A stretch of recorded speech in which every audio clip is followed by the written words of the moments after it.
Shang felt a little depressed. Yu Xiao was dead. Was her mission completed or failed? Since Yu Xiao's death was destined, she certainly couldn't change it. Shang communicated with the system for a while. The system said that this matter had nothing to do with her. She had already changed Yu Xiao's original ending and the mission was completed. Shang was silent for a while and no one knew what he was thinking. When she came to her senses, Longju and Jinfeng had finished fighting and Longju won in the end. Jinfeng was defeated and left in disgrace. There was no need to fight in the ring and Longju was decided directly. When Shang saw Yi Qingqiu standing next to Longju, the corners of his mouth twitched for a while. So the hero and heroine are still together? Although the way they are together is a bit weird. This CP is a bit difficult to separate. The time of departure is set for 3 days later. However, as soon as Longju led his army out of the fairyland, they were ambushed by the demons. The demons seemed prepared and Longju's people were beaten without any chance to fight back and finally retreated back to the fairyland in embarrassment. A bad start.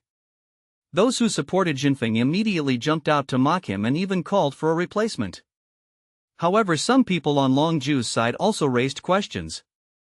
Why do the demons know when they will send out troops? There is a traitor. This thought flashed through everyone's mind and they immediately ignored the internal strife. People from the demon clan had actually been placed in the fairyland? But there is no way of knowing who the traitor is. Many people know the time when the troops were dispatched. If we check them one by one, how long will it take to find out? Longju was troubled by this matter and after discussing it with others for a long time he got no result. Young Master, Miss Yi wants to see you. No. Longju frowned, his eyes full of hostility. Young Master, the messenger hesitated. Miss Yi said she had something very important to say about the ambush during this expedition. Longju glanced coldly at the messenger and said, "Let her in and you guys go out first." After everyone had left, Yi Qingqiu came in from outside. After not seeing her for a few days, she looked better, like a gorgeous flower, and her every frown and smile was full of alluring charm. Yi Qingqiu approached Longju, hooked his neck and exhaled sweetly, "You haven't seen me for a few days, don't you miss me?" Longju wanted to push her away, but when she got close to him a surge of desire surged in his body. A hint of viciousness flashed in his eyes. He pressed Yi Qingqiu's shoulders and pressed her onto the table next to him. Yi Qingqiu took the initiative to wrap his arms around Longju's waist and the scene suddenly became indescribable. After the two of them finished, nearly an hour had passed. Yi Qingqiu's clothes had been torn to shreds by Longju and the parts that should be covered were completely exposed. Longju pulled away, straightened his wrinkled clothes and glanced at Yi Qingqiu. "What do you want to tell me?" Yi Qingqiu didn't care about his appearance. "Don't you want to know who the traitor is?" "I know." "Who is it?" Longju narrowed his eyes. It was definitely a shame that he had a bad start. If he knew who it was, he would definitely tear her into pieces. "I can tell you, but..." Yi Qingqiu looked at Longju. Longju did not hide the disgust in his eyes. "Do you miss men so much?" "No, I only think of you." Yi Qingqiu smiled coquettishly, but in Longju's eyes it was full of disgust. He couldn't control his body. When he thought of this, he wanted to kill her. "One day you will regret this," Longju said each word very seriously, reaching out to take off his clothes. "Come here."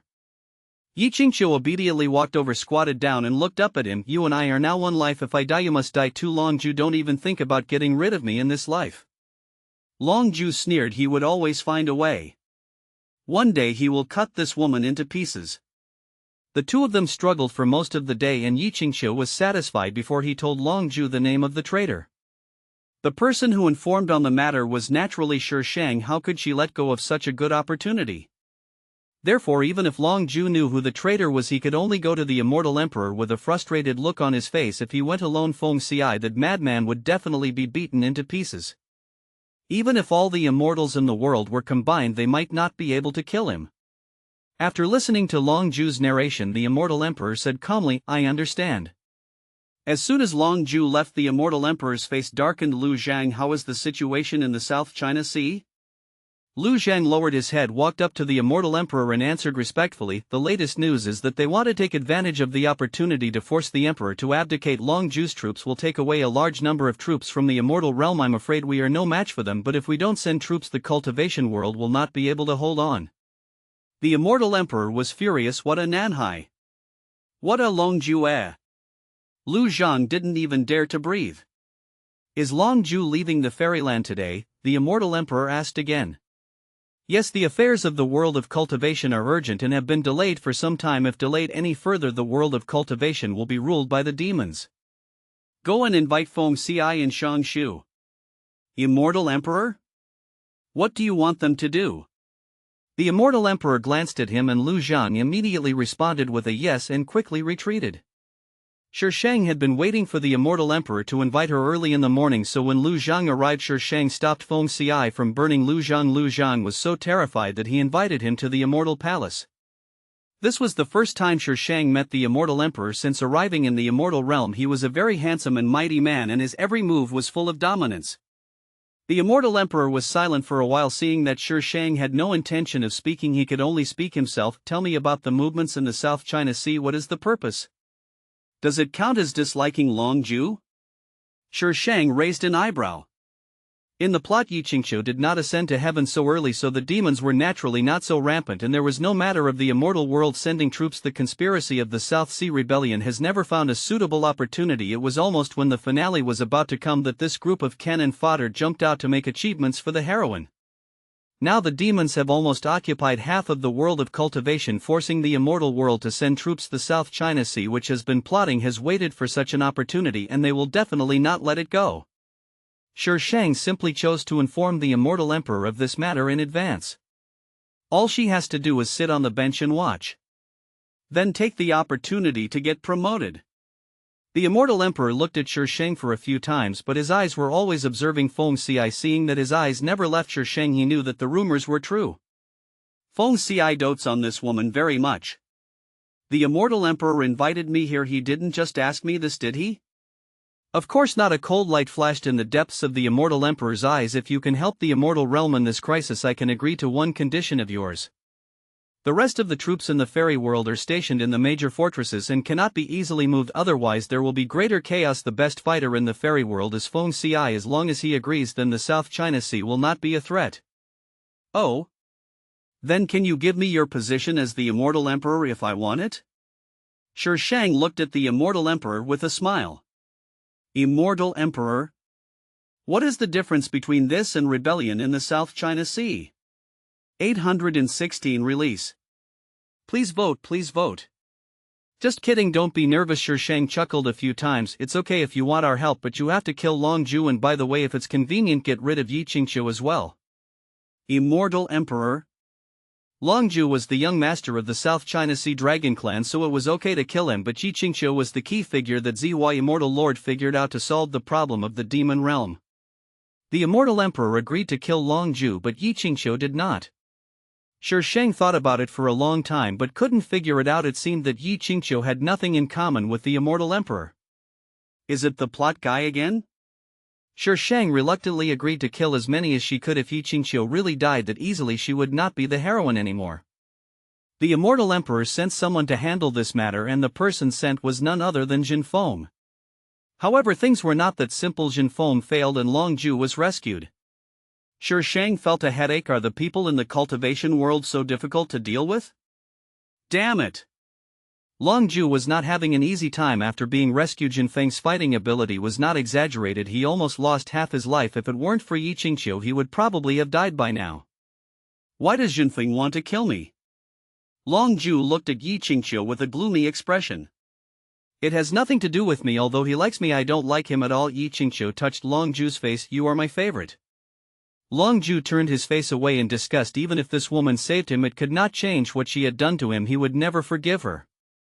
Yi Qingqiu took back his hand and turned it back and forth. You know Jin Feng better than I do. Who do you think he will listen to? Immortal Emperor? Jin Feng is the #1 general in the Immortal Realm and always obeys the orders of the Immortal Emperor. If there is one person who can order him around, it must be the Immortal Emperor. You can imagine why the Immortal Emperor wanted to kill him? Long Ju's expression suddenly changed. There must be changes in the South China Sea. No, he has to go back. Nanhai's attack came faster than Shi Shang had imagined, and many people in the fairy world were instigated by Nanhai to rebel. For a time the entire fairy world was filled with smoke and gunpowder, and no one could take care of themselves. Nanhai was well prepared and reached the Immortal Emperor's palace with almost no effort. Densely packed people surrounded the palace, making it impossible to get in or out. Immortal Emperor, what should we do? Lu Zhang was shaking all over. They had good food and drink all year round and lived a leisurely life. How could they be a match for the dragons who fought all year round? The immortal emperor sat firmly on the dragon throne looking at the two people below. You too. Immortal emperor, you haven't fulfilled my conditions, so it's not my fault that I don't help you. Shi Shang interrupted the immortal emperor. The immortal emperor was so angry that he was gasping for breath. Shi Shang gave Feng Xiai a look. Feng Xiai nodded slightly, raised his hand, and a beam of fire surrounded Lu Zhang. The immortal emperor was shocked and stood up from the dragon throne. What are you doing? What for? Of course, to seize the throne of the immortal emperor. Now everyone is fighting outside and they are the only few left here. If they don't take action now, when will they take action? Is it easy for me to wait for an opportunity? Feng Xiai attacked the immortal emperor without even blinking. After being surprised, the immortal emperor was covered in the face by the oncoming flames. He quickly used his immortal magic to put out the flames, but a lot of his hair was still burned off, making him look particularly embarrassed. The immortal emperor has a lot of magic in his body, but he doesn't use it often. In a fight he is no match for Feng Xiai. After just a few moves he was knocked over by Feng Xiai and lay on the ground. Feng Xiai also threw a circle of flames to trap him. Shi Shang approached the immortal emperor with an apologetic look on his face, but there was no apology in his tone. Sorry, I can only borrow your seat for a while. Don't worry, I will return it to you soon. Immortal emperor? How can you borrow money like this? And can this be borrowed? Shi Shang ignored the immortal emperor's murderous gaze, locked him and Lu Zhang together, and dug out a brand new robe from the immortal emperor's bedroom. Come, put it on. Feng Xiai blinked, looking slightly confused. Xiao Shu, don't you want the position of immortal emperor? I'm using it to knit. We'll put it on quickly. Shi Shang reached out to pull off Feng Xi's clothes. But I don't want to be an immortal emperor. Feng Xiai held Shi Shang's hand, his eyes sincere and gentle. I just want to be with you. Damn it, at this moment can you please stop teasing me? That's why I said I borrowed it from the immortal emperor. I'll return it to him after I'm done showing off. Be good and put it on quickly. Is it easy for me to complete this task? They are all fucking traps. After changing clothes, Shi Shang dragged Feng Xiai out. Just stand there and say a few words, just say. Shi Shang pondered for a moment. Just say that those who obey me will prosper and those who disobey me will perish. If they don't listen, just set them on fire. This domineering line is a standard in novels, so it's absolutely correct to say so. Feng Xiai nodded with a silly look on his face, but he only remembered 3 words: set fire to it. So as soon as Feng Xiai appeared, a large area in front of him was burned by flames. The fighting scene suddenly became quiet and everyone looked in the direction where the flames were falling. Not far away on the steps of the immortal palace stood a man wearing the immortal emperor's robe, but that man was not the immortal emperor they were familiar with. But Feng Xiai. Why is he dressed like this? Where's the immortal emperor?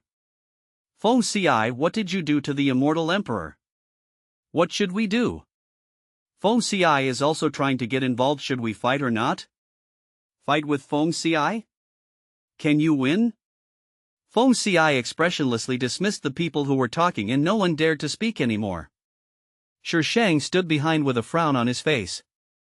It seems that everything she said before was in vain. Forget it, force is better than anything else. The group of people were in a stalemate for a while. Feng Xiai became a little impatient and raised his hand to continue setting fire. As soon as the fire was lit, the people over there became angry. Damn it, run. The people on the immortal emperor's side retreated to a safe place and knelt down in unison. Greetings to the immortal emperor. Dignity? Morality? I've lost my life. What's the point of having dignity and morals? This is probably the most bizarre way for an immortal emperor to ascend to the throne in history. The people in the South China Sea retreated quickly and retreated to their own territory, but some people wanted to fight to the death. They didn't believe that Feng Xiai was really that powerful. As the saying goes, 2 hands cannot beat 4 fists. But they later realized that they could not get close to Feng Xiai at all, and many spells required a certain distance, but Feng Xi's flames could reach 100 meters or even farther. With this group attack skill, he was invincible. This is a fucking bug. Some people set their sights on Shi Shang. After all, this girl looked soft and cute, had little attack power, and was Feng Xi's weak spot. If they could catch her, it would definitely be easy to deal with Feng Xiai. But until they took action, they realized how naive they were. How can this be soft and cute? Because Feng Xiai didn't allow Shi Sheng to kill anyone, she seldom did it. This time Shi Sheng had the rare opportunity to do it. After being frustrated for so long, she finally found a place to vent. Shi Sheng's killing moves were particularly gorgeous. From a distance it didn't look bloody at all, instead it looked like an exquisite and luxurious killing performance. However, only those who have truly experienced it know how terrifying the power is behind those gorgeous moves. The crisis in the fairy world was resolved and the group of people didn't know whether to be happy or sad. Where did their former immortal emperor go? Where is the chief steward of the fairy world? Shi Sheng had someone prepare a simple coronation ceremony, and the next day everyone discovered that the immortal emperor had changed again. No, the property was returned to its original owner. The immortal emperor felt very aggrieved. He had never seen such a weird person. It's bad for the immortal emperor. The demons have completely taken over the cultivation world. Immortal emperor? Suddenly I really want to abdicate. The immortal soldiers and generals sent by the immortal world were almost chased and beaten by the demons because they had no one to command them. Later half of them were summoned back to the immortal world for support, but they were of no use at all. So those two people were just trying to buy time for the demons? The immortal emperor felt that he had discovered some truth, but this truth was so fucked up.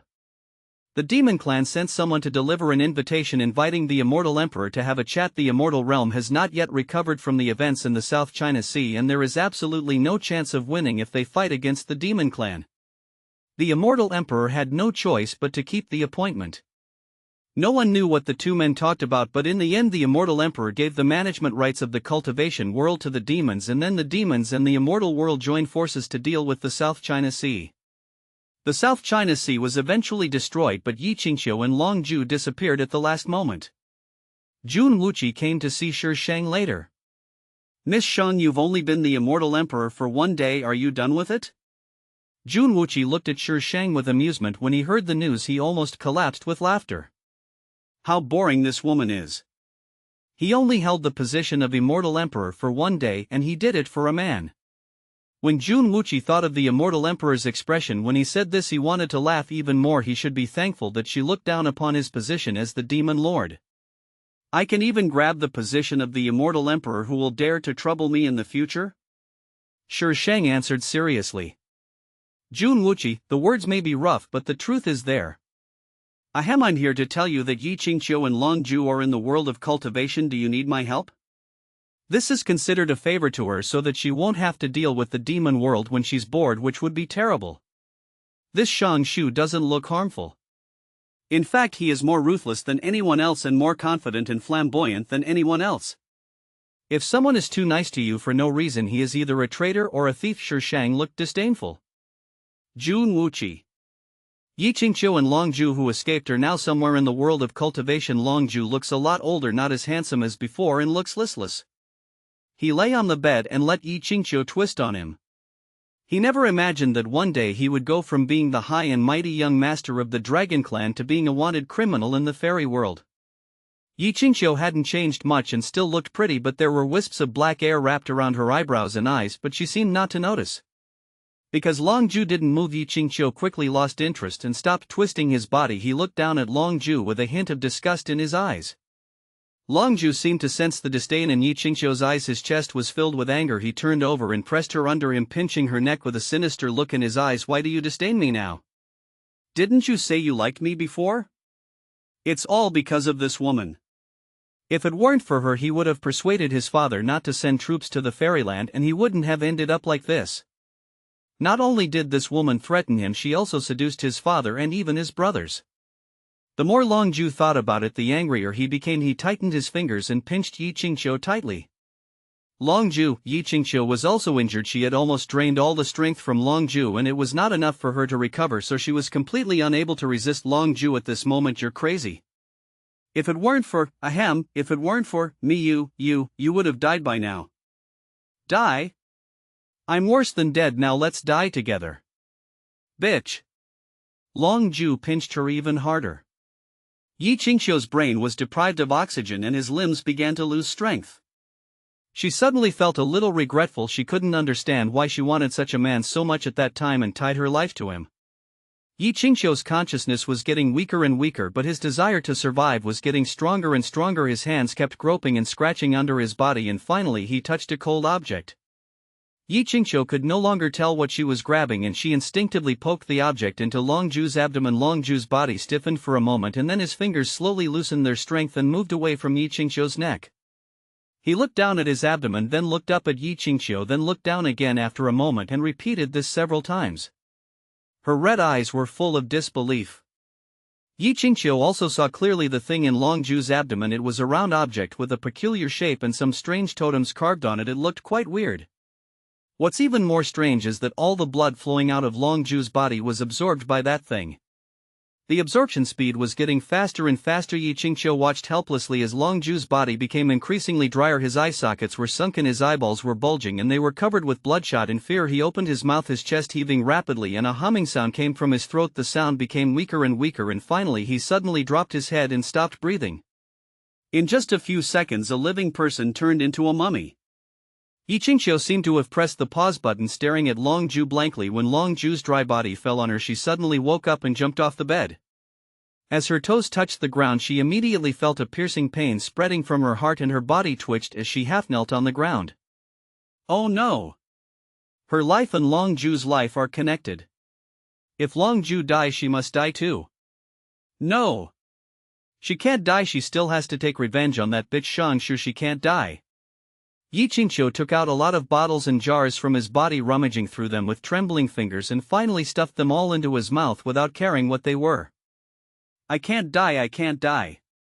Yi Qingqiu didn't notice that the black mist behind her was getting thicker and thicker and finally formed a human-shaped outline. It silently pulled out the thing from Longju's abdomen, and then he slowly became solid. After so many years I finally have a body.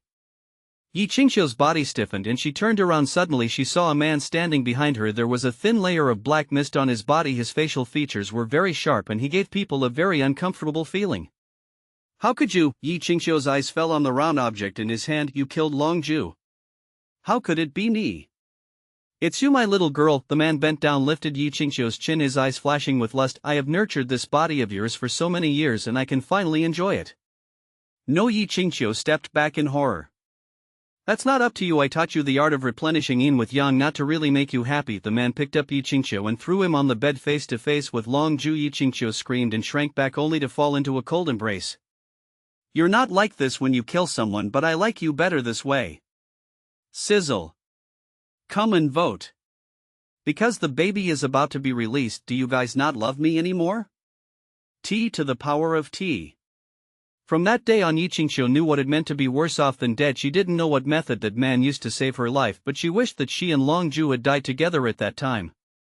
Not only did she have to serve him herself, but she also had to go out and capture young and beautiful virgins for him to enjoy. He no longer needed women with water spiritual roots. As long as they were not deflowered, he would take them all. It's not that she didn't think about running away, but she would be caught every time. The punishment for being caught was absolutely unbearable for her, and after that she never dared to run away again. Because her body had been well nourished over the years, it was like a tonic to him that needed to be slowly digested. As long as she listened to him, her life would be pretty good. The most miserable thing was that the girls he captured were tortured by him to the point where they could no longer be recognized as human beings.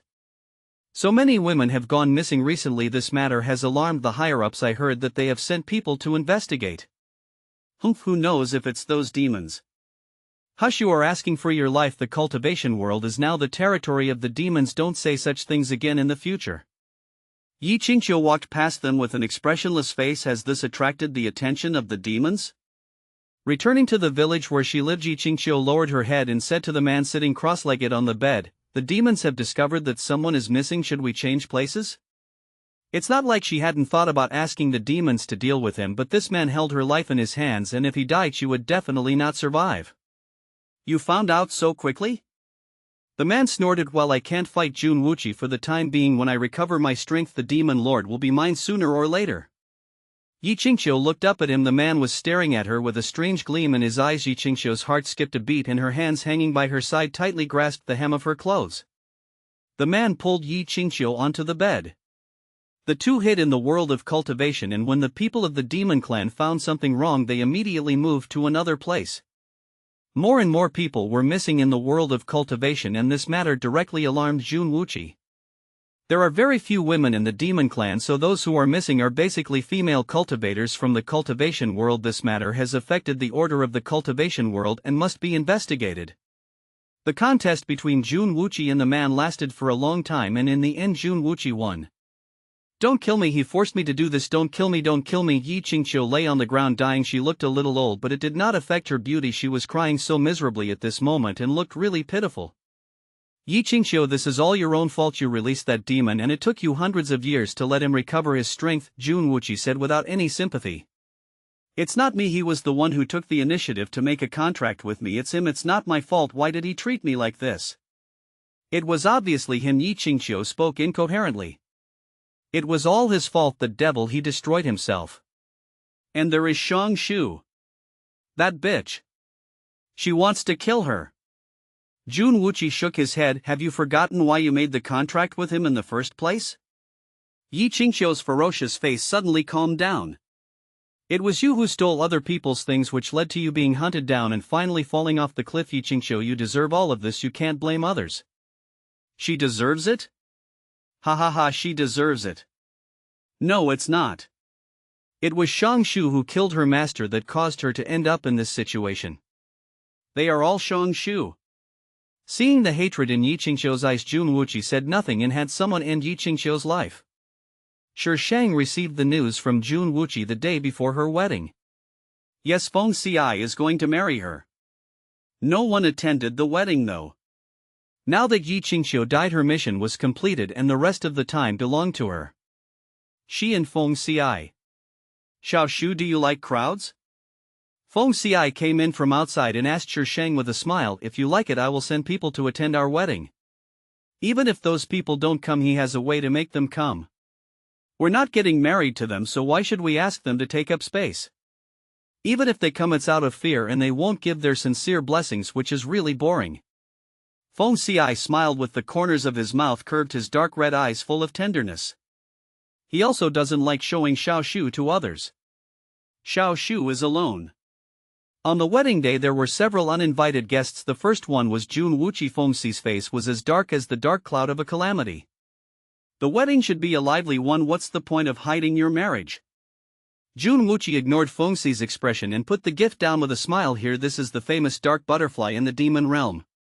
Jun Wuqi opened the box and black butterflies with gold patterns flew out of the box, one after another, flying around Shi Shang and Feng Xi in an orderly manner.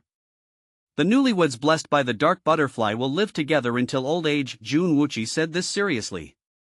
Feng Xi, who was about to set fire to the butterfly, immediately retracted the fire.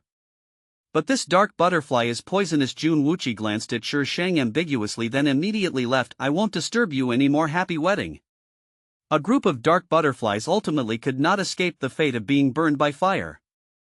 The second uninvited guests were by Lang and Linyi. Linyi is still as noisy as she was back then, and time seems to have left no trace on her. "Junior sister, congratulations." By Lang gave a sincere blessing and handed over the prepared gift.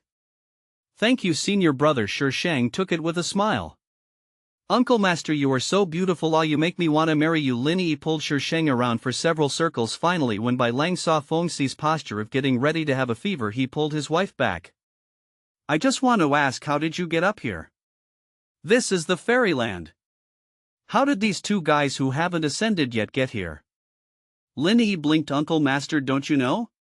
Now the cultivation world is the territory of the demons. We can also enter the demon world freely, and from the demon world we can go to the fairy world."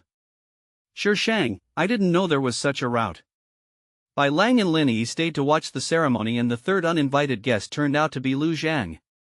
He came to attend the wedding on behalf of the entire fairy world. Lu Zhang's face was filled with tears. Why was he always the one who got hurt? "The entire fairy world, because you are the chief steward of the fairy world. Sacrificing yourself will benefit the entire fairy world." "Steward Li, you can do it." Shi Shang and Feng Xi's wedding was simple and lasted only a dozen minutes from start to finish. After the ceremony, the two disappeared. Bai Lang, Linyi and Lu Zhang were left staring at each other. "This is outrageous. I have never seen a marriage like this. The guests are still here. The book will be on the shelves tomorrow. I'm very anxious and nervous." Rich babies hope to give a subscription, preferably book coins. Book coupons will affect my first order results. T to the power of T. Please subscribe with book coins. Please subscribe with book coins. Please subscribe with book coins. Those who don't have money can come to support someone. Finally, please give me a ticket. On the top of Beishan Mountain, two red figures stood hand in hand. Shang looked at the grave. With a tombstone next to the grave was a set of clothes scattered around. It was Yu Xiao's. After burying Yu Xiao's clothes beside her and erecting the stone tablet, Shang bowed properly. Noticing that Feng Xi did not respond, she glared at Feng Xi. Feng Xi looked at her innocently. Why was Xiao Shu glaring at him for no reason? Did he look bad today? Shang was furious and pulled him to bow. Shang stood there in silence for a while, then went down the mountain with Feng Xi. She couldn't understand the deep love, but she respected him very much. Yu Xiao was an extraordinary person who could give her life for someone.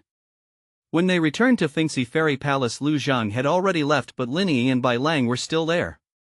Shang told Bai Lang about Yu Xiao. Bai Lang suggested going to see Yu Xiao and took Lin Yi with him and said goodbye.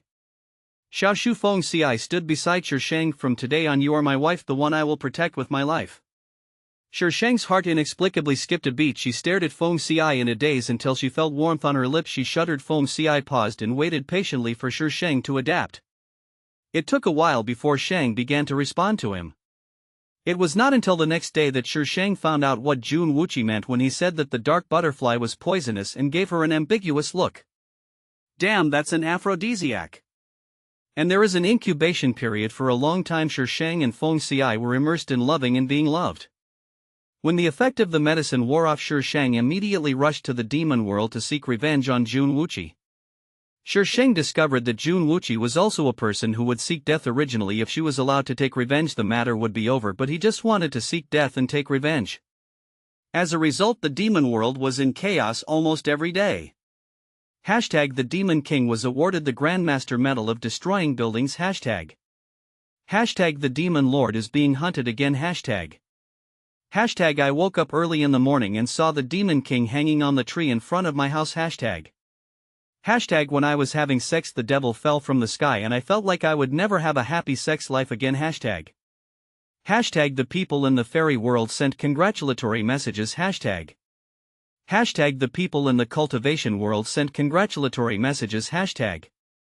The demon world sent congratulatory messages. What the hell is the demon world? There is no demon world drama here. Why are you intruding? The underworld sent congratulatory messages. The demon world is crying. Shang has been in the world of cultivation for nearly 10,000 years. During this time she has wreaked havoc in many places. Almost everyone knows her name. She even wants to provoke a war between several realms. At the critical moment, the people in power in several realms decided that they must not be fooled, and the people of the 5 realms showed an unprecedented scene of unity. Since she couldn't start a big war, she would provoke those ethnic groups to fight, but she would just stop caring after she finished provoking them. How can there be such a person? Immortal. Ask God to destroy. Before Shang died, she released pudding. This guy didn't like her very much and seldom came out. Shang let it go, and for the first time it showed a relatively kind expression, and then walked away without even looking back. Shang could only curse him for being heartless. Feng Xi seemed to know something and held her in his arms all day long as if she would disappear if he let go. Xiao Shu. Xiao Shu. He called her name again and again. Shang propped himself up and sat up, looking into his pupils, and said solemnly, Feng Xi, I am very grateful for the time you spent with me. I will never forget you. Feng Xi had never betrayed her for such a long time. Shang knew in her heart that she had long been accustomed to having him by her side, but what was this? It's just a virtual world. Xiao Shu. Feng Xi's voice trembled a little. Don't be sad for me, it's not worth it. Shang smiled and stretched out his hand, his fingertips gently lingering on Feng Xi's face, and said word by word, I actually want to take you with me to die. See, she is such a vicious person. When Feng Xi heard her words, the gloom on his face suddenly disappeared and he smiled. Okay, we will die together. Wherever Xiao Shu is, I will be there. Shang looked at him blankly. She suddenly remembered the second sentence he said when they first met. He said, You are special, just follow me from now on. Shi Shang lowered his eyes and leaned against him quietly.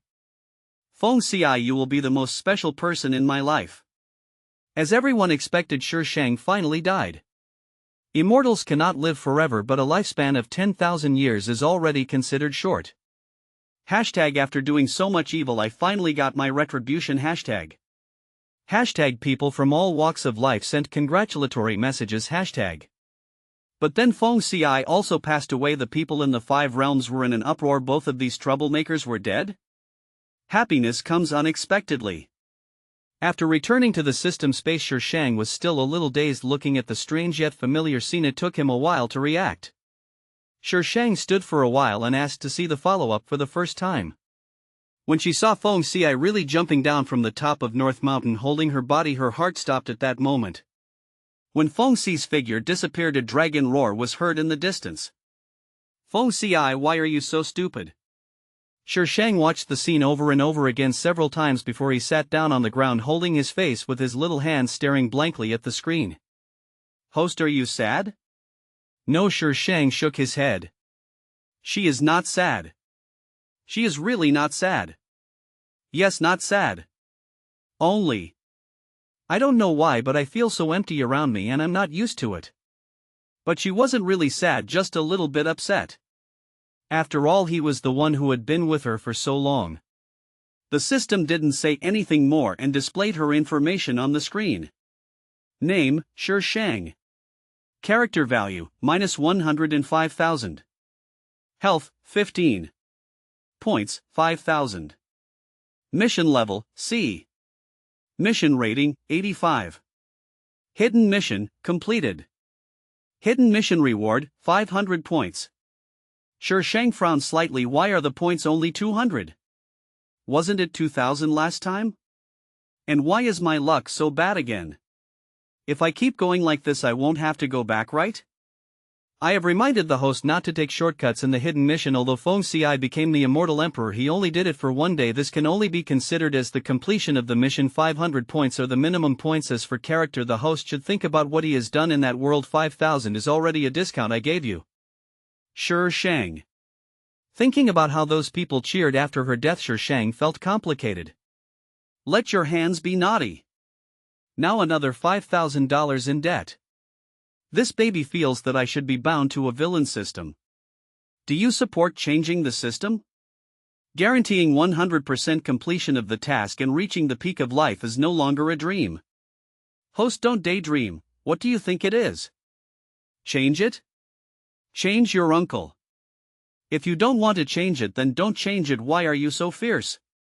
Shi Shang curled his lips and stared at the screen in a daze again. The system really couldn't understand how the host could tell it was ferocious from its electronic sound. Transmission begins. Fuck you. You don't even need to pretend to ask me now? Next time, will you? Shi Shang's voice disappeared in the system space. The system then remembered an important matter. It had not yet given the host a 360-degree physical examination. Asterisk. Hashtag people from all 5 realms sent congratulatory messages and the alternative cultivation ended. Hashtag. The end of the next dimension. The first order babies are all true love. Come and touch it. The day I was conferred the title of Lord of Beishan was also the day she married someone else in a grand ceremony. At that time I thought my encounter with her would end there. We were childhood sweethearts and I once thought that I would marry her. We will have lovely children and will be with each other for the rest of our lives until our lives are gone. Unfortunately, reality gave me a hard blow. I don't know when it started, but she and I gradually became distant. No, to be precise, she was distancing herself from me. Even when we met, there was always one name on her lips. A completely unfamiliar name. When she talked about that person, the expression on her face was something I had never seen before, so cautious, so sweet. I once wondered if she would look back at me if I told her that I liked her. But reason tells me that I can't say it. Said it. Maybe we can't even be friends anymore. Her love is fervent and unyielding like a moth to a flame. Once she knows that I have different feelings for her, she will completely stay away from me. This is not what I want to see. So I didn't say it. I was conferred the title of Lord of Beishan. I stood on the top of Beishan and watched her marry into Beihai. Standing here I could always look in the direction where she was. That way maybe I would be closer to her. I never thought that one day she would climb up Beishan Mountain covered in blood. When I saw her like that I wanted to slap myself twice. Why did she choose Beishan Mountain? This place is the most dangerous and highest mountain in the fairyland. I can't imagine how she climbed up the North Mountain with all her skills destroyed and so seriously injured. The North Sea Dragon clan was destroyed and she was able to come out alive only because of her husband's fight to the death in order to protect the last trace of blood. It was a tiny baby, but when she handed the tiny baby to me I lifted the bloodstained quilt and saw a little gray face. She is dead. Save her, brother Shang. I held the now cold baby in my arms, not knowing how to react. Brother Shang, please, she is my last hope, please save her. I wanted to save her, but she told me that she had used a blood sacrifice and could not be reincarnated. I couldn't save her and she kept begging me to save her child. I watched her turn into ashes in front of me, and at that moment I seemed to understand what it meant to be heartbroken. But I can't die. I had to save this baby because it was her last wish to me. I buried her clothes on the top of Beishan Mountain where she could look at the Beihai where her husband was buried. I went to the underworld and exchanged most of my life for the baby's soul, but she was too weak to return to her original body. I had to collect various soul-nourishing methods and slowly nurture her. During this time I have been looking for the truth behind the destruction of Beihai, but in the end I still don't know why Beihai was destroyed and by whom. I didn't want her child to seek revenge and I never told her about it. I reshaped her body, took her to the world of cultivation and joined Piao Miao sect. When she joined the sect leader said that her fate was unknown and she would not have a good end. I know it's because of me, because I changed her life. Therefore she did not have a happy ending. I named her Shang Shu. I hope she is a special person. I taught her magic and how to behave. But I didn't dare spend too much time with her, for I was afraid that I would see the shadow of her mother in her. As she grew older she didn't look much like her mother. I once suspected that something went wrong when I reshaped her body, but it's better this way, at least I won't find it so difficult to face her. One day I found that she was different and her fate was changing. Until she came to me with a man. I know him. A notorious monster in the fairy world. He turned out to be her only hope. At that time I couldn't tell whether I was happy or worried. I don't know much about Feng Xi. When he was born I had not left Beishan for a long time. The rumors I heard after that were all from when I was looking for a way to nourish his soul. I have heard about his miserable growth, his rise to fame in one battle, and his shocking performance in the fairy world. At that time I was still thinking that Feng Xi was really not an ordinary person. Later I met him once at the end of the North Sea. His unrestrained flame allowed me to quickly identify him. He just looked at me calmly, making sure that I had no intention of attacking him, and then stood there quietly, slightly raising his head to look at the towering stone tablet. The stone tablet was engraved with the motto of the North Sea Dragon clan. "What are you looking at?" I asked curiously. Feng Xi seemed very surprised that I was talking to him. After a while he pointed to the top of the stone tablet and said with a slightly silly expression, "There is something on it." I frowned and looked along the stone tablet but didn't see anything. He suddenly flew up and his figure disappeared into the curling mist. After a while he came down. A transparent crystal lay quietly in the palm of his hand. That's a memory crystal. My heart started pounding at that moment. Only the Dragon clan could put things in this stone tablet, and Feng Xi was a hybrid of dragon and phoenix. I asked him for the memory crystal and he calmly put it aside and turned away. I learned from the crystal who destroyed the North Sea Dragon clan, but the reason is still unknown. I wanted to avenge her, but at that time it was Xiao Shu's most critical moment and I couldn't be distracted, so I could only postpone the matter for the time being. I didn't expect to meet Feng Xi for the second time and the situation would be the same. But he is Xiao Shu's only hope, so I have to beg him. I didn't expect that he agreed so easily. At that time I asked him why. He only replied to me with a few words saying, "She can get close to me and I like her. Maybe this is God's will." Afterwards Xiao Shu and I severed our master-disciple relationship. Although I was worried, I knew that it would be safest for her to be with Feng Xi, so I did not stop her. Later I heard that she was missing, but her spirit tablet was still there, so I knew she was still alive. And I don't have much time left. I'm going to do one last thing. Avenge her. The revenge was not smooth, but I finally avenged her. I forced them to tell me the reason, and it turned out that it was just because the young master of their tribe had taken a fancy to her, and when he failed to seize her by force he planned to destroy the North Sea Dragon tribe. I took my revenge, returned to Beishan, and waited for death to come. Like her, I will not be reincarnated or reborn. When my body began to dissipate, I seemed in a trance to see her coming towards me in a wedding dress, smiling like a flower. I can't be with you while I'm alive. Now I can accompany you to disappear into ashes. I have no regrets. Jade Flute. Second update. I don't really like writing spin-offs, but if that character has a special story I will write it. So I'm sorry if you want to watch other episodes, babies. But you can write it yourself. She has a fever, we can't take her with us. The people above said that if she has a fever she will turn into a zombie if we take her with us. What if she turns into a zombie? But she is our daughter. And we don't have much time, let's go. Oh okay, let's go. Sheng heard some conversations in a daze. Her head felt dizzy and uncomfortable. She wanted to open her eyes but soon fell into darkness again. She didn't know how long it had been, but the sound of heavy objects being dragged around rang in her ears, coming from far away and getting closer, and an unpleasant stench and rotten smell hit her nose. Meow.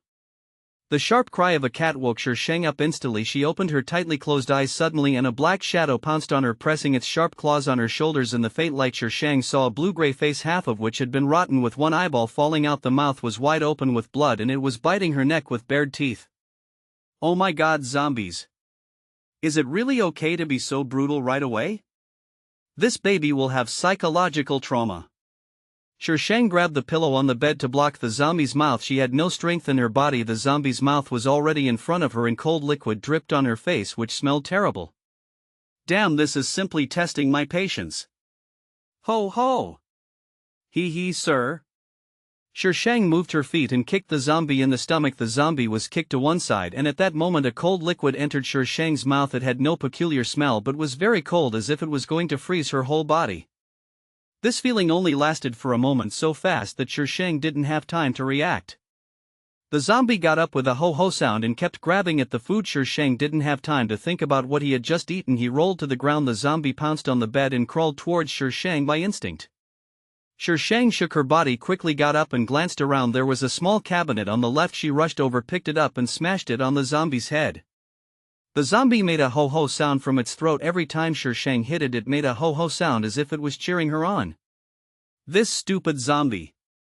Sheng threw away the cabinet, looked at the motionless zombie on the bed and shook his sore hands. What a weak body. After taking a few breaths, Sheng touched his stomach, which was growling with hunger. Without even taking the time to sort out the plot, he walked out of the room to find something to eat. If I don't eat, I'll starve to death. The door outside was open and there was blood on the ground, caused by the zombies walking around from her direction. She saw a zombie coming towards her. Sheng quickly closed the door and the huge noise caused the zombie outside to scratch at the door. Sheng searched through all the boxes and drawers but only found 2 bags of biscuits. After barely filling his stomach, he began to sort out the plot and the memories of this body. This is a story about a female supporting character's counterattack in the apocalypse. Qiming Xue is the female supporting character in the book. She died before surviving 50 chapters. However, Qiming Xue was traveled through time and space, and the person who traveled through time and space was a reader who had read the book. Therefore, the female supporting character became the female protagonist. And her current body is the original heroine, Gunan. Qiming Xue relied on the fact that she had read the entire text and had grasped countless opportunities. Before the end of the world began, she tried to snatch the heroine's golden finger, the heroine's resources, and the heroine's man. In short, she had a lot of fun snatching them. Maybe the author wanted to make the heroine look more awesome and wanted to give her all the good things. The result is that the heroine wants all the good things she sees and her character collapses in the end. Without the golden finger, the original owner lost the halo of the heroine. On the way to the safe zone in City B, she was defiled by several people. Although she arrived in the safe zone, her life was not good. After the fall of the B City safe zone, he was transferred to the Beijing base, but he also led a life of violence and died of torture not long after. Qiming Xue, however, was doing very well and finally established his own base, became a local overlord, led humans to defeat the zombies, and reached the peak of his life. The original owner met Qiming Xue before his death and learned everything from Qiming Xue. She is not willing to give in. Why did she snatch her things? She is just an outsider, why should anyone take advantage of the information he knows to snatch her things? She wants revenge, she wants to live better than Qiming Xue in the end times. After Shi Shang received the plot, she was a little confused, she came a little late now, the end of the world had already begun for 3 days. Qiming Xue took everything she should have taken. The golden finger was a bead given to her by the original owner's grandmother. It was said to have been passed down from ancestors. The golden finger is the standard configuration of apocalyptic literature, space cute pets and spiritual springs. Qiming Xue is also the original owner's cousin, the child of the original owner's mother's younger sister. As a biological daughter, the original owner is not as favored as an outsider who lives in the Gu family. In the Gu family, Gu Nan was like an outsider, not to mention doting on her. Gu's mother looked at her like an enemy. Gu's father was also a henpecked husband. Every time he just shook his head inside looking sorry for Gu Nan, but he did nothing. So at the beginning of the apocalypse, Qiming Xue took away Gu's father and mother, who were quite nice to her, and left Gu Nan, who was in the process of awakening his supernatural powers, alone. When leaving, he deliberately did not close the door tightly. As long as any zombie smelled the scent of a living person, it would definitely sneak in, and a zombie did sneak in. Thinking about the vague sound I heard before, it must be when they abandoned the original owner. Meow. She felt a furry touch on her leg and looked down. A white cat was squatting at her feet. Its gem-like eyes glowed faintly in the darkness as if it sensed Shi Shang's gaze. The white cat gave another flattering cry and rubbed its head against her leg. White tiger? Shi Shang found the name of the cat from his memory and called out awkwardly. A cat is named Baihu, as expected of the original heroine. Even her pet is so special. Meow. The white tiger rubbed her calves happily. Shi Shang picked her up and touched her fur, which was very smooth. She was awakened by the cat's meow, otherwise she wouldn't know whether she would be able to wake up after being bitten by a zombie.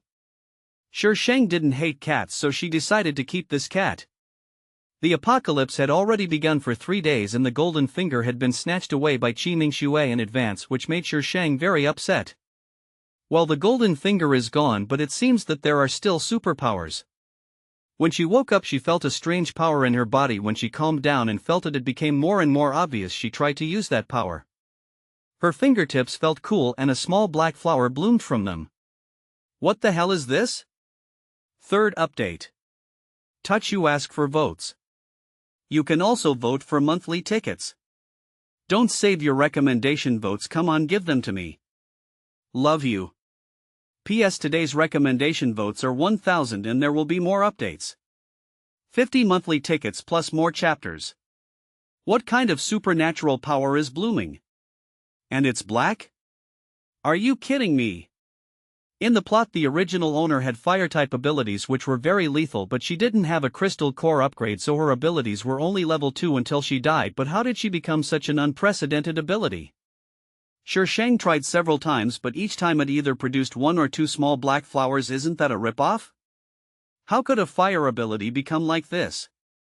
Even mutations can't be like this. Shi Shang thought about it for a long time and finally remembered that she seemed to have eaten something when she was fighting the zombie in the house before. Could it be that thing that caused her current state? Oh my god, what a sin this baby has committed. The system requires cheat codes. I want something cool and with special effects. Ah! A woman's scream echoed through the street. Several young men and women rushed out from the street corner, followed by 7 or 8 zombies who were excitedly ho-hoing and running after the food. At this moment, a few zombies staggered over on the road in front of them. Hearing the noise, they all looked towards the running people and then excitedly surrounded them. Brother, what should we do? The question was asked by a fat man holding an axe in his hand. There are wolves in front and tigers behind. Are they going to die here today? There's someone upstairs. One of the girls suddenly pointed to the 2nd floor next to the street. Brother, there's someone there. The man called Brother looked up. This area is the old city. There is a large balcony on the 2nd floor of the old-fashioned building which is open to the sky. At this moment there is a person standing on the balcony. It is a girl who looks to be only 16 or 17 years old. She is wearing clean sportswear and holding a white cat in her arms. Yu Liang felt something was strange, but at this critical moment of life and death he didn't have time to think about it. He looked down at the 2nd floor where there was an iron door that looked very solid. The nearby doors were either closed or damaged, so Yu Liang had no choice but to shout to the 2nd floor, "Miss, can you open the door for us? The zombies on both sides are getting closer." Open the door, let us in quickly. The girl who had shouted that someone was there before also spoke, but her tone was not very good. Girl, we are all the same, so we should help each other if we can. We have some food on us and we can share it with you. Girl, please help us open the door, the zombies are coming. Are you deaf? Say something. But no matter what they said, the girl standing on the balcony didn't move at all. If it weren't for the cat in her arms constantly wagging its tail, they would have suspected that the girl was just a statue, not a person at all. And the zombies have arrived. Ah! The three girls were scared and screamed by the terrible zombies. The two men were greatly restricted in their actions, whether to kill the zombies or protect them. Shang lowered his eyes and looked at the people below and only opened the door when they could no longer hold on. As soon as the door opened, the three girls quickly squeezed in, with Yu Liang and the fat man following behind.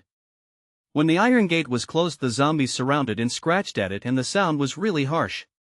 Shang just glanced at them indifferently, turned around and went upstairs without saying a word. The three girls were scared. Yu Liang and the fat man looked at each other and helped the three of them upstairs. As soon as they went upstairs, they saw a zombie in the living room. Half of its head had been cut off and black and red liquid was all over the floor. The living room smelled terrible. Vomit. When the three girls saw this scene, they immediately started retching and their faces turned extremely pale. Hello, I'm Yu Liang. Thank you. Yu Liang took the initiative to step forward. Shang stroked the white tiger's back with his hand, his eyelids slightly lowered, his face calm. Yu Liang was a little frightened. This girl was too calm as a pool of stagnant water that could not cause even a ripple. 3 days seemed to him longer than a century. He was unable to bring himself to kill zombies in the beginning, but now he actively kills zombies in order to survive. But when I see those zombies, I still can't help but feel scared and disgusted. Brother, why are you thanking her? She took so long to open the door for us. Maybe she wanted to watch us die. A girl in a blue dress walked to Yu Liang with a pale face, staring at Shang with disgust. Shang looked up at her and suddenly grinned with a hint of malice. Her face was already very beautiful, and this smile made it even more lively, like a flower bud blooming in early spring. But there was no smile in her eyes, which were as clear as lake water, and she remained calm. Yu Liang heard the girl speak maliciously in a light voice. You were able to save your life because I opened the door for you, so I am your savior. Is this how you talk to your savior? Believe it or not, I will throw you out to feed the zombies. Benefactor? What kind of savior are you? If you had opened the door for us earlier, would we have to stay with those ghosts for so long? Brother, look at her. What is her attitude? Yu Jing was so angry that her face turned red. This woman actually dared to threaten her. Why should I open the door for you? Shang ignored Yu Jing's anger and asked in confusion, why do I have the obligation to open the door for you? Didn't your teacher teach you not to open the door for strangers? Idiot, if I didn't feel sorry for you, I would never open the door for you. I don't know if it's too late to throw them out now. What period is it now? I'm sorry, girl, it's my sister who is ignorant. Yu Liang quickly pulled Yu Jing away. Brother, what are you doing? Yu Jing, that's enough. Yu Liang suddenly raised his voice. Since the end of the world, haven't you caused me enough trouble? Yu Jing bit her lip, her eyes slightly red, stomped her feet and ran towards the other two girls. I'm sorry, my sister has been spoiled by our family since she was young. Don't be angry, it is you who saved our lives today. We don't have anything else. How about giving you some food? Of course, if you. No need. Shang walked towards the balcony while holding the white cat and said mercilessly, just don't let your sister go crazy at me. Yu Liang looked at Shang's back awkwardly. The fat man stepped forward and patted him on the shoulder. The two brothers smiled bitterly at the same time. This damn apocalypse. At night, Shang still stayed on the balcony. She only put a lounge chair on the balcony and slept on it with the white cat in her arms. Yu Liang and others did not disturb her. Yu Jing cursed loudly a few times but was quickly stopped by Yu Liang. Yu Liang and Fatty each kept watch for half the night. After Fatty and Yu Liang handed over their shifts, Yu Liang looked toward the balcony and found that the person on the recliner was gone. He immediately ran to the balcony and found the lounge chair was still warm, proving that she had just left. Yu Liang looked towards the street and saw a dark shadow disappearing around the corner. Yu Liang couldn't tell what he felt in his heart. He always felt that the girl was weird. Shang didn't walk far. She left that community and came to this area. She accidentally discovered that her strange abilities seemed to be useful against zombies. So at this time she came to verify. Fourth update. Please vote. P.S. Today's recommendation votes are 1,000 and there will be more updates. 50 monthly tickets plus more chapters. She chose an alley where there were 2 zombies. Put the white tiger in your backpack, stand in the alley and use your power. When she has nothing to do, she likes to use her supernatural power to transform into flowers. At this moment she can transform into 3 flowers at once. When the small black flowers bloom at her fingertips, the 2 zombies seem to smell something and turn around to look at Shang. But unlike the excitement they showed when they saw humans, they felt a little listless and confused at this moment. Shang tried to walk a few steps forward, but the 2 zombies did not move at all and continued to stand there. They didn't move until Shang got 2 meters close to them. Oh my god, this superpower is so awesome. Ho ho! The zombie suddenly moved, pouncing towards Shang with its fangs and claws bared. Shang was startled and turned around and ran away. Damn, I've run out of superpowers. Yu Liang thought that the girl would not come back, but not long after he saw the girl running from the corner of the street like a gust of wind, stepping on the car downstairs and climbing up to the balcony swiftly. What are you doing here? Shang frowned when he saw Yu Liang. Tool, keep watch. The balcony belongs to me, don't come near here. What is the most terrifying thing about the end of the world? It's the human heart. She was in no mood to deal with these people. Killing people was not against the law in the last days. If these people got too close to her, she might start to report them at any time. After Yu Liang left, Shang lay down on the rocking chair with the cat in his arms and slowly recovered his supernatural powers. This ability can make zombies listless or even make them ignore her in the end times. This ability is essential for killing and robbing. Just imagine if you can walk freely among hundreds of thousands of zombies. That scene would be so cool. It's quite exciting to think about it. However, the distance and range can only be known after experiments. Shang sighed it would be difficult for her, the original heroine whose golden finger had been stolen, to make a comeback. The next day Yu Liang's people were discussing where to go. Shang was still lying on the chair on the balcony. His leisurely and lazy look made Yu Jing so angry that she gritted her teeth. We want to collect some supplies and then leave the city. Do you want to go? Yu Liang walked out of the house and asked her in a friendly manner. No. You don't know what's good for you. Yu Jing's sarcastic voice came from behind. Shang tilted his head and said calmly, I want to live a few more days and don't want to be fed to zombies so early. They only know how to scream and attract zombies. What are they doing with them? Are they feeding the zombies? What do you mean by that? Yu Jing shouted again, we asked you to follow us because we felt sorry for you. Do you think we wanted you to follow us? If you keep yelling they will come over. Shang pointed downwards with a gloating look. Do you really want to merge with the zombies? If I had known, I would not have saved you.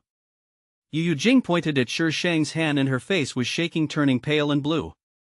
The fat man and the other 2 girls were also led over when they heard the increasingly louder ho-ho sounds coming from below. The 2 girls' faces turned pale. Brother Yu, let's go quickly, we won't be able to leave if we are surrounded soon, the fat man reminded Yu Liang. Yu Liang shook his head helplessly and pulled Yu Jing away. Shang watched them disappear around the corner from the balcony. Aim Baihu rubbed Shang's arm. Shang touched its head and said to himself, we have to find someone with spatial abilities and water abilities, otherwise our future will be difficult. As someone who was used to a luxurious life, Shang's first thought was to make himself live more comfortably no matter where he went. No matter how you treat others, you must never treat yourself unfairly. On the 6th day of the apocalypse, some people have already used superpowers, but because they were too weak in the early stages, they were gone within 2 uses. On the contrary, they were not as adept at killing zombies as those mutants with mutated parts of their bodies. Shang stood at the corner of the alley looking at the people killing zombies over there. She had seen Goldwood water, fire and earth, but this was the first time she had seen lightning. Although the lightning emitted by that person was only as thick as her little finger, it was much stronger than that of others who could only emit a spark. There were more than 10 people there. The men of the thunder element were the leaders and they were protecting the 3 off-road vehicles behind them. What Shang noticed was the girl next to the man. She had long hair tied up and her hands kept shooting out ice blades. Her abilities were obviously stronger than those of others and she had been using them all the time without showing any signs of exhaustion. Shi Ming Shui. It's true that enemies often meet on a narrow road. Then that thunder-type man should be her CP Song Sure. Shang smiled maliciously and asked, do you want to break up the couple? More and more zombies were attracted. Even a few came to the alley where Shang was standing. Shang swung the iron sword in his hand, waited for the zombies to come in and chopped them down with the sword. It was clearly a light and effortless strike, but the zombie's head was cut off directly and its body fell to the ground with a bang.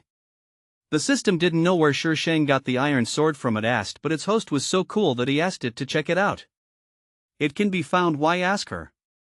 There was an energy fluctuation on the iron sword, but it was too weak, so it was impossible to analyze what the energy was.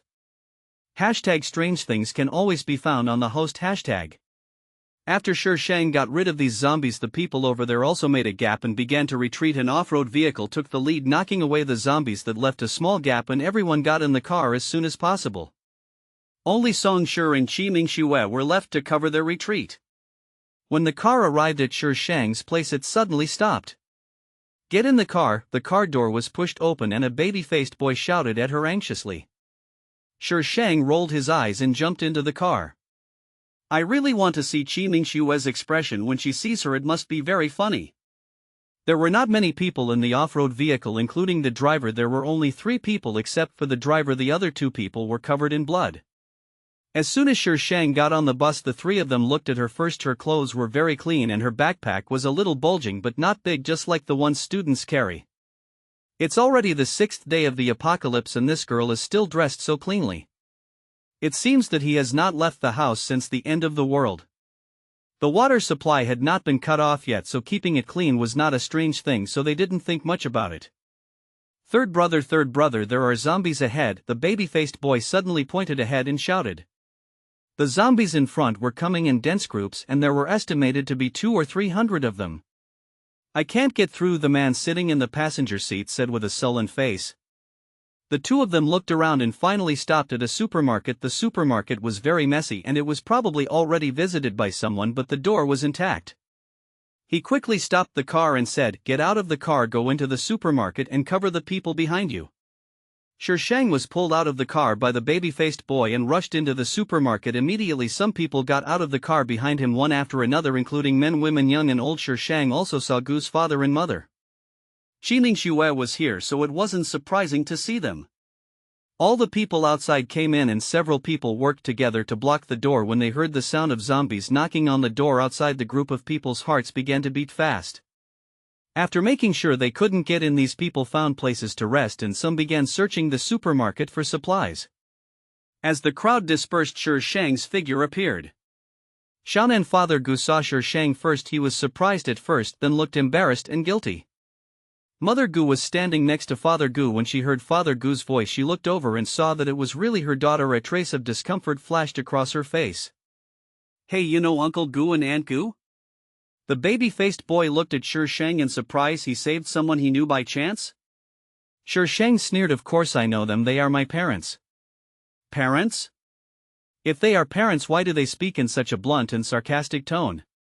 "Xiaonan, at that time you..." Mother Gu interrupted Father Gu, her face showing worry and anger. "You damn girl, running around all day long. Do you know how worried we are when we can't find you in this apocalypse?" At this point Mother Gu choked up and burst into tears. "Since you are back, just stay with us. Dad and Mom will protect you." "I can't bear it. I'm not a parent who abandons my own daughter and runs off with someone else's daughter. Are you dreaming about me acting with you?" Gu's mother thought that if Shang wanted to survive alone in this doomsday, he must go along with what they said. In the plot, the original owner also met them, but on the way to City B. Gu's mother was like this at the time, saying that she was ignorant and ran around all day and they couldn't find her, and they were so sad at that time. In order to get rid of those beasts who defiled her, the original owner had to endure it and was stared at with strange eyes by the people around her. It's a pity that she is not Gu Nan. What's going on? The baby-faced boy was a little confused and people around him also looked over here. Shang spoke before Gu's mother did. "I had a fever when the apocalypse began, so my parents abandoned me and ran away with my cousin." "What? Abandoning your own daughter and running away? How could they do such a thing?" "It is only the 6th day of the apocalypse. Except for some people who have committed many evil deeds, most people still retain their humanity and conscience." "You unfilial daughter, why did I give birth to an ungrateful person like you? You used to fool around with people outside and we couldn't control you, but now you still say this to me. What sin have I committed?" Mother Gu began to cry and spoke as if it were true. For a moment no one knew who to trust. Alright, it's not easy to live now, you are all family, there is no reason to hold grudges against each other, the most important thing now is to stay alive. Everyone go away and take some time to rest. The man who was driving asked everyone to disperse. He glanced at Shi Shang and said, we can discuss your business after the boss and Miss Chi come back, take a rest first. Shi Shang smiled and said, there's nothing to say, I won't recognize them. Shannon, don't be angry, you've seen what the situation is like outside now, it's safest to stay with us. Father Gu was a weak person and was always suppressed by Mother Gu, so he spoke slowly. Then just treat me as if I'm dead, I don't want to serve parents like this, you only have eyes for Qiming Xue, go be her parent, I'm not worthy of you. Anyway, they had nothing to do with the original owner's last wishes. I think the original owner also hated them at the beginning, but it was only because they were her parents, the ones who gave birth to her and raised her. Even though they treated her like this, she had no intention of revenge in the end. Okay. Your father and I will consider it as nothing that we have raised you for so many years. We will have nothing to do with you from now on, just leave with us. Hey Xiaonan. Let's go, what are you talking about with her? She won't recognize you anymore. Mother Gu dragged Father Gu to the side and shouted, we've raised a dog and it still knows how to wag its tail. We've raised her for so many years and look what we got in the end? The baby-faced man and the man driving the car looked embarrassed. This was someone else's family affair and they couldn't interrupt. Shi Shang looked at Gu's father and mother and the people around them slandering him, and the expression on his face became colder and colder. Didn't the original owner ever doubt whether she was their daughter? Is there anyone who treats his own daughter like this? Side quest, identity unlock accepted by default. The system's voice suddenly popped up, startling Shi Shang. What is identity unlocking? Could it be that the original owner was really not the daughter of Mr. and Mrs. Gu? Oh my god, I was just thinking casually. System, please don't give out tasks casually. You don't even give me a chance to refuse. Do you know it's easy to lose me if you do this? Didn't you not force me last time? The system has changed. Host, the reward for this side quest is very generous, the system reminded me considerately. How rich is it? Can it offset her bad character? Host, please don't let your imagination run wild. You are just daydreaming, don't think I don't know that it's just a string of data. It chooses to go offline. If Gu Nan wasn't Gu's father and mother's daughter, then whose daughter was she? Did Gu's father have an affair? That's why Gu's mother was so dissatisfied with her. The more Shi Shang thought about it, the more likely it seemed, so he decided to find a chance to ask Gu's father. Song Shi and Qiming Xue did not return until the next day. As soon as they came back, Gu's mother and father surrounded them, looking at them with such concern as if she were their daughter. Shi Shang leaned against the shelf looking at the happy scene over there. His expression was indifferent and his eyes were calm without any anger or jealousy. The baby-faced boy Su Jie observed for a long time and always felt that there was something wrong with this girl.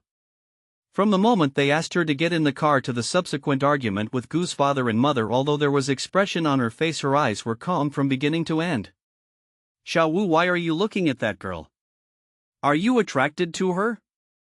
It's not good to be thinking about love at such a young age. The dark-faced man patted Su Jie's head jokingly, then said seriously, that girl has an aura that even Miss Chi can't compare to her. The driver Zhao Jing glanced in Shi Shang's direction and said, I also think she is not like an ordinary person. I have observed before that the way she looked at the zombies was no different from now. He didn't know if it was his illusion, but he felt that the way she looked at people was much colder than the way she looked at zombies. I was on guard last night and she stared at me for as long as I was on guard this morning. I saw that she didn't look like she hadn't had enough rest at all. Hey, are you sure you are talking about a girl under 20 years old and not our boss? Su Jie's forehead was full of black lines. Are they still talking about a girl? Several people shook their heads like idiots and Zhao Jing lowered his voice and said, pay more attention to her. Qiming Xue had finished her words. She glanced in the direction of Shi Shang, then walked up to Shi Shang with a bottle of treasure porridge and said gently, cousin, eat something. Shi Shang raised his head slightly and looked up at the woman standing in front of him. Completely different from the Qiming Xue in my memory. Qiming Xue is now bright and dazzling with a face as white and smooth as a freshly peeled egg. Her eyes are like a clear spring sparkling with light, and her every frown and smile is full of alluring charm. Shi Shang smiled and said, I'm sorry, I lost my memory and I don't recognize you. Shi Mingshua's smile froze, but she recovered quickly. Cousin, don't be angry, auntie is just confused because of anger. You just need to apologize to her properly later. 6th update. Shi Mingxue appeared gentle on the surface but secretly thought in her heart that she was worthy of being the heroine. She did not close the door properly when she left. She did not expect that she was so lucky that she still managed to get here.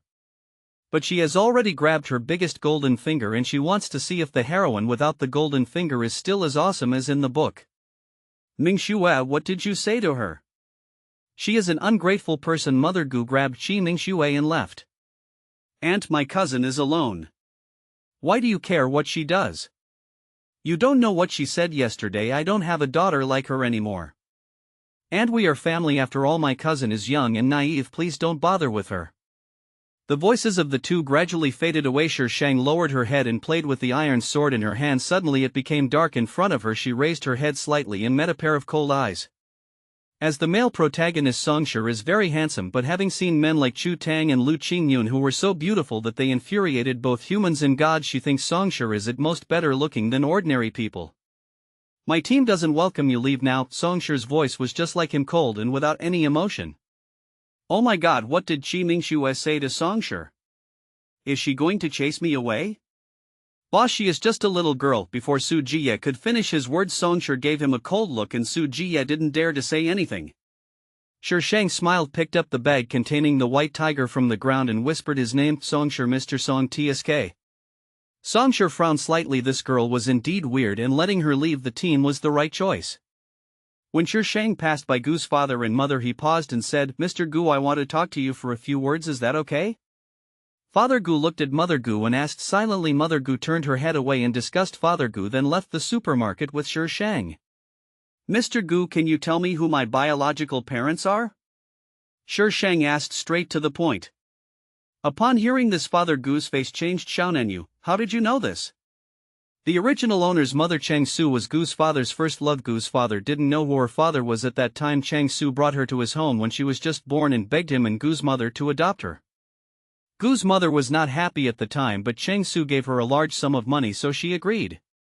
For more than 10 years Chang Su seemed to have disappeared from the face of the earth and no one saw her again. Chang Su is from Beijing. Is she going to Beijing? To get to Beijing you have to go through City B and there are no planes now. Shang had to suppress this matter for the time being since it can be used as a side quest. It must not be that easy to do. Shang left the supermarket and found an RV nearby with a zombie inside. Shang got the zombie out and drove behind Shi Mingshue's team. Shi Mingxue and Songshi both knew about it, but the road was wide open so they couldn't stop her from following, right? When leaving city, Songshi's men lost 5 people and quite a few others also died. There were originally more than 30 people in total, but now there were only more than 10 people left and the 4 cars were reduced to 2 cars.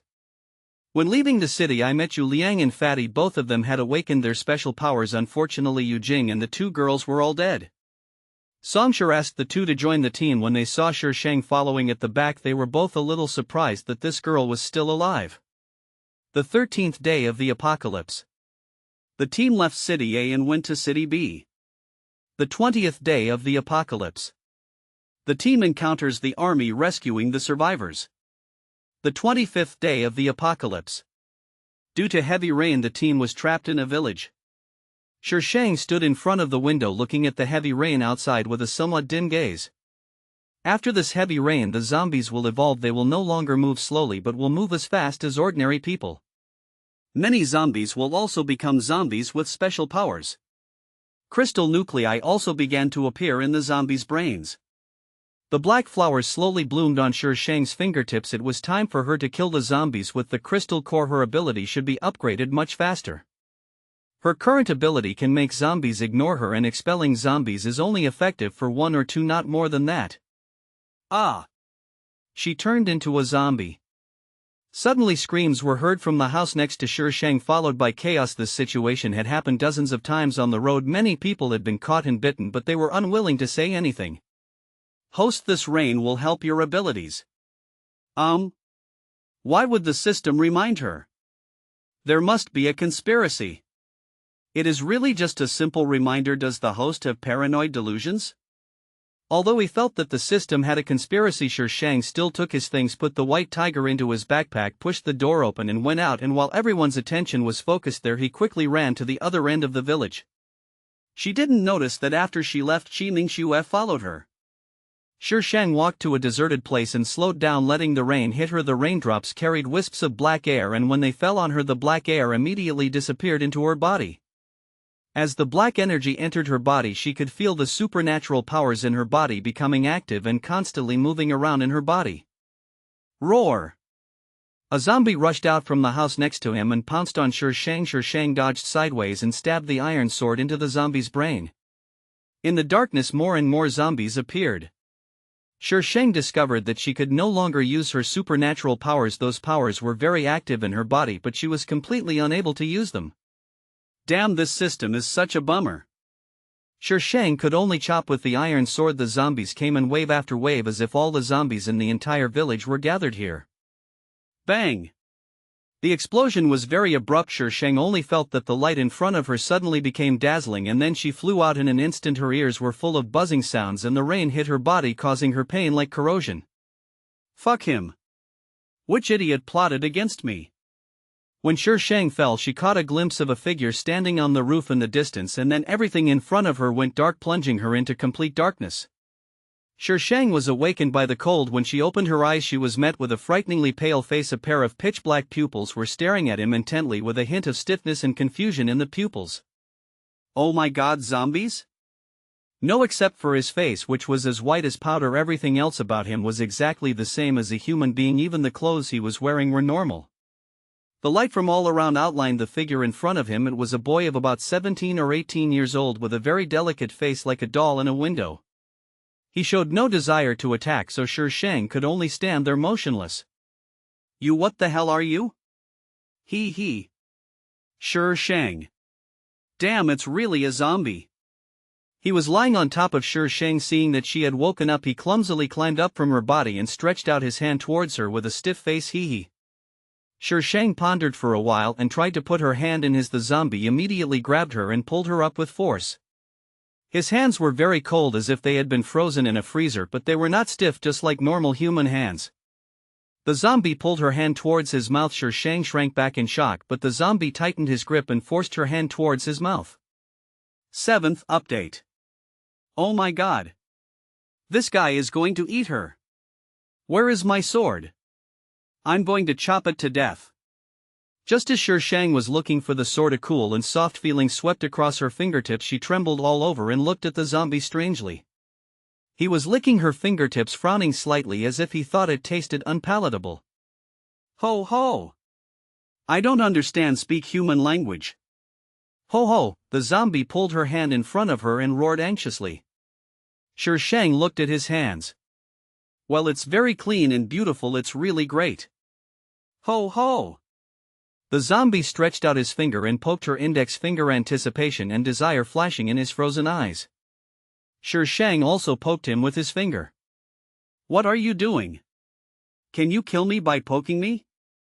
Because he didn't know how to express himself, the zombie anxiously circled around Shang twice and finally ran away. Shang. What's this new gameplay? This baby doesn't understand the world of zombies. Shang then looked around at where she was, which was a small cave. It was definitely impossible for her to have fallen into the cave because the surface was solid. So it was that zombie that brought her in? Are zombies so smart? How terrible. Her backpack and iron sword were placed in a corner not far away, probably picked up by zombies. Baihu fell asleep beside her and she called him several times, but he didn't wake up. Fortunately, he looked normal. I wonder if he is about to awaken his superpowers. Animals can also awaken superpowers, but the probability is much lower than that of humans. Everything in the backpack is still there, but the food has been soaked in water and is definitely inedible. Qi Mingxue. How dare you plot against her? Shang packed up his things and walked out of the cave and was immediately dumbfounded. Why is this cave opened on the cliff? Can that zombie fly? Shang didn't know whether zombies could fly, but she soon found out how that zombie got up there. This guy could teleport. He appeared next to her so suddenly, if she hadn't had good self-control she would have been frightened and fell off the cliff. He. The zombie handed the small white flower in his hand to Shang, pointed at her finger and then pointed at the flower. Shang, I don't understand at all. She reached out and took the small flower and asked tentatively, give it to me? The zombie immediately shook his head, ho ho. If you don't give it to me, what will you give it to me? Want me to see why the flowers are so white? Believe it or not, I will let you know why flowers are so red. Flower? Is this guy talking about her special abilities? Shang hesitated for a moment and used her special power to condense a black flower on her fingertips. When the flower appeared, Shang herself was startled. Before she could see it clearly, the flower disappeared. Ho ho! The zombie grabbed Shang's hand excitedly. Shang, did she see it right? This zombie actually absorbed her supernatural power? Oh shit, is this zombie going to heaven? Shang condensed another flower and the zombie opened its mouth and swallowed it in one gulp. Its cold tongue even licked her fingertips, which frightened Shang and gave her goosebumps. Ho ho? The zombie tilted his head, looked at her hand, then looked at her. Ho ho. Shang discovered that after the zombie had eaten her supernatural powers, its face was not as pale as before. Of course, it still kept a certain distance from people and its pupils were not as rigid as before. Her special ability also has a nourishing effect on zombies? This shouldn't be the case. If that were the case, wouldn't the zombies tear her apart after sensing her special powers? Shang thought that something was wrong with the flower he had seen before, so he turned back to the cave and condensed a flower on his fingertips. Seeing this, the zombie was about to pounce on him and bite him, but Shang immediately moved his hand away. Ho ho! The zombie was a little angry and his voice became a little sharper. Shang was afraid that this guy would pounce on him and bite him, so he pointed the iron sword at him and quickly looked at the flower. The flower was twice as big as the one she had condensed before, and its color was richer than before. Is this advanced? The zombie stared at Shang's fingertips and it looked quite pitiful. Shang's face darkened. She actually felt pity for a zombie. That's crazy too.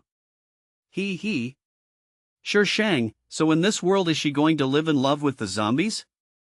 Shang condensed a few more flowers and fed them to the zombie, but there was nothing she could do because she couldn't fly. When you are on a cliff, you have to bow your head.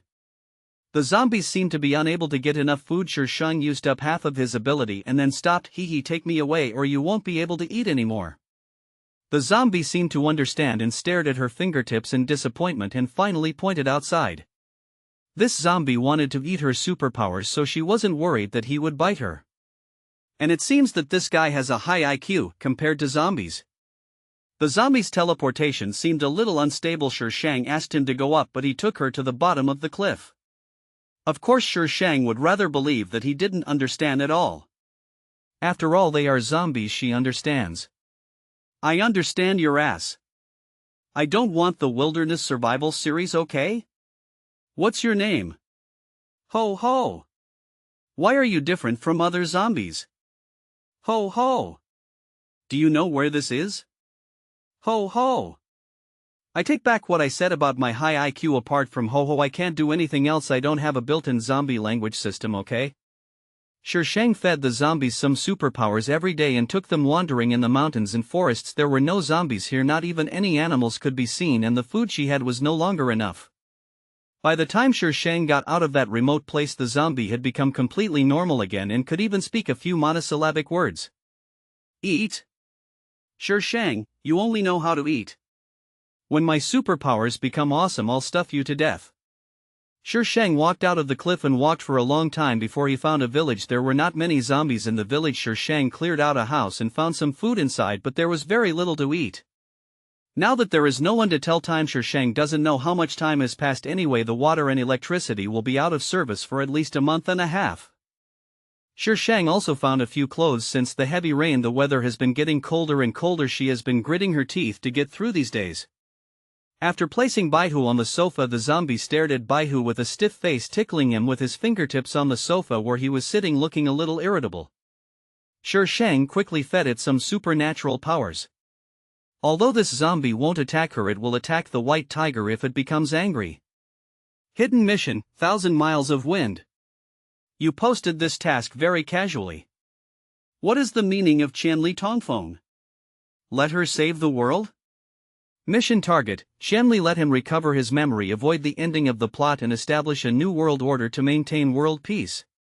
Shenli. Very good, another villain boss. I'm in a fight with the villain boss, right? And maintaining world peace? Do you think I am someone who can save the world? Chapter 8. Shenli. The biggest villain in this article, the only zombie king, looks no different from humans. If he hadn't said that he was a zombie, no one would have thought he was a zombie. He led the zombies to attack the base several times, and except for the base where the heroine was, the rest of the bases were basically destroyed. In the end, all humans united and, led by the heroine, successfully captured him alive. In order to study what makes the Zombie King different from other zombies, he was locked up in a laboratory for research. We don't know how they studied him, but the process was definitely not good. In the end, he blew himself up and the entire laboratory was blown up. Shi Shang took a few glances, staring at his own zombie eagerly. Is this guy the future Zombie King? This baby actually fed a Zombie King. And lead him to establish a new world order and maintain world peace. This is a lousy plot. I refuse it. Shi Shang's eyes turned and he had already made a decision in his heart. Change your clothes and don't attack the white tiger or I'll beat you. Shi Shang threw clean clothes on Shenli. He. Shenli looked at Bai Hu, then at Shi Shang. He. Shi Shang came out after changing his clothes. Shenli was taking off his shirt. The boy's body was still very tender and nothing special to look at, but the crisscrossing scars on his back frightened Shi Shang. The scars looked very old and they covered his entire back in a hideous manner. There was a strange tattoo on his shoulder blade. Just as he was about to take a closer look, Shenli put on his shirt and reached out to pull down his pants. Shi Shang saw it clearly before he looked away. Shi Shang, it's an eyesore. He calmly looked away and waited for Shenli to get dressed before Shi Shang walked over. You'll be on guard tonight. Call me if someone comes. Don't attack anyone. She wasn't sure if this guy would remain calm if he tasted human blood. Shenli looked at Shi Shang in confusion, then nodded. After a while, Shi Shang woke up in the middle of the night. In this dangerous world, she naturally wouldn't sleep too deeply. Shenli was standing next to her, staring at her straight. Shi Shang lifted the quilt and sat up, saying unhappily, "What are you doing standing here? Are you trying to scare me to death?" He hug. Shenli opened her arms. Shi Shang. She stood up silently, reached out to hug Shenli, and the cold and hard long nails scratched her neck. Shi Shang almost chopped her with a sword. But Shenli seemed to know that Shi Shang didn't like him touching her with his nails, so he moved his nails away in an instant to prevent them from touching Shi Shang's body. He hugged her quietly for a while, then let go of Shi Shang with satisfaction and sat down by the window. Shi Shang held his forehead with his hand. What the hell is this? I don't know how I developed this habit. I used to just hug him for a while, but later on the more I hugged him, the longer it became. Buzz, the sound of a car engine came from outside. Shi Shang walked to the window and looked outside. She chose a house that was close to the village entrance and was taller. Standing at the window, she could see the direction of the village entrance. Several military vehicles drove into the village and stopped at the entrance. Then some people got off the vehicles and walked into the village. There was light from the car and Shi Shang could see the military uniforms they were wearing at a glance. Shi Shang lowered his head and glanced at Shenli. You are not allowed to make any noise for a while, understand? If Shenli didn't make any sound now, he would be exactly the same as a human being. It might have something to do with her special abilities, but it was more due to his own reasons. After all, when she saw him, he looked not much different from a human being. Those people quickly cleared Shi Shang's house. She took out a flashlight and shone it downwards to indicate that there were people here. The people below stood there for a while without saying anything or coming in, and then turned and went to other houses. It took them less than half an hour to clear the village, and then a few more people came and knocked on Shi Shang's door. Shi Shang asked Shenli to stay on the third floor and he went downstairs alone. What's the matter? Shi Shang didn't open the door but shouted through it. It's a girl. The person outside muttered. I wonder how many people are in your house. If there aren't many people, we want to let some elderly people, women and children move in. The other houses are not well insulated. Don't worry, we will exchange food with you. Shi Shang opened the door and shone the flashlight on the people outside. They were 2 soldiers. Where are you from? The people outside probably didn't expect that the person who opened the door would be such a young girl. They were stunned for a moment, and after a while they said, we were sent by City B to pick up the survivors. Now we have picked up the people and are preparing to go back. City B. The first and second floors are available, but you are not allowed to come up to the third floor. Shang opened the door exchange with crystal cores. The two men looked strange at once. Only the military knew about the crystal core and ordinary people didn't know anything about it. This little girl.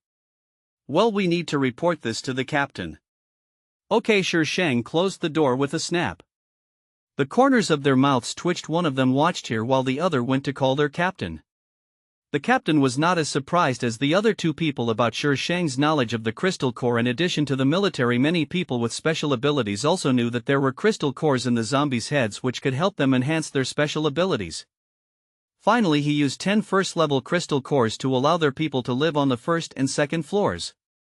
After that, rain crystal cores will form inside the zombies' heads. The crystal cores have just appeared now, and the crystal cores in many zombies' heads are still in the formation stage, so there are not many first-level crystal cores. There aren't many first-level crystal cores, so there may be no second-level ones at all. When Shang came out, he also encountered some zombies, but he didn't find a single crystal core. It was pitiful that the probability of a crystal core appearing was very low. 10 crystal cores are not a small number at the moment. Shang took the crystal core and went up to the third floor. There was a door on the third floor that could be closed, so she was not afraid of anyone coming up. From those people she learned that it was already the 49th day after the apocalypse. Shang absorbed one, but it had no effect, so she stopped absorbing. Her ability is strange in itself, so it is normal that she cannot absorb crystal cores. When the white tiger wakes up, it will be the right time to absorb it. I just don't know when Baihu will wake up. He has been sleeping for so long.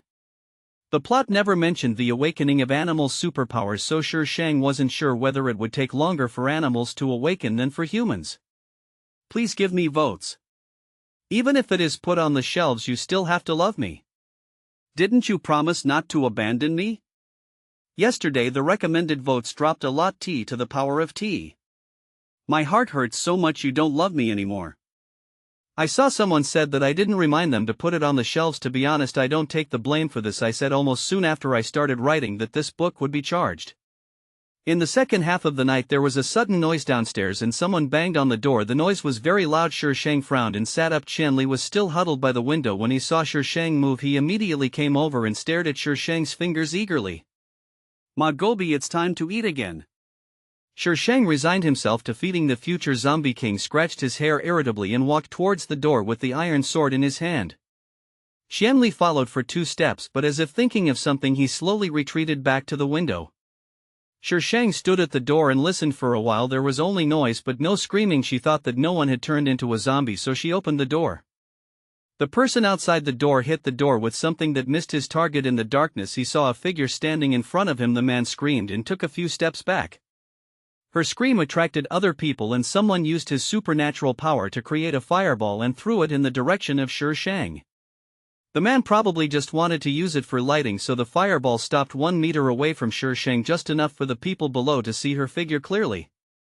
It's a person. I was so scared I thought it was a zombie. Just now someone told you that there was someone on the third floor and you insisted on breaking down their door. Now you're done. We are still worried. What are you worried about? Zhao Yan, don't think that no one knows about your little thoughts. The crowd started to make noise again. Shang rubbed his forehead with a headache and said unhappily, what do you want to do? They don't rest late at night and still have the energy to quarrel. I don't know whether they are bored or have kidney pain. Is there any room above you? If so, let us go up. The woman who threw the fireball before spoke immediately with a very arrogant attitude. The people here were divided into 3 groups. A few of them were led by this woman. Another group was composed of a few people who were against this woman Zhao Yan, and the rest were people who had nothing to do with it or people who were crying in despair, and some complained that they were too noisy but did not dare to stand up and say anything. Zhao Yan is also an important female supporting role. She is the male protagonist's right-hand man and the daughter of Zhao Jing's uncle. Before his uncle died, he asked Zhao Jing to find Zhao Yan and protect her. Before the end of the world, Zhao Jing had been adopted by his uncle. Naturally, he wanted to repay his uncle for raising him for so many years. When he met Zhao Yan on the way to City B, he must protect her. But Zhao Yan coveted Song Shi's beauty, so she naturally disliked the heroine who caught Song Shi's eye. In the end, she was turned into a zombie and killed by Zhao Jing himself. In the end, Zhao Jing did not end up well. Zhao Yan is here alone, and I'm afraid she hasn't met Zhao Jing and the others yet. It took her only a few seconds to filter out these thoughts. She leaned against the doorframe, her arms folded across her chest. Why should I let you go up? If it weren't for the crystal core, she wouldn't let these people in. Do these people still want to go further? What on earth do you mean by that? This is a public place now. What do you mean by occupying it alone? Do you see so many people down there? Zhao Yan was a little annoyed. Before the end of the world, she was also the daughter of a wealthy family with everything provided for her. Even after the end of the world, she was taken care of because of her special abilities. It's nothing like now where she is squeezed together with so many people. Not only does it smell bad, but these people are crying all the time. If she had known this, she would not have quarreled with her cousin out of anger. The person who arranged them said that someone was living on the third floor and they couldn't go there. She asked around and found out there were only 2 or 3 people up there at most, including a little girl. At first she didn't want to go up, but in the second half of the night she really couldn't stand it anymore. She didn't want to go back and see that woman, and when she didn't hear any noise upstairs, she went to knock on the door above. What does it have to do with me? In this world, people are willing to kill for a piece of bread. Zhao Yan was irritated by Shi Shang's attitude. I have to go up today, let's go. As she spoke, she walked towards the stairs. Shi Shang's eyes darkened and she swung the iron sword that had been in her hand towards Zhao Yan. Zhao Yan didn't notice that Shi Shang had a sword in his hand, and she didn't expect Shi Shang to chop her right away. She was caught off guard and the iron sword passed across her shoulder, cutting off a strand of her hair. Shi Shang turned his wrist and the iron sword pressed against Zhao Yan's neck. The cold touch instantly penetrated into her bones and a sense of panic suddenly rose in Zhao Yan's heart. The people outside have already started preparing and they will probably set off soon. Shi Shang stood at the window and watched from a distance. He saw Qi Mingxue and Songshi standing together. Zhao Yan stood a little further away talking to Zhao Jing and occasionally glanced in the direction of Qi Mingxue. Songshi's team had already arrived in City B and this time they were tasked with picking up these survivors. The plot guy is still so awesome. Hurry and send her to the heroine. Meow. The white tiger in her arms suddenly cried out. Shi Shang lowered her head and met the white tiger's sparkling eyes. This guy has been in a coma for more than 20 days. What kind of ability has he awakened? What are your abilities? Shi Shang pinched the white tiger's claws. Meow. The white tiger stretched out its tongue and licked the back of her hand. A human-like look of joy flashed across its sparkling cat eyes. However, no matter how Shi Shang asked, the white tiger did not show any special abilities. Shi Shang struggled for a while, but the white tiger didn't change at all except for meowing and eating a few crystal cores. Being able to absorb crystal cores must mean that he has supernatural powers. But this guy seems a bit stupid. The stupid white tiger walked around Shi Shang's feet, meowing in a flattering manner. The team below was ready to go. Chang Xian asked 2 soldiers to come up and call Shi Shang, but Shi Shang naturally refused. The future zombie king ran away from home and hasn't returned yet. If she leaves, where can she find that guy? Considering how much he likes his powers, he should come back. Shi Shang waited here for 3 days. On the 3rd night, when she closed her eyes to rest, she felt someone was staring at her. When she opened her eyes, she was met with a pair of lifeless eyes. The moment her eyes met, there was a little more spirit in the eyes. Before she could see clearly, she was hugged tightly. Ho ho! Lord Zombie King seemed very happy. He picked up Shi Shang and turned him around, making a continuous ho-ho sound from his throat. Meow! The white tiger was awakened, let out a fierce cry and arched its body to attack Qianli. Roar! Qianli roared back quickly and used space teleportation to jump to the other side of the room. The white tiger immediately chased after him, a whirring sound coming from its throat, the hair on its back standing up, and a rusty scimitar appeared out of thin air and shot towards Qianli. Qianli took Shi Shang and dodged again. Then Shi Shang saw Baihu constantly throwing things at him, and those things appeared out of thin air. They were strange and there was everything, even zombie corpses. Baihu often goes out these days. Sometimes she forgets about playing with her supernatural powers and doesn't care much about it. Who knew this guy actually had space abilities? Seeing that Baihu was throwing more and more zombie corpses at him, Shi Shang immediately shouted to stop. How many zombie corpses did this thing put into its space? What's even more bizarre is, what is the purpose of the zombie corpse? Keep it for appreciation or as food reserve? No matter which one it is, Shi Shang said he couldn't accept it. Damn, I can't understand the mutant beast's thinking at all. Roar! This low growl came from the corner of the room. Shang turned his head and saw that the zombies that were lying on the ground just now actually stood up staggeringly. Perhaps because Qianli was here, those zombies shrank into the corner in fear and several of them even huddled into a ball. Shang. This zombie is pretty cute too. No, these zombies are alive. Please vote. White Tiger's space can actually accommodate living zombies? In this novel, only Qimingxua's space can accommodate living things. The space abilities of other people cannot accommodate living things. Zombies also have life, so unless they are corpses, they absolutely cannot be put in. And now the White Tiger's space can actually hold living things. Should she be happy or sad? This guy actually used it to store zombies. Damn, think about it, she used the place where she stored food to store zombies. I am so heartbroken that I can't bear any more pain. Qianli drove the zombies away and then stared at her finger. Shang clenched his hands and put them behind his back. I still want to eat after running away from home. Eat some wool. Hee, I want it. Qianli walked around behind Shang, reached out and grabbed her hand and stuffed it directly into his mouth. The cool tip of his tongue kept circling around her fingertips. Shang pulled his hand back, ignoring Qianli's pitiful expression like a puppy. Where have you been these days? If you can't tell me, don't eat. Obviously, the future zombie king didn't understand what Shang meant and kept circling around Shang. Shang, what the hell is she talking to? A future zombie king who has no IQ? She is simply losing her IQ. It was not until dawn that Shang discovered Qianli's changes. His face had become completely the same as that of a normal person except for his eyes, which were still dull when he was not looking at Shang. He looked lifeless and eerie and was extremely scary. Shang discovered that Qianli and Bai Hu could not coexist peacefully. It was the kind of situation where you don't like me and I don't like you. Shang found a broken car in the village and drove it shakily on the road. Qianli could speak some simple words when she heard her speak, and her IQ was obviously much higher than before. I guess he went to get promoted during those days when he disappeared. I don't know what level this guy is now. She still had to go to City B, which was the largest base nearby. Helicopters should have been concentrated shortly after the end of the world began. She could only find helicopters there and then go to the capital city to find her mother. If she were to travel by land, given the current situation, she didn't know how long it would take her to reach her destination.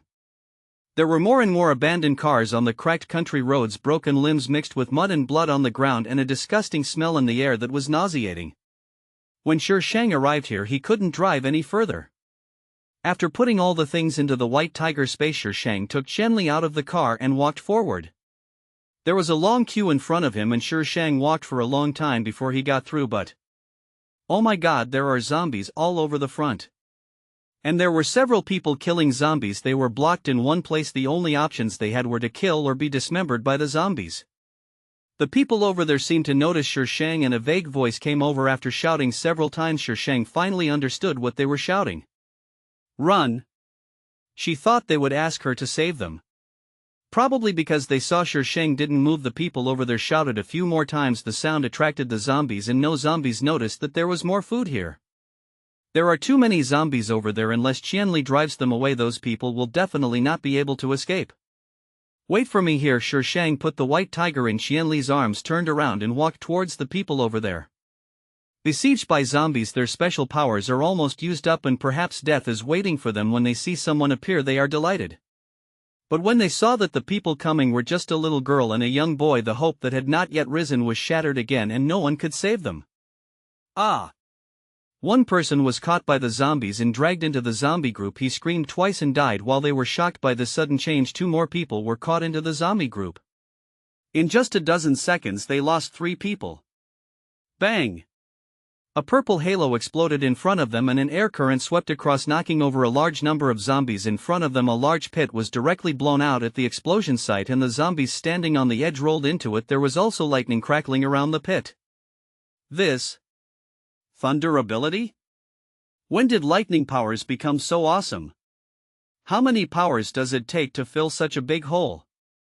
Just when they were wondering, they saw a small purple ball falling from the sky and landing not far from them. It exploded with a bang and the zombies in front of them were directly knocked over by the airflow of the explosion. Get down! Their movements were fast, but they still felt a very strong force shaking through their bodies, making their internal organs numb. Hey, you react pretty quickly. A light voice sounded above their heads. One of the boys looked up and saw the little girl from before. She was throwing a small purple ball in her hand. Lightning flashed in the ball from time to time. It looked like a purple crystal ball and was very beautiful. Is that the thing that just exploded? Does it feel good to be in close contact with zombies? Do you want to make love with zombies? And have a baby? Have a baby? You must be kidding. The three survivors helped each other to stand up. What did you throw? So many zombies just died like that? Heavenly thunder. The three of them were confused. Thunder? What the hell was that? Was this little girl suffering from a chunibu? The system was also completely confused at this time. When she was overcoming the tribulation in the previous plane, it had no idea how she succeeded. She actually packed up the mines? The material of the ball containing the mines cannot be analyzed at all. This host is going to heaven. But from then on, it also confirmed one thing, that the host had a space, and it was a very advanced space, the kind that was bound to the soul. Host, how much have you installed? Not many, just around 10,000. Sure, Shang did not hide it this time. That stupid system must have guessed that she had a space. If it still couldn't guess it, she would really doubt its IQ. Thousands of. Not much yet. Why don't you go blow up the Milky Way? These thunders are from another world. If you use them indiscriminately, you will be punished by the rules of the plane, the system said calmly. This thunder is used to overcome tribulation. It contains the power of heaven, and a plane will not allow other heavenly powers to exist. It's like a lion with a divided territory. If you suddenly run into someone else's territory, will they let you go? It might be okay to use it once or twice, but if you do it too many times, you will be discovered sooner or later. In serious cases, you will be wiped out, and in minor cases, you will be expelled from this plane. Oh, then I'll use it less. Sure, Shang answered seriously. I didn't ask you to use less. The trio didn't know why the girl became distracted while talking and looked at each other. This girl not only has a chunibu but is also a little dumb? But that doesn't take away the fact that she's violent. Look at those pits. Ask for votes. The three people rescued by Sure Shang were all students from the same university. They were preparing to go to the safe zone in City B, but they encountered zombies in front of them who knew that when they ran back there were also zombies behind them. They were attacked from both sides and had no way to escape. Among the three, the leader is called Qingyu, who is quite handsome. The other one is very tall and thin, called Linfeng, nicknamed Crazy, and there is also a fat guy called Xiaopang. Are there a lot of zombies ahead? Sure Shang only listened to what he wanted to hear and ignored the rest. Qingyu nodded. Otherwise we wouldn't have run back. I don't know what's going on ahead. There are so many zombies. Is City B in this direction? Without a navigation system or a map, she was very suspicious whether she had taken the wrong road. Otherwise, why had she not arrived yet after so long? I think so, Qingyu said uncertainly. Sure Shang saved a piece of trash. So she saved them just to ask for directions? Hashtag the host's train of thought is really weird. Hashtag. Qingyu was sweating coldly when Sure Shang looked at him like a loser. Did he say something wrong? This girl had strange little balls on her body that were like bombs. He didn't dare to provoke her. Sure Shang turned and left. Qingyu and the other two looked at each other and called out to Sure Shang, Girl, we are going to City B2. Why don't we go together? This girl is dressed neatly and has such a powerful weapon. It must be safe to go with her. I won't be a free bodyguard for anyone, Sure Shang said lightly. The trio. How confident this girl is. Well, I have the capital to be confident. The three were a little disappointed, but they didn't insist. Instead, they went to clean up the bodies of their dead companions. I thought we could get to the safe zone together. Qingyu looked at the simple mound of earth with a depressed expression. These people were his classmates. They had only attended classes together before the apocalypse, which was not a very good relationship. However, during the apocalypse they had come all the way together and they had a revolutionary friendship. Boss Lin Feng patted Qingyu's shoulder and comforted her. We still have to keep going, so don't be too sad. The end of the world is too cruel. Xiaopang burst into tears. I really want to eat Gene Key's braised pork trotters and roast duck. Damn it, you're still thinking about eating it this time. Do you have any future? Lin Feng slapped the fat guy on the back of his head. I'm afraid I'll never have the chance to eat it in this lifetime. Little Fatty rarely argued with Lin Feng but instead looked ahead in a daze. Lin Feng's expression also changed and he murmured, there will be a chance. I don't know whether I was saying this to myself or to Xiaopang and Qingyu. The three adjusted their mindsets and said their final farewell to their classmates, no matter what they had to live on for themselves, for their families, and for those who lost their lives on the road trying to protect them. The three thought Shi Shang had left, but they found her still in a traffic jam in the distance, and no one knew what she was saying, but she looked very excited. In front of her stood a young man holding a white cat. The white cat bared its teeth and screamed, constantly stretching out its claws to scratch the boy, but the boy held it tightly. Shi Shang stretched out his hand to grab the white cat, but the boy suddenly took a few steps back, threw the white cat away, and looked at Shi Shang innocently. Then they saw Shi Shang pointing at the boy for several seconds, seeming to be very angry, and finally went to pick up the white cat angrily. Shi Shang found a car nearby that was still drivable, but it didn't have much oil. Shi Shang looked at the cars scattered all over the ground and felt a little worried. She had always changed cars directly before, and it seemed like she didn't know how to get oil from other cars. The omnipotent host finally has something he doesn't know. This system is very pleased, but this is nothing to be proud of. Shi Shang walked around a car and looked at Qianli, who was glaring at Bai Hu. Both sides were ready for battle. There was no hope of relying on a cat and a zombie. She looked up again and saw Qingyu and the other two. She turned her eyes and waved at them. The three of them came running over happily. I'll take you to City B. Before they could say anything, Shi Shang spoke directly, but you have to take care of your daily life on the way. She doesn't really like being with people, but she has something else in mind, maintaining world peace, which she definitely can't accomplish alone. These three people seem to have good personalities and haven't lost their humanity because of the end of the world. The three people, who had no idea that they were being treated as reserve brothers, happily agreed and started working quickly. The three of them were all weak and alone, so if they encountered zombies they could only wait for death in their eyes. Shi Shang was a walking ammunition depot, and his massive destructive power was definitely the greatest guarantee.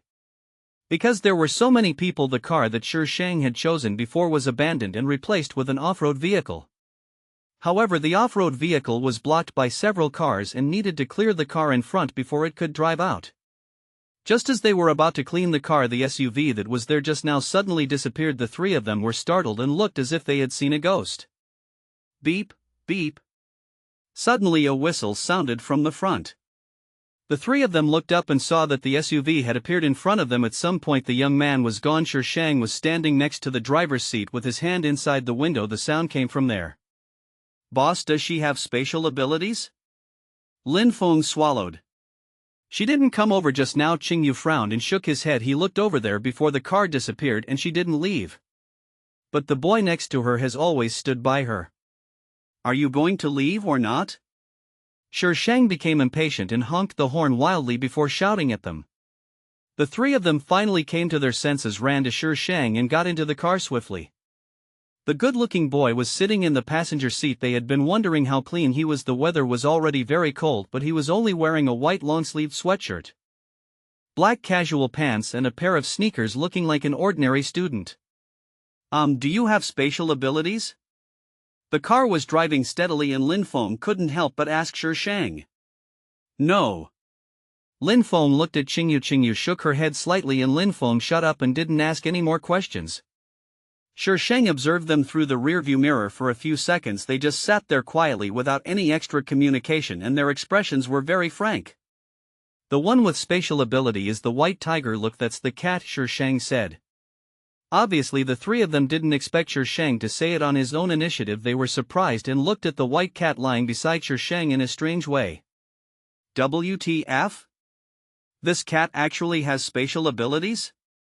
Can an animal possess such a precious power? The worldview seems to have been refreshed. When do you want to update? Along the way, Qingyu and the other two were completely shocked by Shi Shang. In addition to the strange purple ball that could explode, she also had an iron sword. The iron sword chopped the zombies just like chopping carrots. After being shocked so many times, you will get used to it. The only thing that puzzled them was the young man. He did almost nothing and had a disgusted expression on his face when eating, as if what he was eating was not precious food but something disgusting and nauseating. Every time they saw that expression on his face, the other three people felt like hitting him. In the end times, food is the most precious thing. How many people starve to death? How many people kill for food, losing their conscience and humanity? But they discovered that his IQ didn't seem to be high, so they had to suppress the impulse. Fortunately, they didn't travel together for long and City B was not far from them. After about 3 days of walking, they saw the gate of City B's safe zone. It was already the 56th day since the end of the world, and the management of the safe zone already had a clear system. Are you leaving or are you following me? While Shang asked Baihu to pack his things, he asked the 3 people in the back seat. She had observed these 3 people over the past few days and found that they were indeed good. Even though they saw that she had a lot of food, apart from being a little greedy, they did not have any bad thoughts. But whether to stay or not depends on their own choice. What does Miss Gu mean? Xingyu's heart started beating wildly when she heard Shang ask that question. I need people to help me with things. If you are willing to stay, you will be our people maybe in the future. Shang paused and didn't say anything else. She glanced at Chen Li, who turned back and grinned at Shang hungry. Shang. I'm starving. Do you have any other skills besides eating? Xingyu talked with the remaining 2 people for a while, and they all expressed their willingness to stay after spending these few days together. They admired her from the bottom of their hearts. A little girl who was calmer than them when faced with things. What's more, they were saved by her in the first place, so they would not refuse even if it meant repaying her for saving their lives. Boss, since you are one of us, can you tell me what kind of sword yours is? Lin Feng immediately changed his words and shamelessly asked the question he had always wanted to ask. It is no exaggeration to say that the iron sword can cut through iron like mud. Sword of Justice, Shang said seriously. Saving the world depends on it. Lin Feng, he said it so seriously that he almost believed it. Is it really okay for you to be so immature? Shang told the 3 of them a few rules, and as her servants they had to follow her rules. But this rule is actually very simple for Qingyu and the other 2. It all comes down to 4 words: listen to her. Get out of the car. Shang got out of the car first, holding Baihu. After Shang got out of the car, Chen Li immediately opened the door and got out. There were a lot of people queuing outside the safe zone waiting to enter the safe zone. Shang and his friends were already at the very back, and they had to stretch their necks to see the gate of the safe zone. The people here are all cautious and alert, or looking around greedily, but most of them are desperate. This is the most common type of people after the apocalypse. Even if they enter the safe zone, they will not survive long. How long will the queue last? Xiaopang ran back from the front. The queue in front is very long. Some people have been here for 4 or 5 days and still haven't gotten in. There is no passage prepared for people with special abilities? Shang frowned slightly. No matter which safe zone it is, there will be a special inspection passage left for people with special abilities. Ah! I forgot to look. I'll go check again. After saying that, Xiaopang ran towards the safe zone again. Shang, was it the right choice for her to keep these 3 people? A safe zone as large as City B naturally has passages prepared for people with special powers. Her 3 new brothers are all people with special powers. Shang didn't want to expose her own bizarre special powers, so she and Chen Li were stripped naked and checked. After confirming that they had no wounds, they were isolated for 24 hours and then released. It was at this time that the 3 of them discovered that their new boss had never used his supernatural powers. She was too violent before, and she didn't even need to use her superpowers to kill the zombies, so they all forgot about it. For this reason, the 3 of them became more determined to follow Shang. While Shang was locked up in the small darkroom, the 3 younger brothers had already found a place to live and had a thorough understanding of the safe zone. Now the safe zone uses crystal cores for transactions. They killed a lot of zombies along the way and had a lot of crystal cores, so when Qingyu was looking for a house, he also looked for a suite with 3 bedrooms and a living room. Shang discovered that apart from Xiaopang, the foodie, Qingyu and Lin Feng still played a very important role. Boss, should we also register a mercenary group? Lin Feng said excitedly. The missions that a mercenary group takes will be higher level than those that ordinary psychics take. With your ability, I think it will be no problem for you to take S-level missions. Have you found out what I asked you to find out? Shang ignored Lin Feng and looked at Qingyu instead. Qingyu nodded. I found out everything. Qi Mingxue is a dual-powered person and the deputy captain of the Hurricane mercenary team. She has a good reputation in the safe zone. Dual elements? Shang was surprised in the plot. Qi Mingxue was only an ice element. Well, she originally had ice-type abilities, but later on she awakened to the healing ability. This ability is more precious than the space ability. If ordinary people are caught by zombies and are treated in time by someone with healing abilities, they will not turn into zombies. When Qingyu said this, there was a hint of yearning on her face. If there were more people with healing abilities, there wouldn't be so many people turning into zombies after being caught by zombies. When Shi Shang saw the expression on Xingyu's face, he sighed inwardly. This child needed to be brainwashed more so that he wouldn't be too lenient when doing things for her in the future. Shi Shang knew very well what Qi Mingshua's healing ability was. The spiritual spring in her space has healing power. But in the plot she didn't reveal it, so how come? Boss, why are you asking about her? Lin Feng was puzzled. She is now a celebrity in the safe zone. I heard that her ability has reached level 3. Oh, I'm going to find some fun for her. Shi Shang narrowed his eyes and smiled with the corners of his lips raised. That smile was so sinister that it gave the other 3 people a chill. How did Qi Mingxue offend the boss? I'm hungry. Qianli rubbed against Shi Shang, took her hand and stuffed it into her mouth. When they first saw this scene, the 3 were disillusioned. What a good-looking boy. Result? What a fool. Shi Shang took Qianli back to his room. Qianli was half full when his supernatural powers were almost exhausted. He hugged Shi Shang, rubbed her cheek, then let her go and sat in the corner of the room with a window. Shi Shang sighed and carried him to the bed. No need to keep watch. Hug. Shi Shang. I'm really sad that you didn't vote. Shi Shang finally registered a mercenary team according to Lin Feng's suggestion, using a very arrogant name. If you don't agree, come and fight. To be honest, the trio rejected such a childish name, but their rejection was of no use. Shi Shang had been gaining experience points for the past month and had raised the name "Come and Fight If You Don't Agree" to the top of the Hurricane Mercenary Group. Of course, her goal must be above. Everyone is very curious about the mercenary group that came to fight against them. The information of mercenary group members is not allowed to be disclosed except to the official of the safe zone. Therefore, apart from the official people, no one knows who this person who was unwilling to accept the battle is. The task times refreshed on the task board showed that they received tasks either in the middle of the night or very early in the morning, which was completely different from other people. Have you ever seen such a strange mercenary group? No. What's more, this mercenary group has caught up with the Hurricane Mercenary Group in just 1 month. How can it not make people curious? However, the truth is, Xingyu and the other 2 were afraid that once the name of their middle school mercenary group was made public, they would be beaten up. In order to avoid being asked to take on the task, they used every possible means. Are they easy? Boss, do you want to take this SS level mission? All previous tasks were S level, and this is the first time that a double S level task has appeared. What mission? I'm not sure. They said they would tell me only after I accept the task. This task is directly issued to several mercenary groups on the leaderboard. It will not appear in the task hall. No, Shi Shang shook his head. In this case, most of the time the authorities are playing some tricks. But the rewards are very generous. Lin Feng felt a little regretful. She said as if she had treated them unfairly, "Are you short of food or crystal cores?" Lin Feng shook his head. There was no shortage of these things. They have collected a lot of supplies while on missions recently. They don't know how big the space in Baihu is, but it can always hold enough supplies. The only bad thing is, the white tiger likes to put zombies into the space. Even if the boss tries to stop it, it will still do its own thing and have a lot of fun.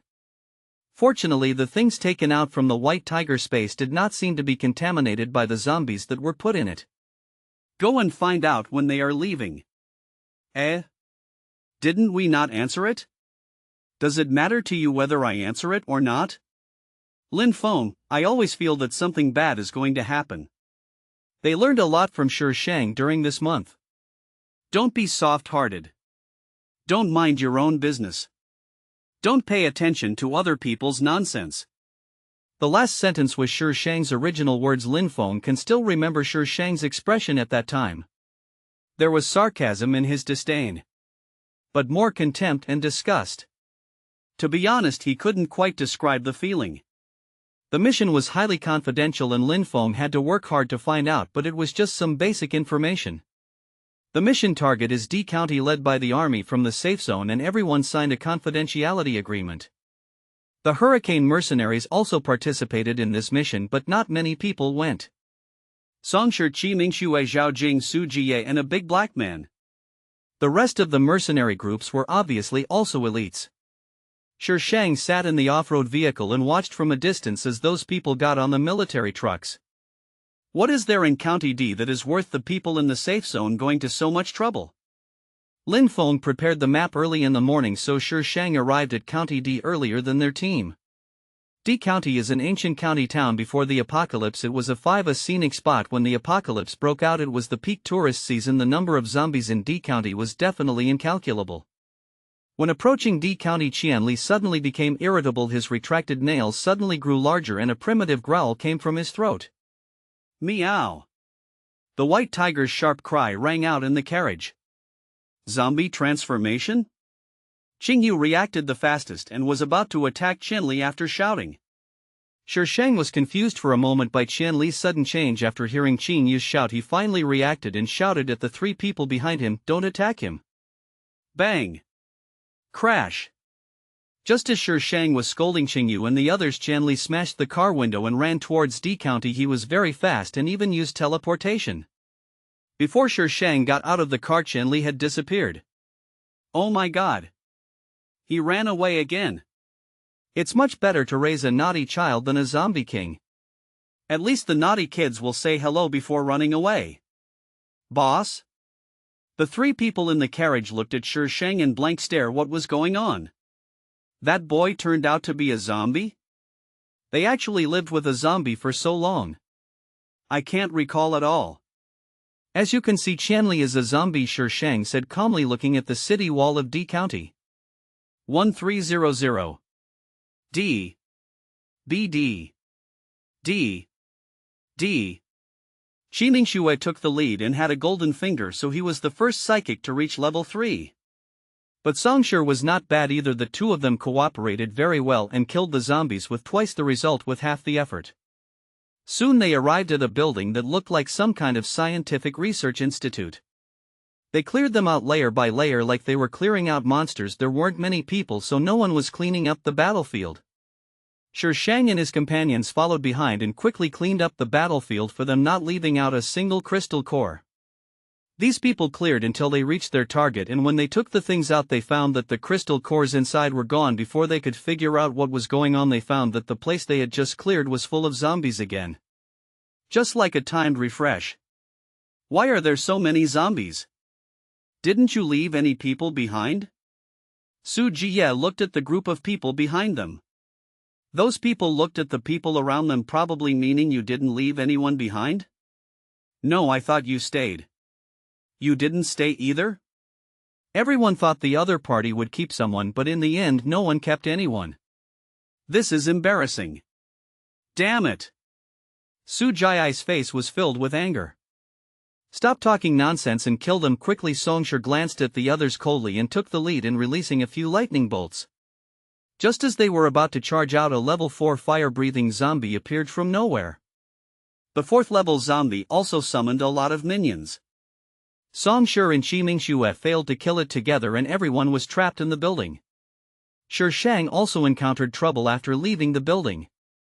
First, she was chased by a level 4 fire-breathing zombie. Her ability level was probably not level 4, so she had little effect on a level 4 zombie. Fortunately, she could affect it. A few people barely escaped.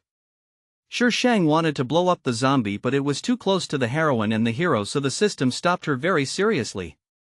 Before she ran far, she met the level 4 zombie again and a group of people led by Chang Xin. I don't know what's wrong with Chang Xin. He actually brought people to her. There were too many of them and she was not alone, so she was forced to get involved with them. Now she was forced back to Qi Mingxue's building. There were quite a few zombie corpses in the hall, but they were all piled together and being burned by someone with fire abilities. Qi Mingxue and Songshi were not there, but the babyface Su Jie was there. Hey, it's you. When Shi Shang came in, Su Jie recognized her. Shi Shang glanced at him coldly and Su Jie paused. Her eyes were too cold, as if they were made up of some kind of mechanical thing, which made people feel creepy. Even colder than the way their captain looks at people. Qingyu and the other two knew that Shi Shang was in a bad mood at the moment and whoever touched him would be in trouble. They all pretended not to see it. Some looked at the ceiling, some looked at the ground, some wanted to eat. Chang Xin counted the people and then turned to Shi Shang. Captain Gu, your team didn't seem to accept the mission, so why are you here? As the culprit, Chang Xin not only showed no apology but was also aggressive. Sure, Shang was furious now, so his tone was naturally not very good. Why is D County contracted out? Only those who have accepted the mission can come here. That's not what I meant. Chang Xin was embarrassed for a moment, but then he said seriously, Captain Gu, can you tell me why you're here? This mission is extremely secret and D County has long been determined to be destroyed, so no one will come here. Chang Xin was a military man, so he naturally had the right to share official information. He knew that she was the captain of the unyielding mercenary group. In addition, they had contact before, so he already had doubts about Sure Shang. So what if I don't say it? Sure Shang looked at Chang Xin provocatively. When Sure Shang gets angry, she is definitely the type of person who will argue that if you are more aggressive than me, I will be more aggressive than you. She will not give face to anyone. In her words, face is earned by oneself and does not need to be given by others. Chang Xin. Are they a mercenary team as well? Their tone is so aggressive, they are really like a newborn calf that is not afraid of a tiger. Someone started to mutter after hearing the conversation between the two. To be able to get here, she must have some skills. Which mercenary group have such a pretty girl? She's the one Captain Chang called Captain just now, right? Those who have been through D County know best how many zombies there are. They all said that they had never heard of any mercenary group with such an arrogant girl. Some people have seen the people behind her, but they never communicate with others, and no one knows which mercenary group they belong to. Captain Chang, which mercenary team is she from? Even if the people who took on the task this time didn't know each other's names, they had met each other before, and many of them had even worked together. At this moment, a little girl and 3 young men suddenly appeared and arrived here safely. Whether out of curiosity or other reasons, these people wanted to know who they were. If you don't agree, come and fight me. Chang Xin was probably also very angry, so his voice was a little loud. The person who asked the question was stunned. Don't agree, come and fight? Captain Chang, I don't seem to be dissatisfied. He just asked which mercenary team they were from. Don't agree, come and fight? Hold the grass. No way. Is this the mercenary team that wants to fight against the enemy? Is this the mysterious mercenary team that has surpassed the Hurricane mercenary team in just 1 month? She is the captain who came to fight because she is not convinced? She looks only about 17 or 18 years old? You must be joking. Captain Chang, are you kidding us? Whether you believe it or not, I just don't. Although the name "come and fight if you don't accept" sounds a bit childish, their completion rate is 100%. How could it be a few young people and the leader is a little girl? Some people also said weakly, but they got here safely. Please vote. Monthly ticket recommendation ticket. 1,200 recommended votes plus more. It took only half a month for the Hurricane mercenaries to emerge and become famous, and since then they have occupied the top spot on the rankings for many years. When this "come and fight with the Chinibu mercenary team" became famous, it was already on the list. No one had heard of this mercenary team before. This situation only shows that the missions they take are those that can be completed by only one mercenary team, which can ensure that they do not come into contact with other people. However, the rewards for this kind of missions are never much, and there are few mercenary teams to take them up. They are always temporarily formed into teams by unorganized psychics or completed by one person alone. Taking on this kind of mission and not only preventing the mercenary team from surviving, it shows that they are quite capable. Several months of living in the apocalyptic world taught them one thing: never underestimate women and children. Chang Xin took a deep breath and said, Captain Gu, this mission requires absolute confidentiality. I hope you can give me a clear answer. If you refuse to answer, I will have no choice but to kill you here. He made a gesture to the people around him, and immediately someone surrounded Sure Shang and his companions. The others stepped aside, watching the show as if it had nothing to do with them. Captain Chang. Xingyu quickly stood up, but before he could finish his words, he was pulled back by Sure Shang.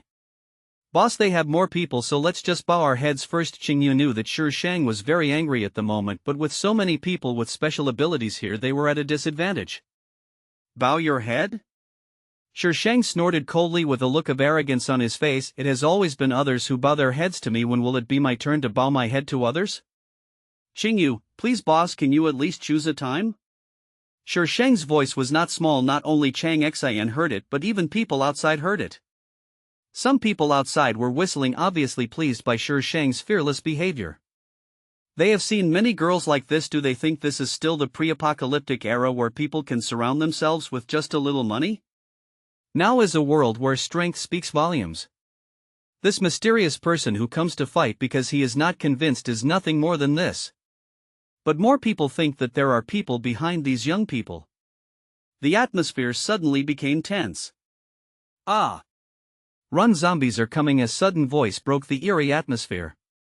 The sound came from the second floor. Captain Chang gave up talking to Shi Shang and looked up. Several figures were running down from the second floor, including Qi Mingxue and Songshi. It turns out that wherever the heroine goes, trouble happens. A fire-breathing zombie followed behind them. Shi Shang frowned slightly. This zombie was not the previous one. Holy shit! How many level 4 zombies are there here? To the basement. Hurry up, hurry up. They were completely unable to deal with the level 4 zombies and could only run away. It was Chang Xian who shouted out that the basement was opened by his men and Shi Shang was still forced to run after him. Close the door. But there are still people who haven't come in. Damn it, if we wait any longer we'll all die. Close the door. The soldier controlling the door looked at Chang Xian. Chang Xian looked at the people outside who had no time to come in and nodded with difficulty. The heavy metal door closed, isolating the sounds from outside. It's more like an underground laboratory than a basement. The emergency lights here are still working, although the light is not very bright. Everyone can see clearly. What's going on? How did a level 4 zombie get in? We clearly checked and there is no way to get in from upstairs. Everyone downstairs looked at the person coming down from the second floor. At this time there were only 4 people who came down from the second floor and successfully entered. Qi Mingxue and Songshi were naturally among them. One of them turned pale and said in fear, It's Wang Tu. Damn it, I knew I shouldn't have let him come. He's more likely to cause trouble than help. Obviously Wang Tu had a bad reputation. When that person said this, a group of people immediately started cursing angrily. 1200 ZF A4 Gu Nan. Songshi finally couldn't bear it anymore and called her with murderous intent. He disliked this Gu Nan the first time they met, and he still disliked this Gu Nan the second time they met. It's just a joke. How can you be so humorless? Shi Shang said with a smile on his face. By the way, Qi Mingxue, you'd better keep some of your things tightly. If I were you, I would never take them out. After all, those things are good for my superpowers, right? Qi Mingxue didn't understand what Shi Shang was talking about at first, but by the end Qi Mingxue understood it. She was talking about her space. She knows. How could she know? Obviously she took it so long in advance. Qi Mingxue was completely panicked. Even though she had read the entire story, she knew how powerful the heroine's aura was, and before she traveled through time she was just an ordinary person. Cousin, what are you talking about? Qi Mingxue said with a pale face and then pulled Songshi. Sure, I feel a little uncomfortable. Let's go over there and rest for a while. Songshi didn't take Shi Shang's words to heart, but Qi Mingxue's performance made him take it seriously. This article is slow to warm up, and the male protagonist is a very high-end background character, so Songshi is still at the stage of admiration for Qi Mingxue. Shi Shang's words undoubtedly put Songshi in a bad light. He would unconsciously pay attention to Qi Mingxue and would always find something unusual. Qi Mingxue was afraid that Shi Shang was saying something, so she pulled Songshi away. After Qi Mingxue left, Xingyu, the background character, came over. Boss, look at this. He found a notebook from somewhere and turned to one of the pages. The paper was very old and the font was a little blurry. July 25, 1995. Heavy rain. This is the 6th day of heavy rain and disasters have occurred in many places. My meeting with him has to be postponed. I really hope to see him soon. July 30, 1995. Cloudy. Today in the laboratory I heard that we have a very strange corpse. My colleagues couldn't explain why it was strange. The body seemed to have been there for many years and was closely guarded. I'm really curious. August 27, 1996. Cloudy. I joined a new research group. The research project is about the mysterious corpse. The people above asked us to sign a confidentiality agreement. No one can say a word about this matter outside the laboratory. October 11, 1996. Sunny. He is here. October 22, 1997. Cloudy. I saw the body we signed a non-disclosure agreement for.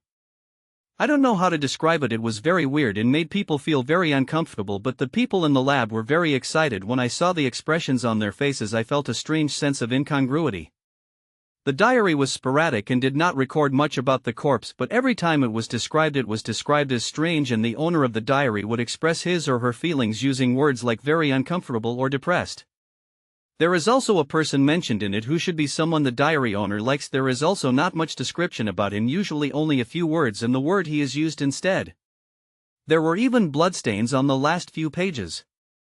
July 6, 1998 rain.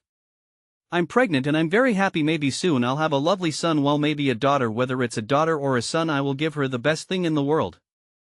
July 18, 1998 rain. I think they are all crazy. October 19, 1998 sunny. I want to escape. October 25, 1998 rain. He will help me for the sake of the children. November 2, 1998 sunny. I'm ready. I can't let my child with him. The diary ends here. But there was a name at the end that made Shang stunned. Chang Su. Gu Nan's mother. Shang suddenly felt a little depressed. After all, this body belonged to the original heroine. The background that the plane automatically added must be very rich. No wonder she started the side quest. 1,200 recommended votes plus more. Next time I will add 1,800 more recommendation tickets. Shang put the notebook away. It was not in the storyline of this quest, so she had to collect it herself. The corpse mentioned in Chang Su's notebook may be the source of this disaster. Chang Su must have escaped and then gave birth to the child and sent it to Gu's father. According to Gu's father, Chang Su's family should not be poor. After all, she gave a large sum of money to Gu's mother at that time. A large sum of money in that era was definitely not a small amount. But who is the father of this body? And Chang Su is from Beijing, so why would she appear in a research institute in this small county?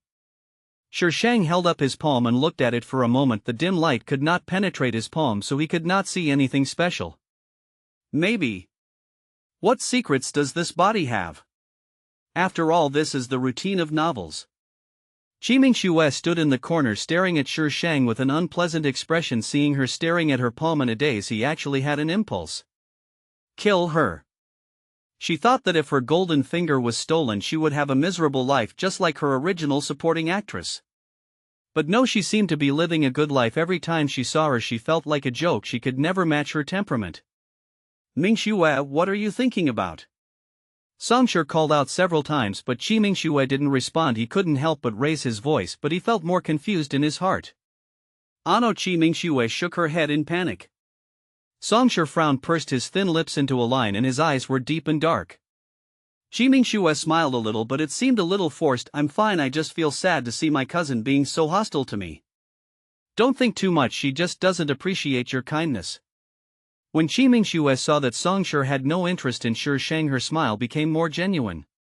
Mingxue, come and eat. Ashi, do you want to eat? Mingxue smiled at the person over there, then asked Songshur gently. You go first, I'm not that hungry. Qimingxue wanted to say something. Her eyes wandered between him and Shang for a few seconds, but in the end she said nothing. She was afraid that it would be counterproductive and that if she said too much it would attract his attention. After Qimingxue left, Songshur stood there without moving. Boss, look at what Gu Nan is doing. Su Jiye came to his side at some point and asked him to look in the direction of Shang. Songshur glanced in the direction of Shang. She was standing on tiptoe as if trying to reach for the painting hanging on the wall. It was a very strange painting, like a child's random scribble with red and green mixed together. It was indeed strange to hang it in such a serious place. Someone called Songshur, and when he turned around to look, there was no one there. Shang took the painting back to Qingyu and the others and threw it to Qingyu.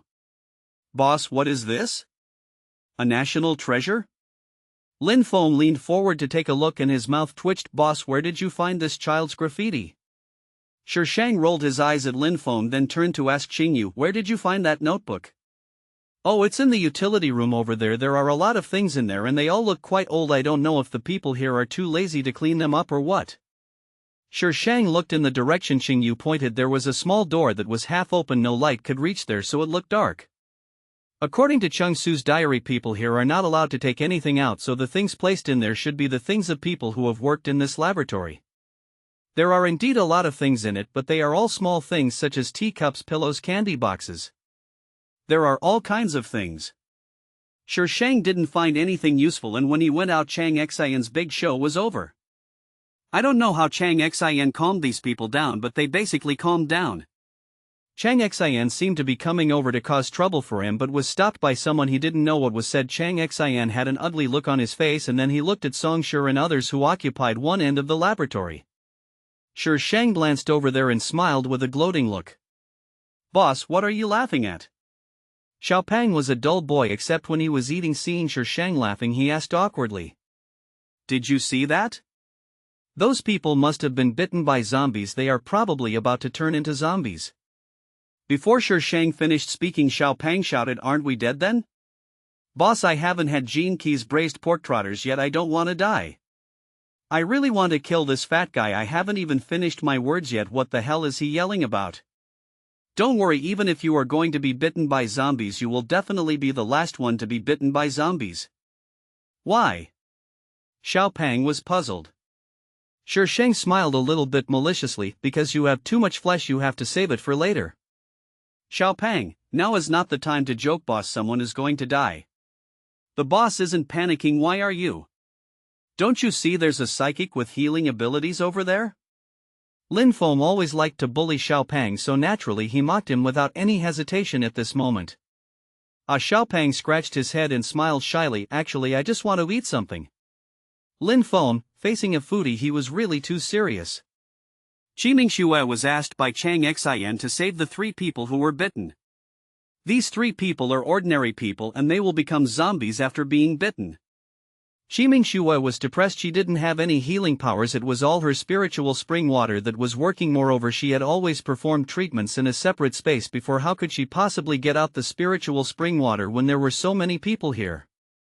Her matter was made public because she had no choice. She had participated in a mission before, and if she didn't save them, all of them would die. There were official people involved at the time, so it was impossible to hide it. In the plot, if Sure Shang had not come to fight against this mercenary team with the second-year syndrome to cause trouble, Qiming Xue not only did not participate in that mission but also did not participate in this mission, so she was not exposed. Miss Qi, please save them. Qiming Xue said in embarrassment. Captain Chang too haven't recovered the energy I used up before, I'm afraid. With Sure Shang's previous words, Qiming Xue now didn't want to expose her spiritual spring at all.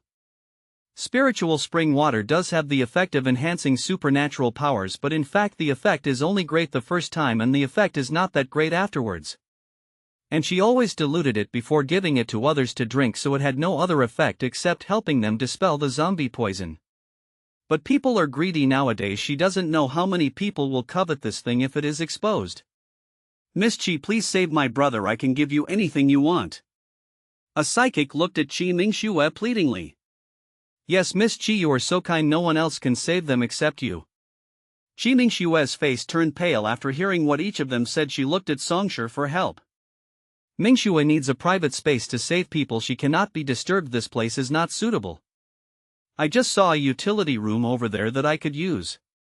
This rule has always been like this. They don't have any other people with healing abilities and they don't know how people with healing abilities treat people bitten by zombies. Qiming Xue needs to be treated in a separate space so no one finds it strange.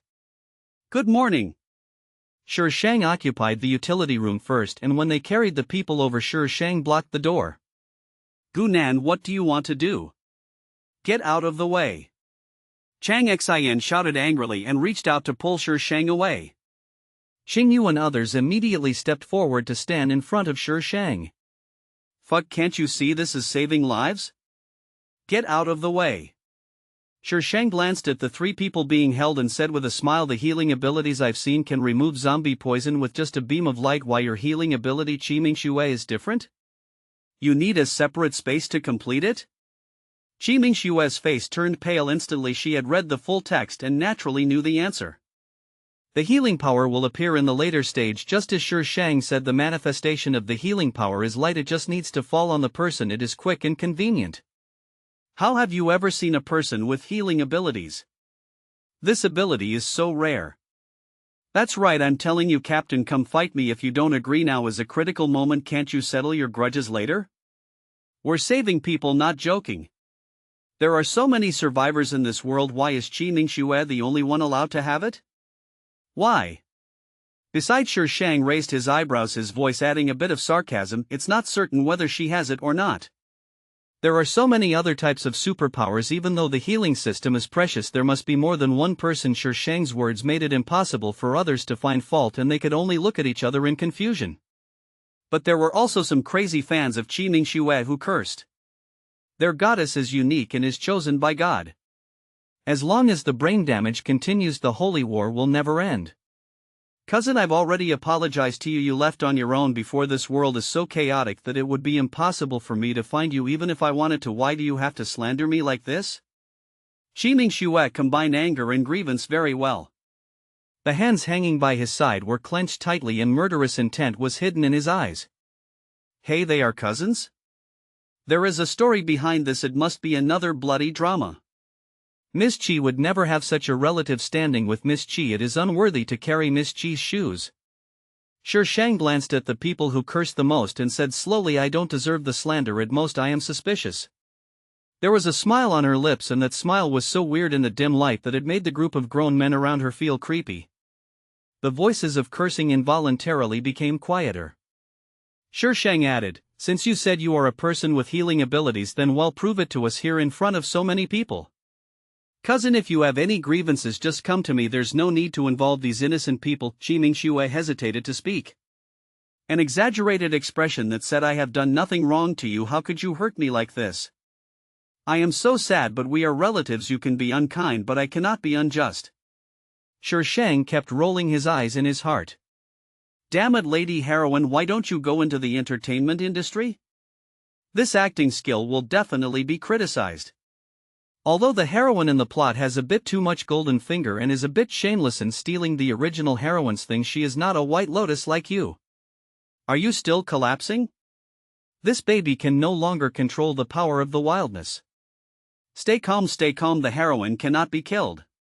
But it's really painful to rack your brain. Others might not be so impulsive, but the emotions of the support teams of those three people were aroused, and some of them started to take action directly. The metal weapon condensed by the gold-type mutant flew towards Shi Shang. Xiaopang immediately activated his supernatural power and built a wall of earth. The metal shot into the earth wall, slowing down the force. The earth wall was also of a certain thickness, so it eventually sank into it. You really don't know what's good for you. Shi Shang held down Xing Yu, who was about to attack them, and said in a gloating tone, if anything goes wrong, don't blame me for not warning you. Here, I'll give it to you. Everyone was a little confused by Shi Shang's sudden change. He just gave in like that? But now it was an emergency and no one thought too much about it, and they quickly carried the person into the utility room. Shi Shang carried the white tiger out and fed it with sausage as if nothing had happened. The quiet scene between the girl and the cat was extremely harmonious, as if the person who was causing trouble just now was not her. Shi Shang's behavior can be described as arrogant to the extreme, but she knows her limits and stops when you are about to explode. Although you really want to beat her up, you have more important things on your mind and can't spare the energy to do so. Those who had no vested interests began to analyze. This little girl is quite capable. Did you see what that fat guy did just now? His Earth-related ability seems to be of a higher level than ours, and it's also very fast, almost in the blink of an eye. Then his level is higher than ours. The highest level of superpowers now is level 3, right? Could he be a level 4 superpower user? The group of people looked at each other and felt a little apprehensive. Level 4. Look at the level 4 zombies outside. There is no way they can deal with so many of them. A level 4 psychic should not be any worse than the zombies, right? Someone sighed. So there is a reason why she can climb to the second place on the list, but that little girl is too arrogant. I want to hit her when I see her. The others echoed her, but they didn't want to hit her. Songshur was also participating in the discussion, but of course he was not among the people involved. He lowered his head, making it impossible to see the expression on his face. For some reason he always felt that what Shi Shang said had a deeper meaning. Healing ability. And the sentence at the end, don't blame her for not reminding you if something goes wrong. She must have some trump card, otherwise she wouldn't dare to be so arrogant. Zhao Jing said the truth. In the last days when killing is not against the law, people without a trump card would not dare to be so arrogant. If there really is, it's pure idiocy. But looking at the little girl, she doesn't look like an idiot at all. All we can say is that she has a trump card, and that trump card is very powerful enough to make her arrogant in front of so many people with special powers. When a person has the qualifications to look down on the world, he no longer needs to look at anyone's face because he is the master. Even if I have a trump card, it's too conspicuous. The black man shook his head. Who knows when someone more powerful than me will appear?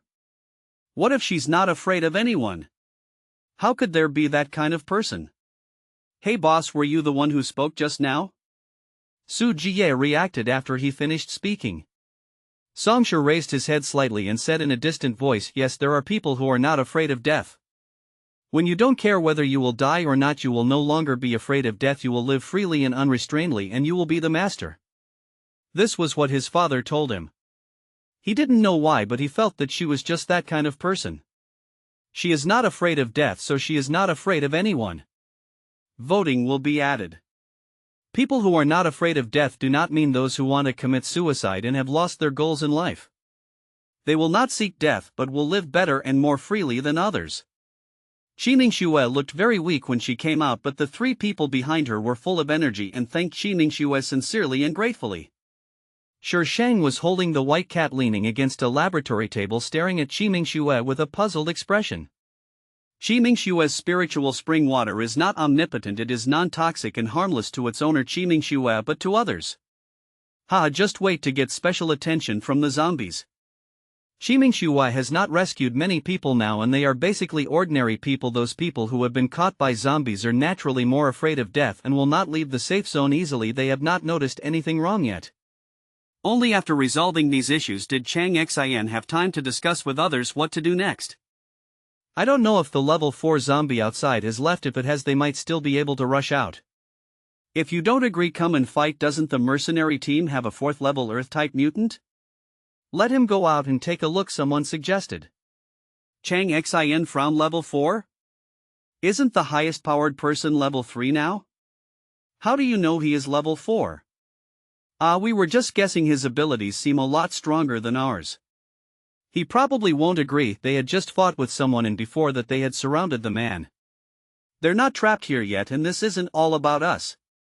We have to give it a try. We can't be trapped here forever, right? Even if we want to, we don't have enough food. Finally, everyone agreed to let the fat guy who came to fight the mercenary team go out and take a look. In order to prevent Shi Shang and the others from refusing to agree, Chang Xin gathered everyone together with a strong intention of coercion. Shi Shang leaned against the experimental table, watching a group of people surrounding him. Qingyu and the other two had already stood up, and seeing that they were coming with such a fierce momentum, they also became alert. Captain Gu, we are even on the matter. How about we each take a step back and shake hands to make peace? Chang Xin spoke as a representative. No need. Shi Shang didn't even look at Chang Xin. They are my people. Even if they want to die, I have to let them die. The trio, why should they be moved at this moment but instead feel mysteriously embarrassed? Chang Xin knew that Shi Shang had heard what they said and immediately changed his strategy. Captain Gu, do you want to be trapped here forever?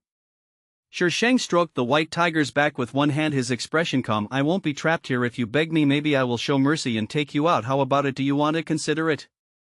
Chang Xin. Who gave you the confidence? Captain Gu, don't be too arrogant. There are so many people here. No matter how powerful you are, there are only 4 of you. How can you turn the world upside down? Why don't you unite at this time? Are you going to kill so many of us just for personal grudges? Shi Shang jumped down from the lab table. Who said I wanted to kill you? Didn't I ask you to beg me? It was only at this time that Songsha and Qimingxue realized that Shi Shang came to fight the mercenary team because he was unwilling to accept the challenge, and Shi Shang was also the captain. They were not there when Shi Shang's identity was revealed, and then this series of events happened after he came, and they didn't know about it until Su Jie told them just now.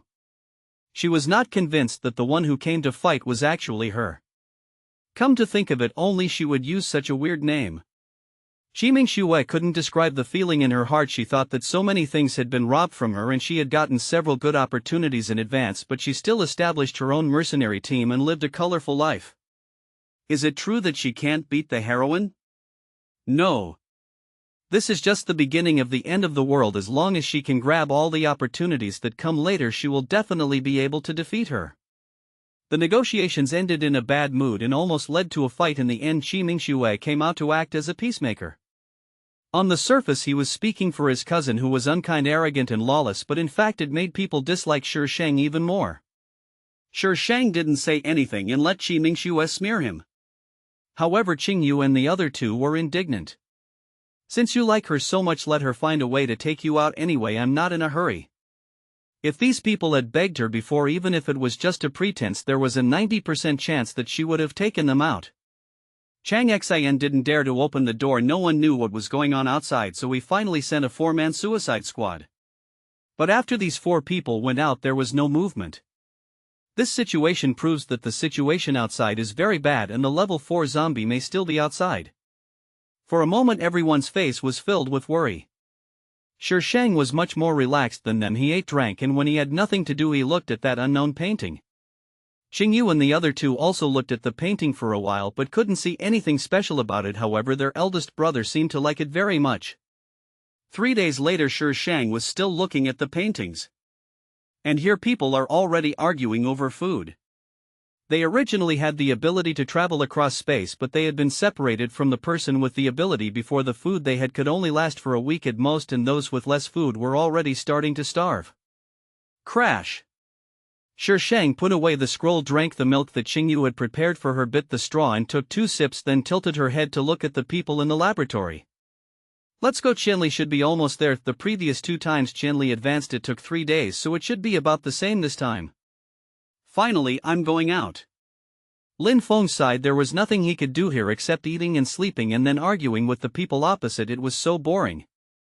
The 3 of them quickly put their things away. Their actions attracted the attention of others. What are they going to do? You said Gunan can't really take us out, right?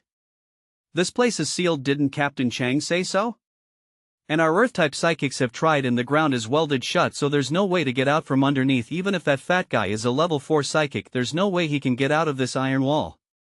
As the male protagonist, Songshur must be smarter than these people. He woke up Su Ji and others who were sleeping. Let's go over there, but don't get too close. She shouldn't chase us away.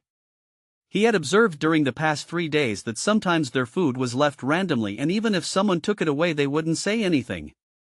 But if you want to rob, congratulations, just lie on the ground. This girl Gunan does things without any method. It seems like she does whatever she thinks of, but in fact she already has a plan in her mind. Shi Shang stood in front of the last wall and asked Qingyu to unfold the painting. When comparing the painting with the wall, it was discovered that the painting was actually engraved on this wall. The wall is silver gray and the inscriptions are very shallow. If you don't look carefully you can't see them at all. Boss, this when did the boss find out? It seemed as if she had held the painting in her hands since she arrived. The password to this door is hidden in this painting. Shi Shang couldn't help but admire the intelligence of human beings. Sometimes when it is high it can be quite scary, but when some things are so stupid even the entire galaxy cannot be saved. It didn't take Shi Shang long to open the door. Just when Qingyu and the other two were still admiring their boss, the door began to close again twice as fast as when it was opened. Go in quickly. Shi Shang pushed Qingyu and Lin Feng, who were at the front, in and followed behind, pulling Xiaopang along from behind. Seeing this, Songshur and others ran over directly, but they were still a step too late and the door had already closed. Not to mention the others behind. Gunan is so selfish that she ran away with only her people. Humph, will she be able to survive after she gets out? She will become a zombie sooner or later. She actually has a way to get out? TSK, there's no telling what's in there. Don't be too happy too soon, there might be zombies. Naturally these people condemned Shi Shang's behavior of running away alone, and after condemning him they began to curse him viciously. She left this painting behind. Someone picked up the scroll on the ground. She has been looking at this painting these days. At first some people were curious and went around to take a look, but there were only messy graffiti on it and it was completely incomprehensible. Can you let me see it? Qi Mingxue said gently to the person holding the painting. The man nodded, flattered, and handed the scroll to Qi Mingxue. Qi Mingxue held the scroll in front of Songshur. Ashi, can you see anything? Oh my god, boss, there are more things in here than outside, Xiaopang said in a trembling voice, looking at the glass jars around him with a look of panic. There are a lot of jars standing densely here, some of which have half-human half-zombie corpses like those outside, but some are empty. And the information here is obviously much more than outside. In 1959, after a heavy rain, a body was found which was not corrupted. The body was brought here and a research team was set up. There is a magical gene in the body in the laboratory which can keep his body from decaying, so various experiments were started around the gene, trying to find out whether this gene can work on humans. The people in the jars are the results of the experiment. The experiment was eventually terminated. The experiment was started again later, and the start time was the time when this project was added to Chung Su's diary. Experimental data showed that the body would not decay, and except for not breathing and having a heartbeat, it was no different from a human being. So someone came up with a bold plan. They were going to resurrect that body. That's all, resurrecting the dead? Isn't this a fantasy? Xingyu threw down the document in his hand. Xiaopeng asked, did they resurrect the corpse? I don't know, all the materials end here. I guess he was taken away. Where's the boss? Xingyu looked around and finally saw Shang behind a glass tube. The three of them looked at each other and walked over quickly. There was a crystal coffin in front of Shang. The things carved on the crystal coffin were also very strange, a bit like some kind of totem. Boss, is this a coffin? Why is there a coffin here? Shang squatted down and looked at the totems carefully for a while. His brows frowned even deeper and a cold light flashed in his eyes. She seemed to be in trouble. Shanli seems to be of great importance. She had seen a totem on Shanli's shoulder that was exactly the same as the one on the crystal coffin. She had previously thought that it was a tattoo that Shanli had gotten before he turned into a zombie, but that totem was really weird and she remembered it very clearly. System, shouldn't you come out and say something? Have I won the lottery? Shang contacted the system in his mind. Damn it, Chang Su's diary had given her a bad feeling before, and now she has found the source of the beginning of the doomsday. What is Qianli's background? A corpse that came back from the dead? What kind of weird background did this plane automatically add? Damn it, she didn't want to take a complicated plot line, so she has to use her brain again. Wouldn't it be good to let her quietly act cool and be a vase and a moron? Wouldn't it be good? The host's hobby system will not be evaluated. This is a qualitative improvement in the side quest system. Do you think you can just pretend you're not here by not saying anything? There was a hint of gnashing of teeth in Shang's voice. The system had to say, side quests are usually story mode, and most of the time they are related to hidden quests. Of course, the rewards are richer than other quests, and side quests have a chance to unlock special props. Okay, give me a cheat code first. Don't you have a built-in cheat code? It still hasn't figured out the host's built-in space, and it doesn't know how many things are in it. You want to confiscate what I brought with me? Why don't you say that the entire universe belongs to you? Do you have any? Shame. The system felt that its host had exploded. There is no golden finger. Your character value is too low. The system paused, but if you hand over that space I can give you a golden finger. Do you think I'm stupid? Shang scolded the system in one breath and then stopped communicating with it. You want to change my space with just a golden finger? This system is even more bizarre than my computer. I strongly recommend returning it to the factory for repair. Of course, the system knows that this is impossible if it doesn't say so. Who knows how long this weird host will continue to talk? The host needs to figure out the problem with the space as soon as possible, otherwise if it continues like this the host will sooner or later destroy the plane. Shang was filled with rage and now he just wanted to find a place to vent it. Holding back his anger, he asked Baihu to put away the crystal coffin. This thing might be a prop, so it would be better to take it away. Even if it's useless, it's still pretty nice. Xingyu and the other two wanted to ask, but seeing Shang's expression they somehow didn't dare to ask. The boss looks so scary. They found a passage leading to the outside in this laboratory, which was probably a retreat left by the people in the laboratory for themselves. As soon as Shang went out, the zombies outside were in trouble. Shang held the iron sword and chopped at him wildly. The Qingyu trio had no room to perform at all. I always felt that the boss's style was a little bit wrong. Is this the killing mode turned on? But I never realized before that the boss was so handsome when killing people. Every move was like a gorgeous dance. Ahawk. The boss is so handsome. What should I do if I seem to have fallen in love with the boss? Then, their boss killed half of the zombies in D County. It's really half of D County. Anyone who was wandering on the street was chopped to death by her. They finally witnessed the boss's strength. He is a mobile humanoid killing weapon. After she finished killing the zombies, Sheng's anger was reduced. She killed only the first and second level zombies, which were easy to kill. She didn't see any third and fourth level zombies. Sheng swung the iron sword. Qianli hadn't looked for her yet. 1,500 recommendation votes plus more. Bang! The explosion came from the previous research institute and huge smoke rose into the sky. Sheng stood on a pile of zombie corpses looking up at the sky with a sarcastic expression but extremely calm eyes. She was like an emperor standing on a mountain of corpses and a sea of blood looking down on the world. The momentum is amazing. Dazzling. Xingyu and the other two were shocked by the scene for a moment but were soon awakened by the sound of the explosion. Is that a helicopter? Fuck, those people are blowing up that research institute. The people inside. The helicopter left after the bombing. If they had flown a little further forward, they would have seen a very shocking scene. The streets and alleys were filled with zombie corpses lying on the ground.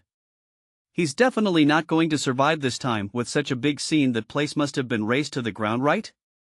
The people in City B blew up that place. Was it because there was something inside that absolutely must not fall into the hands of others, or because they wanted to prevent those who saw what was inside the laboratory from getting out alive? What a ruthless person. He even didn't spare his own people. Of course, it's none of her business. Sheng now has to find her boyfriend Ba, the future zombie king. This county town was not very big. Now that Sheng had lost his anger, he stopped taking action. He basically used his supernatural powers to swagger through the zombies. Qimingxue, Songshi and others were in a small building at this time. It was relatively secluded and there were not many zombies. It was relatively safe for them to stay in the house. Songshi opened the door at the last moment, but because Sheng did not close the door when he left, zombies had already come in, including the level 4 zombie. Before they could kill the level 4 zombie, it suddenly exploded. Although they escaped, one brother died. As for the others, no one knew whether they died or escaped. Now there are only him, Qimingxue, Su Jiye and Zhao Jing left here. The big black guy is dead. He was also injured. But Qimingxue. Songshi narrowed his eyes and looked at Qimingxue, who was busy running around when the photos were being exploded. He vaguely saw that she seemed to disappear for a while and she reappeared after the explosion. As she drinks some water, Qimingxue handed the water mixed with spiritual spring water to Songshi. Songshi lowered his head and took a sip, frowning slightly. This water was different since the water supply was cut off. The only drinkable water was the bottled water before the end of the world and the water used by water-based mutants. But neither of these two kinds of water is so sweet. Songshi drank the water calmly. Qimingxue was a little nervous because she had never given Songshi the spiritual spring water before. This man was very powerful and she was afraid that he would detect something different from what he drank, but now they were all injured and if she didn't give them the spiritual spring water, she didn't know when they would recover. The spiritual spring water was indeed powerful. They had almost recovered by the next day. Songshi looked at Qimingxue thoughtfully. There seemed to be many suspicious points about her. Boss, why are you staring at Sister Mingxue? Su Jie sat next to Songshi and joked, are you attracted to Sister Mingxue? Hee, I think you and Sister Mingxue are a good match. You see, Sister Mingxue is beautiful and capable, but she's a little kind, but that's not a bad thing if she were a really cruel woman who would dare to believe it. Shut up, Songshi glared at him coldly. Don't be shy, boss. If you like her, just chase her. You see, there are many people in the safe zone who like Sister Mingxue. If you don't seize the opportunity, you won't regret it later. Songshi glared at him again and Su Jie suddenly fell silent, covering his mouth and sitting next to Zhao Jing. Zhao Jing had a strange look on his face, his eyes wandering between Qimingxue and Songshi.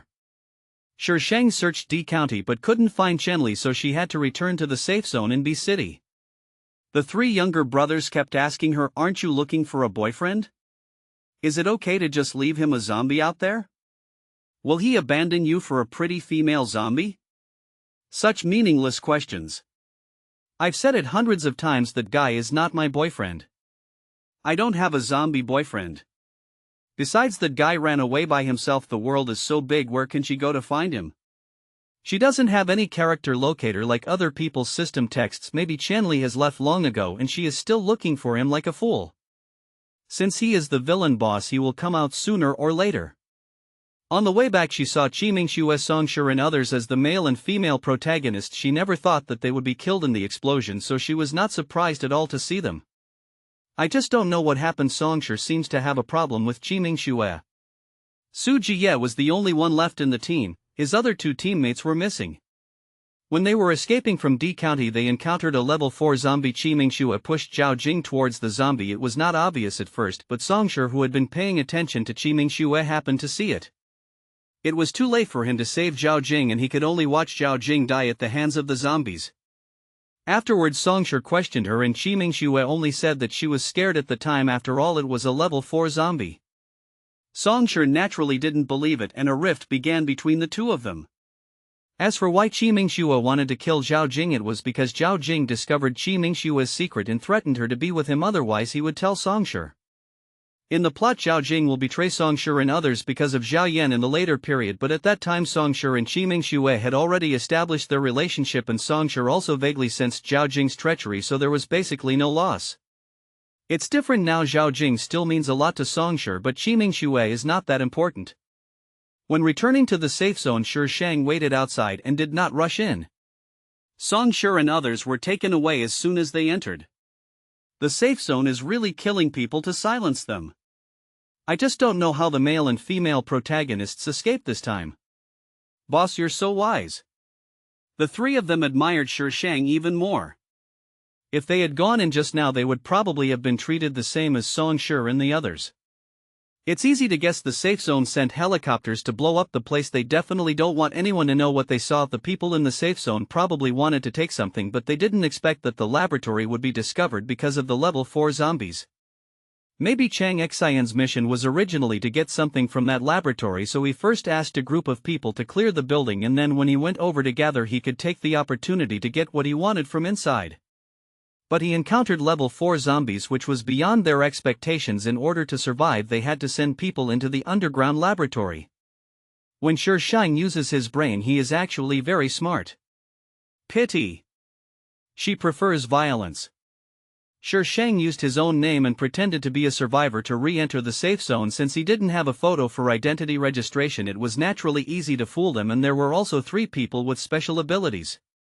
Naturally, I couldn't go back to where I lived before, so I had to find a new place to live. It was said that Songshi and others were locked up and the entire Hurricane mercenary team was invited to have tea. There was no more detailed information when Shi Shang came back. After all, it was the military and Shi Shang didn't have the ability to see and hear from afar, so it was impossible for him to know such detailed information. She was already planning to rob a helicopter. Shi Shang told the plan to his 3 younger brothers. Although they were a little surprised, they believed that what the boss said was right and they did whatever the boss told them to do. Boss, we have all observed that they change shifts every hour. After the shift change, they will check the surroundings. It is easiest to get in at that time. Shi Shang and the 3 were standing in the shadow of a building and Lin Feng was analyzing things for Shi Shang. Shi Shang leaned against the wall, stroking Baihu's back from time to time, and it was unclear whether he was listening to Lin Feng or not. When it was time to change shifts, several people quickly ran over there and took advantage of the gap and patrol to successfully reach where the helicopter was parked. Sitting on the helicopter, Shi Shang remembered something very important. Can you fly a helicopter? Lin Feng was completely Spartan and he stammered, Boss, you can't do it? Isn't the boss omnipotent? How could the boss not know how to fly a plane? They haven't thought about this question at all. Let me dismantle the plane, I can do it, Shi Shang said sincerely. Fuck, what should we do then? They had never thought about this question before. There seems to be someone over there, let's go and take a look. Intruder alarm. Then the alarm sounded throughout the airport. Countless soldiers with guns came in from outside and aimed at the helicopter where Shi Shang and his group were. Get off the helicopter or we'll shoot. Those who resist will be killed without mercy. A series of shouts echoed through the loudspeakers at the airport. Boss, you really don't know how to drive? Why don't you just try it casually? You're so good you can learn it after a little trial and error. Just open it casually. Do you think you are eating? And the helicopters here looked different from the ones she had seen before. Lin Feng had a sad face. If we go down we will definitely be shot to pieces. Shi Shang stretched out his hand and randomly pressed buttons on the console. Although they were not quite the same, some of the icons were similar. Day. A group of people on the opposite side were hit by the sudden bullets and fell down in a row like falling wheat. Boss Jing Yu shouted, "Aren't you provoking me?" Shi Shang had no idea that this thing was actually a combat helicopter, and it was such a coincidence that she pressed the switch. "I just don't like them and they pointed a gun at me," Shi Shang said lightly. The trio, "Boss, even if you say you can't we won't laugh at you." At this moment the people on the opposite side reacted and started attacking. Shi Shang pressed the buttons frantically and successfully started the helicopter. But it opens crookedly. Bullets were flying and the crackling sounds seemed to hit people's nerves. Qing Yu and the other two held on to their seatbelts nervously. The boss's skills were totally unsatisfactory. "I never dare to ride in the boss's helicopter again." The bullets couldn't keep up, so they actually sent in people with special powers using all kinds of special powers to attack the plane. The plane was bulletproof, but special powers were much more powerful than bullets. After just 2 hits the bulletproof glass was shattered. There was flame coming in from outside. Xiaopang quickly blocked it with an earth wall, thus preventing Qing Yu from being burned by the fire. The helicopter was moving but not forward, it was moving backward. Shi Shang really couldn't understand what was going on. "The icon corresponding to the fucking chicken is completely different from what I know. How to open it?" Quickly unbuckling the seatbelts, "Young men, unleash your great powers and come with me on an unforgettable trip that you will never forget." The trio, "Boss, speak human language." "Oh, I'm ready to run away." Shi Shang said this very calmly. Shi Shang took out a few purple balls and distributed them to them. "Don't blow yourself up or you will die in an ugly way." At the end he added, "I am not responsible for collecting the bodies." They have seen the power of this thing. One can blow up a large group of zombies and create a big pit with a diameter of several meters. Now they have such awesome weapons in their hands. Not excited at all. Don't let your hands shake or you'll blow yourself up. "But, boss, how do you use this?" "Just throw it directly. The explosion range is uncertain, so you must throw it farther away, otherwise it is likely to affect you." "What does blast radius not necessarily mean? Does this have an uncertain explosion range?" These small balls were packed in batches by Shi Shang at that time, so it is naturally impossible to distribute them evenly. The ones with more energy will definitely have greater power when they explode. Shi Shang said this, quickly pushed open the door of the plane and threw one out first. The violent explosion stopped the gunfire, and except for the crackling sound of lightning, everything around became quiet. The vaguely visible big pit indicated that Shi Shang was not talking nonsense. The explosion range was really different. The pit was at least twice as big as the last one they had seen. The airport was cut in half and half of the buildings collapsed. "Oh shit." The three of them followed Shi Shang off the plane. Shi Shang quickly ran to one end of the airport and robbed a truck. The military personnel behind urgently contacted the safe zone and intercepted the vehicle. "With such strong destructive power we must not let them escape. What if they blow up the safe zone? What kind of bomb is this?" Looking at the huge pit that was as big as a sinkhole, the director of the security zone and various responsible persons looked at each other in confusion. The person in charge who was present at the time was terrified. "I don't know, but it was really scary at the time. It felt like something was pressing on me. I didn't dare to look over there." After the explosion there was purple lightning flashing in the pit. "Lightning?" "Yes, that lightning was about as thick as an arm, but it was a little different from the lightning here. The color was darker." "Oh, someone recorded it. Let's show it to the district chief." Someone immediately handed over a video which recorded the scene in the pit. In the empty pit, lightning flashed from time to time and lasted for nearly 10 minutes before disappearing. "Have you checked it?" The district chief stared at the big pit in the distance with a deep look. "We've checked, there's no radiation, but it's electrified." The staff member immediately came forward to report, looking very surprised. He had never seen a bomb that could create such a big hole but had no radiation. It was strangely charged. They had just done an experiment and found that there was enough electricity in it. The specific data would have to wait for the next test. "We must catch them. No matter who those people are, they must be caught. If they know how to make such a bomb, will they still be afraid of zombies?" The people in the safe zone tried every means to catch Shi Shang, but Shi Shang was bombed by 3 people along the way and was almost approaching the gate of the safe zone. Come and vote. When approaching the gate of the safe zone, Shang was stopped by someone. The way was blocked by a person with special abilities and there were armed soldiers behind him. Shang's car was stopped in the middle. Perhaps because they were afraid of their fighting strength, the other side did not attack and a standoff ensued between the two sides. Boss, there are too many ordinary people here. If we bomb like this, innocent people will be hurt. Qingyu glanced out the window and said with a frown. You guys can take advantage of the chaos to find a place to build a base. You don't need too many people, but one thing is that you must have a strong ability to accept. You should understand what I mean. Boss? This sounded a little off. Take this, it's a storage space. Give someone else's blood to acknowledge you as the owner. The things inside are enough for you to build a base. The three of them suddenly widened their eyes. Storage space? The boss even has this? Oh shit, could the boss be sent by God to save the world? Once the base is established, it's better to publicize it so that it will be easier for me to find you. Shang finished his explanation very quickly. Any questions? The three of them were stunned. It took Qingyu a while to react. Boss, you're not coming with us? Can they really build the base without the boss? It's inconvenient to take you with me. I have to go to the capital to do some work. I will be back when I'm done. I hope I can hear the name of your base in the capital. Xiaopang raised his hand weakly. What's the name of our base, boss? Of course we'll use the name of our mercenary team. Lin Feng's mouth twitched. Boss, can't you choose a more normal one?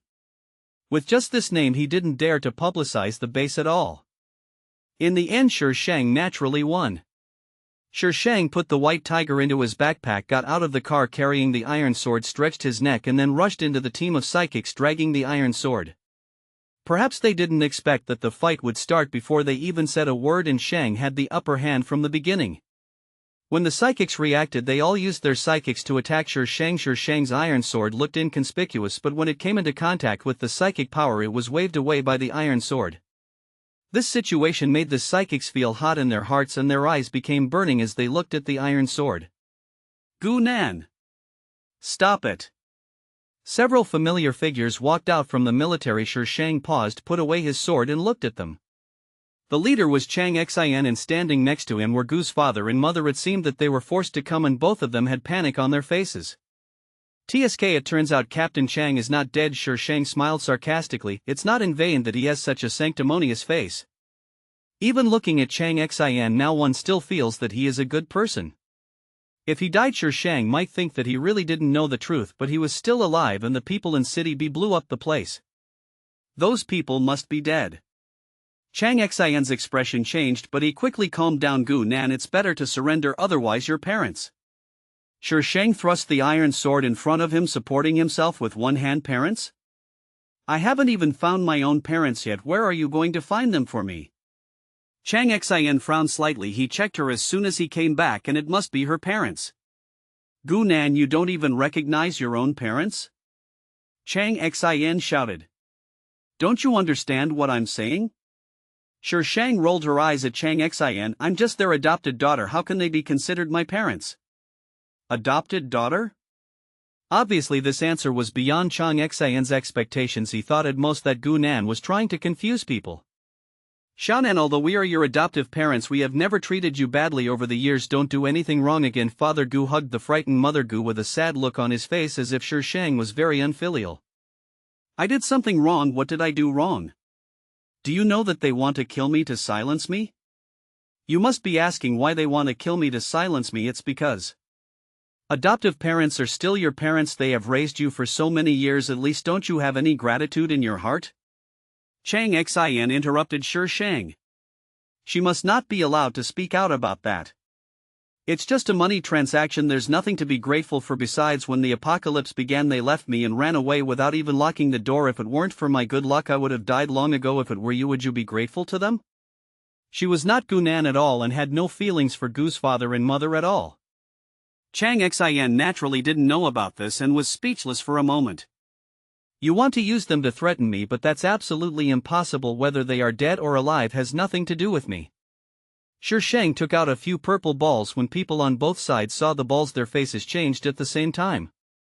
It's this thing that blew up a lot of places along the way. It's incredibly powerful. I don't want to play with you anymore. Do you want to get out of the way, or do I want to blow you out? Shang casually threw the ball. There are so many people here. Tsk, if someone dies, will your military be drowned in spit?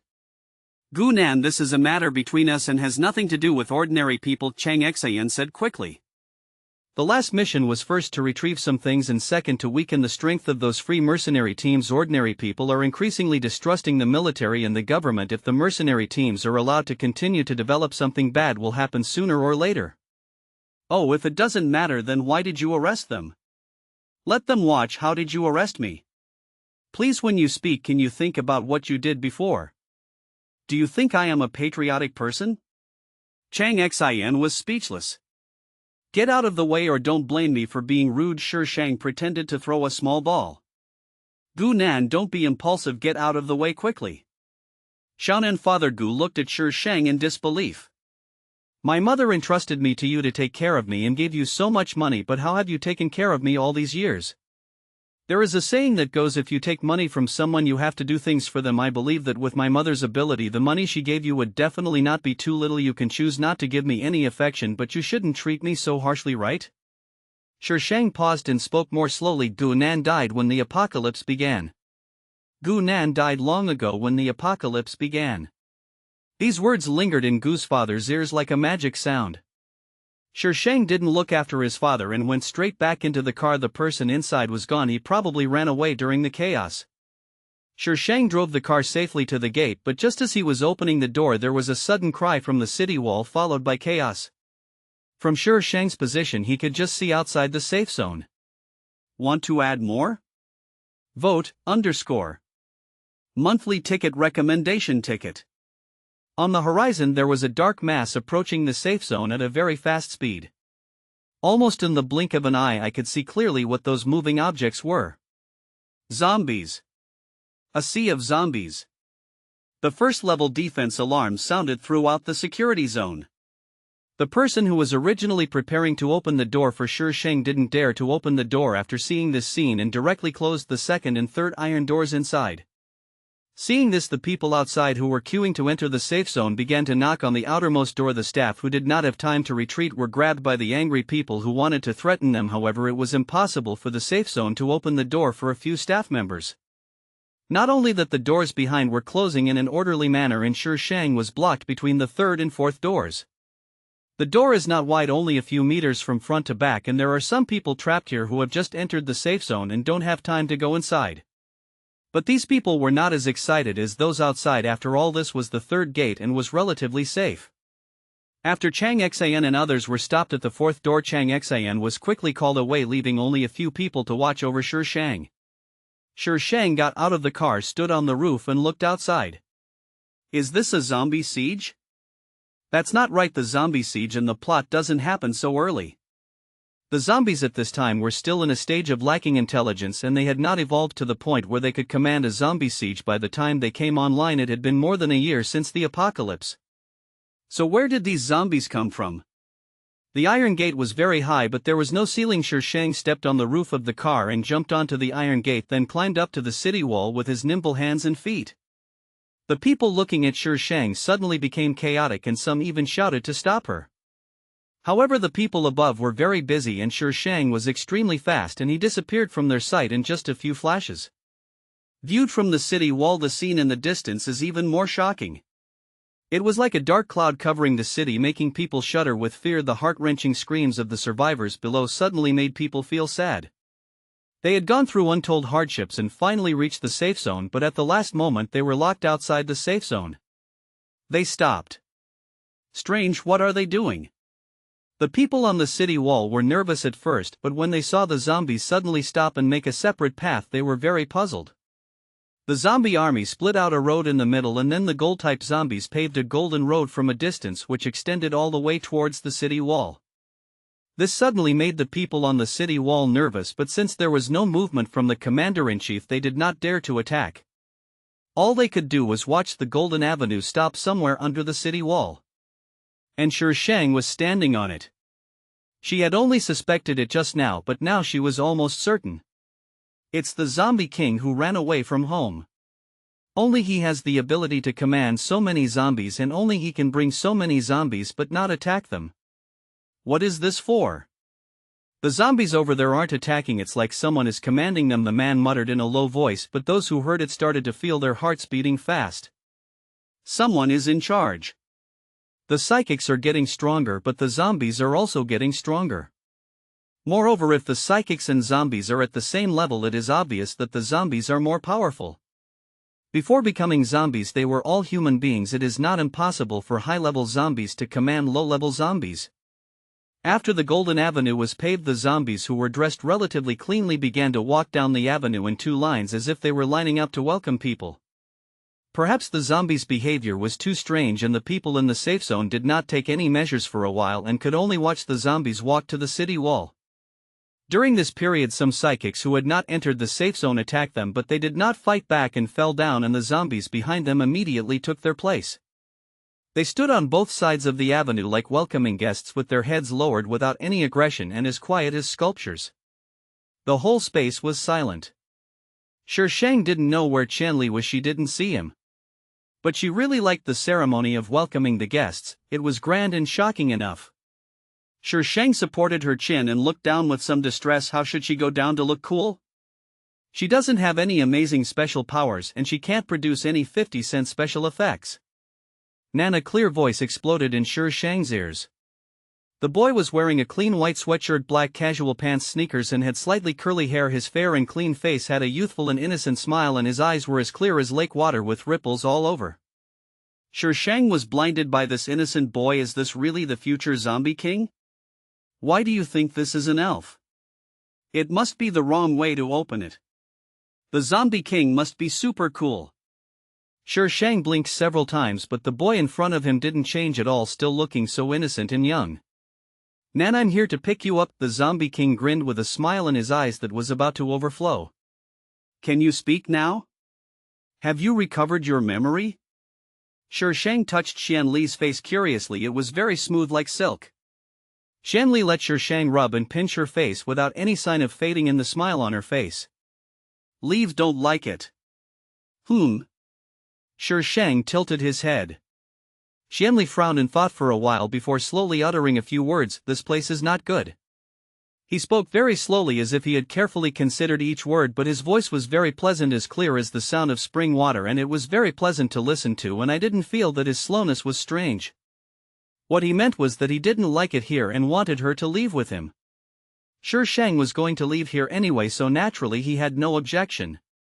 Qianli showed an innocent smile and teleported to the Golden Avenue while holding Shang. The people on the city wall were all surprised to see people suddenly appear on the avenue.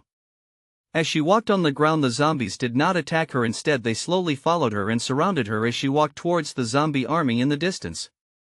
Who are they and why don't the zombies attack them? It's Gu Nan. Chang Xian was the first to recognize him, and then his face turned pale. Gu Nan? When did she go down there? Could it be that she brought these zombies here? Gu Nan, this name is not unfamiliar to some senior executives. He is the captain of the Unyielding Combat Mercenary Team. In just 1 month he moved up the rankings to below the Hurricane Mercenary Team. The most important thing is the matter of D County. Apart from Songshire and others, she and her mercenary team are the only ones alive. Just before this woman took out that strange bomb and caused chaos in the safe zone, and now she is mixing with the zombies again. Kill her, don't let her leave alive. The chief of the security zone gave the order. 1,800 recommendation votes will be added. In that battle, the B City security zone lost countless high-level psychics, and the rest of the losses were even more devastating. The zombie army retreated safely without even touching the clothes of the people they wanted to kill. For a long time after that, the people in the safe zone of City B lived in fear. There was a woman who could control zombies and had a grudge against the safe zone. They were afraid that she would come back with zombies. After living in fear for more than a month, they still didn't see the zombies surround the city, and only then did the group of people finally calm down. At this time, Shang was already on the outskirts of the capital. With a group of zombies. Roar! A level 5 zombie placed fresh meat still dripping with blood in front of Shang and looked at her with a little caution. Shang, this baby really doesn't eat human flesh. Qianli had many high-level zombies around her when she was in County D. The high-level zombies that had disappeared were probably all here. Qianli had subdued quite a few along the way, one of which was a level 5 zombie, the one that was giving her human flesh now. Low-level zombies will ignore Shang when they see her, but level 3 to 4 zombies will not ignore her and will look like they want to attack but are afraid. Only this level 5 zombie saw her and tried to please her in a mysterious way. If there was anything delicious, he would give it to her first and then to his boss Shanli. She asked Shanli and Shanli said that he did not let the level 5 zombies please her. Shanli Shang called out into the distance and Shanli's figure instantly appeared beside her. Seeing the bloody meat on the ground, Shang teleported it away without even saying a word and then roared at the level 5 zombie. A trace of confusion flashed in the stiff eyes of the level 5 zombie as if it was wondering why Shang didn't like the food it found. It was obviously so fresh. In order to find such fresh food it ran a long way. The level 5 zombie glanced at Shang, then looked at his boss and finally stood up and squatted beside him like a child who had done something wrong. The IQ of a level 5 zombie is equivalent to that of a 3 or 4-year-old child, and the flesh and blood on its body has returned to normal, but the skin is blue, which looks very strange. What's going on with it? Shang pointed at the level 5 zombie. He likes the smell of you. Shanli spoke very fluently, but his speech was still a little slow. My smell?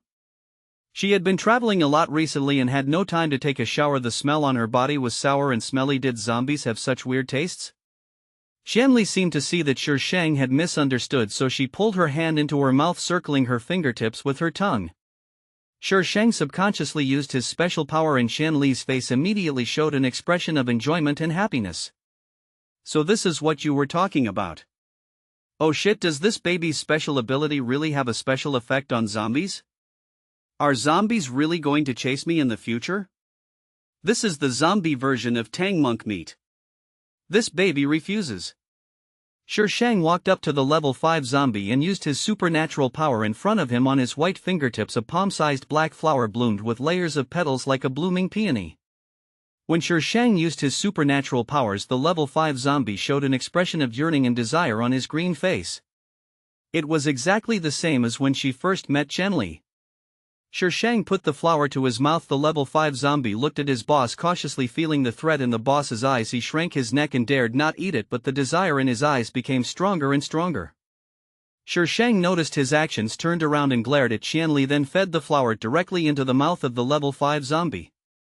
Don't give me food in the future, I don't like that food. Shang emphasized the word food even more. The level 5 zombie, who was trying to digest his superpowers, didn't hear it clearly at all and only heard the word food. Then on the next day Shang saw more than twice as much fresh food as yesterday. I really don't eat human flesh. The level 5 zombie was waiting for Shang to praise it, but it didn't. It was beaten up by Shanli and it didn't know how Shanli communicated with it. After that it never brought food to Shang but instead brought some strange little gadgets. It was definitely impossible to bring zombies into the capital base, so Shang only brought Shanli. The level 5 zombie followed reluctantly behind for a long distance. Finally Shanli yelled at him a few times before he turned around and disappeared in a few seconds. Shang drove a not-so-broken car and slowly approached the base. It was already half a year after the apocalypse, but there were still many people coming to the base, this time without the help of other people's special abilities. Shang could only queue up obediently. But before she entered the base she heard rumors about herself from some people, and there was a wanted warrant for her in the capital base. The pixels captured by the camera are somewhat distorted and the features are blurry. Although it is difficult to distinguish, you can still make out some of them if you look closely. There must be a connection between the base and the large security zone. The security zone in City B made a good move. But this did not pose a problem for Shang. Shanli summoned some zombies nearby, creating some chaos in the base. Shang took the opportunity to sneak into the base. There were checkpoints later on and Shang simply asked Baihu to throw zombies out of the space. For the first time Shang sighed that Baihu actually had foresight. This strange phenomenon naturally attracted the attention of the base, but Shang avoided the cameras every time and the zombies seemed to appear out of thin air. These zombies really did appear out of nowhere and there was no identity information of them in the base's system. This situation immediately attracted attention and patrols on the streets doubled than usual. The capital base is a three-legged tripod. The military and the government each hold 1/3 and the remaining 1/3 is in the hands of the major families in the capital. These big families have a profound foundation both in terms of talent and materials. At the beginning of the apocalypse they mobilized all available forces, collected a large amount of supplies and quickly occupied a dominant position after the base was established. Among these families is the Chang family, which is also the leader of the alliance of these big families. Shi Shang felt that it was impossible for these families to have collected these things after the end of the world. In order for a government and the military to share some power, the resources would have to be huge. Maybe they already knew something. In the plot, when the heroine was clearing this copy, the Chang family was only mentioned briefly without much description. Shi Shang patiently observed outside the Chang family mansion for a while and asked some people to confirm that this was the Chang family she was looking for. There are only a few people coming in and out of the mansion every day, and the most common one is the current head of the Chang family, Chang Song, Chang Su's brother. When Chang Song entered the study, he immediately realized something was wrong. He quickly retreated outside. A young man appeared behind him and pushed him in. There was a slight sound of the door closing behind him. Chang Song was panicked for a moment but quickly calmed down. Although there didn't seem to be many people here, there were actually people in the dark. The office chair with its back to him slowly turned around and the girl's face jumped into his field of vision. His breathing suddenly stopped and his pupils contracted. Monthly ticket 50 plus more. Little sister. Wrong. I can't be that young and I wouldn't show such a cynical and arrogant expression. He heard the girl's ethereal voice. Uncle, nice to meet you. I am Gunan Chang Su's daughter. Uncle, nice to meet you. I am Gunan Chang Su's daughter. This sentence sounded like someone had pressed the loop button to play it with surround sound. Chang Song stared at Shi Shang blankly. She calls herself uncle. This is my little sister's child? Chang Song suddenly realized that he had aphasia. He had many questions to ask, but when the words came to his lips he couldn't ask anything. Judging from his appearance, this must be my younger sister's child. She's a carbon copy of my younger sister. Are you really Xiao Su's daughter? Chang Song took a long time to utter these words. His voice was shaking and his eyes were fixed on her. Shi Shang shrugged. If you don't believe me, there's nothing I can do. Anyway, she didn't have any keepsakes and it was impossible for her to do any paternity test, so whether Chang Song believed it or not was entirely up to him. Chang Song, aren't you here to recognize your relatives? Why do you look so nonchalant again? Chang Song couldn't find any evidence for a moment, but if this was really his little sister's child, he couldn't just ignore it. And he believed that this was his younger sister's child. Sometimes blood ties are such a wonderful thing that they can make two strangers feel strangely familiar. Your name is Gunan? Chang Song felt that the name sounded familiar, but he couldn't remember it for a moment. Xiao Su actually got married and had a child. Does that mean? Chang Song felt excited and looked at Shi Shang with more eagerness. Yeah, Shi Shang nodded casually. There's still my name and photo hanging outside your base. Being reminded of this, Chang Song immediately remembered. There's news from City B that there's a very dangerous person. Isn't that person's name Gunan? The security of the base is the responsibility of the military. Although he has the materials, he has not had time to read them. I heard this name from someone below. Chang Song couldn't understand how such a girl could be a dangerous person. I never knew Xiao Su had a child, Chang Song said as if he was muttering to himself. He took a deep breath, looked at Shi Shang and asked with a trembling voice, since you are Xiao Su's child, then you must know where Xiao Su is? Shi Shang frowned slightly. Does this mean that the Chang family doesn't know where Chang Su went? Sure enough, Chang Song didn't know where Chang Su was. She sent her last letter home 17 years ago and then there was no news from her. The Chang family has been looking for her all these years, but there is no clue. Can I see the letter? Chang Song hesitated for a moment, walked to the side of the study, opened a secret compartment, took out the letter and gave it to Shi Shang. The letter was well preserved, which shows how much the Chang family cared about Chang Su. There was nothing special about the letter, just an ordinary family letter saying that she was doing well. But there are two words mentioned in it. D County and Jinfeng Mountain. This was originally a letter home, but it happened to say that the scenery in these two places was beautiful. Isn't this weird? Where is Jinfeng Mountain? Shi Shang returned the letter to Chang Song. It's a mountain near City B. Chang Song smiled bitterly. We also found the difference between the two places, but the people we sent to investigate didn't find anything. Shi Shang chatted with Chang Song for a long time and she also showed the notebook to Chang Song. From Chang Song we learned that Chang Su studied genetic research, and from the time recorded in the diary the Chang family had no idea that she had returned to China. Because letters were sent back from abroad every once in a while, the Cheng family had no idea that Cheng Su had returned to China at that time. The Cheng family was completely unaware of the man recorded in Cheng Su's notebook. Before the end of the world, the Cheng family received an anonymous letter which specifically stated that the end of the world was about to begin. At first the Cheng family thought it was someone's prank, but in the following time the points mentioned in the letter were confirmed one by one. Adhering to the principle of believing it is better than believing it, the Cheng family mobilized available funds and began to collect supplies. The other families all had their own sources of information, and the Cheng family's actions almost confirmed their information, so these people stockpiled a large amount of supplies before the end of the world began. Shi Shang refused Cheng Song's attempt to keep him and left with Chen Li. After Shi Shang left, Cheng Song stared at the last letter Cheng Su sent back for a long time. He let out a long breath, picked up the phone on the table and dialed. "Look up information about Jinfeng Mountain for me when? The sooner the better. Yeah, give it to me as soon as possible." Shi Shang did not leave the base immediately but stayed for a while. Chen Li didn't understand what she was doing and often asked her questions out of curiosity. Shi Shang would occasionally patiently explain a few words, but more often he would threaten him with the iron sword to stop talking. The current network of the Beijing base is very easy to invade. Shi Shang packed up all the information from research institutes, whether useful or not. Then I found a place to look at the information. There was a lot of information, and Shi Shang read it almost day and night before finally finding some useful information.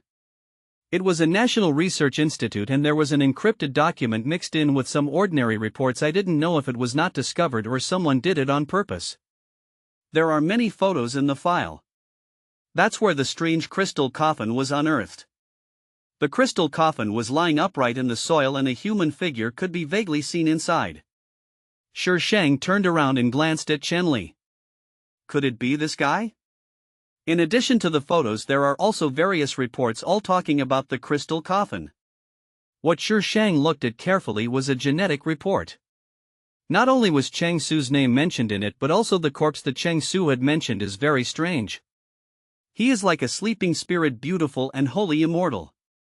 The elf will wake up sooner or later. He will bring the dawn of a new world, and he is the terminator of the old world.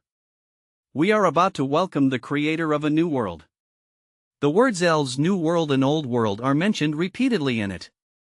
Shi Shang read it carefully several times and picked out some useful information. The genetic cells of the corpse mentioned by Cheng Su are very special. They will not age. The corpse has no vital signs, but they are still active. So the institute began to study the genetic cells of the corpse.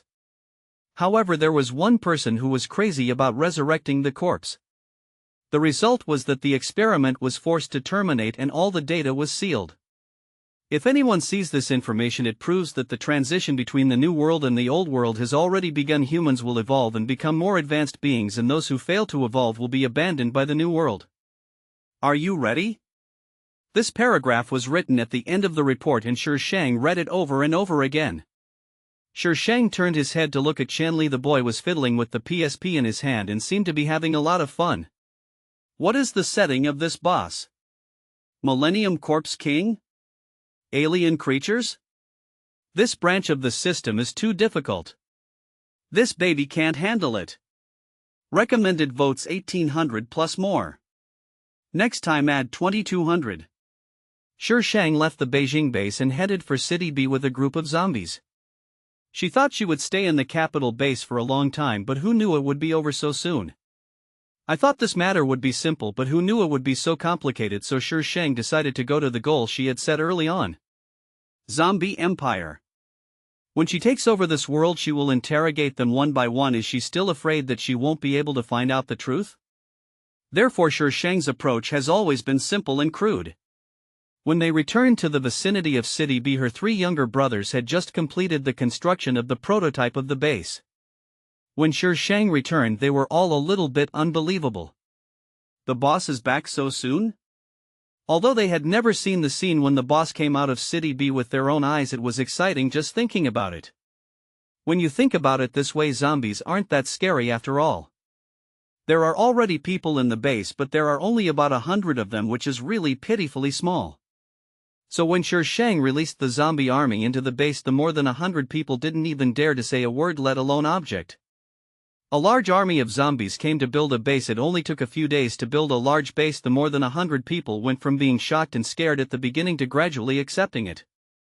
So these hundreds of people became the primitive humans who came to the base to fight against the enemy. Of course, they were also the only group of humans in this base in the future. Long after, they will be glad that they joined the base. Shang does not accept humans into the base, only zombies. Xingyu and others didn't understand what Shang wanted to do, so they could only follow Shang's instructions. Shang was expanding his base in full swing and constantly gathering zombies. But in City B, Qimingxue and others were not having a good time. They were first detained and Songshi managed to escape but was too late to save Qimingxue. Or maybe Songshi didn't want to save her.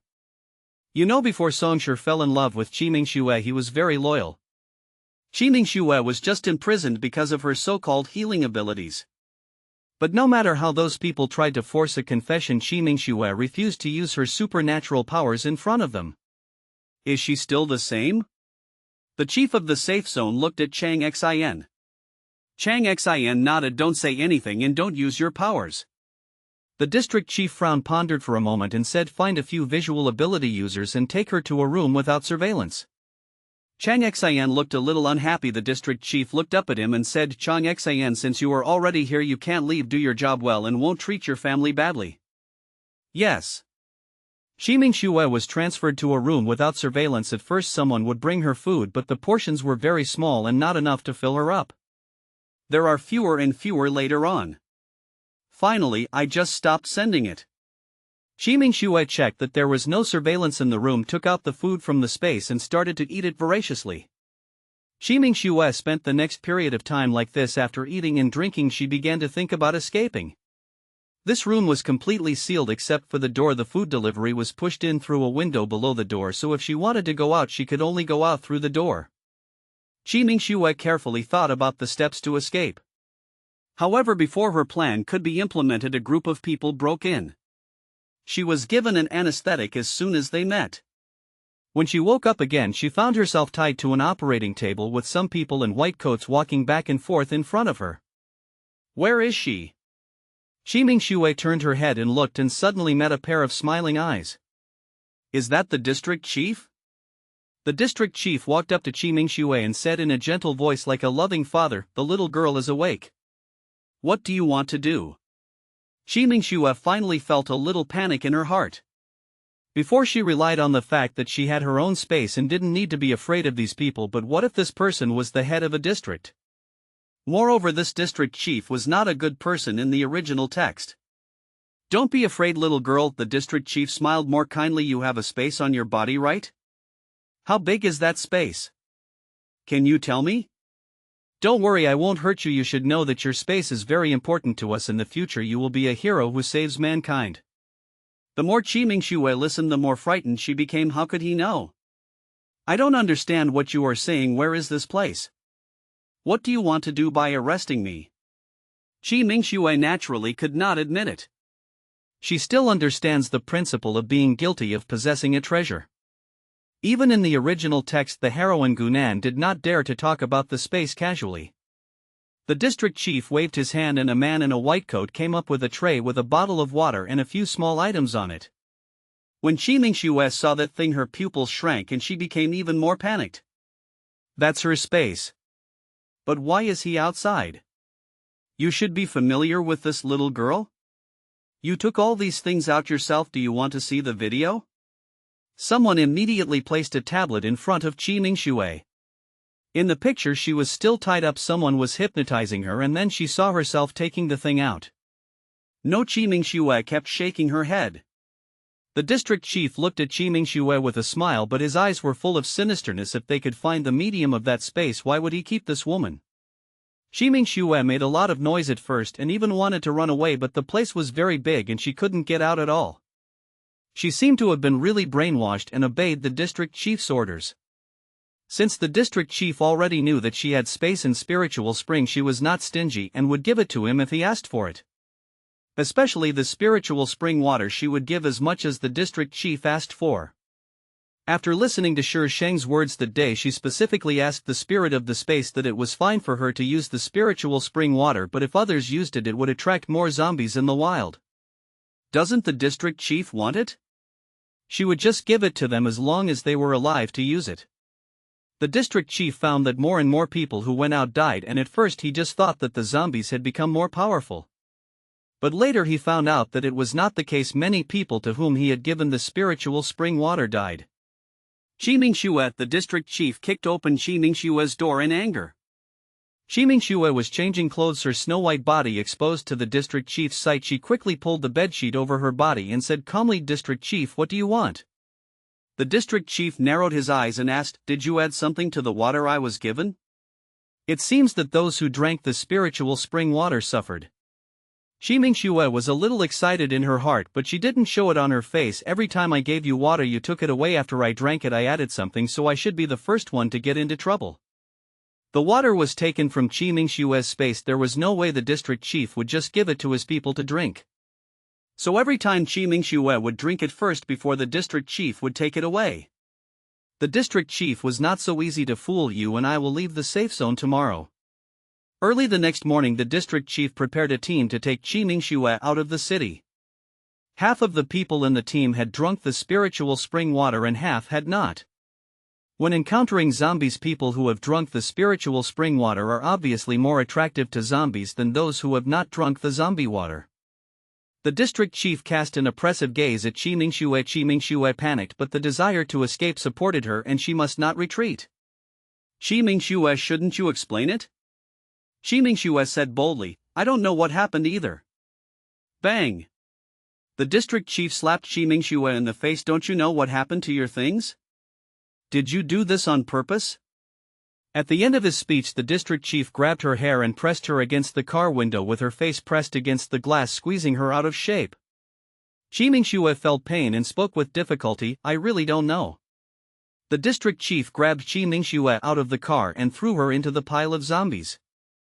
Qi Mingxue had quite a lot of special abilities and the district chief was sure that she would not die. However, he did not expect that Qi Mingxue would not resist at all and was surrounded by several zombies, and soon she disappeared from sight. The district chief quickly ordered people to kill the zombies, but there was no trace of Qi Mingxue there. Qi Mingxue has been waiting for this opportunity for so long, and she can also enter her space. She didn't use it before in the safe zone of City B because even if she entered the space, she was not sure she could get out of the heavily guarded laboratory.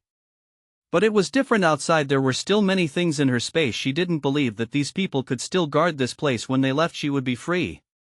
She must avenge this vengeance. Shi Sheng's base is being built in full swing, but because it does not accept humans, not many people know about it. Those who stayed behind at the beginning were all assigned jobs. Since the IQ of zombies nowadays is not high, everyone in an important position is accompanied by a level 4 zombie. Every time someone sees a zombie following a human, some people think it's ridiculous, but when they turn around and see the dumb zombie next to them, they suddenly find it even more ridiculous. They communicate with the level 4 zombies, and then the level 4 zombies pass on instructions to other zombies. Zombies are actually easier to manage than humans. No zombie will stand up to express dissatisfaction or make random comments. "Have you seen the boss?" Xingyu grabbed Lin Feng, who was running over. Since the base was built, they have been busy as hell.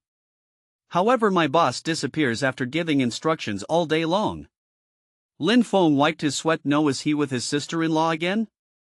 They always like to go to the tall tower in the north of the base. You can go and have a look. I won't talk to you anymore, I'm busy here." Lin Feng ran away with the 2 zombies. Xingyu had no choice but to look in the direction of the tall tower. This tower is the tallest building here, and it was here before the base was built. After climbing up the tower, I saw Shi Sheng and Xianli as expected. Xianli sat upright, reciting the 3-character classic in clear and loud voice.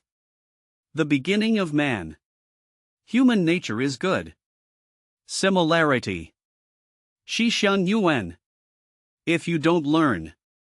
Inappropriate. Young people don't learn. What is the purpose of growing old? Unpolished jade." Boss Qingyu walked around Xianli and called out, and Xianli, who had been sitting just now, suddenly stood in front of him. "Qingyu."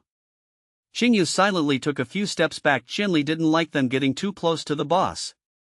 Xianli disappeared in the blink of an eye, and then the sound of reciting three-character classic was heard behind him again. Spring and summer. Autumn and winter. These 4 times. Luck is endless. Is there something? Shang raised his head and picked up the documents on the ground. Ah. Yes, there is a zombie tide in City Beaching, you said quickly. We estimated that City B may be difficult to defend. Some people have already migrated. Zombie tide? At this point in time. It's still a bit early. Where did you come from? Xingyu looked strange all around. Shang, what the hell is this all around? Surrounded from all directions, how could the people in City B still escape? Now the zombie animals have come out. The sky is full of zombie birds and helicopters are useless. Shang took Xianli out to watch the destruction of City B and to recruit some zombie minions. Nan, I'm hungry. Xianli suddenly grabbed Shang's hand and stuffed it into his mouth, and his body stopped. You only know how to eat, Shang glared at him. Xianli showed an innocent smile and his tongue kept circling around her fingertips, which was icy and refreshing, giving a refreshing feeling. The level 5 zombie has now been upgraded to a level 6 zombie, and its skin color has turned light blue for the sake of convenience. Shang usually calls him Xiaowu. Xiaowu also came close to Shang. Xianli raised his foot to kick him, but Xiaowu nimbly dodged and jumped to the other side of Shang. Ever since he tasted Shang's special ability, Xiaowu was no longer interested in other foods and waited for Shang to feed him every day.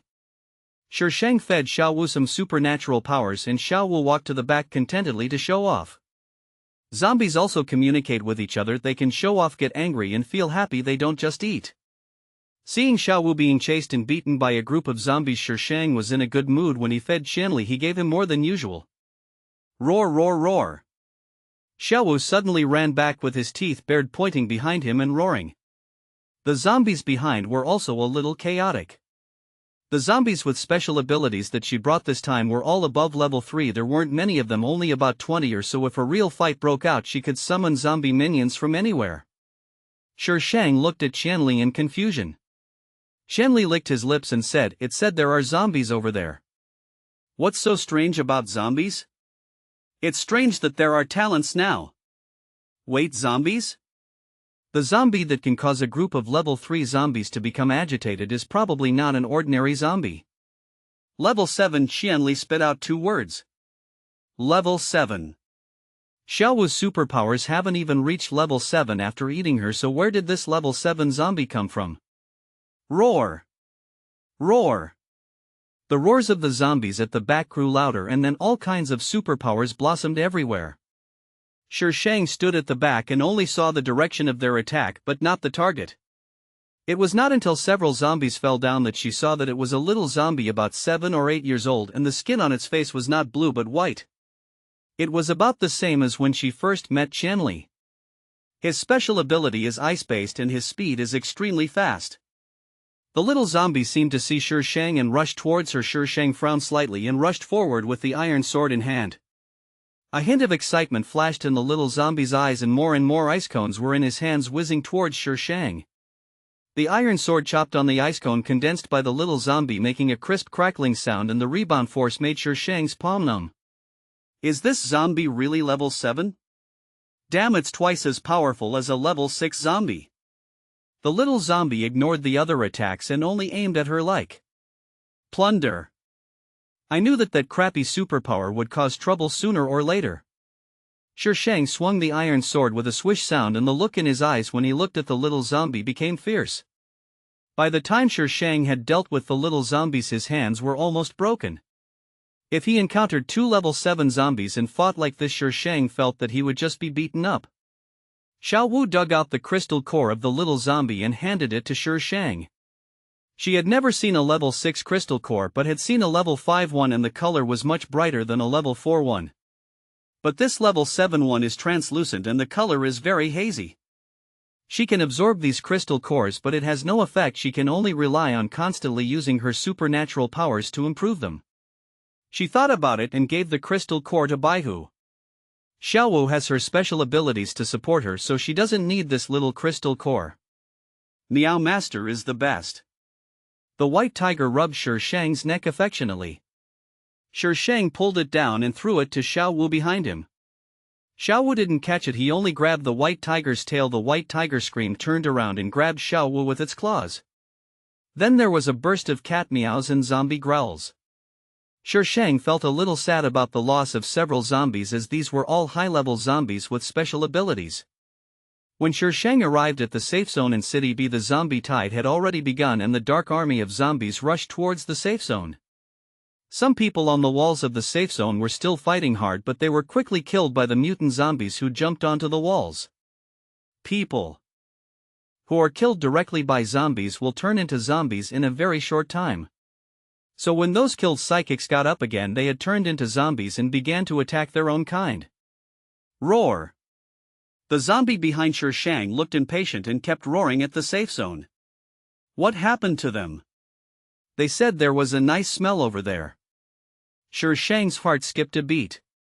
Nice smell? Could it be the heroine's spiritual spring water?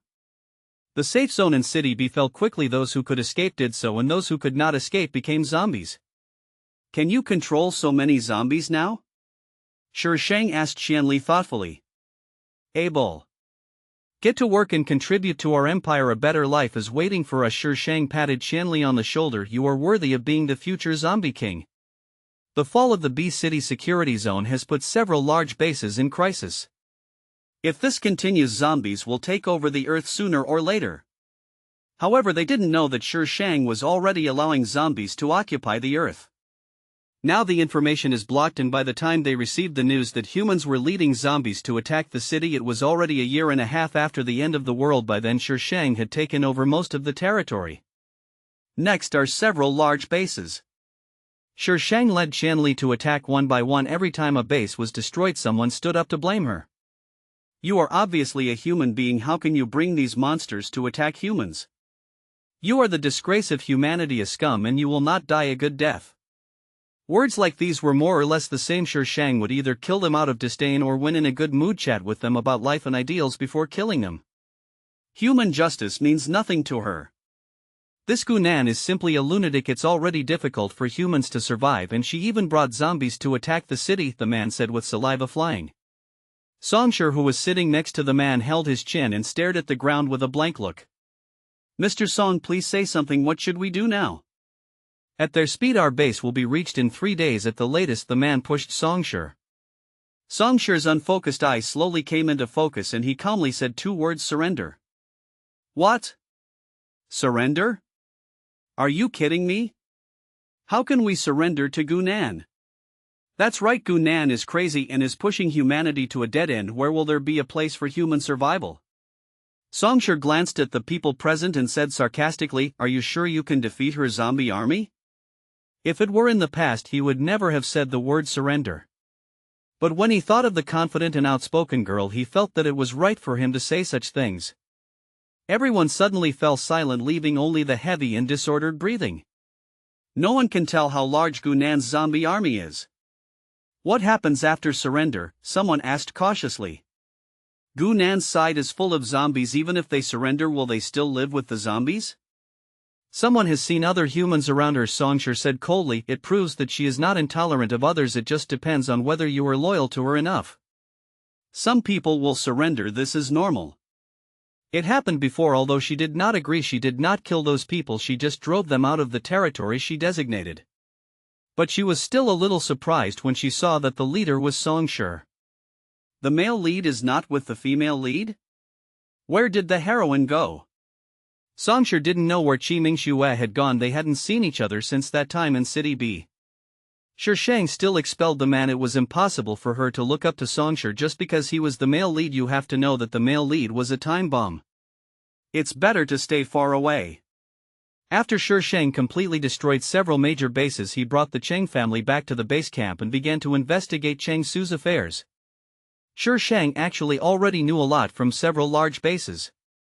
For example, the original experiment was actually approved by the state.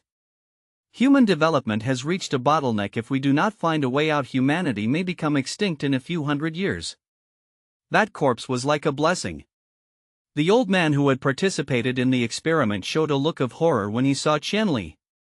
Qianli was the corpse they had studied. He was truly resurrected. From that person Shang learned that the fetus in Chang Su's belly was injected with Qian Li's genes. The fetus was the only one that could carry his genes, but while they were waiting for the results of the experiment, Chang Su escaped. Soon after, Qian Li and the leader who restarted the experiment also disappeared. There were no Qian Li, but they preserved some genes which they injected into some fetuses. These fetuses grew healthily, but shortly before the end of the world things got out of control and several targets went missing. Then came the apocalypse. They found that it might be related to their experiment, so they evacuated urgently, taking away all the information they could and destroying all the information they could not take away. According to that person, the leader had a special relationship with Chang Su. The man's name is Mo1. Mo1. She remembered the document she had seen before, and the last signature was Mo. Please vote. Come on, don't pity me because I'm a delicate flower, just throw them all to me. 2,200 recommendation votes will be added. From what those people said, all the conflicts pointed to Jinfeng Mountain. Cheng Song also found out some early events about Jinfeng Mountain. The mountain was bought a long time ago and it was impossible to find out who the buyer was. But it's certainly not official. Shang dealt with the matter and rushed to Jinfeng Mountain with a group of zombies. Jinfeng Mountain is named B because its appearance resembles a phoenix. Looking down from above, Shang felt that it looked somewhat familiar. She asked Qianli to take her to different locations, and finally Qianli teleported to a cave. Looking out of the cave, Shang remembered that this was the place where she was ambushed by Qi Mingxue and met Qianli when she woke up. Qianli, you know what's around here, right? Qianli disappeared with that Mo1 and appeared in the Golden Bee Mountain mentioned by Chang Su. He might have been here all along. Qianli smiled innocently, her eyes fixed on Shang's hand. He was almost shouting that he wanted to eat. Shang, in such a serious situation, he was still thinking about eating. This baby wishes. Then eat it. The giant baby zombie king, who was well fed and satisfied, took Shang and teleported to a very spacious place. This should be an abandoned experimental site, and there are still a lot of experimental equipment around. What is this place? Inside Golden Bee Mountain? Where I live, Qianli said slowly, then took her hand and walked towards a passage in the distance with a slightly puzzled tone. There were many people here, I don't know why they are gone now. Qianli was very familiar with this place and quickly took her to walk around the entire base. There is already a lot of dust here and it looks like no one has been here for a while. Some places were quite chaotic, proving that we left in a hurry. No. It should be said that he was running for his life. Shang checked the entire base and finally found a letter in a room. Her name was written on the cover of the letter. Written by Gu Nan himself. Hello Gu Nan. I am your father Morwen. The fact that you can see this letter proves that you are already with it. You are indeed different. No matter what your reason is for investigating this matter, you must believe that the arrival of a new world is the true salvation. The whole letter is very official, but the explanation is very clear. The man who was called crazy by the laboratory was his father. He inherited his father's wish and successfully restarted the project after returning from his studies. Injecting genes into Chang Su was an accident, but it was also that accident that made him discover that Qian Li's genes would not cause rejection with the baby. This discovery made everyone in the laboratory very happy, but soon someone from a higher level came down to take over the project. Mo1 loves Chang Su and he knows what Chang Su will face if he hands her over. So he arranged everything, sending Chang Su out first before the people upstairs came down, and then taking Qianli away. His father had set up a laboratory in Jinfeng Mountain a long time ago, and he took Chang Su to Jinfeng Mountain to continue his research. But Chang Su was afraid that her child would be harmed, so she ran away when he was not paying attention, gave birth to the child and sent it to Gu's house. She never returned to the laboratory since then. Mo1 didn't find Chang Su until several years later. At that time Chang Su had gone completely crazy. He searched for a long time before finding out that Chang Su was caught when she was about to go back after sending the child. Those people took her back to the laboratory and wanted to force her to tell him and Qian Li's whereabouts. Mo1 said that he took Chang Su away to a very far place. He has completed the task his father gave him. The end of the letter records Qian Li's message. What Shang paid attention to was his awakening date. It's the same date of birth as Gu Nan's. After Chen Li woke up, he didn't attack anyone nor did he need to eat, he just stared blankly in one direction. This strange ability of hers might be related to Chen Li. After Mo Wen's team discovered this, they went from being wary at first to allowing him to roam around the laboratory later. From the letter it can be seen that Mo Wen's experiments are different from those she saw in County D. There are no guinea pig experiments here, their experiments are all centered around Chen Li but without harming him. Is the mission completed? Shi Shang asked the system. Complete, the system paused. There is another side quest you want to do? I won't do it, I'm exhausted with just one side quest and now there's another one, I don't want to live anymore. It's about Chen Li, the system is somewhat unwilling to give up. I won't do anything about the Emperor or me. She didn't want to delve into Chen Li's background at all, it meant a series of troubles and required her to think hard. Once she goes out to finish the work, the hidden mission will be completed. As for the main quest, isn't it easy for her to find someone now? In the autumn of the second year after the apocalypse, the zombie empire was officially established. Most of the country was occupied by zombies and they began to rebuild the destroyed cities. Humans were expelled to the western region, which is a plateau area. Zombies didn't seem to like this place, so they were assigned to humans. The total human population today is only about 1 million, not even a fraction of the zombies. At this time they were still severely divided, each with its own small groups. So this number of millions is still shrinking. Those bastards still think they own the world now and are so arrogant, damn it. It's because they have supplies and weapons someone's side. Bah, if you ask me, it's still Gunan. Her zombie army doesn't eat, but they're holding those supplies and not letting us take them away. Brother, tell me, how did Gunan control those zombies? They had never dared to think about controlling zombies before. Who knows if that bitch is with those zombies at it. #Yuan. Boss, what does it feel like to do that with zombies? If you want to know, why don't you try it yourself? The people around laughed. The woman who had been sitting in the corner suddenly raised her head and looked at the person who asked the question. There is a boy next to Gunan. That boy is the zombie king. Gunan only needs to control that boy and he will be able to control all the zombies. As soon as the woman said this, the surroundings fell silent with countless eyes cast on her. The woman wasn't wearing much clothes, and although she looked disheveled, her face was very eye-catching. Shi Mingxue, are you telling the truth? The boss looked at the woman sharply. Shi Mingxue smiled slightly. Her smile was charming, but her eyes were full of disdain and disgust. Gunan takes him with him wherever he goes, and don't you find that the zombies are more afraid of that boy than Gunan? Add more. After hearing what Shi Mingxue said, the group of people immediately became excited. If they can capture the zombie king, does it mean that they can also become the king of this world? Shi Mingxue sneered at the group of people who were discussing excitedly. They didn't even think about the fact that there were so many high-level zombies around Gunan. It was simply a pipe dream to want to get close to her and kidnap a zombie king. But these people can cover for her. She wants to kill Gunan. Perhaps because there was nothing to look forward to in days like this, many people were persuaded by the boss to join.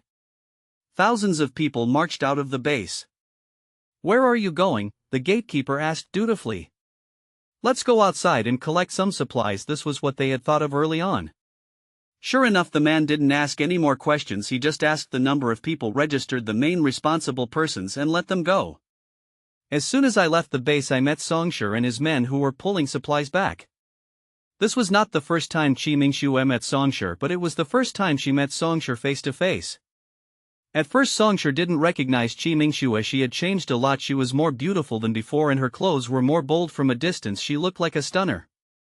He had always heard that there was a very beautiful woman on Boss Lu's side, but he didn't expect it to be her. Brother Song, what's wrong? Is this your friend?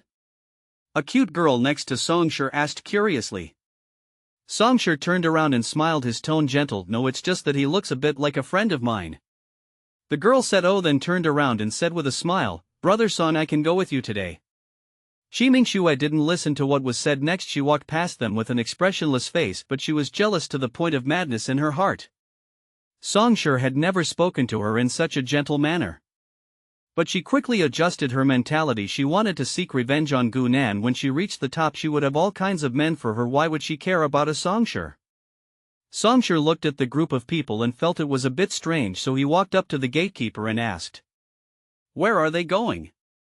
He said he was going outside to collect supplies. Songshur saw that those people didn't seem to be going to collect supplies. They all looked excited as if they were injected with chicken blood.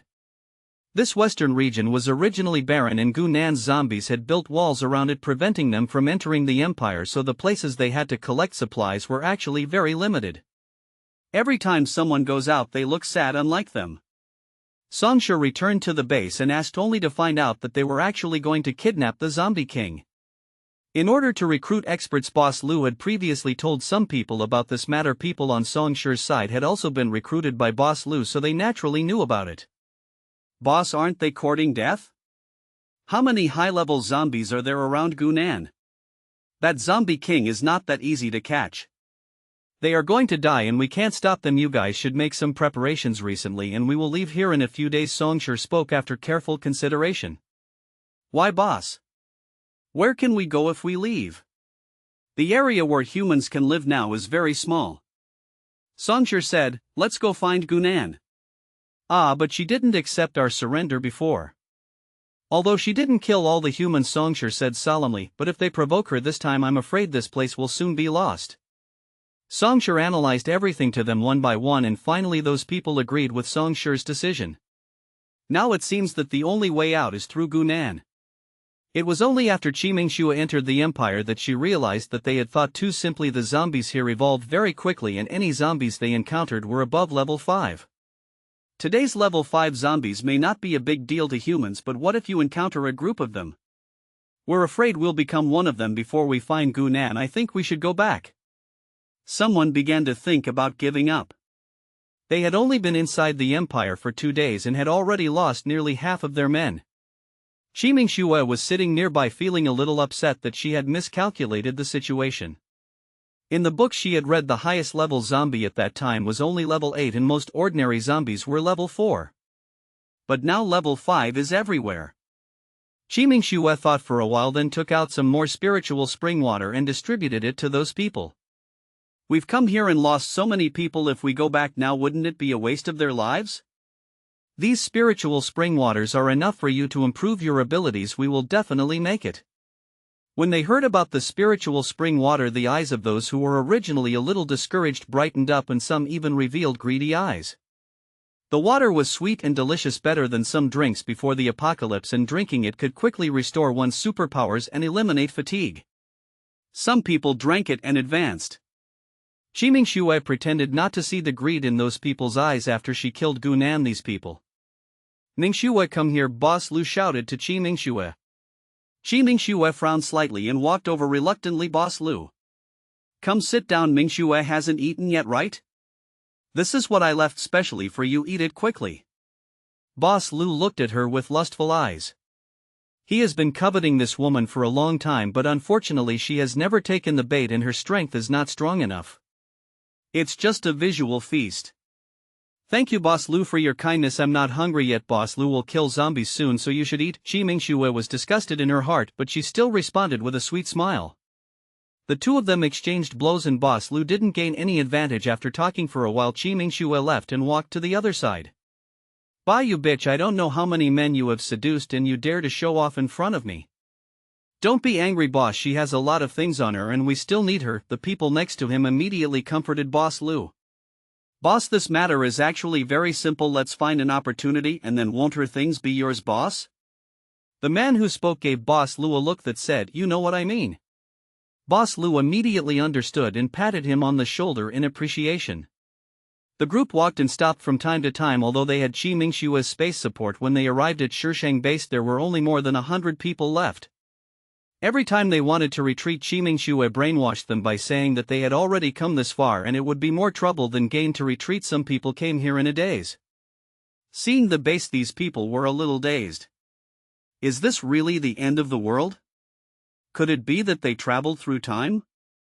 The city wall in front of them was magnificent and majestic without any modern atmosphere. Instead it looked more like a medieval castle. On the city wall stood zombies in uniforms looking exactly like humans from afar. It was very quiet under the city wall with no one coming in or out. Recommended votes 2,200 plus more. Although it is not there yet, it should arrive. I've added more chapters, but you still don't vote. It's really unreasonable. Now a few zombies around Shang have recovered their human memories. Their appearance is still somewhat different from that of humans. Perhaps after a few upgrades they will become the same as humans. Now that their human memories have been restored, these zombies naturally no longer dress shabbily and have changed into clean clothes. The zombies that recovered their memories first were of a higher level. These zombies were under the management of Qingyu and 2 other people, and they were also the first core members of the zombies to join the management team of 100 people. They are now busy restoring water, electricity and transportation, and the conference room is often occupied all day long. When Shang brought Qianli and Qingyu had just finished a meeting, the handsome young man now looked sloppy as if he had not slept for several days. Boss Huang, seeing Shang Qingyu, was shocked. When did the boss come back? Is everything done? Shang glanced around and said, well, it's almost done. How is it here? To be honest, it's not good. Qingyu rubbed his brows. After all, only a few zombies have recovered their memories. Our empire is so big now, and we need a lot of management personnel. With our management team of less than 200 people, it's already the limit. If there are no problems, I want to split myself into several parts. If the high-level zombies had not been suppressed by Qianli and the low-level zombies had not known how to rebel, the situation would have been in chaos long ago. Even Xiaopang the foodie has lost a lot of weight recently. Is that so? Then I'll go to the west and get some people back. At first she thought people were troublesome, but she didn't expect that once an empire was established it would also need people to manage it. Speaking of the west side, a zombie came to report that 2 groups of people came in. The first group should have been outside. What do you want to do about it, boss? Shang raised his eyebrows. Who was so awesome? She has deployed the most zombies in the west, so they are able to get through the heavy defense lines and get here, which shows that they have some skills. It should be Qiming Xue. The zombies that are monitoring them said that they have an aura that is very attractive to them, Qingyu said. Shang had told them about this a long time ago. If the zombies felt something attracting them, it must be Qiming Xue. This is delivered to my doorstep. I was just worried about not being able to find anyone. Qiming Xue and others looked at the heavily guarded base and felt worried for a moment. There was no way to get in. Just when they were at a loss, 2 figures suddenly appeared on the city wall. One of the girls was holding a white cat, and this iconic image made them immediately recognize who she was. Gunan, a strong hatred burst out from Qiming Xue's eyes. She shouldn't have been soft-hearted in the first place. She should have killed her before the end of the world began. Shang only stood on the city wall for a while before leaving. However, Chen Lidua glanced at Qiming Xue, then summoned a zombie next to him and roared at it a few times. Shang heard Chen Li's roar and looked back. Chen Li teleported to her side and stared at her hand. Shang, you're already the zombie king. Why don't you forget to eat? In his eyes, is this baby just a mobile milk bottle? Flip the table. Shang covered his hands tightly and left quickly. Qiming Xue and others were discovered by zombies before they entered the base, and the number of more than 100 people was reduced to more than 20 people. Again, Qiming Xue hid in the space at the critical moment and did not suffer any fatal injuries. But now she really regretted it. She was too reckless, but she didn't have time to continue to hide her light. Once her empire is stabilized, it will be extremely difficult for her to kill her. Bitch, this is what you said. You could definitely kill her. Qiming Xue was suddenly grabbed by the hair and pushed to the ground. Although her life was not in danger, her supernatural powers were exhausted and she had no time to recover. Being held down by a grown man like this, she had no chance to resist with her limited strength. Boss Lu, when did I ever say such a thing? Qiming Xue turned her head away and said this with difficulty. That's not what she said at the beginning. Boss Lu was so angry at this time that he was dizzy. He could not listen to what Qiming Xue said. Even though she was a great beauty, Boss Lu punched her without hesitation. Boss Lu was finally pulled away by someone and she was saved from being beaten to death. She looked at Boss Lu with resentment, and when everyone was not prepared, she suddenly pounced on him and inserted a sharp wooden stick into his chest. Those people originally wanted to pull Boss Lu away, but who knew that this would become the best opportunity for Qiming Xue to kill him? She took 2 steps back with a crazy gleam in her eyes. Before anyone could react, Qiming Xue ran away. When the others reacted and prepared to chase, a group of zombies suddenly appeared in their sight. Qiming Xue kept running and ran to a place not far from the base. She looked at the wall of the base with resentment. The person living inside was supposed to be hers. It's her, it's Qiming Xue. Not that bitch Gunan. She clearly knew so many opportunities why. By the way, it's Gunan, she doesn't follow the plot in the book. Shi Mingshue's expression was alternating between crying and laughing, and she looked very ferocious. Her ferocious expression suddenly froze and she stared straight at the gate of the base. There was a group of people getting off a car and the leader was Songshur. After getting off the car, Songshur did not rush forward, instead he walked to the other side, opened the door and let a girl out of the car. His movements were gentle and the look in his eyes when he looked at the girl was especially soft. In Shi Mingshue's eyes, that series of actions looked like a slow-motion shot flashing by frame by frame. She suddenly rushed over there and pushed the girl away. Go to hell all of you, bitch, you stole my things, he's mine. The girl staggered after being pushed, but Songshur quickly supported her and prevented her from falling to the ground.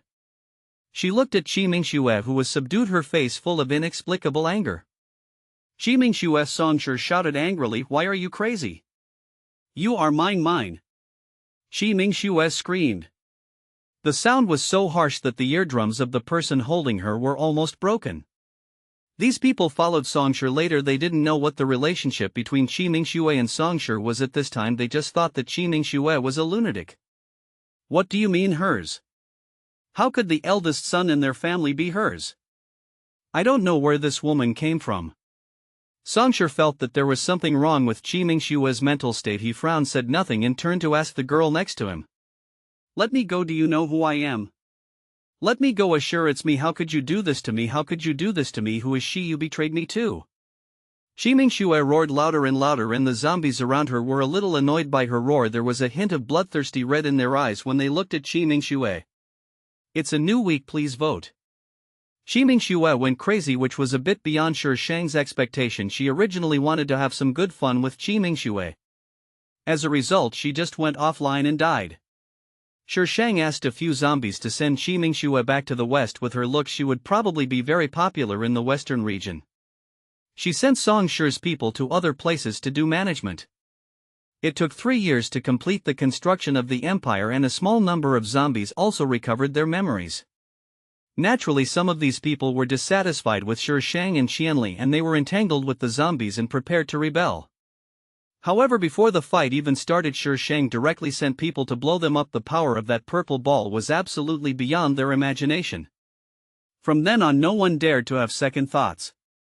There are fewer and fewer humans in the West, and finally all humans stick together. They no longer fight for power, and the most important thing now is to survive.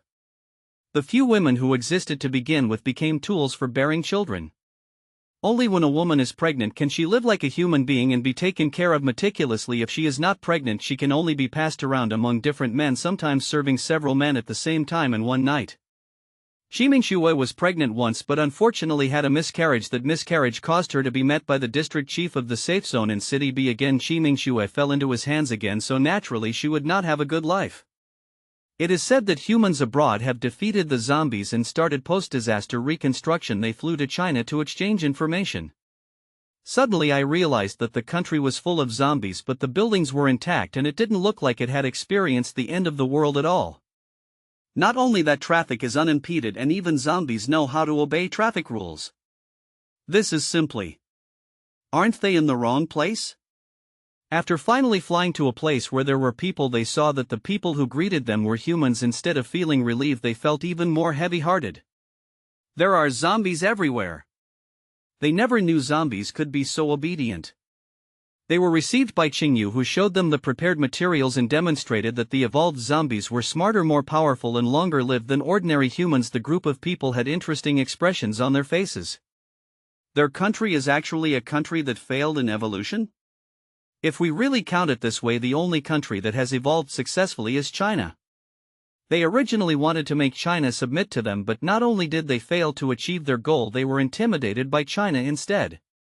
It is impossible for them to start over again. Evolution takes such a long time. By the time they finish, China will have left them far behind. In the 6th year of the empire, China became the leader among all countries. 7 years into the empire, zombies were renamed New Humans and a new constitution was issued. 10 years into the empire, the first child of the new human race was born and taken into the empire to be trained as the next new emperor. In the 14th year of the empire, all new humans completed their evolution. 30 years into the empire, a new emperor took office. 40 years into the empire, Shi Shang passed away and the whole country mourned. In the same year, Qianli disappeared. As the founder of the zombie empire, Shi Shang's statue has been worshipped as a deity in later generations. Shi Shang returned to the system space feeling dazed. She rushed to the half-person high screen. How did I die in the end? Can you just end my life now? This is murder, you know that? The system swiped 6 dots on the screen. What do you mean? Speak if you have the guts. Host, don't you remember what you experienced before you died? Before death. She was reading a book when Shenli handed her a bag of snacks. She thought the packaging was a little strange, but she was so engrossed in reading that she didn't pay attention. That little bitch Shenli actually fed me expired products. Shi Shang was furious. To be honest, the host was also very surprised that he was poisoned by a bag of expired snacks. Shenli, that little bitch, I worked so hard to raise her like a son for so long, and he actually rewarded her with a bag of expired snacks. Can I go back now? Shi Shang said, gritting his teeth. I'm going to go back and kill that little bitch. If we die, we all die together. No, the system rejected Shi Shang mercilessly. Shi Shang rubbed his hair in annoyance. Do you want to check the subsequent plot? No.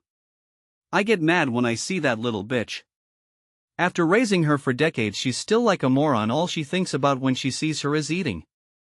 Eat shit. Name, Shi Shang. Character value, -110,000. Health, 20.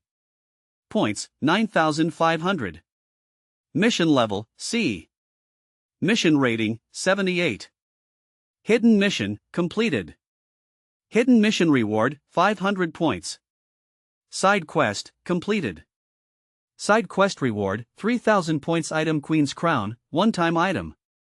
Item bar, time interval, Queen's Crown. Shi Shang's face was twitching. Her character was really bad. The points for a side quest are so high. Wow, that's a bummer. I won't do it next time, it's too difficult. Host, you still have 90,000 character points to waste. Oh, you little bitch, have even learned the word. Shi Shang suddenly slapped the screen with a terrifyingly loud sound. A system that keeps pace with the times. Host, I will test you again, please do not resist. Shi Shang took his hands away from the screen and fanned them in front of him. Don't waste your energy, call out the person behind you. Maybe if I'm in a good mood, I'll tell you what you want to know. The system was silent for a while. The whole space was dead silent. Transmission begins. F***ck, your uncle, you always take revenge on your own. Beep. After Shi Shang's figure disappeared, the screen displaying Shi Shang's information flashed and a blurry figure appeared on it. Master, the system called out. Don't try to test her. Bottom line, you are no match for her. Try to communicate with her as little as possible in the future. She has already learned a lot of information from you. Master, can she really do this? The system was full of hesitation. She can do it, the voice was firm, only she can do it. Master, I don't understand. The system's voice fluctuated slightly and it seemed confused. It is also really confusing. Look at her previous tasks, every one of them was taking advantage of loopholes, cutting corners and changing concepts. Is this person really the one the master was talking about? The voice chuckled. Do you know why she is so unscrupulous?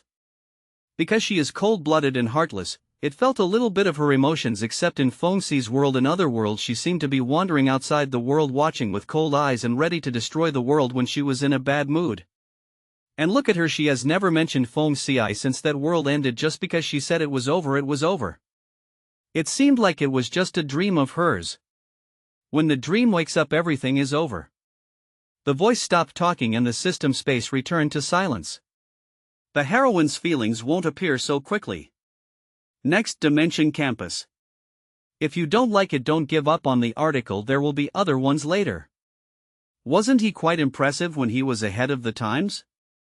Why isn't he impressive now? Fuck, why are you pretending to be dead?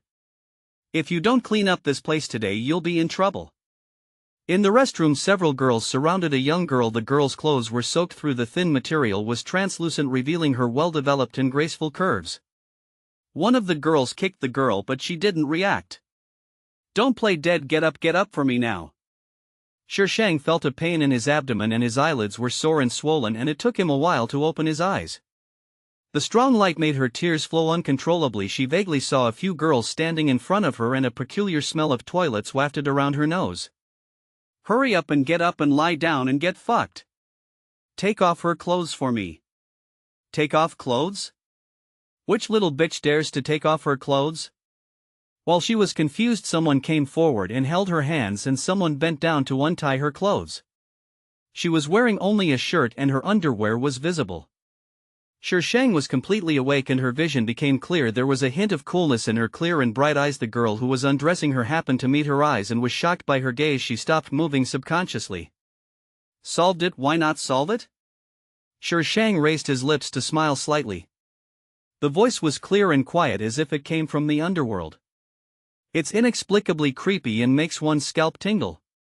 Shang grabbed the wrist of the girl who was pressing her arm. Her hands were very cold without any warmth, and the evil energy rushed straight into her body. The temperature around seemed to drop by more than 10 degrees at that moment. In the empty toilet, the four girls seemed to have pressed the pause button and did not respond for a long time. A chilly wind blew from somewhere and the four of them shivered at the same time. Are you a human or a ghost?" a girl asked tremblingly. Shang tilted his head slightly, his eyebrows curved, and he smiled like a flower guess. The four girls' faces were pale. She had been lying on the ground for so long without any movement, and they were not sure if she was still alive. Is she really dead? The girl who was still being pulled by Shang was so scared that her legs went weak, and she looked at Shang with horror. She has no temperature. She is a ghost. She is the female supporting character who is seeking death. The original owner was Bei's sister, but she was not the daughter of the Bei family. Not long after Bei was born, he fell seriously ill, and Bei's father invited a master who said that Bei could only get better if he raised a daughter. So Bei's father adopted her. In the Bei family, although she was a young lady, she was not actually given much attention. When she was a child, she didn't understand and thought that she was not liked by Bei's father and mother. So she tried her best to do everything, just hoping to get some praise from her parents. But no, all their favors belonged to Kitazawa. Beiji had no love from her parents in her childhood. Only her spoiled brother Bei will remember her. So Beiji kept this warmth in his heart. La la la la la la la la. Do you love me? If you love me, vote. There will be more in the afternoon. Without the love of its parents, Beiji matures very early. She likes Bei and she doesn't know since when her love has changed, and she has developed special feelings for Bei. She was very scared, afraid that Kitazawa would know that her sister was a monster, and afraid that her parents, who already disliked her, would dislike her even more. So she tried her best to suppress her emotions and isolate herself from Kitazawa's world. Kitazawa tried to get close to her, but she always pushed him away and just liked him silently in her heart. She even transferred to another school and lived on campus. She no longer spent the money the Bei family gave her except for holidays. She almost never went home. Even if she did, she would avoid Bei.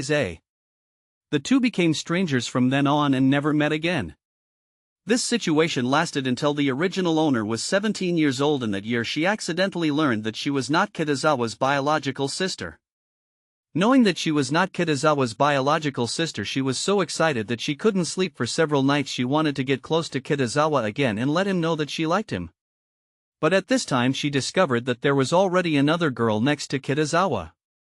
Beiji transferred to Alice's school. She developed a possessiveness towards Baizawa and began to make things difficult for the heroine, but Baizawa happened to see her every time and he became more and more disgusted with her. Beiji confessed his love to Bei after getting drunk again and was caught by Bei's father and mother. Bei's father and mother still like Bei, their biological son the most. Beiji doesn't have such thoughts. They can support her, find a good family for her, and ensure that she will have no worries for the rest of her life. But they absolutely could not tolerate Beiji having such thoughts. So they arranged a marriage for Beiji, and he became a pawn in a business marriage. Beiji resisted, but she knew in her heart that she was just an adopted daughter, so how could she resist? The man she was arranged to marry asked her out several times. The boy drugged Beiji and almost raped her. When she resisted, Beiji accidentally injured his vitals. The marriage failed and the Bei family suffered heavy losses. In order to appease the other party's anger, Beiji was kicked out of the house. Beiji, who was kicked out of the Bei family, was soon expelled from school. The boy whose vitals were injured by Beiji before completely lost his sexual happiness and became psychologically twisted in order to take revenge on Beiji. He illegally imprisoned her and tortured her in various ways. Later he brought others to torture her, letting those men do whatever they wanted to her while he stood aside and watched her struggle and beg for mercy.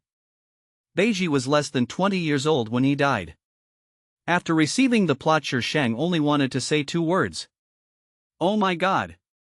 The original target of revenge was not the male and female protagonists but that boy. But one of the wishes was about Kitazawa. Break up Beizei and Ji Xiaoyu. She came here at a good time as the original owner had not yet transferred to Alice College. Those girls just now were brought here because Beiji said a few words for a girl who was bullied by them this afternoon, and then they caught him here after school. Beiji is usually very low-key and no one knows that she is from a wealthy family, so those people dare to bully her. Very good, it seems I can still show off before going back. The next day photos and videos of several girls running naked were circulated in the school forum and class group. One of the girls wasn't wearing any underwear. This group of adolescent students was very excited. A few girls who originally wanted to cause trouble for Shang were so scared that they didn't even dare to leave the dormitory. These things were not made by Shang, she didn't have time to do it yet. Although school had been over for a while yesterday, there were still students living on campus, so it was normal to be seen and recorded. The 4 girls were invited to see the Dean of Studies and they happened to see Shang standing at the door and they were immediately furious. Beiji, it was you who did this, right? How dare you complain? Maybe it was because they were outside the dean's office. A few girls were a little scared. Beiji, just wait, you'll see what happens. Why do you want me to look good? I'm already good looking, can you make me look even better? You're so awesome, why don't you open a beauty salon? It will surely make a lot of money. Shang was narcissistic without blushing or breathing heavily. Just when the 4 girls were about to fight back, the office door opened. Goodbye, Lawyer Yen. The man in a suit was politely escorted out by the director. Thank you for your help, Director. Lawyer Yen smiled professionally. It's no trouble, no trouble. The director's face was almost blooming with laughter and the 4 girls all had expressions as if they had seen ghosts. The Dean of Studies was famous for his expressionless face. When had they ever seen him smile? Lawyer Yin nodded and turned to look at Shang. Miss, everything is done. I took care of Alice's case when I came. Do you want to go over and take a look first or go home first? Let's go home first. Ji Xiaoyu is now working as a maid in the Bei family and she has to go back to observe the heroine. Okay. The director watched the 2 people leave and the smile on his face immediately faded. He yelled at the 4 girls, what are you standing there for? Get in here. Director, it was Beiji who framed us, we were forced to do it, one of the girls shouted. The director's face changed. Why would they frame you? Do you think you are so powerful? Do you know who they are? Forget it, even if I tell you, you won't understand. Their school is just an ordinary school and the richest family is just a millionaire. The 4 girls looked at each other in bewilderment and later heard that 2 luxury cars came to pick up Shang that day and they had only seen those luxury cars on the internet. Shang, who had successfully shown off, was now at the Bei family villa. Although Bei's father and mother don't care much about Beiji, they will give her everything she needs and help her achieve her requests. This is probably the reason why the original owner did not want to retaliate against them in the end. Shang understood a little bit. As the daughter of the Bei family, all her actions represented the image of the Bei family. There was no one at home except the servants. Shang was familiar with the villa, then ordered some snacks and sat in the garden in front of the villa. You little bitch, hurry up, you haven't eaten yet. I just didn't eat. It's nothing special that you have long legs and can walk fast. The clear female voice was filled with anger and a bit of complaint.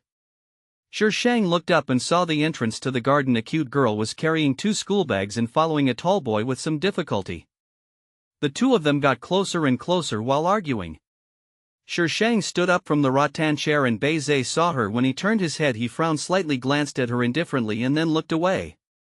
Hurry up! Beizei turned around and urged Ji Xiaoyu. Seeing that she was hesitating, he turned around, grabbed the school bag from Ji Xiaoyu's hand and quickly walked into the villa. Ji Xiaoyu staggered after being dragged and said angrily, what are you doing? When she looked up, she saw the girl standing under the vines, her eyes full of amazement. What a beautiful girl. Yes, more updates. Shang didn't even say hello and went straight back to his room. Anyway, not many people here like her, and their attitude towards her as a lady is just dispensable. Ji Xiaoyu always wanted to ask who that pretty girl was, but Bei Zhe had a very grumpy expression, so she didn't dare to say anything. After finishing her homework, she started to busy herself with her work. In the evening, Ji Xiaoyu became even more curious when he didn't see Shi Shang coming down to eat. She secretly pulled the housekeeper Uncle He to ask. "Uncle He, I saw a very beautiful girl in the yard this afternoon. Who is she?" "Oh, that's our young lady. She just came back today." "Miss?" Ji Xiaoyu was surprised. She always thought that the Bei family only had one young master Beis. How come there is also a young lady? "Don't ask too much about this, Uncle." He glanced at Ji Xiaoyu. He was the elder in the family and knew a lot of things. Although he felt a little sympathy for Beiji, this was the master's family's business and it was not their business to interfere. Ji Xiaoyu said oh and heard Bei Zhe calling him from outside, so he ran out quickly. Shi Shang was eating in her room. Lawyer Yan had prepared all the things she needed to take to Alice's school and she was picking them up one by one out of boredom. Scottish skirt, British leather shoes, blue jacket, white shirt, bow tie. It's really student style. Shi Shang suddenly heard the sound of a door opening and closing outside. Her room is on the 3rd floor and Kitazawa's room is on the 4th floor. There should be no one on the 3rd floor. The only possibility is Ji Xiaoyu. Just as she thought of this, there was a noisy sound suddenly coming from next door. In this villa, only the study and several leisure and entertainment rooms are soundproofed. The noise continued without stopping and Shi Shang became a little annoyed. What is Ji Xiaoyu doing? Making such a big fuss, demolishing the house? Shi Shang put on his slippers and went out. He raised his hand and knocked on the room where the sound came from. After knocking for about a minute, the door was opened and the sound of music came out from inside. Ji Xiaoyu was wearing a dance costume and breathing heavily. When she saw the person standing outside, she was stunned. What are you doing? Demolishing a house? Shi Shang said rudely, if you don't rest, I have to rest too. Ji Xiaoyu quickly ran in and turned off the music, saying apologetically, I'm sorry miss, I forgot you live next door. Oh my god, whose house is this? What's wrong? Kitazawa's voice came from the stairs. His voice was a little cold, as if he was disturbed. I disturbed the lady when I was practicing dancing, Ji Xiaoyu said in a low voice. Bei Zhe glanced at Shi Shang and said, I allowed her to practice dancing here. If you are disturbed, you can move downstairs. Is she a servant or am I a servant, and do I have to make room for her? Kitazawa frowned and said in a louder voice, don't be unreasonable. Is this baby being unreasonable? If I started to act unreasonably, I would have chopped you to pieces long ago. What did I say wrong? Shi Shang met Bei Zhe's gaze. Her eyes were pitch black and very cold, with bits of light dotted in her eyes shining like diamonds. Kitazawa was a little dazed. I'm sorry, Miss Master, please stop arguing. I was wrong, I won't practice anymore. Seeing that the two were about to quarrel, Ji Xiaoyu spoke up quickly. Just practice yours, don't worry about her. Bei Zhe avoided meeting Shi Shang's eyes, walked over a few steps, pushed Ji Xiaoyu into the room, slammed the door shut, and then the sound of music came on, which was much louder than before. Shi Shang, damn it. Can't this baby deal with you bunch of naughty kids? Villas like this all have independent power supplies. Shi Shang touched the main power switch of the villa and pulled down all the switches with a few clicks. The villa, which was brightly lit just now, suddenly fell into darkness and returned to silence. In order to prevent the power from coming in too quickly, Shi Shang took out his iron sword and cut several main lines in 2 or 3 strokes. Bei Zhe would never have thought that Shi Shang would do such a thing. He just thought it was a line failure and asked the housekeeper to take a look. However, the housekeeper called back and said that the line was damaged and could not be repaired for the time being. He suspected that it was man-made and asked the servants to check the villa quickly. The electricity is not working? Ji Xiaoyu asked Bei Zhe with his head raised. Yeah, Bei Zhe didn't know what he was thinking. He just responded and then there was no more response. Ji Xiaoyu didn't seem to notice Bei Zhe's abnormality. Then I'll go get some candles. There were not many candles left in the villa, only a few were left. The servants had to work, so there were only 2 extra candles. Ji Xiaoyu took them and lit them both. Kitazawa stood in front of the window motionless and looked a little abnormal. Hey, what's wrong with you? Ji Xiaoyu frowned and poked his back. Are you afraid of the dark? Kitazawa didn't react at all.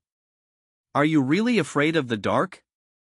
Ji Xiaoyu muttered to himself. Just as he was about to turn in front of him, Bei Zhe suddenly turned around, walked to the candle, took one and went out. Where are you going? Hey, you're walking so fast that the candles are about to go out. Ji Xiaoyu stumbled to catch up with Bei Zhe. The flame in Kitazawa's hand had been suppressed very low and it looked like it would go out at any time. After hearing Ji Xiaoyu's words, he paused, waited for the flames to go up and then walked forward again. Finally it stopped in front of Shi Shang's door. He raised his hand to knock on the door, but it stopped in midair for a long time. Finally he turned to look at Ji Xiaoyu and said, "Knock on the door and bring the candle into her." Bei Zhe handed the candle to Ji Xiaoyu, then turned and walked upstairs. "I knew you were ordering me around," Ji Xiaoyu muttered and knocked on the door, but there was no response from inside for a long time. She knocked again for a while, but still no one responded. Just when she was hesitating whether to open the door and go in, Kitazawa, who had just left, came back and reached out to open the door. In the moonlight you can see that the bed is messy, but there is obviously no one on it. Ji Xiaoyu watched Bei Zhe walk around the room, then rush out of the room and run downstairs. "Uncle," he was asking the servants to check the villa when Bei Zhe suddenly rushed down. Everyone was startled and thought someone was chasing him. "Did you see her?" "Uncle," he was surprised, "isn't Xiaoyu with the young master?" "Xiaoyu just came to get a candle. Could it be that he was caught by the criminals?" "It's not Ji Xiaoyu." "Uncle," he finally realized, "the young lady should be in the room. I haven't seen her come down." "She's not here," Kitazawa said quickly. Without waiting for Uncle He to reply, he continued, "She is afraid of the dark. Send someone to look for her." Uncle He also remembered that his young lady was afraid of the dark, so he quickly ordered someone to go find his young lady first. "What I am most worried about is that the young lady might meet a bad guy." Ji Xiaoyu was also dragged away and joined the army looking for someone. She felt very unfair in her heart. These rich daughters were so willful that they could disappear at any time. Didn't they know that so many people would suffer because of this? Evil capitalists. Little angels. T to the power of T. Vote. Give a tip. Don't abandon me. While they were looking for her throughout the villa, the person being looked for had already returned to the room. The consequence of this incident was that when Shi Shang woke up the next day, Bei Zhe yelled at her angrily. Shi Shang ignored it without any feeling. "If you guys hadn't shown off first yesterday, would I have caused trouble?" Bei Zhe had a gloomy face and slammed the door and left. Ji Xiaoyu stood at the door at a loss. The Bei family villa is far from the school. She used to go there by Bei Zhe's car. Now that Bei Zhe is gone, how will she get to school? She turned her eyes and saw Shi Shang getting on the car. She trotted over and whispered, "Miss, I have to go to school too. Let's go together. You must be unfamiliar with the school. I can be your guide." "No need," Shi Shang replied calmly. "Alice school is very big. I got lost the first time I went there. Miss, you have never been there before, so why don't you know how to get there?" Ji Xiaoyu looked very familiar and reached out to open the front door. "Oh my God. Lady, why are you so familiar with others? This is only the second time I meet you today, okay? Do you really think that everyone in the world is your friend?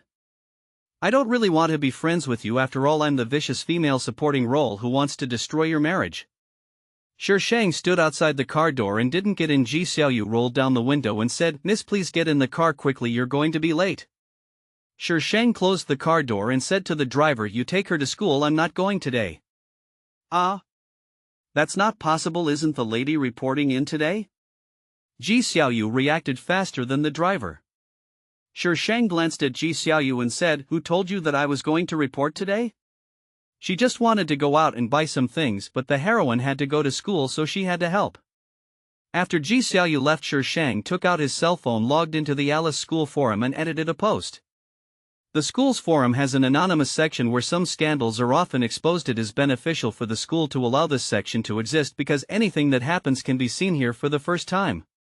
The gist of the content edited by Shi Shang was that Ji Xiaoyu and Bei Zhe were suspected to be boyfriend and girlfriend, and they took the Bei family's special car to school.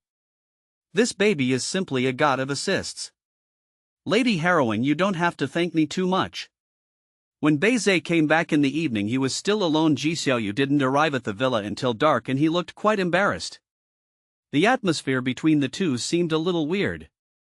Bei Zhe already has some feelings for Ji Xiaoyu now, but liking her is one thing and dating her is another. It was obvious that the post was made intentionally by someone with ulterior motives. The first person Bei Zhe suspected was the beneficiary of this incident, Ji Xiaoyu. Beizhe and Shi Shang didn't have much communication and went back to their room after dinner. Ji Xiaoyu on the other hand glared at her with some anger in her eyes. Why are you looking at me like that? Shi Shang looked at Ji Xiaoyu strangely. Sorry, the heroine's train of thought is unusual and she really can't guess what the heroine is thinking. Ji Xiaoyu walked over and said angrily, you deliberately let me go to school alone to make people in school misunderstand me, didn't you? She clearly wanted to go in the morning but she chose not to go. If not on purpose, what could it be? So that's what you think, Shi Shang muttered. Hey, who forced his way into my car this morning? I gave the car to you but it's still my fault. Therefore no matter what the heroine does it is right and whatever the supporting actress does is wrong. Xiaoyu, the master is calling you. Ji Xiaoyu glanced at Shi Shang and went upstairs angrily. Shi Shang rolled his eyes speechlessly. The next day she left early on purpose and when everyone was sitting in the classroom Ji Xiaoyu finally arrived. Now you have to focus on your studies. Some of you don't have the capital so you have to study hard, the teacher said in a bad tone. The whole class laughed quietly. Ji Xiaoyu was both ashamed and angry. In the end he could only walk to his seat with a red face, feeling resentful in his heart. It's great to be rich. You all belong to your parents, a bunch of parasites. Without them you are nothing. Shi Shang and Bi's are in the same grade and Ji Xiaoyu is in the first year of high school, so Shi Shang is assigned to Bi's class. She caused a sensation as soon as she arrived. Beiji's appearance was definitely not bad. Beizhe looked at Shi Shang, who was surrounded by people. His face became worse and worse and finally he kicked the table away and left the classroom angrily. The noise made everyone in the classroom quiet down and they all looked in the direction Kitazawa left. What happened to Bei Xiao? I don't know, he suddenly lost his temper. Could it be because of Ji Xiaoyu's incident? I heard that Ji Xiaoyu staged and directed this incident himself. I never thought Ji Xiaoyu was so scheming. I felt sorry for her when she was bullied before, but now it seems she deserves it. I spent so much time thinking about coming here just to find a sponsor so that I don't have to worry about the rest of my life. Shi Shang had nothing to say to these naughty kids, so he just exchanged a few perfunctory words. Seeing how aloof Shi Shang was, those people felt bored and dispersed. At noon Shi Shang went to the cafeteria to eat. He saw from a distance that Ji Xiaoyu was slapped in the face and there was food on the ground. What nonsense are you talking about? I didn't seduce him, he was the one who. You're not going to say that Bei Xiao seduced you, are you? The girl who hit Ji Xiaoyu interrupted her with a sneer and said sarcastically, Ji Xiaoyu, are you really so stupid? No, I have nothing to do with him. Ji Xiaoyu's eyes turned red with anxiety. Don't talk nonsense. It doesn't matter. Why would young Master Bei let you ride in his car? Ji Xiaoyu, are you using some inferior means to seduce young Master Bei? I didn't. Ji Xiaoyu shook her head. She suddenly saw Shi Shang standing behind the crowd. She rushed to Shi Shang as if she saw a savior. Hurry up and explain to them that I came here in your car yesterday. Who is this? So beautiful. The crowd couldn't help but let out exclamations of admiration. Bei Xiao's younger sister. She just transferred here today. Master Bei has a younger sister? As expected of Master Bei's younger sister, she is so pretty and has a great temperament. Please tell them quickly that I really didn't come here in Bi's car yesterday. Seeing that Shi Shang didn't say anything, Ji Xiaoyu became a little anxious. Shi Shang has been wondering who is the one who collapsed in this article. Now she finally understood. At times like this the heroine would either remain silent or fight with these people. She would never be so humble as to ask her for help. The character's setting is determined by the author, but the degree of collapse is not something the author can control. As long as there is a slight change in the plot, there will be dozens of different changes in the characters. One choice can sometimes change many people. After saying so much nonsense, what Shi Shang is thinking about now is, let the heroine turn evil. Please vote. Why should I help you explain? Shi Shang tilted his head, his expression slightly cold. Ji Xiaoyu seemed to be awakened and his face turned pale. He swayed slightly and took a step back. She was the one who did this. How could she possibly speak for herself? She just disturbed her during dance practice and she was taking revenge on herself like this. As expected, none of these rich men's daughters are good people. They are all evil demons with evil intentions in beautiful human skin. TSK Ji Xiaoyu, how can you be so shameless? Not only did you seduce Mr. Bei, but now you're trying to please my sister. Do you really think I don't know your dirty thoughts? Ji Xiaoyu suddenly turned his head to look at the girl. His tearful face was full of ferocity which looked somewhat scary. The girl was startled, then she reacted and immediately shouted, Ji Xiaoyu, why are you staring at me? Ji Xiaoyu seemed to be enraged and pounced on the girl with his teeth and claws bared. You are the one who seduced others, I didn't seduce Bei Zhe. The two men wrestled together and it took a while for them to be separated. Shi Shang watched the farce end and then witnessed the male protagonist appear. Bei Zhe glanced over here from a distance, seemingly not wanting to come over. The moment he turned around, he suddenly thought of something and strode towards the side, pulling Ji Xiaoyu into his arms. The noisy scene suddenly became silent. Many people looked at Bei Zhe without daring to breathe. Bei Zhe glanced at them coldly, then rudely dragged Ji Xiaoyu away. Oh my god, that look in Bei Xiao's eyes looks like he wants to kill someone. As soon as Bei Zhe left, the group of people who were frightened breathed a sigh of relief. Is Ji Xiaoyu really dating Bei Xiao? Some people also raised doubts. Of course, this question was met with angry glares from many girls. How could their Bei Xiao choose an ugly duckling? Absolutely not. Bei Xiao is just attracted to Ji Xiaoyu for a while, and when he gets tired of her he will abandon her. Shi Shang always felt that Bei Zhe was a little weird. He seemed to be very angry every time he saw me, but after a while he would come in front of me to show his presence. Damn, the male lead is simply sick. Shi Shang goes to and from school and has a regular schedule, and the hero and heroine seem to be getting along very well. Although Bei Zhe did not admit the rumors, he would always stand up for Ji Xiaoyu whenever he was in trouble. Shi Shang is actually very busy. Every time she arrives in the modern dimension, she likes to make money.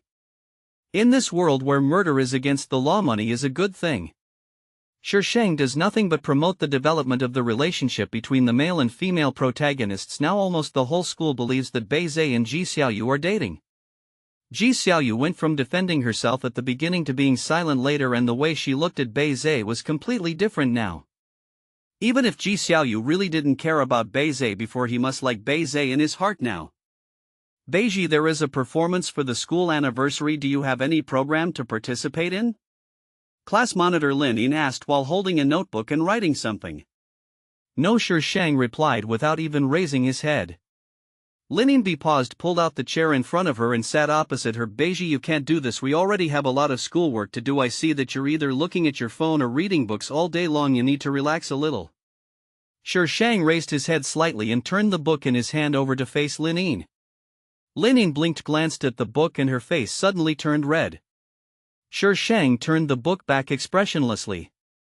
Beiji, how do you read this kind of book? Lin Yin stuttered and could hardly utter a complete sentence. Combine work and rest. Shi Shang turned the page calmly. Lin Yin. This has nothing to do with the combination of work and rest. You are reading a pornographic book. It is so large in scale. But shouldn't this kind of book be banned? Where did she buy it? The quality seems pretty good. I'm in the drama club, why don't you come too? Bei Xiao is here too. When talking about Bei Zhe, there was a hint of obsession in Lin Yin's eyes. Ji Xiaoyu is here too? Yeah, when Lin Yin heard the three words Ji Xiaoyu, her expression dimmed a little. If I don't work, will you let me go? Shi Shang asked seriously. Shi Shang eventually joined the drama club, but of course he was just a freeloader and did nothing. The president is Lin Yin, and Shi Shang is also known as Bei Zhe's sister, although these two people have basically no communication. The school anniversary of the aristocratic school is a special feature. All clubs have to put on a show, and the drama club is rehearsing Snow White. Shi Shang really had no interest in this kind of fairy tale. If she were to write it, the fairy tale would definitely turn into a dark fairy tale.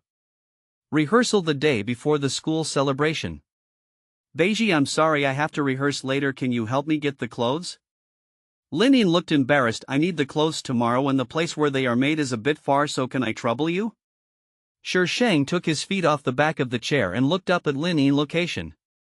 President Lin Yin was about to speak when another person ran out from behind. Ji Xiaoyu is gone, so you don't have to look for anyone. Ji Xiaoyu? Lin Yin was surprised. That place is so far away, how can she get there? We were just talking about how Ji Xiaoyu volunteered to go. Shi Shang stretched out a smile. The plotmaster was indeed powerful.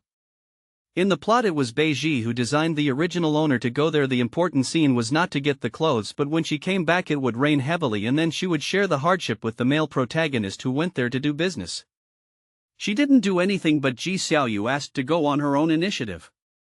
As expected, no matter how far apart they are, the hero and heroine will meet. Suburbs. Ji Xiaoyu was holding a big bag walking forward in the water with 1 foot deep and 1 foot shallow, his heart full of regret and grievance. If she had known this place was so far away she would not have come. And when she arrived she was so shocked by the scenery of the villa area that she didn't ask the taxi driver to wait for her. She just remembered it after she took the clothes and walked out of the villa area, but the car had disappeared. She could only walk forward to see if she could meet the car. Who knew that it would start to rain heavily before we had walked far, and we couldn't get a taxi and there was no place to hide from the rain. Ah! Ji Xiaoyu slipped and fell into the puddle. The bag in her hand fell apart and her bright clothes were immediately stained with mud. Ji Xiaoyu hurriedly packed her clothes into the bag, but the more she packed the more aggrieved she felt. She suddenly threw the clothes to the ground and stomped on them twice in anger, splashing mud. They must have done it on purpose. They made me run so far because they looked down on me. They looked down on me. Rich people are so great that they have to run so far to make clothes. After Ji Xiaoyu vented her anger, her chest rose and fell and the cold rain extinguished some of her resentment. Looking at the black pile of clothes on the ground, she belatedly realized her nervousness and fear. When she was picking up the clothes just now, she heard the assistant say that each piece of clothing cost thousands of dollars and most importantly the clothes would be used tomorrow. She couldn't embarrass herself in front of Kitazawa. Ji Xiaoyu picked up the clothes and stuffed them all into the bag. Then she continued walking forward holding the bag, which was more than twice as heavy. She had to get her clothes clean by tomorrow. She didn't want to be laughed at by those people. One day she would make those who looked down on her envy and be jealous of her. Shi Shang did something when the male and female protagonists were in trouble. Ji Xiaoyu's mother died early, leaving her with only a father. Her father was busy with work and often ignored Ji Xiaoyu. Ji Xiaoyu felt a little alienated from her father because of her mother's affairs, so the relationship between the two was not very deep. Ji's father likes to buy lottery tickets after work. He went to buy lottery tickets as usual. When he was leaving the store, he met a little girl who bumped into him and the lottery ticket fell to the ground because he didn't hold it firmly. "How do you walk like that? Don't you have eyes?" Ji's father scolded. Sorry, the little girl quickly picked up the lottery ticket and handed it to Ji's father. "Be more careful when you walk next time." Father Ji rudely pulled the lottery ticket back. Young people nowadays are so impulsive. "I'm sorry, I won't do it again next time." The little girl apologized repeatedly and ran away. After turning the corner, the little girl walked towards a cafe and sat opposite a girl with a still face. This girl was Shi Shang. "Here you go." The little girl pushed a lottery ticket in front of Shi Shang. "Where's the money?" Shi Shang took out a few bills from her bag and handed them to her. The little girl took the money and left. Shi Shang looked at the lottery tickets on the table and smiled strangely. Get rich overnight. On the day of school anniversary. Everything was ready except the person who was going to get the costumes. Why hasn't she come back yet? Call her. And why hasn't Master Bei come yet? Beiji, have you seen Beishao? Linin walked over with an anxious look. When asked, Shi Shang raised his head and shook his head. "I don't know, I didn't see him last night." "President, we are next." "President, I can't get through to Ji Xiaoyu and Beishao. How could we possibly start filming while the male and female protagonists are developing feelings for each other?" The group of people were so anxious that they were running around in circles and the time they had to go on stage was getting shorter and shorter. Here they come, they are back. As soon as Ji Xiaoyu and Bei Zhe entered the backstage, they were surrounded by others. "Ji Xiaoyu, where are the clothes? Bei Shao, go put on your makeup." A group of people were talking at once, but neither of them moved. The noise suddenly stopped and everyone realized that both of them looked rather embarrassed. "Sorry." Ji Xiaoyu suddenly spoke up, breaking the silence. "I lost my clothes." "Ji Xiaoyu, now is not the time to joke," a classmate continued. "I'm not kidding." Ji Xiaoyu was unable to face the gazes of so many people and subconsciously hid behind Bei Zhe. Bei Zhe blocked Ji Xiaoyu behind him, and this action showed that the clothes were really lost. Everyone looked at each other. In order to stage this play, they spent more than just time. Now the clothes are lost. All the efforts were in vain. I told you not to go, but you insisted on going. Ji Xiaoyu, you must have a grudge against us. A girl couldn't bear it anymore and burst into tears. Lin Yin's eyes were red and she felt uncomfortable in her heart. She would be a senior this year and this was the last drama she planned, which would bring an end to her high school career. But now everything is ruined. I'm sorry, Ji Xiaoyu apologized softly. What's the use of saying sorry? Now we have no costumes and all our efforts have been wasted. I'm sorry, Ji Xiaoyu could only apologize over and over again. Why don't you change your clothes? It will be your turn to go on stage soon. Shang came in from outside and a crisp voice rang out. What clothes do you want to change into? There are no costumes. Shang asked knowingly, looking at the girl who was speaking. The girl cried and said, Ji Xiaoyu lost her clothes. Now we have no clothes. How can we go on stage? Shang looked at Ji Xiaoyu. Ji Xiaoyu shrank back behind Bei's, his face pale and looking extremely frightened. I lost the clothes, Bei said directly when Shang looked over. Bei's Ji Xiaoyu looked at Bei's with red eyes, her eyes full of emotion. Shang sneered, if you don't have the ability, don't take on the job. It was clearly not her job, but she insisted on taking it over and couldn't do it well. But in the eyes of the male protagonist, this behavior is cute and stupid, and he even speaks for her. This is the era of heroines. Bei shouted at Shang in a harsh tone. What are you doing? Are you yelling at me to make my clothes come out? Fuck that, I didn't do anything. Why am I yelling at her? Bei glared at him, his eyes seemed to be filled with ice. Students from the drama club, you are next. Someone shouted from a distance. Lin took a deep breath and said, I'm going to tell the teacher to cancel our show, you all. Can't we think of another solution? Some people were unwilling to accept this, as this was the program they had worked so hard on for so long. If you can't say no, then don't go? Lin shook her head with red eyes. It's too late to rent one now. The school anniversary program ended in failure and Ji Xiaoyu became the culprit, but because Bei protected him, no one in the drama club dared to cause trouble for Ji Xiaoyu, but many people quit the drama club. If they can't afford to offend them, can't they just hide away? Ji Xiaoyu's exclusion at school became more and more obvious. His school bag disappeared and he was deliberately given the wrong time for activities. Ji Xiaoyu, someone is looking for you at the school gate. The student who passed the message had a look of contempt on his face. I don't know where this upstart came from. Ji Xiaoyu didn't quite understand what was said, so she walked past the classmate with her head down, but the classmate suddenly tripped her with his foot. Seeing her fall to the ground, he walked away laughing. Ji Xiaoyu glared at the direction where the classmate left with some resentment and finally got up with a sullen face and walked towards the school gate. At the school gate, Ji Xiaoyu saw a man standing there from a distance. Although he was dressed in a suit and tie, he had a gold necklace as thick as a thumb around his neck and a gold watch on his hand. It looked very strange, like an employee who had stolen his boss's suit. Xiaoyu, the man waved at Ji Xiaoyu. Ji Xiaoyu couldn't quite believe it at first, but after the man shouted, she was sure that this was really her father. Ji Xiaoyu ran out of the school gate and pulled him aside. Why are you here and dressed like this? No wonder that person called him a nouveau riche. Isn't the way he's dressed like a nouveau riche? Dad is rich now. Father Ji was very excited. Look, Dad is rich now. Dad won't have to work and ignore you anymore. Xiaoyu, whatever you want, Dad will buy it for you. Where do you get so much money? Ji Xiaoyu's first reaction was to frown. Doesn't she know her father well? For the sake of work, he didn't even care about his wife's life or death. Her mother's death was not discovered until 2 days later. It was also from that time that her relationship with Ji's father became bad. She always felt that it was Ji's father who killed Ji's mother. Praise me more and I will have a surprise. Ask for votes. 1,000 recommendation votes will be added.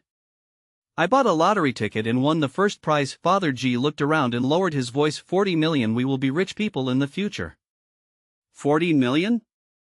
Ji Xiaoyu widened her eyes. This was an astronomical figure for her. How can you win so much by buying lottery tickets?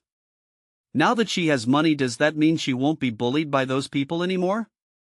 Ji Xiaoyu felt a little excited in her heart. She didn't want to live a life of being bullied anymore.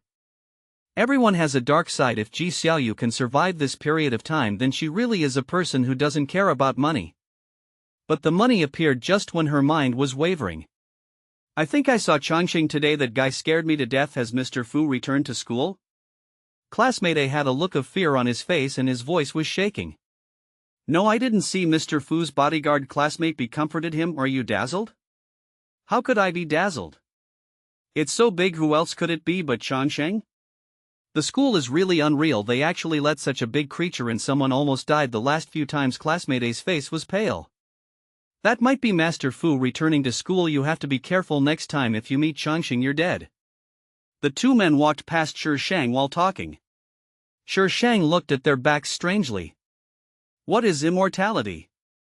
So awesome you're dead if you meet him? How can the school allow such a dangerous thing in the school? Just when Shi Shang was wondering, his gaze suddenly changed and he looked towards the flowers next to him. A huge creature jumped out from the flowers without any warning and met Shi Shang's eyes. Those eyes were green and showed a ferocious look. Shi Shang. Flip the table. Which lunatic is feeding a Caucasian shepherd dog here? Caucasian shepherd dogs are her favorite dog because they are strong and loyal. But she doesn't like it at all if someone else feeds her. Damn it could be fatal. Shi Shang's eyes turned cold and he glared back ferociously with murderous aura all over his body. You think you are a dog? I am afraid of you. The big dog hunched its body as if it saw an invader invading its territory and let out a low growl from its throat. Shi Shang silently raised his middle finger. Woof! The big dog opposite seemed to be enraged and pounced towards Shi Shang ferociously. Shi Shang was startled by surprise, but she still dodged quickly. There was a half-high hollow carved iron railing next to her. Shi Shang's back hit the iron railing and the sharp protruding tip scratched her back, causing a sharp pain. But the big dog did not give up. It turned around and pounced on him again with a ferocious look in its eyes as if it wanted to tear Shi Shang to pieces. Shi Shang silently took out the iron sword, but before he could swing it, the big dog let out a woof and crawled on the ground with its tail between its legs. Shi Shang, weren't you quite arrogant just now? Are you unable to stand up so soon? Shi Shang shook the iron sword and walked towards the big dog. Hidden mission, Thorny Land. Please select host selection mode, normal mode or serial mode. The system's voice sounded without warning, stopping Shi Shang from moving forward. Shi Shang's mouth twitched. Another hidden mission. Your name is weird, but you also have a mode to choose from? What the hell is a serial mode? Do you dare not add anything to the system? Do your manufacturers know that you are so willful? The system is out of tune. Shi Shang waited for a while, but the system remained silent. Serial mode, I want to see what your new function is. The selected mode cannot be changed. Mission target, Fuqin. Serial task 1, acquaintance. Shi Shang. Is this a serial task? Holy shit, you posted all the tasks one by one, right? Shi Shang looked up at the sky. Why did she feel that the system was even more arrogant? Shi Shang looked at the big dog still crawling on the ground. Changshang. Damn, it's actually a dog. Does Fuqin want to turn this dog into a spirit? Fuqin, whose background is unknown, is an outlier in school. You may not see him for 360 days a year. But everyone in the school knows that there is such a person. The reason is simple: this guy has a dog. As long as this guy appears, it proves that Fuqin is nearby. In the plot, Fuqin appears as the final boss and the setting is rather bloody. Fuqin was the heroine's neighbor when he was a child. At that time, Fuqin was alone and had only one housekeeper to serve him. Then the heroine shined and gave Fuqin an unforgettable childhood memory. From then on, Fuqin could not forget the heroine, so after meeting the heroine, he found out that the heroine liked someone else and Fuqin started to commit suicide. The final outcome was suicide. The villains are pitiful. Shi Shang shook his head and looked at the big dog opposite. His eyes became gloomy again. Let's be honest, this guy almost crippled her just now, so he should at least charge her some interest. She walked a few steps to Changsheng, raised her hand swiftly and chopped him down. Changsheng, get out of the way. The boy's calm voice came from the side. Changsheng had been crawling on the ground. He only reacted and dodged when Fuqin's voice sounded, but he was still a step too late. His leg was cut by the iron sword and blood flowed down his fur. Ouch! Changsheng felt pain. She didn't care about the mission objective. This thing dared to hurt her. She didn't kill it because of the mission objective. Wait until the task is completed. Stew it and eat it. Perhaps it was because Shi Shang's eyes were too cold. Changsheng fell directly to the ground, screaming miserably without any murderous look in his eyes. Fu Qin walked out from the flowers nearby. The young man had clear eyes and brows like the cold moon in the sky with an unattainable nobleness. He squatted down, looked at Changsheng's injuries, then took out his cell phone to make a call. He did all this very calmly. Shi Shang looked at Fu Qin suspiciously. There was an air of death about him. Soon someone appeared at the end of the path and carried Changsheng away. Fu Qin then stood up. His calm eyes were like a deep spring, attracting attention yet filled with thorns, and no one dared to approach. Changsheng was wrong first, so we're even. After Fu Qin said this, he turned around gracefully. His movements were smooth and flowing and he looked very handsome. Unexpectedly, in the next second, Fu Qin's body swayed and he suddenly fell towards the flowers next to him. Shi Shang watched Fu Qin fall into the flowers, half of his body hidden in the green leaves. What is this plan? That's not how you use the beauty trap. You should at least take one off first. She walked over first, observed the dead person, then poked Fu Qin's butt with the iron sword to make sure that he would not come back to life. Then she looked up at the sky in distress. This kind of encounter between the male and female protagonists. How strange. Ask for votes. Shi Shang turned around and wanted to leave, but the system voice rang again. Serial Task 2, send Fu Qin to the hospital. Shi Shang, are you sure this task wasn't issued on a temporary basis? Suddenly I felt a little regretful. Why did I choose such a stupid series of tasks? The system's products are definitely full of traps. The system that is caught in the crossfire, it is innocent too. Who told you not to follow the routine? To be honest, Shi Shang never thought that the villain would be so fragile. Is this a villain? This is the heroine. Shi Shang stood beside the bed, propped up his chin and stared at Fu Qin. Fu Qin still has the face of a teenager to an old monster like Shi Shang, who has seen many handsome men. This appearance is really insignificant. But the dead air about him. Very attractive. When Fu Qin woke up, Shi Shang was standing by the window answering the phone. The clear voice was very pleasant to the ear. He hasn't woken up yet, I'm not sure, huh? No, I just found him on the road and then my school sent him here. You're welcome. Okay, let me take care of him. Give me money? Shit, okay, no problem, I will definitely take good care of him. Fu Qin moved his neck, trying to see clearly the girl standing by the window. It was the girl holding the strange iron sword before. When she turned around, her clear bright eyes seemed to be filled with bright stars, but deep in her eyes there was not a ripple.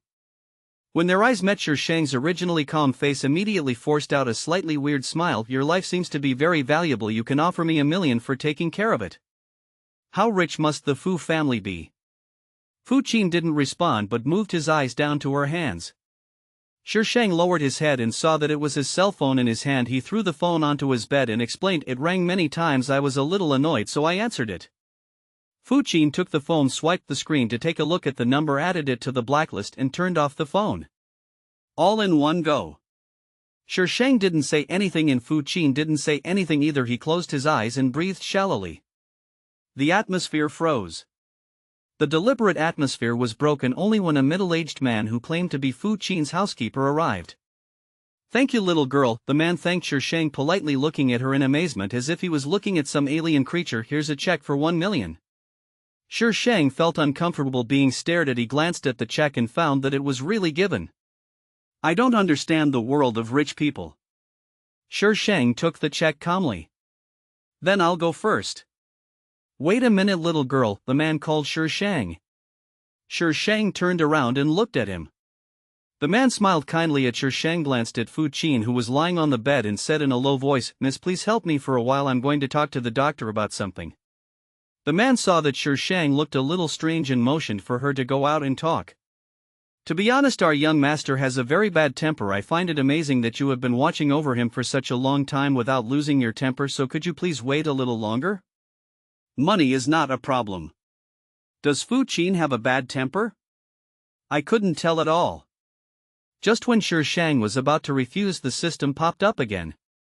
Serial Task 3, promise him. Shi Shang's mouth twitched and he was forced to swallow back the words that were about to come out of his mouth. The man was away for a long time. Shi Shang stood in the ward walking back and forth. During this time, Fu Qin closed his eyes and did not react at all.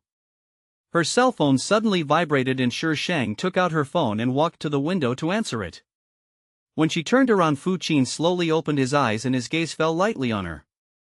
Well, funding is not a problem, I can provide it. Please send me the information first and I will give you a reply after reading it. You don't need to ask me about such trivial matters. I am not hiring you to use money as a vase. Her voice was crisp with the sweetness of a young girl, yet very clean and sharp. Shi Shang hung up the phone, then looked at the stock market on his phone for a while before turning to look at the hospital bed. Fu Qin was still lying there quietly. The man didn't come back for a long time. Shi Shang became impatient and went out to look for him. Shi Shang walked out of the ward. The VIP ward area was very quiet and the sound of conversation came from the aisle next to it. His health is already very poor. If he continues like this, he will collapse sooner or later. Yes, but the young master refused to take medicine and completely gave up on himself. We couldn't do anything, we tried everything. You still have to find a way. If he continues like this, he can only last half a year at most. You are the young master's attending physician, you have seen how the young master behaves. Shi Shang listened for a while and his brows furrowed deeper and deeper. Fu Qin has a terminal illness? Isn't this kind of setting standard for female protagonists? He is a villain, why would he have such a terminal illness? Shi Shang stood at the door of the ward waiting for the man to come back. About half an hour later the man appeared with several bodyguards in black. He first politely apologized to Shi Shang and then gave Shi Shang a check. To be honest, this money is too easy to make. But taking the money, he always felt that there was some conspiracy, so after greeting the man, Shi Shang left. It was Wednesday, 3 days since Fu Qin had been hospitalized. When Shi Shang was finishing get out of class, the system suddenly popped up. Serial task 4, delivering meals. What the hell? Can you say it again if you have the guts? Delivering food, the system's cold electronic voice sounded obediently. I'm giving it to you, uncle.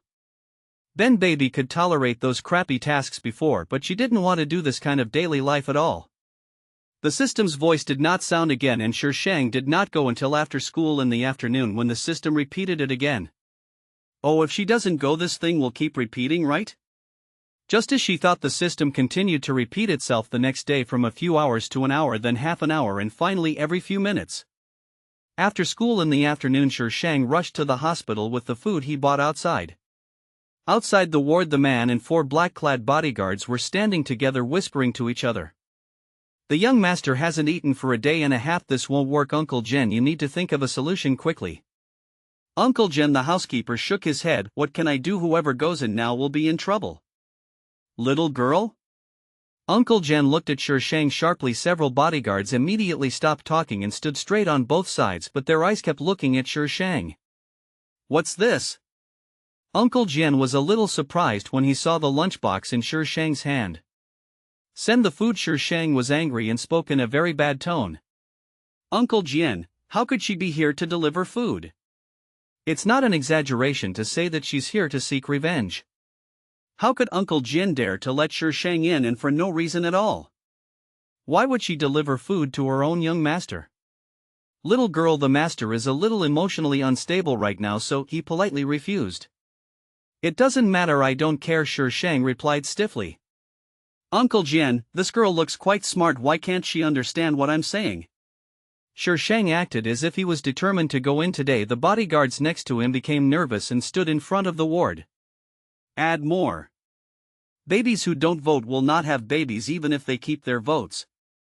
T to the power of T, ask for votes. Haven't you let young Master Fu eat yet? The doctor appeared out of nowhere, ignoring the tense atmosphere, and said calmly, today is the 3rd day and he hasn't eaten anything in the past few days. If this continues, we can only prepare for his death. The doctor left after he finished speaking, not caring about the reactions of the people here. If you look closely, you'll see that the doctor almost ran away.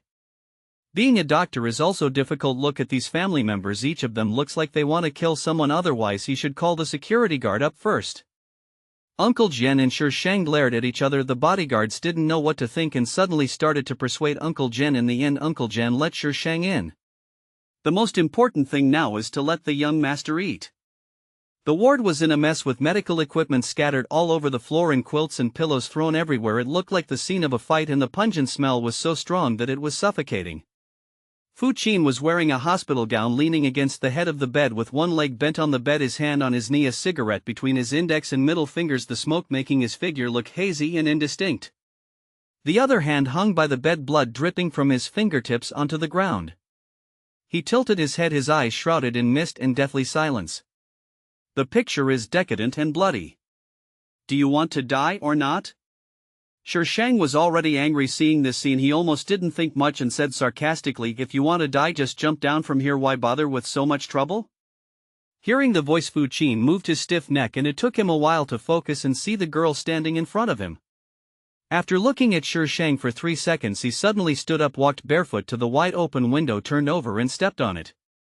Master, a group of people rushed in from outside the door. Don't be impulsive, master. Get out. Fu Qin's voice was very soft and it seemed broken when the wind outside the window blew it. Just jump if you can. Shi Shang continued to encourage him. Little girl, Uncle Jen called her loudly, his eyes filled with anger. He wanted this little girl to come in and persuade the young master not to let her instigate the young master to die. Master! Uncle Jen turned around and saw that Fu Qin was no longer on the windowsill. Instead, several bodyguards were lying on the window looking down with horror. Shi Shang was a little confused. He really jumped. Damn it, this villain dies too easily. I can't handle this. Use props. Time interval. Shi Shang gritted his teeth and said. The space suddenly stopped. Everyone's expressions were frozen in that moment and the world became silent. Shi Shang stepped on the mess on the ground, walked to the window on the other side, pushed it open and looked down. Fu Qin was still in a descending posture, only a dozen meters away from the ground. Shi Shang jumped out of the window and soon reached Fu Qin, stopping steadily beside him. Under her feet was the iron sword. She brought Fu Qin down a few meters, stopped when they were 1 meter from the ground and waited for the props to become ineffective. 3, 2, 1. The still city came alive at that moment and the silent world was filled with noise. The impact swept over and Shi Shang fell to the ground while holding Fu Qin. Although some of the force was buffered, she still heard a crisp sound of cracking on her back. Damn, what the hell is she doing? Who knew this idiot would really jump? Fortunately, this is the inpatient ward and there aren't many people there, otherwise I don't know how the virus would have spread. Do you want to crush me to death? Shi Shang said through gritted teeth. Fu Qin didn't react. He slowly propped himself up and sat up. He said regretfully, I didn't die. Shi Shang.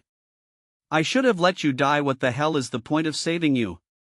The people in the ward above only saw Shi Shang appear suddenly and then she and her young master fell to the ground in their arms. A group of people rushed down quickly and checked Fu Qin several times to make sure he was okay. Only then did someone notice Shi Shang lying on the ground. Shi Shang was sent to the hospital for emergency treatment. I made all of this myself.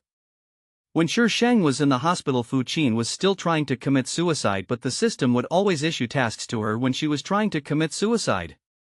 They are all small things such as tell Fu Qin a joke, send some fruit to Fu Qin, accompany Fu Qin to do the checkup. Shi Shang finally understood why the housekeeper said that Fu Qin had a bad temper. Not only does this guy want to die anytime and anywhere, he is also capable of cold violence and won't say a word when he disagrees with something.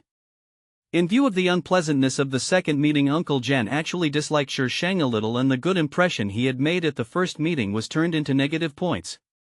In addition, Shi Shang instigated her young master to jump off the building and she suddenly appeared beside the young master. Strangely, Uncle Jen felt that it was a miracle that he did not have someone drag this suspicious person out for punishment. Therefore, every time Shi Shang wanted to see Fu Qin, she had to first fight with her housekeeper, who was on guard against her like a thief. Serial Task 14, Send Flowers. While taking the medicine, Shang silently chewed the bitter pills, making a crunching sound. The young nurse who came to deliver the medicine was so terrified. Miss Bay's expression. Are you going to kill someone? Also, isn't the medicine bitter?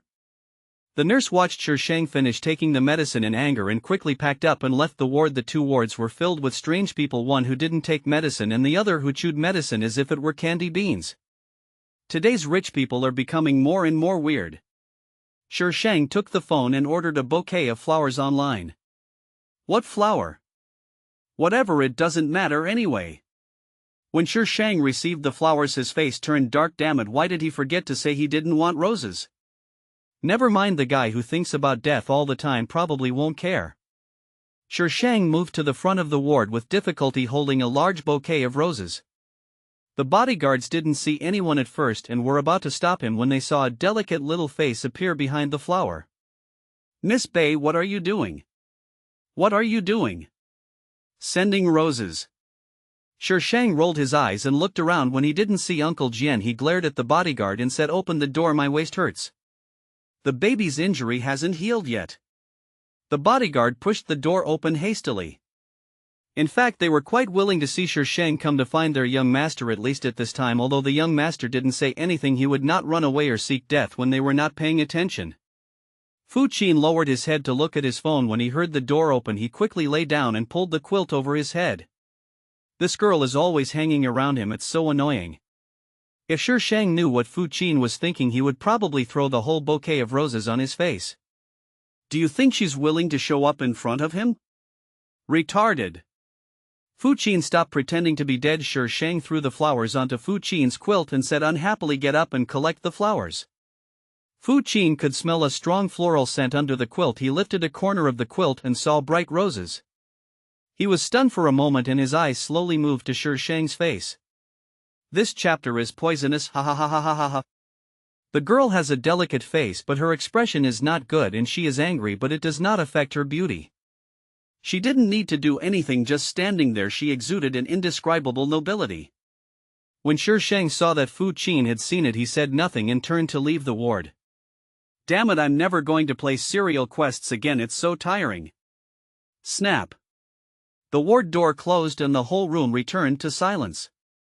Fu Qin slowly lifted the quilt and sat up, holding the bouquet of flowers in front of him and staring at it for a while. When Uncle Jian returned to the ward, he saw roses scattered all over the ward. His young master was leaning on the bed playing with his mobile phone with his head down, and there were a few roses scattered around him.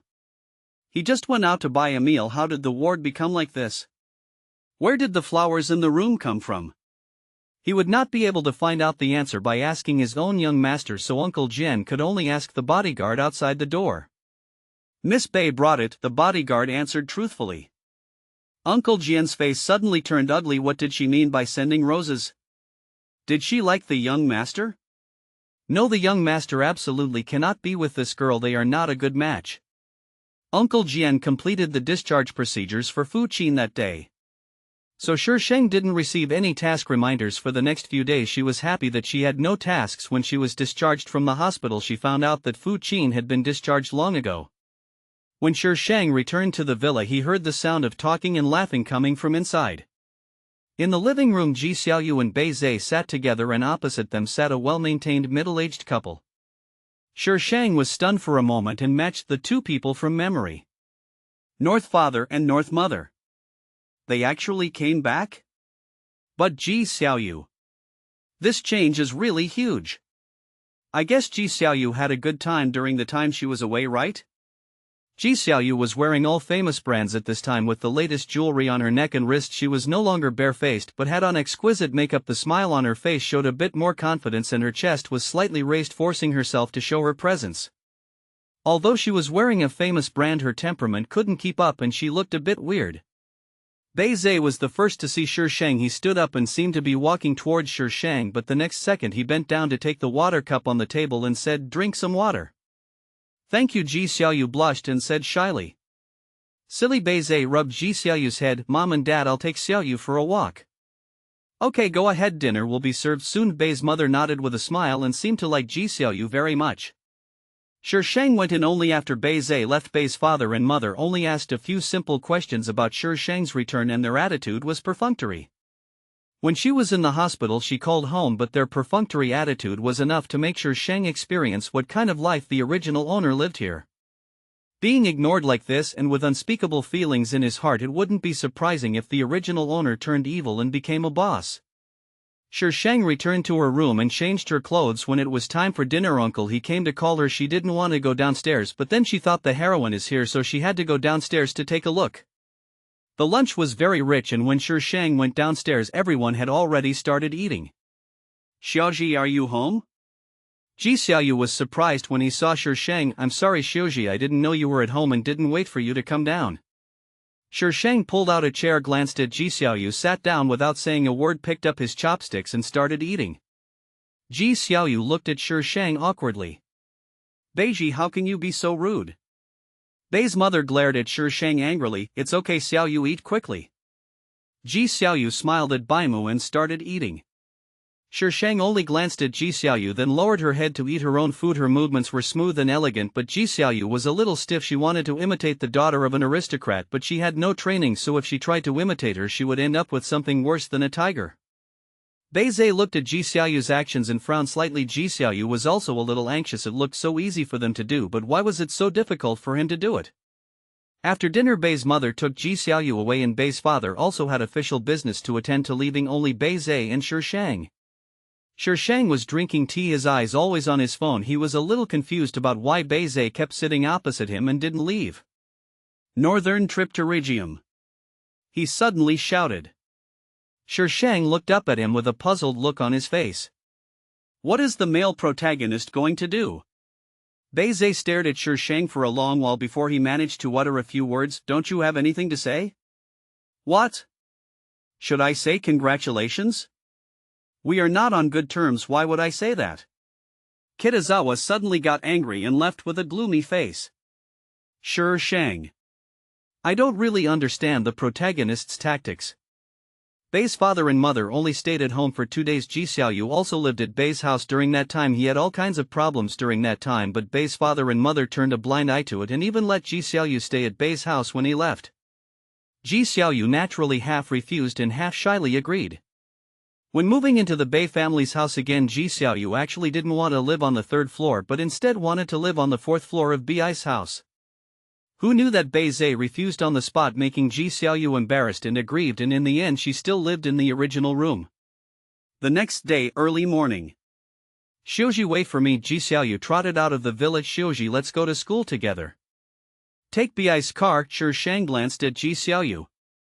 Why does the heroine come here to tease me for no reason? Zhe said he had something to do today, so he asked me to ride in your car. Ji Xiaoyu was very confident, with his chin slightly raised when he spoke. She is a rich person now, so there is no need to bow down to her anymore. Oh, then I refused. Shang opened the car door and got in, then closed it with a bang. The driver immediately started the car and left. Ji Xiaoyu had exhaust fumes sprayed all over her face and she stared in the direction of the car with an unpleasant expression. It's bad enough that she looked down on me before, but now that she's rich she still dares to look down on me like this. Ji Xiaoyu clenched his fists, turned around and went to find the housekeeper, asking him to prepare a car for him. She used to be a servant, but now she is a guest here. When Ji Xiaoyu arrived at school, he happened to see Shang walking into the school with a young boy. That young boy, how to say it? It feels really beautiful. Better looking than Kitazawa. He was followed by several bodyguards in black, keeping a certain distance from the boy, who was also accompanied by a large dog. The people around them moved away from them, so they looked particularly abrupt and conspicuous. Ji Xiaoyu heard the boy's name from the conversation nearby. Cover the bed with quilt. The Fuqin who was so famous in school. Please vote. 1,000 recommendation votes will give you extra chapters. Why don't you vote? Fuqin, you're going to die if you make a sound. Shang's saliva was dry and Fuqin didn't say a word, so he immediately got angry. You come to torture me early in the morning.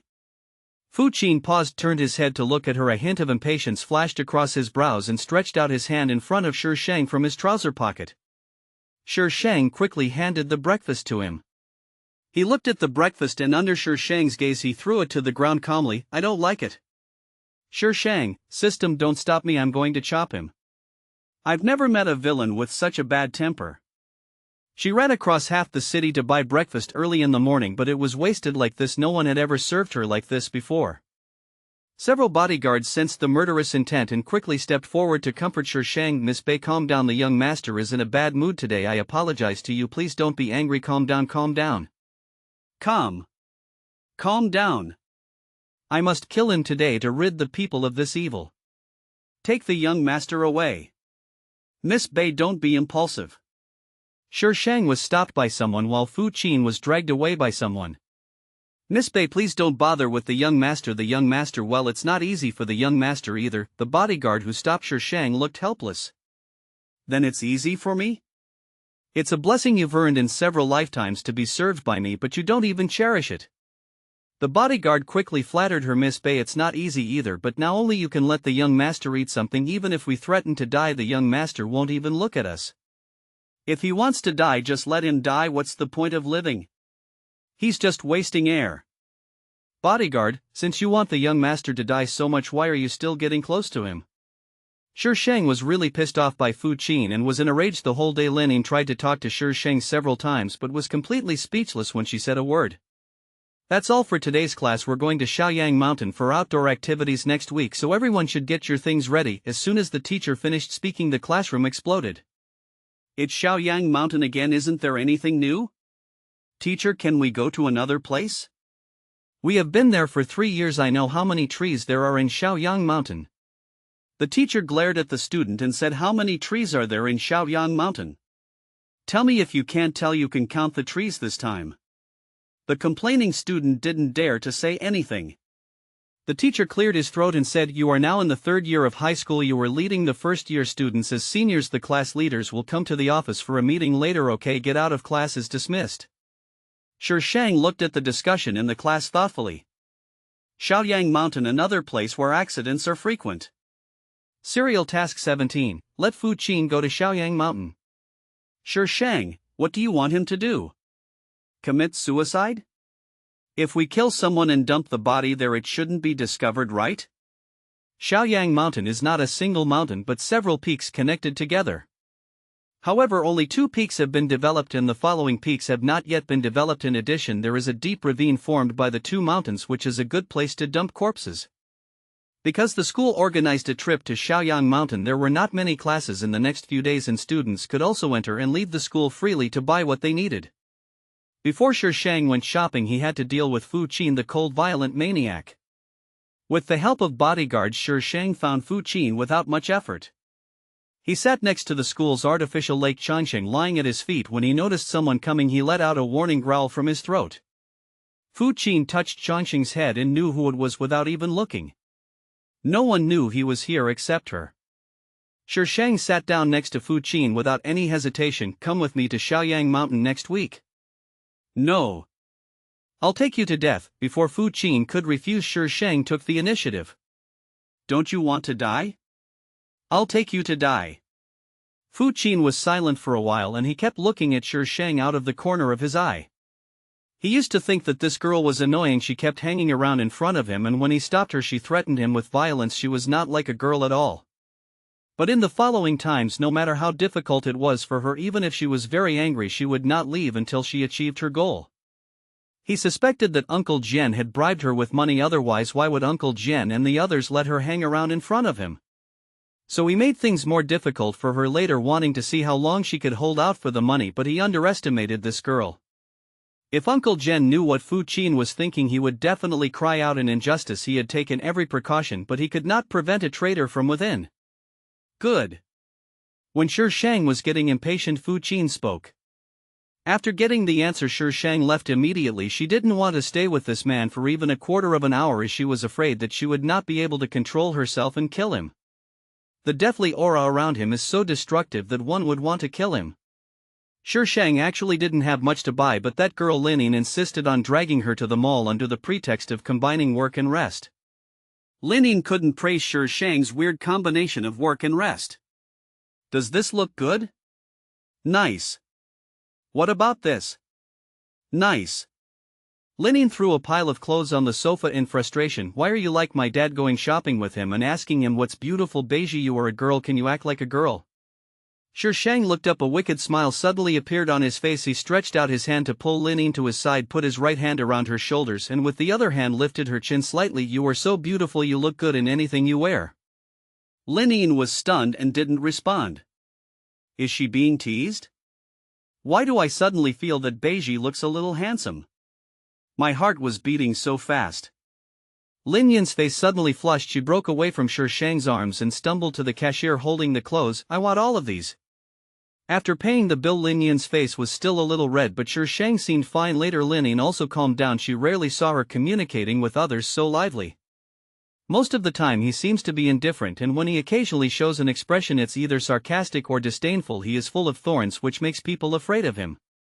Since I can see this side of her, does it mean that deep down in her heart she already considers me a friend? Well, we also need to buy a tent. Xiaoji, do you have a tent? Mine was broken last year, so I have to buy a new one. Lin Yin's name has changed from Beiji to Shirji. No, Shi Shang responded casually, but his eyes fell on the shop opposite. Then let's go buy it. Lin Yin looked around. It's up there, let's go up from that side. Xiaoji, what are you looking at? Lin Yin followed Shi Shang's gaze and saw two familiar figures in a sports store. Her face turned pale and she looked away in panic. Come on and vote. Ji Xiaoyu and Bei Zhe were buying sportswear. Ji Xiaoyu chose two sets of couple outfits. The two changed into them before coming out. Ji Xiaoyu held Bei Zhe's hand and looked very happy.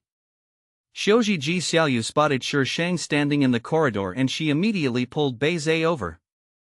Xiaoji, are you coming to the mall too? I wanted to ask you to join me today, but Zhe said. Ji Xiaoyu stuck out her tongue awkwardly, looking playful and cute. I didn't expect that we would meet here. Why don't we have a meal together? Xiao Ziwei still haven't bought a lot of things, so let's not have dinner with Master Bei. Lin Yin pulled Shi Shang's sleeve and said in a low voice. It's okay, you can let Zhe help you then, Ji Xiaoyu said with a smile, but there was a hint of boasting in his eyes. In the past everyone in school paired Bei Zhe and Lin Yin together thinking they were a perfect match made in heaven, but now Bei Zhe doesn't like me. I don't want to eat with someone I don't like, Shi Shang said lightly. Ji Xiaoyu opened her mouth as if she was frightened. After a while she asked sadly, Shirji, don't you like me? If I did something wrong I can change it. Bei Zhe also glanced at Shi Shang, seeming to care about the answer. I don't like anything here. Shi Shang was about to speak when his cell phone suddenly rang. Miss Bei, it's really you, so nice. I'm on the 5th floor, you can see me when you look up. The young master is throwing a tantrum here, could you please come up for a moment? I'm not his babysitter. Shi Shang hung up the phone without thinking. They didn't give up and attacked again. Shi Shang turned off the phone directly. Let's go. Shi Shang looked at Lin Yin. She didn't want the bodyguards to come and arrest her. Xiaoji, Ji Xiaoyu suddenly grabbed Shi Shang. I know I may not do well in many areas, but I will learn. Please give me more guidance in the future. Let go. Xiaoji. Shi Shang had already caught a glimpse of several bodyguards running down the elevator. She took the opportunity to push Ji Xiaoyu away, and perhaps with a bit too much force she threw Ji Xiaoyu to the ground. Ah! Ji Xiaoyu cried out in pain. Beiji! Bei Zhe shouted and quickly helped Ji Xiaoyu up from the ground. Did you fall anywhere? Ji Xiaoyu glanced at his foot with some cold sweat on his forehead. Maybe you sprained your foot, it's nothing serious, don't blame Xiaoji. Beiji, stop right there. Seeing Shi Shang was about to leave, Bei Zhe shouted again, his voice so loud that people around looked over here. The bodyguards on the other side also arrived and blocked Shi Shang's retreat. Miss Bei, please help us and go up with us. The bodyguards surrounded Shi Shang without saying a word.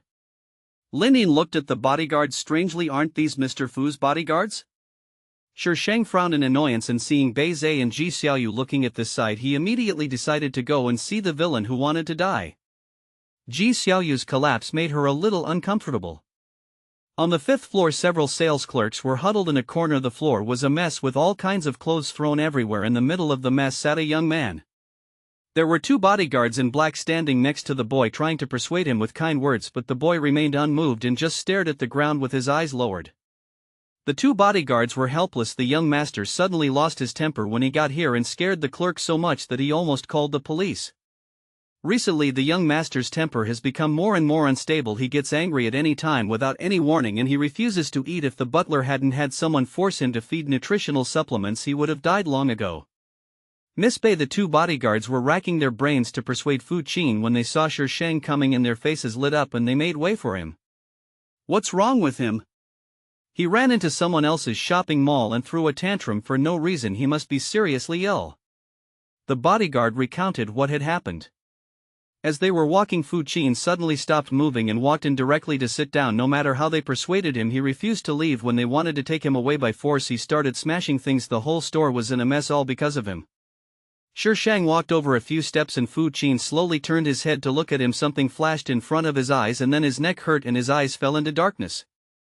The bodyguards were stunned. This is too simple and crude. What's the use of you? Shi Sheng supported Fu Qin. Why are you looking at me? Don't you want your young master? If you don't want him, I'll just throw him away. The bodyguards were stunned but were awakened by Shi Sheng's words. They rushed forward to protect their young master. If Miss Bei said to throw it away, then it is really possible to throw it away. Thank you, Miss Bei. The bodyguard representative thanked Shi Sheng politely. They are not Miss Bei, so how could they dare to fight with Fu Qin? If Miss Bei were here today, they would probably have to wait for Uncle Jen to come. Even if Uncle Jen came, he might not be able to help. If they use violence, the young master will wake up and just wait for death. Don't release him if there's nothing wrong with him. If he is released, he will cause harm to others. The bodyguards, it's not a question of whether they should let him go or not. After dealing with Fu Qin, when Shi Sheng went out, Bei Zhe and Ji Xiaoyu were also among the crowd. Bei Zhe's face didn't look very good, and it was unknown whether it was because he was angry just now. Ji Xiaoyu looked inside curiously. Xiao Ji, do you know Mr. Fu? Lin was curious and no longer depressed. Instead, she looked worried. You actually knocked Mr. Fu unconscious just now. He might cause trouble for you when he wakes up.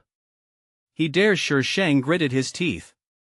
Lin was frightened by Shi Sheng's eerie look and was speechless for a long time. After returning to the villa, Shi Sheng was stopped by Bei Zhe. How do you and Fu Qin know each other? Bei Zhe asked. Shi Sheng looked puzzled. What does this have to do with you? I'm still your brother. Bei Zhe emphasized the word brother as if he was reminding Shi Sheng or as if he was reminding himself. So what? Even if he's my brother, he has no right to control who I associate with or who I know, right? Shi Sheng looked at Bei Zhe calmly. Could it be that this male protagonist likes the original owner? Shi Sheng's eyes turned and he suddenly took a step forward, stretched out his hand and pressed Bei Zhe's chest and said in a gentle and clear voice, Brother, what are you thinking about? Through the clothes she could feel Kitazawa's heartbeat quickened. At that moment his whole body was stiff and his jaw was tight. Shi Sheng withdrew his hand, his face stained with an indescribable emotion. What a pity it's too late. The girl named Beiji died. She will never know that the person she likes once also liked her. It's not too late. Kitazawa spoke for some unknown reason. Shi Sheng glanced at him, shook his head slightly, and a smile appeared on his face. It's too late. Please give me high votes? Since the tacit communication between the two that day, Bei Zhe had not been seen for several days until the Shaoyang Mountain activity organized by the school was about to start when Bei Zhe appeared. Shi Sheng stood outside the car and called Fu Qin, but Fu Qin hung up on her and finally turned off the phone. Shi Sheng held up the phone and the expression on his face changed rapidly. Death is too easy for him. She wanted to make his life worse than death. Shi Sheng changed the number and called Fu Qin's bodyguard. This time it worked very quickly. Where's Fu Qin? Isn't he going to die? You've already booked your ticket and you're still thinking about regretting it? Tell him that we won't accept refunds and tell him to hurry up and die. Miss Bei, where are you taking the young master? It was Uncle Jian's voice that came from the other end. Shi Sheng was stunned for a moment and looked at the notes on his screen. It was definitely a bodyguard, so how did this butler get connected? Go to Shaoyang Mountain, Shi Sheng answered truthfully. What are you going to do? Look at the stars, look at the moon and talk about life. Shi Sheng made up something. Before Uncle Jen could answer, there was a burst of noise from the other end, and then she heard Fu Qin's voice coming through the phone. 2 short words: school gate. Grass. Shi Sheng stuffed his phone back into his pocket with a gloomy face and told the teacher in charge to stop at the school gate. After counting the number of people, the school bus slowly drove out of the school gate. The car that Shi Sheng was sitting in stopped at the school gate. Everyone was a little puzzled, and then they saw Shi Sheng, who was sitting in the front row, stand up and get off the car. It seems to be Mr. Fu? Where? The people on the bus immediately became excited and crowded toward one side of the bus. Fu Qin stood alone under a big tree outside the school gate. The young man in white is handsome, the breeze is cool, the sunlight is dappled, and time seems to have stopped at that moment. The silhouette of the young man is as beautiful as a painting. It's really Mr. Fu. Is Mr. Fu going too? Changsheng isn't here, right? I didn't see him. I only saw Master Fu. When did Beiji and Master Fu become so close? Beiji led Fu Qin into the car and the car suddenly fell silent. Many people looked behind Fu Qin to make sure that they did not see the huge Changxing, and they all breathed a sigh of relief. That guy Changxing is scary just by looking at him. Fu Qin was also a senior high school student, so the teacher naturally knew him. When he saw him coming up, he didn't say anything and just started the car again. When they arrived at Shaoyang Mountain, people in other cars saw Fu Qin and looked over here. When Beizhe saw Fu Qin and Shang standing together, he became gloomy. Now we are going to divide into groups. The older students should take care of the younger students. Students assigned to a group should stand in line on their own, the teacher shouted through the loudspeaker. Then the classes started to divide into groups. Classes are divided into groups and those who draw the same number are grouped together. The number of students in a class is not large. The largest class has only 30 people, so a team actually only has 50 or 60 people. As the place where the male and female protagonists add emotional scenes, their classes are naturally divided into the same group. Now Shang feels some sympathy towards Beizhe. Before, she always thought Kitazawa yelled at her for no reason and that he was mentally ill. It turned out that it was because he liked the original owner.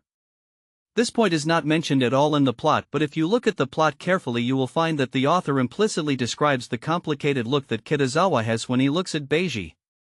The author probably wanted to write later that Kitazawa actually liked Beiji in order to torture the male and female protagonists, but the writing was poorly done and the hidden plot was not used in time. And without the original owner's suicidal behavior, Beizhe's love for Beiji would not be worn away. Therefore now she hardly needs to do anything and this CP will fall apart in no time. After being divided into groups, the first task is to climb the mountain. The team that reaches the top of the mountain first will be rewarded with a sumptuous dinner. There are several routes to reach Shaoyang Mountain and each team can choose one by themselves. The final gathering place is the holiday villa on Shaoyang Mountain. Shang's class chose a route that was not easy to walk on, but the route was shorter. At first these people could still hold on, but soon they started crying and shouting and couldn't take it anymore. Shang and Fu Qin fell behind. Fu Qin seemed to be exhausted, his face was pale and he walked very slowly. In order to cooperate with him, Shang had no choice but to slow down. Beizhe and Ji Xiaoyu didn't know when they fell behind and were only a few meters away from them. Shang could hear Ji Xiaoyu's slightly coquettish voice. "Zhe, let's take a break," Ji Xiaoyu panted and fanned himself with his hands. Beizhe looked back at Shang and nodded slightly. Ji Xiaoyu immediately took out some water from his backpack, unscrewed it and handed it to Beizhe. "Zhe, drink some water." Fu Qin raised his head and looked in the direction of Ji Xiaoyu. Ji Xiaoyu happened to see Fu Qin looking at her and she immediately smiled. "Senior Fu Qin, would you like some water?" Fu Qin frowned, turned his head away and ignored Ji Xiaoyu. Ji Xiaoyu touched his ear awkwardly and looked at Beizhe innocently. "Xiaoji didn't bring anything with her. We have to stay in the mountains for several days. What should she do? Whether I brought anything or not is none of your business."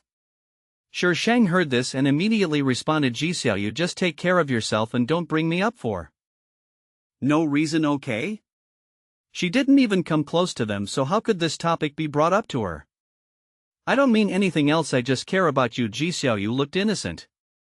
"Why do you care about me? I'm not the one with you. You know I don't like you, but you still come here." "Ji Xiaoyu, I think you want to die." At the end Shang's tone became airy. "Xiaoji, why do you say that? We are classmates and you are Zhe's sister. It is my duty to care about you. Don't worry about me. I'm afraid I'll kill you if I can't help it." Shang smiled maliciously. "It's best not to mess with me in this remote place otherwise." Ji Xiaoyu's face turned pale and he looked at Beizhe as if asking for help. Beizhe's eyes were deep and no one knew what he was thinking. He ignored Ji Xiaoyu for a while. The atmosphere suddenly became solemn. Ji Xiaoyu bit her lip and looked at Shang again with a little anger. However, when she met Shang's gaze, she suddenly felt a chill, as if she was being watched by something without a mechanism ready to take her life at any time. Water. Fu Qin looked at Shang, breaking the weird atmosphere. Shang withdrew his gaze and continued walking forward with Fu Qin. It was not until the two people behind could no longer see them that Shang took out a bottle of water and handed it to Fu Qin. Fu Qin took it calmly and was not at all curious about Shang's behavior of taking something out of thin air. The two walked and stopped and caught up with the main group when they were almost at the top of the mountain. After reaching the top of the mountain, the first team to arrive can go to the teacher to get the room card. Because there were too many people and there were not enough rooms in the resort, most of the time two people shared one room. In order to avoid being assigned to the same room with the heroine, Shang specifically applied to live in the same room with Lin. The body will be dumped tomorrow. Are you excited? Vote. Give me a reward. We welcome everyone who comes. What made Shang a little dissatisfied was that Fu Qin actually lived alone. The reason is that no one dared to live with him, so he lived in a room alone. They are both villains. Why is there such a big difference between them? After dinner, Shang went back to his room first and Lin played with a few other girls for a while before coming back. Not long after I came back, I heard a loud noise in the corridor outside. Lin opened the door curiously and looked out. Ji Xiaoyu was pushed out of the room opposite by a girl. Country bumpkin, do you really think you are a rich lady? Even if you are rich, you are just a nouveau riche. I don't want to live with you. Get out. Jiang Nana, who do you say is a nouveau riche? Ji Xiaoyu got angry when he heard it. Jiang Nana put her hands on her hips and said with disdain, whoever asks is talking about who? Several doors in the corridor were opened and everyone looked at Ji Xiaoyu and Jiang Nana curiously. Jiang Nana, the girl who lives with Ji Xiaoyu, has always disliked Ji Xiaoyu and often causes trouble for her. How could everything be peaceful this time when they were assigned to the same room? Shang gave himself a thumbs up for his cleverness. When you are with the heroine, even nothing will turn into something serious. Jiang Nana, don't go too far. Ji Xiaoyu was only wearing pajamas and hadn't had time to put on pajamas, so she was wearing a pair of kawaii shorts. Although all the people living here are girls, Ji Xiaoyu felt very embarrassed to be looked at like this and she pulled at the hem of her clothes. Oh, what you said? Who dares to bully you? Jiang Nana blocked the door with a sarcastic look. You are the rich girlfriend of Mr. Bei. I'm glad you know it. Ji Xiaoyu subconsciously straightened his chest. You're such a grown-up, but you're still wearing such cute shorts. I've never seen anything so childish. Even if you have money, you can't change your inner self. Ever since Ji's father won the lottery, Ji Xiaoyu has been showing off her wealth everywhere. At first some people said that she was being kept by someone and she got angry and told everyone about Ji's father's lottery win. Then everyone knew that Ji Xiaoyu was a nouveau riche. For the families of some people in this school, tens of millions is not a big number at all for just a single order.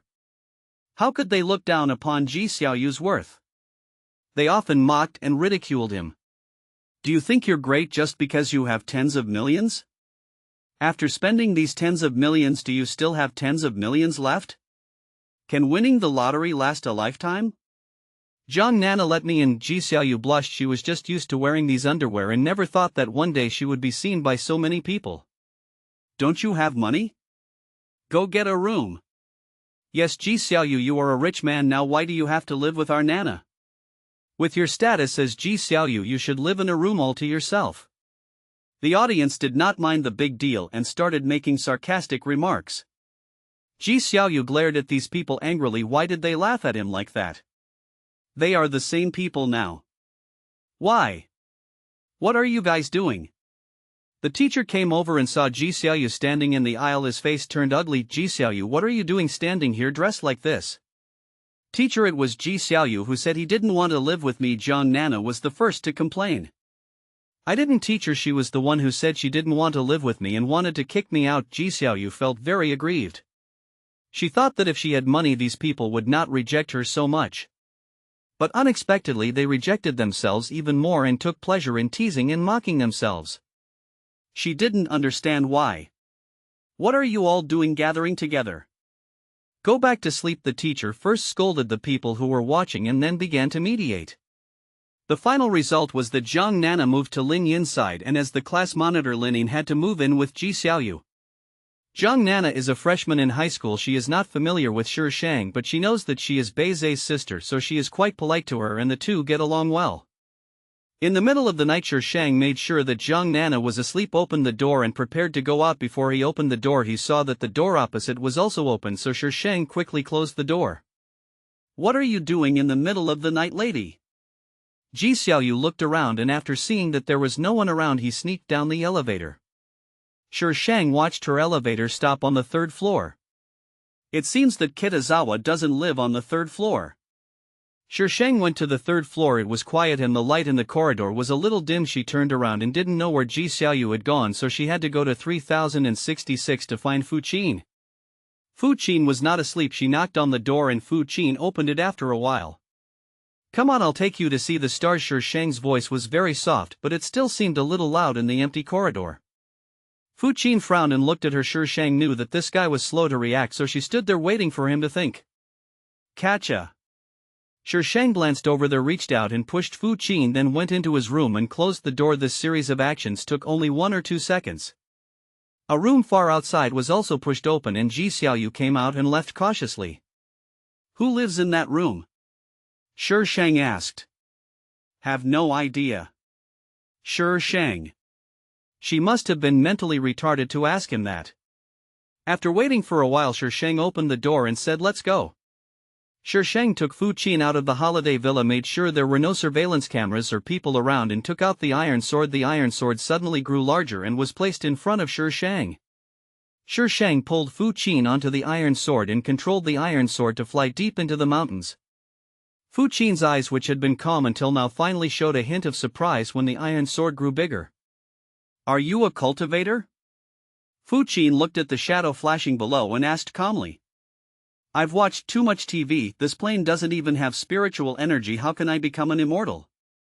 This sword, how did it get bigger? And how can it fly?"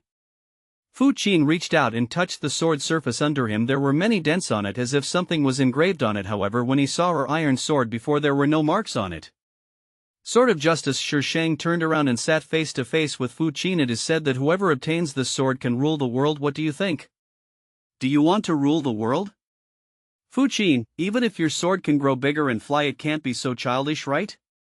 And unify the world." Shi Shang let the iron sword fly higher and pass through the thick clouds. Looking up, the sky is like a deep blue curtain with a bright moon like a jade plate hanging on it, clear and bright, cold and lonely. Fu Qin was looking at the bright moon when he suddenly felt weightlessness. He didn't know when the iron sword had become smaller and he was falling continuously. The air pressed against his chest, which was very uncomfortable, dozens of times more uncomfortable than when he jumped off the building. My brain suddenly lost the ability to think and went blank. This time, he should be dead, right? When Fu Qin woke up, what he saw was a full moon. Is he dead? Is there a moon in hell? "Stop dreaming, you won't die." A crisp voice came from the side and Fu Qin's scattered thoughts instantly came back to life. He propped himself up and sat up. Opposite him sat a young girl. Behind her was a huge bright moon which made her figure seem a little cold. However, her face became more delicate with a layer of light as illusory as a dream. It seemed as if she was supposed to be like this, accompanied by the bright moon and the gentle breeze, as pure and cool as a fairy. However, her words made people feel creepy with a bit of coldness and sarcasm, and the image she had established collapsed. She was more like a demon who was arrogant, confident, and did whatever she wanted, ready to give you a fatal blow at any time and anywhere. "Do you want to experience it again?" Shi Shang leaned over to look Fu Qin in the eye and said word by word, "Death is not scary. What's scary is I don't want you to die." Fu Qin looked at her quietly. "Do you know who is the most tortured person in this world?" Shi Shang sat up straight. Fu Qin shook his head. "Death is very close to you, but you can't touch it. You have to walk in a world full of thorns. You can't stop even if you are covered in wounds. You live against your will." Shi Shang's voice was a little erratic. "I heard that you tried to die many times, but you didn't succeed once. Ask yourself, do you really want to die? If a person wants to die, no one can stop him." Shi Shang turned around with a strange smile on his face. "You want to die? I can help you jump from here, and I guarantee you will die the worst possible death. Don't worry, no one will know you died here." "You really are unscrupulous." Fu Qin racked his brains to find an adjective. "Don't think about those nonsense. I dare to be so unscrupulous, so I have the ability to be unscrupulous." Shi Shang's tone was very arrogant. "It's just a mission. If you die, the game ends. It has no impact on her. As for the system's annihilation, that depends on whether the system has the ability to do so." Fu Qin had probably never seen such an arrogant person. There would always be enemies in this world. Was she so fearless? This shouldn't be arrogance but conceit, right? The arrogant Shi Shang was thinking about whether she should kick Fu Qin down again. This guy had made her very angry before. "I want to go back," Fu Qin said. "Don't want to die?" "I don't want to die like this." He didn't want to die in such a desolate place. Shi Shang frowned slightly. "Don't want to die like this? Then how do you want to die?" Shi Shang collected all the ways of death in her mind. Her head was filled with blood. She impulsively kicked Fu Qin down again. Damn it, death is so troublesome. Fu Qin experienced falling objects from a high altitude again, but it was not as painful as before and he did not faint when he was caught by the iron sword. Shi Sheng sent Fu Qin back to the room and walked around the room that Ji Xiaoyu had left before. The next day Shi Sheng asked some classmates who got up early but no one knew who lived inside. She hacked into the hotel backend to find out who was living there. Gao Anlang. This is the person who was injured in vital parts by the original owner. The main target of revenge. Because she had too few resources to use, even though she had information about Gao Anlang, she had never taken any action. She couldn't afford to offend the Gao family now. How did he know Ji Xiaoyu? There's something wrong with the system. The plot can only be used as a reference and the development inside does not necessarily follow the plot. Host, you should have discovered that each world is not dead and these people are alive and have independent thoughts. Intelligent NPC? Or an intelligent NPC that doesn't obey discipline? So the plot is just a way to release the main quest and the rest are of little use? This host is really impossible to discipline. Master, can you please go on strike? The plot is just a decoration in the host's eyes. Since Gao Anlang and Ji Xiaoyu know each other, no matter what the plot is like, the current situation is definitely not good. Gao Anlang was a bad man at a young age. He indulged in drinking, whoring and gambling, and he particularly liked young and pretty girls. And because the Gao family is so powerful, they can really do whatever they want. Xiaoji Linin called Shi Sheng from a distance, interrupting her thoughts. Why are you up so early? The teachers are not up yet. Didn't you sleep well? Linin had 2 dark circles under her eyes which were still visible even with makeup on. Lin Yin's face fell. Ji Xiaoyu was snoring and drooling last night. There was only one bed in the room, so I slept on the sofa all night. Thinking about what happened last night, Linin was a little unable to recall it. It was definitely torture. You should take a rest first. I'll get you breakfast. Beauty should always stay in the best condition. Shi Sheng teased Linin and turned to go to the place where breakfast was served in the hotel. When I came back with breakfast, Linin had already fallen asleep on the table.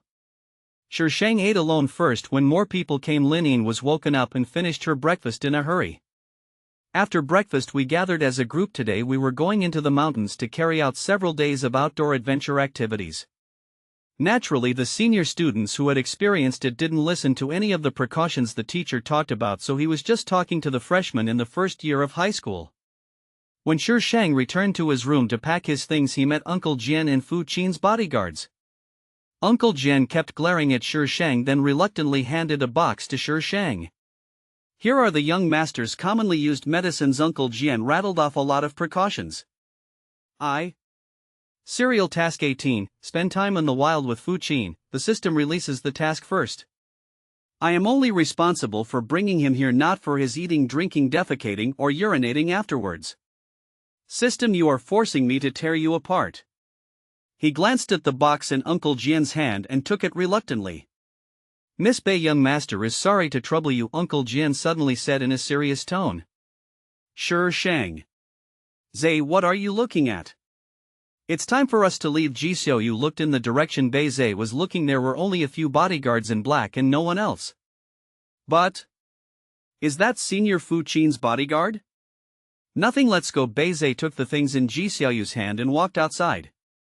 Ji Xiaoyu looked over there a few more times, looked at Bei Zai's figure and finally trotted to catch up with Bei Zai.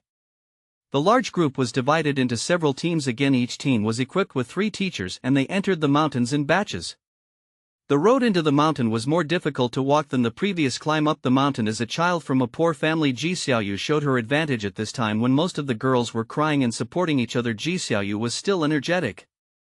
By the end, the boys couldn't hold on any longer. Let's take a break first, said the teacher in charge. A group of people didn't care about their image and sat on the mud on the ground. Poor system.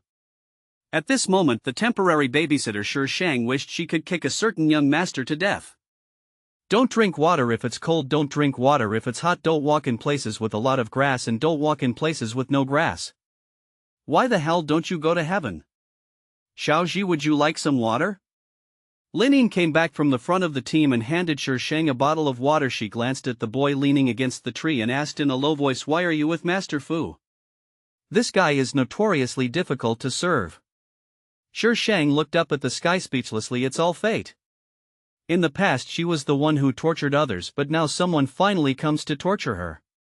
So this is what they call things will change over time? She should have ignored the system's cries and let him die there last night. Linine was a little afraid of Fu Qin when she finished speaking and Fu Qin looked up at her. Linine reflexively shrank behind Shi Shang. Fu Qin didn't even look at her. After glancing at Shi Shang, he lowered his eyes again. Xiaoji. Linine nervously tugged at Shi Shang. Are you really with him the whole way? Mr. Fu was like a time bomb. If it were her, she would definitely not be willing to get even 1 meter close to Mr. Fu. Yes, I chose the path myself and I will finish it even if I have to kneel. Then kill this guy to vent your anger. Linine gave Shi Shang a look that told him to fend for himself and quickly left the area between them. The team walked and stopped and finally found a flat place to camp when it was almost dark. Except for the limited food you bring with you, you have to find everything else on the mountain by yourself. Because there are students coming here every year, in order to ensure that the students do not starve to death, there are many edible things on the mountain. The team was divided into male and female roles, with the girls cooking and the boys finding food and setting up tents. Shi Shang's things were taken by several boys, so when those boys gave the things to Shi Shang, some people felt unfair and started to make sarcastic remarks. Why are these boys like this? They refused to help when asked just now, but now they are rushing to help Beiji. Who can blame her for being beautiful and rich? What's wrong with being attentive? Look at how cold he is, it won't get you any good. Several boys in Shi Shang heard it, but Shi Shang looked normal, nothing unusual. The boys didn't know what to say, so they put their things away and went back to their own places. Shi Shang's tent was bigger while Fu Qin's was smaller. Fu Qin stood in between the two tents and looked at them for a while, then suddenly bent down and entered Shi Shang's tent. Shi Shang reached out to pull him out. This guy is trying to usurp the throne. I am so pissed off. Fu Qin grabbed the tent frame and said calmly, or everyone should stay awake. Shi Shang glared at Fu Qin with gritted teeth. Do you believe I will kill you? If we are going to die, we will die together. Fu Qin closed the tent in front of Shi Shang. Shi Shang, this line it's mine. You are stealing the show. Shi Shang was so angry at young Master Fu that his heart ached. After dinner, Shi Shang held up his mobile phone and looked for a signal everywhere. After finally finishing the call, Shi Shang found himself in a completely unfamiliar place. There was no sign of fire in the camp. She took out the iron sword and prepared to fly back. As soon as she took out the iron sword, a rustling sound was heard not far away. The sound was like the sound of dragging a heavy object mixed with the sound of footsteps. In the wilderness, murder and dumping the body? Several thoughts flashed through Shi Shang's mind quickly. A flame lit up in her eyes and she immediately walked towards the place where the sound came from. Passing through some weeds, Shi Shang saw a flashlight flashing in front of him. He saw a person in front of him. The light came from his waist and he was dragging someone in his hand. In the gloomy forest, this scene is actually a bit scary. But Shi Shang was not unfamiliar with that man. Gao Anlang. The person he was dragging was not a stranger but Jiang Nana. Gao Anlang stopped and shone the flashlight around. When he felt it was safe, he fixed the flashlight in one place and then took out the camera to assemble it. After finishing all these, Gao Anlang walked towards the unconscious Jiang Nana. He did not take action directly but woke Jiang Nana up first, admiring the panic and fear on Jiang Nana's face. Those who are in this circle know something about it. Gao Anlang is a person who needs to be guarded against, especially by those rich ladies. The Gao family is definitely one of the top wealthy families. Just one word from them can bankrupt your family. Jiang Nana never thought that she would fall into the hands of this devil. She obviously. Oh yes, Ji Xiaoyu, it's her. She provoked herself and led herself to a deserted place and then she lost consciousness. Wowo Jiang Nana's mouth was blocked and she could only make humming sounds, her eyes full of hatred. If possible, Gao Anlang would like Jiang Nana to scream out loud, which would be more exciting, but this place is not far from the camp and it would be bad if they were discovered. Don't scream, you'll have to scream later. Gao Anlang patted Jiang Nana's cheek, then dragged her towards the camera and roughly pulled his clothes. Haha, you rich girls have such good skin, you taste much better than those bitches. Whoa, no, Jiang Nana kept shaking her head and her resentful eyes turned into frightened. Please. Gao Anlang's psychology is already twisted, and the more Jiang Nana is like this, the more excited he becomes. He didn't notice at all that someone was approaching him and turned off the camera. The iron sword reflected bursts of cold light under the light of the flashlight and flashed through the dark forest. When the cold object touched Gao Onlang's neck, he shuddered and a chill ran up from the soles of his feet, suppressing the excitement in his body. Who is that? There was no movement for a long while, only the feeling of a cold hard object pressing against his neck. Gao Onlang became uneasy. Was he going to encounter some evil creature? No, he has an amulet given by a master on him. Those things can't get close to him. It must be a human. When he thought it was a human, Gao Onlang was not so scared anymore. Instead, he felt angry. Who was he, Gao Onlang? How could someone dare to scare him like this? He was looking for death. He wanted to look back. There was a sharp pain in his neck and he smelled blood. Then everything went dark in front of him. His consciousness became blurred and he lost consciousness. Shang kicked Gao Onlang, who had fainted, and cursed him under his breath. You beast. To describe him as a scumbag is to overestimate him. Zhang Nana was so frightened that she was still shaking her head. Shang walked up to her and slapped her twice. Zhang Nana was stunned by the beating in her blurry vision. She seemed to see a familiar face, then her head tilted and she fainted. Shang looked at his hands and thought this baby didn't use much strength. Please vote. 1300 plus more. Shang didn't untie Zhang Nana because if she woke up and screamed it would be troublesome. She first stripped Gao Onlang, carved the words "I am a beast" on his chest and back and recorded it with a camera at 360 degrees.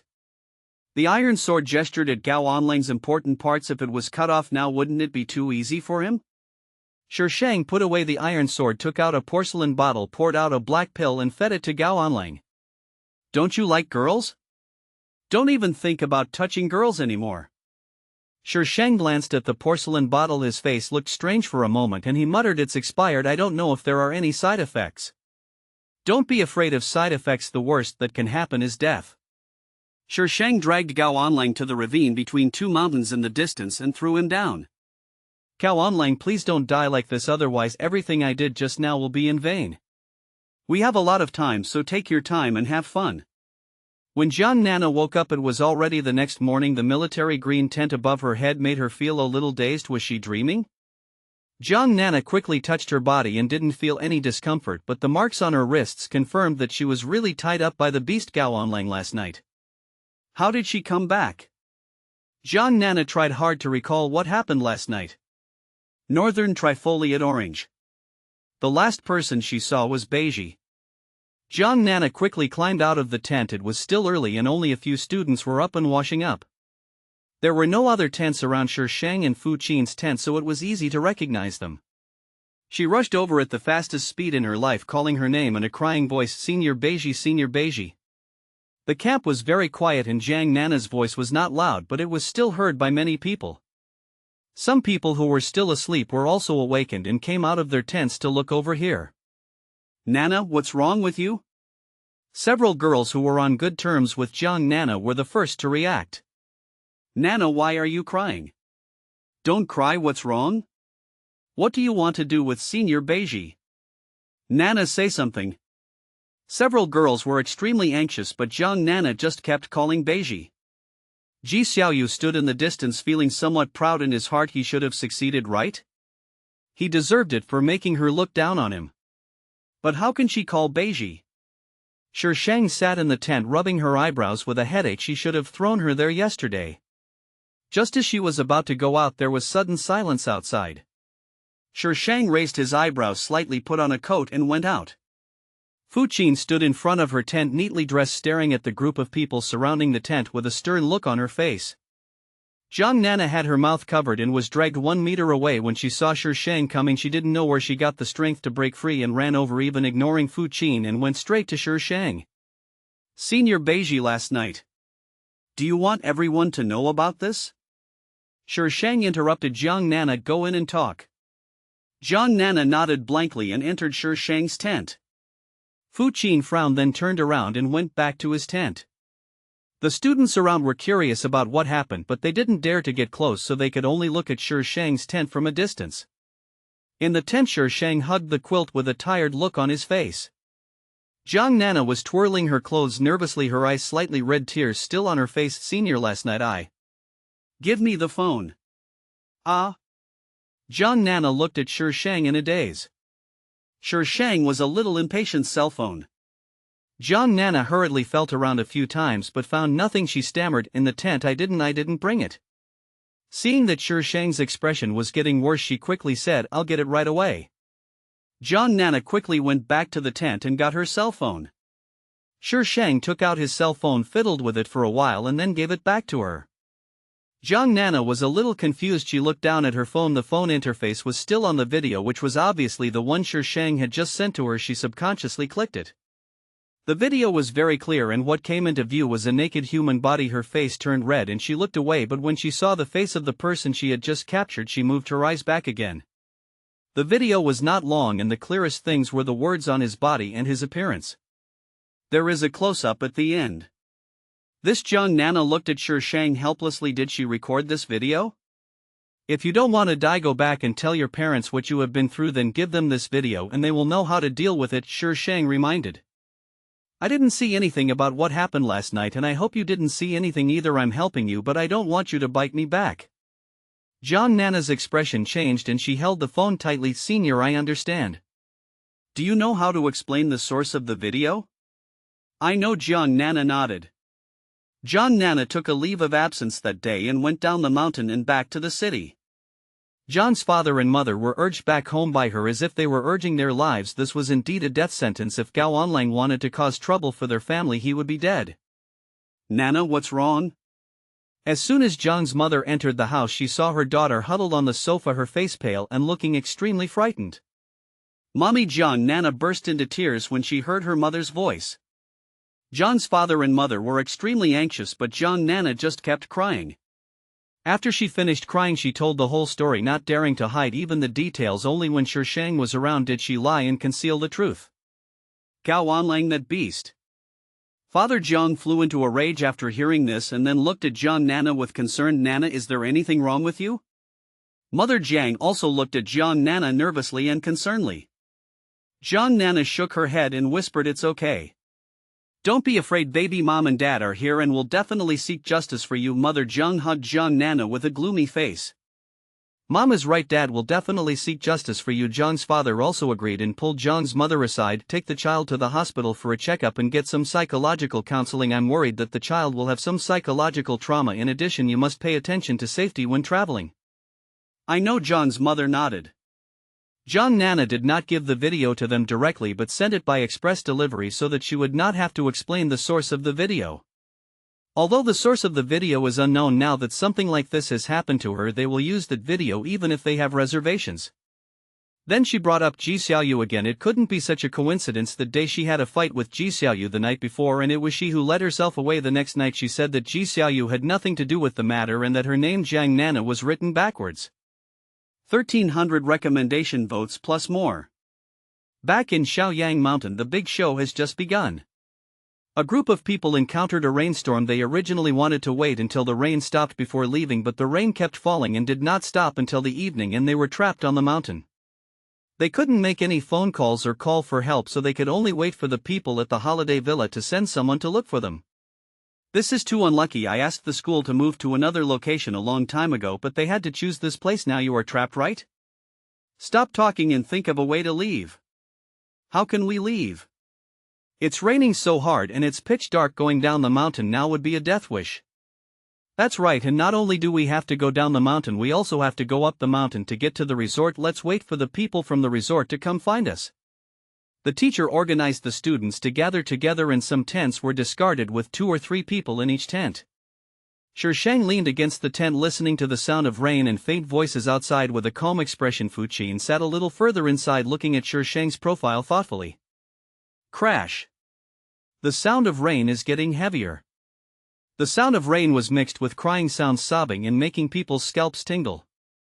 I don't know how long it had been, but suddenly screams were heard in the dark world and then the whole camp was in chaos with crying and screaming everywhere. Shi Shang opened his slightly closed eyes, took the flashlight beside him and shone it on Fu Qin. Fu Qin had his eyes open and it was obvious that he was not asleep. He did not even blink when the light shone over him. In such an environment it was inexplicably creepy. We have to leave here. Shi Shang shone the flashlight outside. Fu Qin stood up without saying a word, but when he stood up he suddenly felt dizzy and fell down. The tent was not wide to begin with and Shi Shang was hit directly. The young man's thin body fell on her. Shi Shang was caught off guard and inertia threw her out of the tent. The heavy rain soaked her to the bone. Grass. Shi Shang got up from the ground and Fu Qin fell not far away and the flashlight rolled to an even farther place. Shi Shang brought Fu Qin into the tent and went to retrieve the flashlight. Fu Qin's face looked very ugly, even a little painful, and a slight moan came out of his throat. Shi Shang frowned, closed the curtain of the tent and took out the box that Uncle Jen gave her from the space. There were quite a few medicines inside. Shi Shang took a look at them and took out a specially marked medicine bottle. Quick-acting medicine. As soon as Shi Shang stuffed the medicine into Fu Qin's mouth, Fu Qin spit it out. Shi Shang. She stuffed it again and it was still the same. Overturning the table, did you do it on purpose? Feed with mouth? What a joke. Shi Shang roughly pinched Fu Qin's chin, forcing him to open his mouth, and fed him the medicine all at once. He then took the water beside him and poured it in. Only after he was sure that he had swallowed it all did he let him go. Cough cough. Fu Qin coughed for a while and his face looked worse than before taking the medicine. Fortunately he was unconscious and didn't know he had been treated so rudely. Senior Beiji, the ground above is starting to slide down. We have to leave here. A boy's urgent voice came from outside. Shi Shang pulled open the curtain and the flashlight immediately shone in. When the junior saw the messy quilt in the tent and Fu Qin's disheveled appearance, his expression changed strangely and he quickly looked away. Senior sister, gather over there, I'll go notify the others. The junior student ran away with the sound of clattering raindrops on his feet. Shi Shang took Fu Qin out of the tent and went to the gathering place. When the teacher was counting the number of people, he found that Ji Xiaoyu and Bei Zhe were missing. He didn't notice them because he hadn't counted the number of people before. Even if we find it now, it is impossible to send people to look for it, so the teacher asked people to go up the mountain. While they were not paying attention, Shi Shang left the team and took Fu Qin to the distant woods. After getting away from these people, Shi Shang took out the iron sword and flew directly towards the holiday villa, with Fu Qin landing in an empty place in the villa. Fu Qin is not heavy and I don't know where the weight went given his height. In order to avoid anyone noticing anything unusual, Shi Shang found a room to put Fu Qin and only brought him to the square of the holiday villa the next day. At this time many people gathered in the square, including the rescue team, parents who rushed over overnight, and the person in charge of the holiday villa. When these people saw Shi Shang and Fu Qin appear, they were as excited as if they had seen. Where's my son? My son is there. Why are there only two of you? Have you seen my son? Classmate, have you seen my daughter?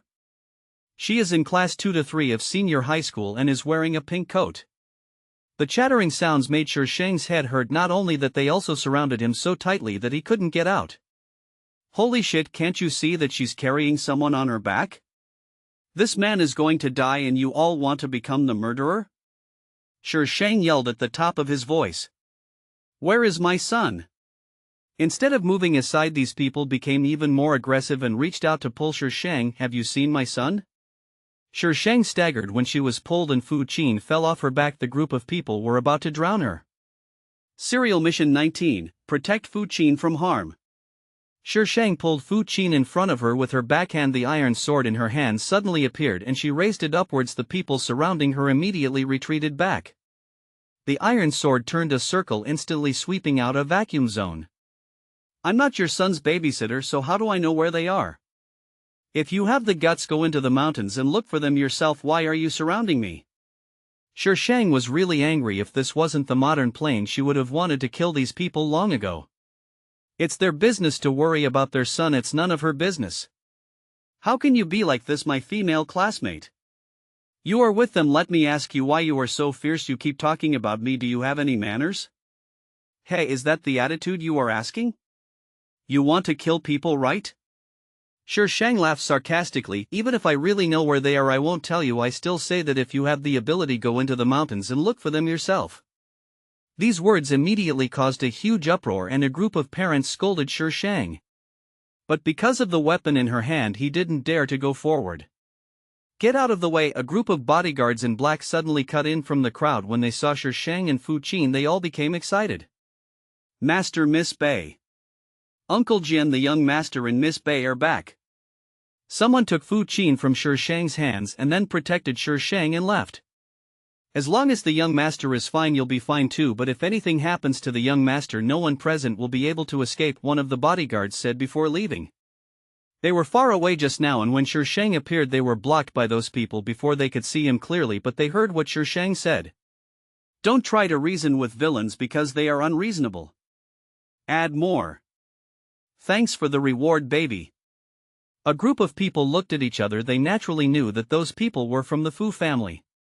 Knowing that Master Fu was also in the mountains, they were actually somewhat relieved. The Fu family would definitely find Master Fu in the shortest possible time. Just now they sent helicopters into the mountains. In such a short time even the rescue team's helicopter hadn't arrived yet, but the Fu family's helicopter had already arrived, which was enough to show the power of the Fu family. But they actually blocked Master Fu? Now no one is thinking about who that arrogant girl was. Could anyone who could be around Mr. Fu be an ordinary person?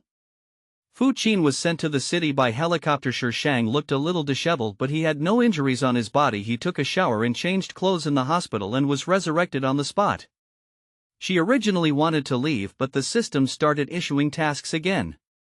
Serial Task 20, accompanying the court. Damn, why don't you let me marry him? This task makes me want to kill someone. When Sher Shang went to Fu Qin's ward, the doctor was standing outside the ward talking with Uncle Jen. Mr. Fu took the medicine in time, so it's nothing serious. He had a slight fever after being caught in the rain, but he'll be fine once the fever goes away. How is the young master's health? The doctor was silent for a while and his tone became more serious. Old Jian, we have been friends for many years. To be honest, Mr. Fu's body, even if he takes medicine, he won't last long. Give me an approximate time. Uncle Jen looked like he had aged a dozen years in an instant. Hey, if Master Fu takes the medicine on time he will probably have about half a year left, but if he doesn't take the medicine he will only have about 2 months. The doctor shook his head inside and left. Uncle Jen stood there for a long time without responding. It was not until Sher Shang walked over that he looked up at Sher Shang, moved his lips but did not say a word. He opened the ward door and motioned Sher Shang to go in. Fu Qin was still in a coma, lying on the pale hospital bed looking increasingly weak. Miss Bei. Uncle Jen helped Fu Qin to pinch the quilt, turned around and said seriously, I have a favor to ask. Don't entrust me with this, I refuse. I don't want to take care of mentally retarded children. Uncle Jian. Why doesn't this girl follow the routine? Don't talk about your tragic life story, I don't want to hear it, Sher Shang quickly added. Uncle Jian, is she the roundworm in his stomach? He glared at Sher Shang and completely gave up the idea. Given this girl's personality it would be a miracle if the young master could survive more than a month in her hands. The people trapped in Shaoyang Mountain were also rescued. Bei Zhe was injured in the waist. Ji Xiaoyu just caught a cold and the others were fine. Bei's father and mother rushed back from abroad. When they saw their son lying on the hospital bed they were almost scared to death. Where is Beiji? The first person Bei Zhe asked when he woke up was not Ji Xiaoyu but Sher Shang. Ji Xiaoyu's expression changed. She's fine, she's upstairs accompanying Senior Fu Qin. Kitazawa's expression darkened again. Fu quilt. As I heard that it was Xiuji who brought Senior Fu Qin down the mountain, Ji Xiaoyu whispered, are Xiuji and Senior Fu Qin dating? Get out! Kitazawa lost his temper without any warning. Bei's father and mother who entered the ward were also shocked by the sound and froze at the door of the ward. What's going on? Bei's mother smiled and broke the deadlock. Did the couple have a fight? Xiaoyu is a girl, son, you have to give in to her. Get out! Bei Zhe grabbed the pillow beside him and threw it at the door. Get out! Ji Xiaoyu's eyes turned red and she ran out crying. Bei's father and mother looked at each other and seeing their son's look they had no choice but to leave. Ji Xiaoyu calmed down downstairs and went upstairs again but heard Bei's father and mother talking outside the ward. Beiji can't stay at home anymore. I didn't agree to keep her at the beginning, but it was you who insisted on keeping her. Bei's mother sobbed softly, full of resentment. Bei's father patted Bei's mother on the back and said, I did it for our son. She's an orphan and we've raised her for so many years. Not only is she ungrateful, she even seduced our son. What a sin I've committed. Get her away quickly. If she continues like this, A's will be ruined by her sooner or later. Okay, I'll find a way, don't cry. At the corner, Ji Xiaoyu grabbed the hem of her clothes tightly, her eyes full of disbelief. Beiji is not Bei Zhe's sister. Kitazawa likes Kitazo. No wonder Beizhe always looks at Beiji intentionally or unintentionally. No wonder he looked so unhappy when he saw Beiji and Fu Qin together. Thinking carefully back to their previous time together, whenever Beiji was around, Beizhe would always look thoughtful or furious. Turn out to be. It turned out that it was because the person he liked was Beiji. Beiji, why is everything hers? Ji Xiaoyu's jealousy suddenly surged and all the emotions that had been suppressed for so long burst out. Kitazawa is hers. She would never give Kitazawa to anyone else. Just when she was ready to go back, her cell phone rang. She glanced at the name on the call, her heart skipped a beat, and she quickly walked to a deserted place to answer the call. Special ward. Ji Xiaoyu looked at the person on the bed a little bit unbelievable. You, how did you become like this? Gao Onlang's entire body was wrapped in bandages except for his face, which made him look like a mummy. Ji Xiaoyu, Gao Onlang's voice was hoarse. How dare you play tricks on me? I didn't. Ji Xiaoyu shook his head. How did you become like this, Jiang Nana? How dare you mention her? Gao Onlang raised his voice a few degrees. She is not. Jiang Nana cried so hard that day. Could it be that he didn't succeed and was made like this by Jiang Nana? Ji Xiaoyu, I treat you well, don't I? How dare you play tricks on me like this? You are really brave. I didn't, brother Onlang. What are you talking about? I don't understand. Ji Xiaoyu looked at Gao Onlang in confusion. She and Gao Onlang did not have a close relationship. They had only met once a few years ago, and then she met him at the holiday villa that day. She accidentally heard him and his companions discussing Jiang Nana, and since Jiang Nana humiliated her so much that night, she bravely went to find him. You don't understand, right? Teach this bitch a lesson for me. Two men appeared in the room. At some point, Ji Xiaoyu realized something was wrong and wanted to run away. However, before she reached the door of the ward, someone grabbed her hair and pulled her back. Ah! Ji Xiaoyu felt pain and protected her hair with both hands. She was easily pulled to the opposite side of Gao Onlang's bed. Ji Xiaoyu was thrown heavily to the ground, and then someone nearby started setting up a camera and locked the ward. Ji Xiaoyu's eyes were full of fear. Brother Onlang, you must have misunderstood something. I can explain it. Really, I can explain it. Brother Onlang didn't come over here. What do you want to do? Ah. I'm going back home today. When Ji Xiaoyu left the ward, he was in a daze. He didn't dare to see Beizhe and went straight home. They have moved to a new house now. Although it is not a villa, it is also located in a high-end residential area. When Ji Xiaoyu returned, he found women's underwear in the living room, and strange noises came from Ji's father's bedroom. She pushed open the door with red eyes. What are you doing? Father Ji was startled by Ji Xiaoyu's sudden return and asked awkwardly and guiltily, Xiaoyu, why are you back? Isn't today Wednesday? Ji Xiaoyu did not tell her father that she was going to participate in outdoor activities, and the school naturally did not notify the parents of an unimportant student like Ji Xiaoyu. You said there would be no woman other than my mother, so what is this? Ji Xiaoyu almost collapsed and yelled. At her mother's funeral, this man vowed that he would never have another woman in his life. Now what? What did she see? Little fish. Ji Xiaoyu stared at the woman on the bed with resentment in his eyes. He suddenly stepped forward and grabbed the woman's hair and beat her. Bitch, I asked you to seduce my dad. Are you attracted by my dad's money? I asked you to seduce my dad, and I asked you to seduce others. The woman was stunned at first, but soon started fighting back. The woman was obviously an expert in fighting. Even without covering her body with a fig leaf, she was able to beat Ji Xiaoyu so hard that he had no power to fight back. Ji's father was pulling this and that, and no one stopped him. The woman pressed Ji Xiaoyu down, pinning her down tightly, and slapped her twice. How dare you hit me? Do you think I'm a vegetarian? After beating Ji Xiaoyu, the woman stood up, glanced at Ji's father next to her, and spat. With this ability, I don't even look down on him. Father Ji's face turned pale. His dignity as a man was severely insulted. Get out. The woman snorted coldly. What? You want to have sex with me, but I won't pay? We agreed on this before, but your daughter beat me up, so you have to pay me for the medical expenses. 3,000 foot. Father Ji's face turned green as he took out a stack of money from the drawer beside him. Without counting, he handed it to the woman and said, take the money and get out. The woman counted the money and said, I don't want the extra money. Then she threw the extra money on the ground and walked away in her high heels. Ji Xiaoyu lay on the bed crying, venting all the humiliation she had just experienced and the grievance she felt at this moment. Why? Why is she the one who suffers? What did she do wrong? Little fish. Ji Xiaoyu suddenly turned over and sat up with messy hair. He glared at Ji's father hatefully, then rushed back to his room. Ji's father was also a little depressed. He had been busy with work for so many years and had no time to do those things, but now that he had money, why wasn't he allowed to relax? Thinking of this, he felt that Ji Xiaoyu was really being unreasonable. Who has he been working so hard to make money for all these years?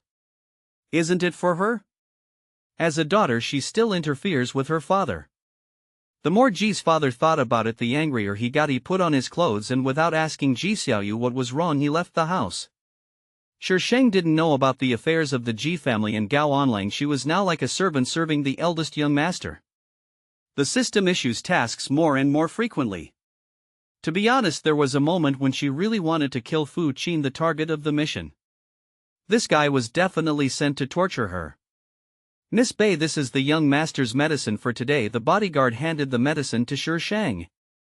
Upon hearing this, Fu Qin, who was lying on the hospital bed, immediately shrank back into the quilt, holding the corner of the quilt tightly.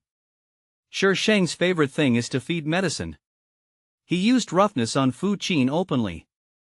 Sheng took the medicine, walked to Fu Qin's bed, reached out and lifted the quilt from the bottom to the ground with a sinister smile on his face. This is officially authorized. It's useless even if you scream your throat out. Come on, take the medicine obediently. Fu Qin curled up into a ball, buried his head in the pillow and shook his head slightly. Don't take medicine. Don't want to eat? You can't eat. I haven't killed you yet, but you died first. It would be a waste of all the serial tasks I have done for so long. Sheng reached out and grabbed Fu Qin's arm and turned him over. Fu Qin resisted and tried to get out of bed. Sheng immediately turned over and pressed on him, reaching out and pinching his chin. The bodyguards nearby all looked out the window. Why is this scene so wrong? They saw nothing. Well, didn't see anything. Sheng poured the medicine in and patted his face. If you take the medicine obediently, everything will be fine. If you insist on using force, I won't compensate you if you get hurt. Cough, cough. Fu Qin was choked with another person on top of him. It was difficult for him to cough and his face turned red. So pretentious Sheng turned over and sat next to him. He reached out to pick up the quilt on the ground and covered Fu Qin with it. Fu Qin huddled under the quilt and not even a hair could be seen. Sheng was still sitting on the bed. From under the quilt one could see her hands, which were white and slender. Fu Qin suddenly reached out and grabbed her hand. Sheng subconsciously tried to shake him off, but the next second she felt Fu Qin trembling. My whole body was shaking. He held her hand tightly as if he was holding on to the last straw. Sheng pulled back the quilt, revealing his furry head, and with his free hand he forcibly turned his face over. There was no expression on Fu Qin's face, but her butterfly-like eyelashes trembled slightly and her eyes were as black as ink but lifeless. He met Sheng's gaze, suddenly put his arms around her neck and pulled her into his arms.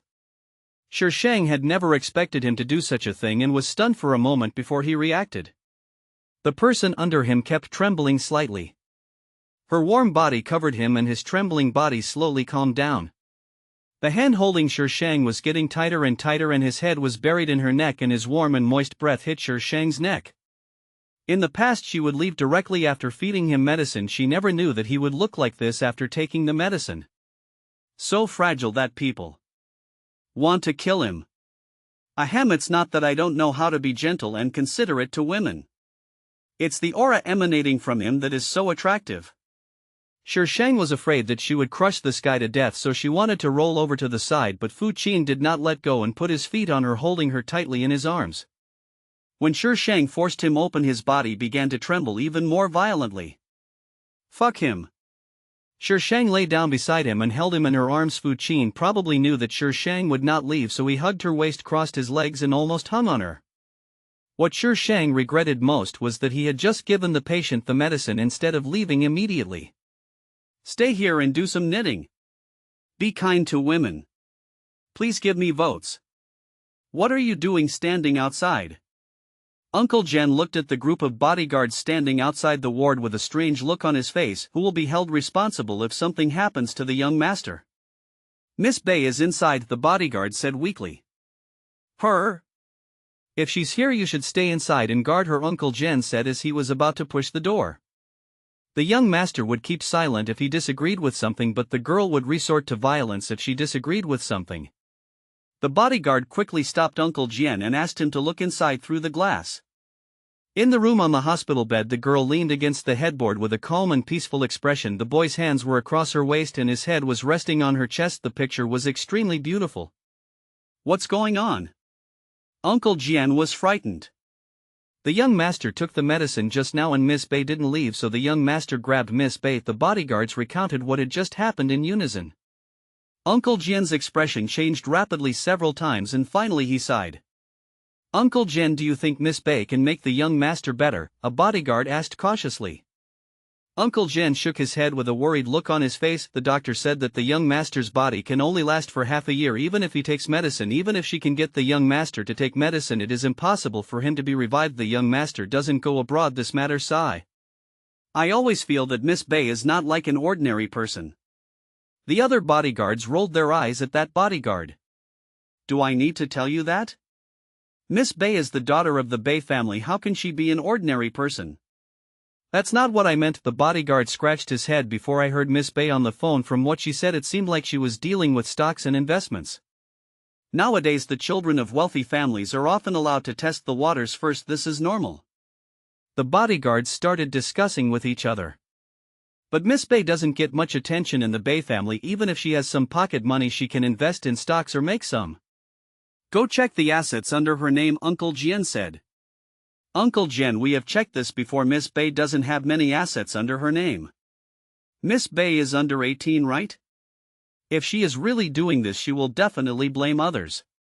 That makes sense. I'll go check on the people who have close contact with her. Don't go too far. That little girl is not to be trifled with. We know, we're just curious. The bodyguards nodded. Uncle Jen was reminding them not to let Shi Shang notice that they were investigating her. When Fu Qin woke up, he found himself hugging someone. He raised his head slightly and saw the girl's delicate and smooth chin. She seemed to be asleep. Her breathing was shallow and almost inaudible. But when he pressed his lips against her chest, he could hear the slow and steady beating of her heart, so vivid. Along with the sound of the heartbeat, the light around seemed to become brighter, no longer the gray and lifeless appearance he had seen before. He had never felt that the world was alive as he did now. He lowered his eyelashes, remained motionless, listened to the girl's steady heartbeat and tightened his hands around her waist a little. As soon as Fu Qin moved, Shi Shang woke up. She opened her eyes and stared blankly at the void. After a few seconds she lowered her head to look at Fu Qin. The fine hair blocked his face. Shi Shang pushed his hair aside, gestured on his neck with his 5 fingers and finally lowered his hands to pull the quilt and changed to a more comfortable position. He yawned, twisted his body, picked up the phone next to him and took a look. There were several missed calls on it. Most of them are from Beifu. The others are from Lin Yin and her company. Shi Shang called the company back first. There was nothing going on there, just report to her. Lin Yin was worried about her and the two of you hung up after a few words. As for Bei's father, Shi Shang had no intention of replying at all. If someone shows you kindness without any reason, he is either a traitor or a thief. After that, Fu Qin was very cooperative when taking the medicine, but every time after taking the medicine he would hold Shi Shang and would not let go. A week later Fu Qin was discharged from the hospital and Shi Shang was finally relieved. Uncle Jen also got the bodyguard's investigation results. They didn't find anything useful. Don't mention this, young master. Anyone who can help you live longer will be a hero. Be polite to her in the future. Even if she had some plans and wanted to work on the young master, she would never succeed. The bodyguards nodded in understanding. Then Shi Shang discovered that the bodyguard who had been quite polite before was not only more polite to her but also much more enthusiastic. I'm leaving. Shi Shang stood outside the car and said to Fu Qin, who was in the car. She glanced at the bodyguard standing next to her and smiling at her, and she felt goosebumps all over her body. There is a ghost. Run away. Tomorrow I want to eat crispy cakes, Fu Qin suddenly said. Eat you. Shi Shang swallowed the rest of his words in time.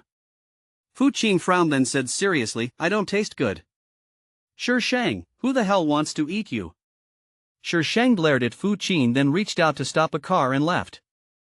Beizai's injury was not serious and he was able to walk when Shi Shang returned. Ji Xiaoyu was helping Beizai walk in the garden. Xiaoji, you're back.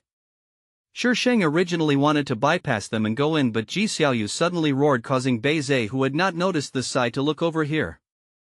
Lady, you did this on purpose. Bei Zhe shook off Ji Xiaoyu, limped to Sheng, grabbed her arm and asked, are you really with him? Bei Zhe's force was quite strong, not painful but very uncomfortable. Sheng broke free from his restraints and took a step back. Who I am with, does it have anything to do with you? I am. Bei Zhe paused, his expression dim for a moment. I am your brother, how can it have nothing to do with me? Fu Qin is not someone you can mess with, don't associate with him anymore.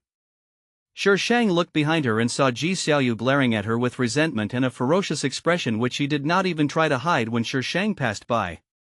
Well, the heroine has turned evil. Very good. Brother, you're nosy, Sheng smiled. People are just so complicated. If she followed the original owner's path, Kitazawa would still hate and dislike her. Zhe, your injury hasn't healed yet, let's go inside and talk. Ji Xiaoyu restrained his previous expression, walked to Bei Zhe and stretched out his hand to support him, but Bei Zhe avoided him and stared straight at Sheng. Northern trip to Regium. Sheng ignored Ji Xiaoyu's provocation, walked around Bei Zhe and entered the villa. Beiji. Bei Zhe's voice came and it seemed to contain 1,000 twists and turns of emotions. Sheng left without stopping. Beiji, you still remember to come back. As soon as I entered, I was shouted at out of nowhere. Bei's father stood on the stairs to the second floor looking at her coldly. It is a disaster that cannot be avoided. Come with me to the study. When Bei's father saw that Sheng didn't say anything, a nameless anger surged in his chest. I was a little hesitant before, but now I have made up my mind. Don't think about me. There may not be any more updates today. What? But tickets are still required. Little angels who haven't found an organization yet, look here. Group 4373222871. In the study, Sheng stood in the middle and Bei's father sat behind the desk, talking in a businesslike manner. You are grown up now and we can't control you, but as a child of the Bei family has given you a good life and a good education. Now you have to contribute to the Bei family. Sheng listened quietly to Bei's father's long speech. The Gao family is interested in forming a marriage alliance with us. You are the only girl in the Bei family. After you graduate from high school, you will be engaged to the third son of the Gao family. Finally, he got to the point. The third son of the Gao family is Gao Onlang. Don't you know who Gao Onlang is? Are you pushing me into the fire pit? Gao Onlang is lucky enough to be alive. The disaster has lasted for thousands of years. The ancients were not deceiving me. Sheng's calm reply took Bei's father by surprise. He thought she would make a scene, but she just asked so calmly. The Bei family is now at a critical juncture of life and death. As a child, you naturally have to share some of the responsibilities for your parents. Beiji, although Onlang likes to play a little, he is still young after all and he will be fine in the future. Love to play? Is that playful? That's playing with your life. What if I say no? Beiji, what right do you have to refuse? Bei's father was angry. The Bei family provides you with food and clothing and gives you a life that others don't have. What right do you have to refuse? Just because I'm not your daughter. Sheng looked at Bei's father with a smile. Bei's father's face changed. You, what nonsense are you talking about, Beiji? I think you are becoming more and more unreasonable. How dare you say such a thing? I'm talking nonsense? Then why don't you care about your daughter at all? You gave her a good life, but other than that, what else did you give her? Father Bei opened his lips as if he wanted to say something, but he felt that whatever he said would be pale. Over the years they really only gave her material things. But this is not their child. Isn't it enough that they gave him material things? Nothing to say? Even if you are not our biological child, we have raised you for so many years. Shouldn't you repay our kindness? Bei's father was desperate. Repay a favor? Sheng blinked and said slowly, for 17 years the 10,000 pocket money you gave me each year is 204 million. I also settled other things, a total of 3 million plus the cost of raising me, a total of 10 million. Is that enough? Bei's father frowned and looked at Sheng, not understanding what she meant. Sheng took out a check from her bag, started writing on it quickly and then slapped it in front of Bei's father with a domineering look. Here's 10 million and from now on we have nothing to do with each other. Where did you get so much money? Bei's father's first reaction was that Sheng couldn't possibly have so much money. Her previous calculations were all correct and there was a lot more, but the total amount was less than 10 million. This is not something Mr. Bei should be concerned about. Shi Shang took back his hand and said slowly, you adopted me because of your son. Now your son is alive and well and I have retired successfully. If Mr. Bei doesn't want us to have a falling out, just give me the household registration booklet. Bei's father was filled with shock and confusion. How on earth did she know all these things? She even knew the purpose of adopting her. For the first time, Bei's father looked at his adopted daughter, whom he didn't pay much attention to, with a scrutinizing gaze. She stood there without any powerful aura but with a sharp and competitive spirit that could not be ignored, and the curve at the corner of her mouth was extremely ironic. However, those eyes were clear and bright, yet so calm, without a ripple, which made people feel cold in their hearts. Father Bei took a deep breath and said, no matter what, you are still the daughter of our Bei family. How can we just sever our relationship like that? So what does Mr. Bei want? Marry into the Gao family and you and my Bei family will no longer have any relationship. Shi Shang. Is this man crazy? Shi Shang looked at Bei's father with a lunatic look. Mr. Bei, do you think everyone in the world is a pig and you are the only one who is extremely smart? Why would I jump into a place that I know is a pit of fire? If you want to leave the Bei family, this is the only way. Bei's father also became tough anyway. She knew everything and he was not afraid of falling out. If she could finally gain a benefit for the Bei family, it would mean that they had not raised her in vain for so many years. Shi Shang sneered and took the check back from the table. Since we can't come to an agreement, I'll use my own method. Beiji, don't be too arrogant. Even if you get married to the Fu family, will they offend the Gao family for you? Without the Bei family, you are nothing. This baby has nothing to do with the Fu family, so don't try to force me to do anything. I am just arrogant. If you don't agree, you can kill me. Shi Shang raised the check in his hand. Mr. Bei, when we meet next time, I hope you will still be so wise and brave. Bei's father was angered by Shi Shang's arrogance and he grabbed something on the table and threw it at him. You ungrateful bastard, if it weren't for us you would have died a long time ago. Yes, if it weren't for me your son would have died long ago, Shi Shang replied lightly. Bei's father was suddenly speechless. Kitazawa was so seriously ill at the time and they had tried everything but nothing worked. However, just a few days after she was brought home he started to get better without even taking any medicine. Shi Shang packed up her things and left the Bei family villa. She did not touch the original owner's things and only took a few clothes and her own things, so she didn't have much. Standing outside the Bei family villa, Shi Shang looked back.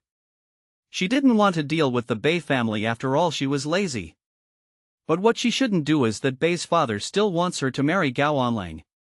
After leaving the villa area, Shi Shang went to a community closer to the school. The house here was one she had bought before. She had planned to leave the Bei family from the beginning, but she just didn't find a good opportunity.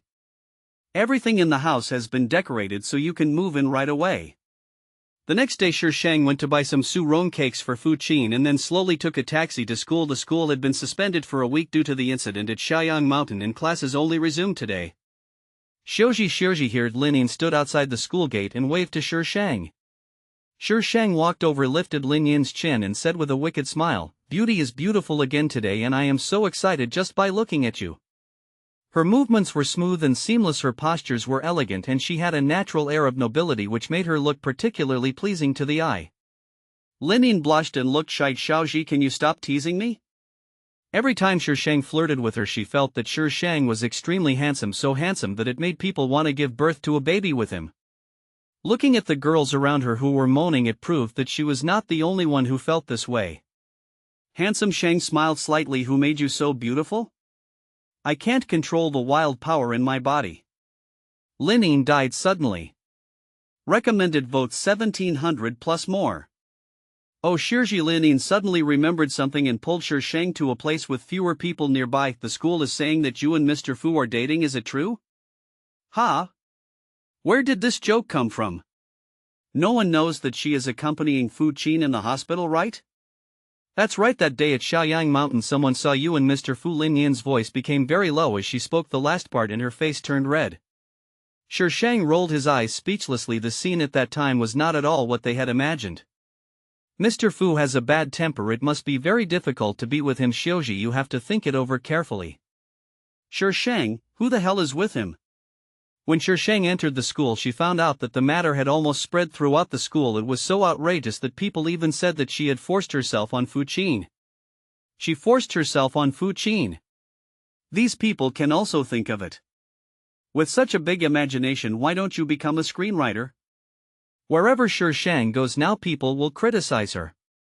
Where are you? Shi Shang called the male protagonist of the accident. The male protagonist didn't answer and hung up the phone directly. Oh my god. I'm going to heaven. Just when Shi Shang was about to make a series of life-threatening calls to him, a text message came in. When I opened it, it turned out to be a MMS. The content is a picture with a blue sky and no buildings in sight. Guess the location from the picture? Fu Qin, you really know how to have fun. Shi Shang found Fu Qin. He looked a little surprised. How did you know? There was nothing iconic about his picture and he didn't expect that she would actually find it. Shi Shang put the box of crispy biscuits next to him and said in a high-end manner, I hacked into the satellite surveillance of the National Defense Bureau. Fu Qin, lying and taking a walk. The gag about him invading the DND wasn't funny at all. Shi Shang certainly did not invade the National Defense Bureau, she just called the bodyguard. Fu Qin suddenly understood, took the box, opened it, smelled it first, and then said with a slightly disgusted tone, I don't like this smell, I want. Swoosh. The rest of Fu Qin's words were blocked in his throat by the iron sword pointed at him. He glanced at Shi Shang, paused for 3 seconds, then took the su rong cake and started eating it silently. Shi Shang put away his sword and decided to go up to the roof and tear off the tiles if he didn't fight. After eating the su rong cake, Shi Shang handed the medicine to Fu Qin. Fu Qin didn't take it but just looked at Shi Shang with his eyes open. Shi Shang glared at him with gritted teeth, sat down next to him and fed him the medicine himself. Then when Shi Shang was unscrewing the bottle cap, Fu Qin hugged her and buried his head in her neck. Then the photo of the two hugging each other spread. Under the blue sky, the boy hugged the girl tightly. The breeze lifted their clothes and the leaves swirled down from the sky. The picture was beautiful and gorgeous. Shi Shang looked at the master-level artistic photos and veins popped out on his hand as he held the phone. This school really does not show its talents. Senior Beiji and Master Fu are a perfect match. They are exactly the male and female protagonists in my imagination of a novel. The picture is so beautiful. Senior Beiji is so handsome. I saw her with Senior Linine before. She was very caring towards Senior Linine. I saw it too. Senior Sister Linine and Senior Sister Beiji are a perfect couple. Why did Mr. Fu come in and interfere? Ji Xiaoyu listened to the discussion of the classmates behind her, her lowered face full of jealousy. Beiji, an orphan who didn't even know who her parents were, how could she have all these? I heard that Master Bei is still not well. It's all because of Ji Xiaoyu. If it weren't for her, how could Master Bei be injured? I don't know what means she used to make young Master Bei love her so much. Look at what she's wearing, it's so weird. Even if she's rich, it's just fake. She's nothing like Senior Sisters Linine and Beiji. Even when they're wearing school uniforms, they look extraordinary. Ha ha ha, the ugly duckling is still an ugly duckling after all. Does it really think it can become a swan? Why don't you take a look at yourself in the mirror? A sarcastic voice came from behind and the jealousy in Ji Xiaoyu's eyes had turned into hatred. Beiji, you forced me to do this. A post suddenly appeared on the school forum. The title of the post was, Revealing Beiji's Unknown Secrets. The content of the post said that Shi Shang was not the daughter of the Bei family but an orphan adopted by the Bei family. It also wrote about how Shi Shang shamelessly seduced Bei Zhe and was discovered by Bei Zhe's father and mother, who wanted to kick her out of the house. The last picture was a photo of her packing up and leaving the villa. This post became popular as soon as it was released. There are countless replies below. Anonymous, Beiji is not the daughter of the Bei family? Is this world a fantasy? Anyway, I don't believe it.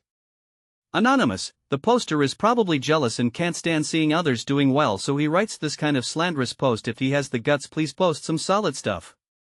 Anonymous, I agree with the above comment. There is no evidence whatsoever, but they say that Senior Beiji is not the daughter of the Bei family. They also say that Senior Beiji seduced Mr. Bei. This is simply nonsense. Now Senior Beiji and Mr. Fu are a couple, okay?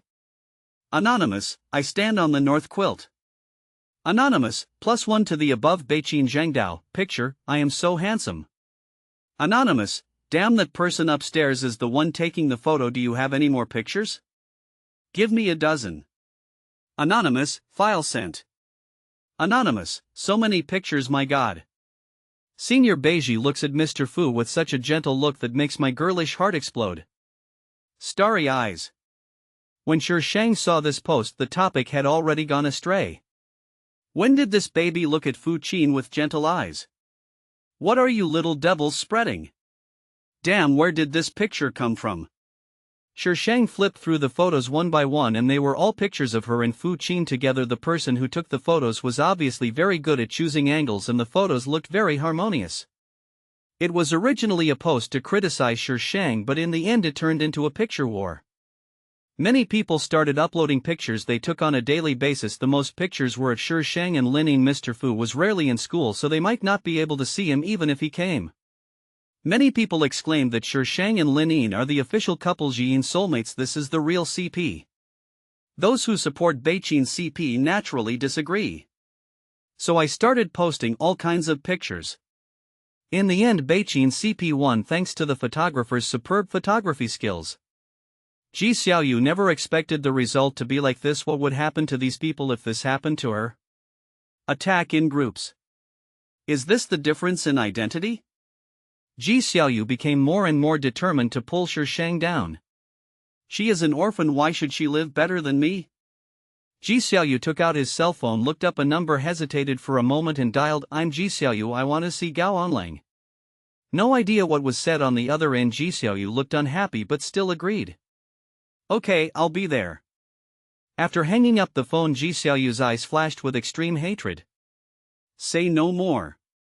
In the end, I still had to add more chapters to the list for you annoying little goblins. Keep voting, there will be surprises. Thanks for the reward, babies. Shang has been very busy recently. Busy causing trouble for the Bei family. Miss Bei, the Bei family is flourishing and we are just trying to fight against a rock with an egg. This is very unwise, the professional president invited by Shang was saying excitedly. Shang sat with his legs crossed looking totally ungraceful. He held an ice cream in his hand and licked it before saying, 1,000-mile dam collapses because of an ant hole. As long as you are determined, nothing is impossible. That also requires ants, Miss Bei. We are now alone. Apart from me there are only a dozen people in the entire company. How can we eat away such a huge Bei group? Shang rolled his eyes at the professional CEO and said, who asked you to do that? Do you think you are Neza? Professional CEO. Shang swallowed the ice cream in a few mouthfuls and then said slowly, there are many people in this world who want to destroy the Bei family. All you have to do is find these people and provide them with information. The professional president suddenly realized. In my heart I silently gave my boss a thumbs up. Of course he didn't show anything on the surface for fear that she would become proud. Do you know the person I asked you to find? I found it, but the salary. We'll give him whatever he wants, but he has to have the ability to do it. If he gets a deal, he'll get a bonus. That's fine. Go ahead and do it. There's no need to be afraid of anything. We don't have much wealth, so we're not afraid of those people checking. Professional CEO, it's true that you don't have much wealth. What you do is to make money in an unconventional way and all your funds are circulating in the stock market.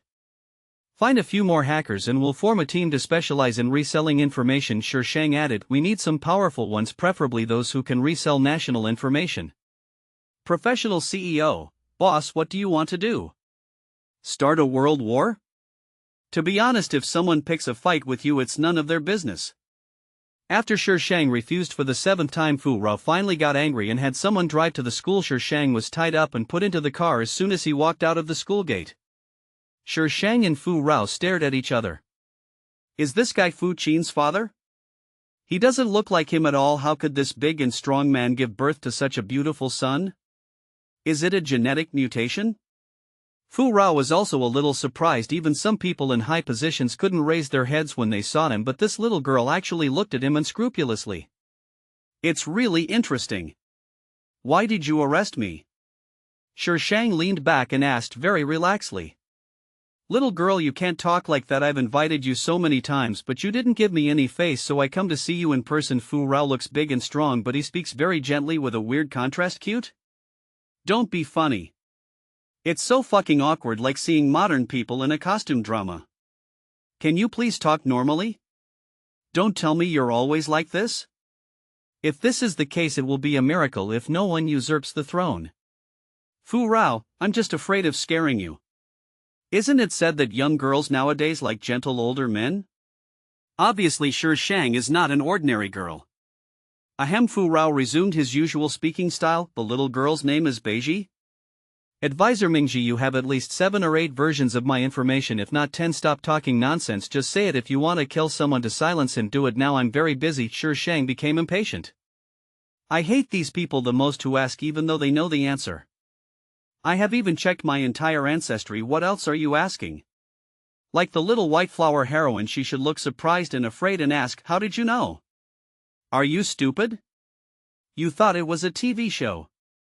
To be honest, Fu Rao was probably only treated like this when he was young. Ever since he became the head of the family, who would dare to speak to him with this attitude and tone? This little girl is really arrogant to no limit. Aren't you afraid? Can fear be eaten as food, or can it stop you from talking nonsense? Shi Shang asked calmly. Fu Rao, it's simply impossible to chat with this girl. Not only does she speak with sarcasm, but she also particularly disdains your feelings. She can make you furious in a matter of minutes and make you want to slap her to death. How did this little girl live to this age? Your son has to take medicine in half an hour. Are you sure you don't want to tell me? Shi Shang glanced at his phone. Fu Rao's mouth twitched. I want to ask Miss Bei for a favor. Help? Dead or alive? The remuneration starts at 9 figures. Less is out of the question, and it's not too much trouble either. Fu Rao, he couldn't keep up with this little girl's thinking. What did dead and alive mean? How could help be divided in this way? The first thing he said was a 9-digit number with 100 million as the base number. Although his son is very valuable, he doesn't have to ask for such an exorbitant price. Fu Rao considered it for a moment, then spoke word by word. I would like to ask you to accompany Xiaoqin to go abroad for treatment. Money is not a problem. He can still be saved? Isn't he terminally ill? Oh my God, what's with that surprised and regretful expression on your face? Of course his son can be saved. It's just that his son refused treatment. I'm busy. There are still a bunch of little bitches in the country waiting for me to deal with them. How can I give up a bunch of little bitches for the sake of Fuqin? A little bitch? Not cost effective. Don't do business at a loss. Money is not a problem. Fu Rao thought Shi Shang cared about money. This is not a matter of money, Shi Shang replied seriously. What's the problem? Compared to his son's matter, nothing was a problem. It's a personality issue. Fu Rao, someone come drag this girl out and throw her into the sea. I don't want to talk anymore. You started by talking about money, but the next second it escalated to such a high-level issue of personality. Serial Task 42, accompanying Fuqin abroad. Shi Shang. The system really issues tasks at will. It's not impossible actually. Shi Shang cleared his throat. Will negotiate if it's in the tens. Fu Rao, where is the personality you promised? 1 billion is not a big number for the Fu family, but Fu Rao had to give it for the sake of their life. But there was a condition attached. Fuqin must be persuaded to undergo the surgery. This operation must be performed with the patient's willingness. If the patient is not willing and is in a bad mood after the operation, it may accelerate the patient's death. That's why they didn't dare to force Fuqin to undergo the operation. After having sex with Fuqin, he became so upset that he died. It would be worse than now. Going abroad is not something you can do just by saying it. She hasn't dealt with things on her end yet, and Fuqin is not so easy to convince. But Shi Shang was still busy. She can't touch the Bei family and the Gao family now, but she can't do nothing. She has to arrange some things. Beiji, I have something to tell you. Recently, if you want to catch Shi Shang, you have to wait for him before the get out of class is over. Ji Xiao, you didn't know this before, so he always came up empty-handed. This time he finally caught him. I'm busy. Shi Shang didn't even raise his eyes and walked around her and was about to leave. Beiji, it's about BI's. Ji Xiaoyu grabbed Shi Shang. I said I'm busy, okay? Beizhe has nothing to do with me. Let go or don't blame me for being rude. Shi Shang's eyes were a little cold, which made Ji Xiaoyu's heart beat fast. Ji Xiaoyu let go of his hand somehow. Ji Xiaoyu finally reacted after Shi Shang left and quickly chased after him. Bi's has been locked up for you and has been on a hunger strike for 2 days. Go see him. Mr. and Mrs. Bei won't let him die. It's useless for me to go. Ji Xiaoyu, you are blocking me. Believe it or not, I will push you down from here. They were standing at the stairs at this time and Ji Xiaoyu stood in front of her. The classmates who heard Shi Shang's words all laughed. Ji Xiaoyu, Beiji has something to do. Why are you stopping him? Get out of the way, you are wasting Beiji's time. She thinks everyone is as laid back as she is. What we need to learn is beyond the understanding of a nouveau riche like her. Oh, you're still angry? Your temper has gotten worse now that you're rich. Beiji, you go first. We will stop her for you. Someone separated Shi Shang and Ji Xiaoyu. Thank you. Shi Shang smiled at those people, took a few steps back and walked around them. Cooling down. Feeling alive. She had already made arrangements here, so she had the energy to persuade Fu Qin. Apparently someone from the Fu family had already mentioned this to him. When she went to look for Fu Qin, everyone in the villa was trembling with fear, not daring to get even a step closer to Fu Qin's room. Uncle Jian and a group of bodyguards stood on the stairs. All of them looked sad. When he saw Shi Shang, he felt like he had seen his savior, and without saying a word he took her to Fu Qin's room. Fu Qin's room was pitch black with black curtains blocking out the light from outside. The only source of light was the laptop on the bed, which was playing a silent video. Fu Qin sat on the ground looking up slightly to watch the video. His expression was gentler than Shi Shang had ever seen before. Shi Shang closed the door, slowed down his pace and walked into Fu Qin. The video on the notebook also fell clearly into her sight. The video shows a very cute child about 5 or 6 years old who was tied to a chair and crying breathlessly. There was a woman tied to the chair on the other side. She kept saying something as if trying to comfort the child. The picture shook and half of a man's body appeared. His face could not be seen, but from the anger and disgust on the woman's face it was clear that he was speaking. Bang! The notebook was suddenly closed. The room fell into darkness. Brush! The bright light instantly dispelled the darkness. Fu Qin turned his head mechanically with a lifeless expression on his face. In the sunlight, the girl stood against the light. She was like a beam of light that suddenly broke into this dark world. Enter his world. Fu Qin suddenly stood up from the ground, walked towards Shi Shang and stopped 2 steps away from her. His dark eyes stared straight at her. Shi Shang frowned slightly. What does this guy want to do? Fu Qin slowly leaned over and his handsome face slowly enlarged in Shi Shang's eyes. He stretched out his hand and slowly approached Shi Shang. Shi Shang's brows furrowed deeper and deeper, and he was already considering whether to throw this guy away. When Fu Qin's hand was about to reach her cheek, it suddenly turned. Swish! The room fell into darkness again. Shi Shang felt something rushing towards her and instinctively dodged to the side, but there was a bed next to her. She tripped and fell on the soft bed. Then a heavy object came down. Fu Qin! This idiot is looking for death. Fu Qin said nothing. He turned over and snuggled into her arms, hugging her waist tightly. He seemed extremely insecure. Shi Shang. What do you think of her? Where to put your face? The disease started to occur even without taking any medicine? Shi Shang tried to pry open the claws of a certain young master, but he used too much strength and Shi Shang struggled for a long time before he failed to pry his hands open. On the contrary, because of the twisting, the two people's postures became more and more ambiguous. Shi Shang didn't dare to move this time. I don't know how long it took, but Fu Qin's slightly hoarse voice sounded, "Going abroad, will you go?" Yes, I have to go because the mission is there. Even if there are mountains of swords and seas of fire, this baby will have to go through it. The success rate of the operation is only 50%. I might die on the operating table. Fu Qin paused. It would be very ugly.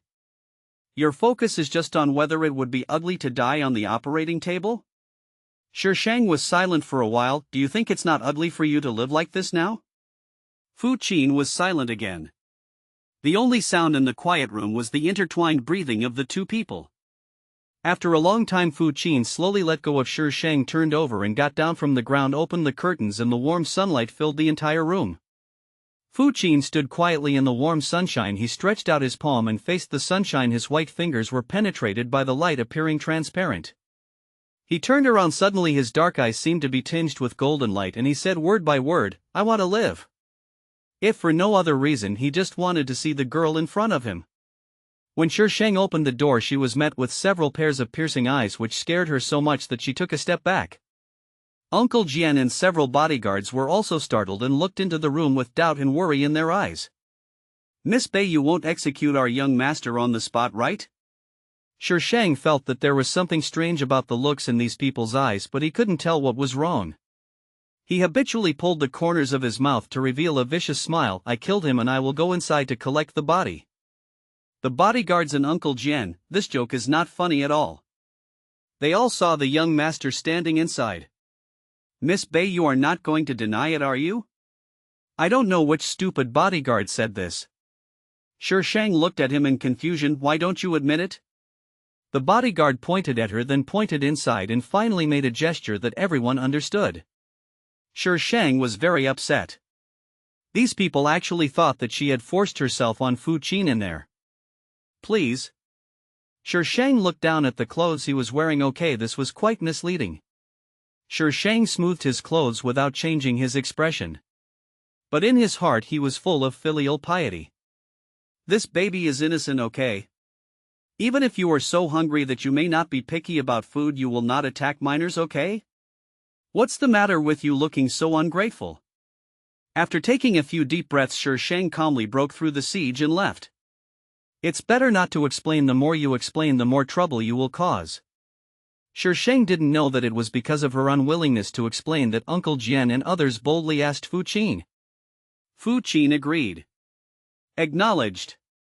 So Shi Shang really became a heartless man. When it was time to apply for a passport, Shi Shang discovered something very important. His household registration booklet was not there. Do we really have to destroy the Bei family first before we leave? But time was too tight and she had no time to deploy. Unless she blows up the Bei family. Shi Shang weighed the pros and cons and finally decided to take the normal route. He called the Fu family first to confirm their arrangements and then began to deploy his own. The normal route is to invite both the northern father and the northern mother over. How can this be ordinary?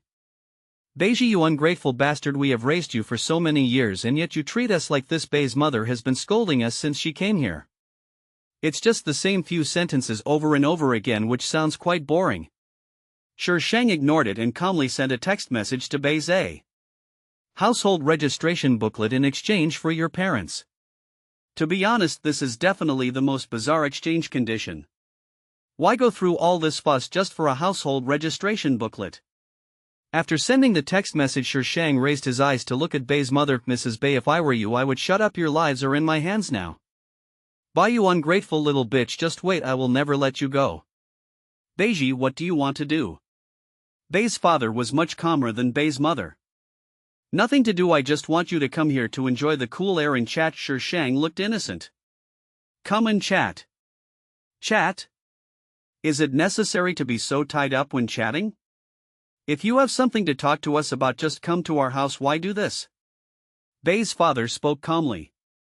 I have no choice but to kidnap you. Shi Shang spread his hands helplessly. I am an orphan now, I have no power and no backing. How can I hire you? So I have to resort to this last resort. Bei Fu. Isn't the Fu family her backer now? Without the help of the Fu family, could she kidnap them so easily? Don't worry, I won't do anything to you. Shi Shang waved his hand. You are well-known figures, how dare I just pick a place and kill you? Hearing Shi Shang say this, Bei's father breathed a sigh of relief, as long as she had other intentions. However, before he could completely relax, he heard the girl on the other side mutter to herself, at least we have to broadcast it live on the entire network so that you can justify your high value. Bei's father almost vomited blood. What an ungrateful person. After more than 10 years you can even familiarize yourself with a dog. Bitch, do you think you can run away? Our disappearance is a big deal. The police will come soon and then you can spend the rest of your life in jail. What I regret most is that I brought you back in the first place. TSK, Mr. Bei, are you sure you don't care about your wife? If this angers me, I'm not sure if I will kill you right now. Shi Shang smiled gloatingly. Anyway, I don't want you to stop me. Why don't you let me use your wife's blood as a sacrifice? What do you think, Mr. Bei? Beiji, how dare you? Bei's father shouted. Just tell me what you want. Shi Shang paced a few circles on the spot, grinning sinisterly. Someone has already delivered what I want. It's boring to wait. Why don't we play a game? Beiji, don't mess around. Whatever you want, as long as my Beisher has it, I will definitely send it to you. They have been kidnapped for almost 2 hours, right? The police should know that as long as they delay the time, they will definitely be rescued. Bei's father signaled Bei's mother to stop talking and he dealt with Shi Shang himself. Shi Shang seemed not to have heard what Bei's father said. Don't worry, it's just a little game. The rules of the game are very simple. You should have seen it on TV. Choose one of two. If you die, she lives. If you live, he dies. Sheng took out his cell phone, fiddled with it for a few seconds, then moved the two of them some distance away. After making sure that neither of them could see each other, he placed the phone in front of Bei's father. "Come on, ladies first, Mr. Bei, choose first." On the phone screen there were photos of him and Bei's mother with numbers marked on them. "Whoever you choose will die, just read out the number." "Ladies first, why is he the one to choose?" "Beiji, why don't you tell me what you want?" Bei's father shifted his eyes away from the phone screen and tried to change the subject. "Only a madman would choose this kind of perverted multiple-choice question." "Didn't I tell you? The things I want are on the way now. I just want to kill time by playing a game," Sheng explained patiently, but the next second she pulled an iron sword from the side and put it across Baimu's neck. "I'll give you 3 seconds. If you don't choose, I'll help you choose." When Baimu felt the real thing on her neck, her face turned pale and she wanted to yell, but the words were stuck at that moment. There was a depressing air current in the air. 3, 2. Bei's father's breathing became more and more rapid. He didn't believe that Sheng would really do it. This was murder. 1. As the words fell, Sheng increased the strength in his hands and a blood mark immediately appeared on Baimu's white neck. "No! I choose 1. Choose 1 foot." Bei's father was so shocked that his voice changed. "Why didn't you choose earlier? You forced me to use force and ruined my image." Sheng took the iron sword away from Bei's mother's neck and put it on Bei's father's neck. "Then Mrs. Bei, it's your turn." Bei's mother was frightened by what happened just now. She looked at the picture on the phone and then looked at Bei's father. She seemed a little unbelievable. Finally she trembled and said, 2. I choose 2. "Shirong, what are you doing?" Bei's father was a little anxious. Baimu got angry for some reason. "What did I do? Should I ask you what you did? Shirong?" Bei's mother suddenly glared at Bei's father fiercely. "I was wrong about you." "Shirong, what are you talking about? I just..." Sheng narrowed his eyes and smiled, shaking his phone, interrupting Bei's father. "The game is over. I won't do anything to you. There's no need to be so nervous. It's just a little game to kill time." Bei's father and mother, what you did just now didn't seem like a little game. Sheng just showed Bei's father picture 1, Bei's father in picture 2, Bei's mother. Bei's father chose picture 1, which was himself. What was shown to Bei's mother was Bei's mother in picture 1 and Bei's father in picture 2. Bei's mother thought Bei's father had chosen her, so she chose Bei's father in picture 2. This kind of trick can be easily seen through by smart people who trust each other. Obviously, the relationship between Bei's mother and Bei's father is not as good as it seems. The trust between them is weak. Sheng said the game was over and he really meant it. He even blocked their mouths, then left, leaving only a few other big men watching them. Sheng went down from the second floor and Bei's car arrived just in time. There was no police following him. Sheng looked at him with satisfaction. Beiji, when Bei saw Sheng, sparks of excitement flashed in his eyes and his greedy gaze was fixed on Sheng. "He looks a lot thinner than before and looks rather decadent but still handsome." As expected, the male protagonist is handsome no matter what. "Would you like to bring the things?" Sheng raised his eyebrows and looked at Bei. Bei was awakened and said hurriedly, "Beiji, I got what you wanted. Please don't hurt them. After all, they raised you." Sheng stretched out his hand and motioned for him to throw it over. Kitazawa hesitated for a moment but still threw the thing over. Sheng glanced at the household registration book and after confirming that it was correct, he asked someone to walk a few steps and said they are upstairs. Bei wanted to talk to Sheng, but he was worried about Bei's father and mother, so he had to go and save his own parents first. But when he rescued the people and went downstairs, Sheng was nowhere to be seen. A trace of disappointment flashed in Kitazawa's eyes, but before he could be disappointed for long, he suddenly heard the sound of his parents arguing. "Shirong, listen to my explanation. I really chose myself at that time. It's okay now. Of course you say that. I tell you this matter is not over. Let's get divorced," Bei's mother yelled at the top of her voice. "Shirong, this is Beiji's conspiracy. She must have done something. Believe me, I really chose myself." Bei's mother sneered. "Now that the little bitch Beiji is gone, of course you can say whatever you want." She saw it clearly. That little bitch Beiji didn't even touch the screen when she took the phone. How could it be her conspiracy? 2,000 recommendation tickets plus more. I heard that Bei's father and mother are getting a divorce and it's quite serious. Sheng took advantage of the situation. He fished in troubled waters and pushed Bei's family to the forefront. Now some people who didn't want to pay attention to Bei's family have also started to take action from a wait-and-see attitude. When the wall falls, everyone pushes it. If you don't grab some now, you will not even have leftovers if you wait any longer.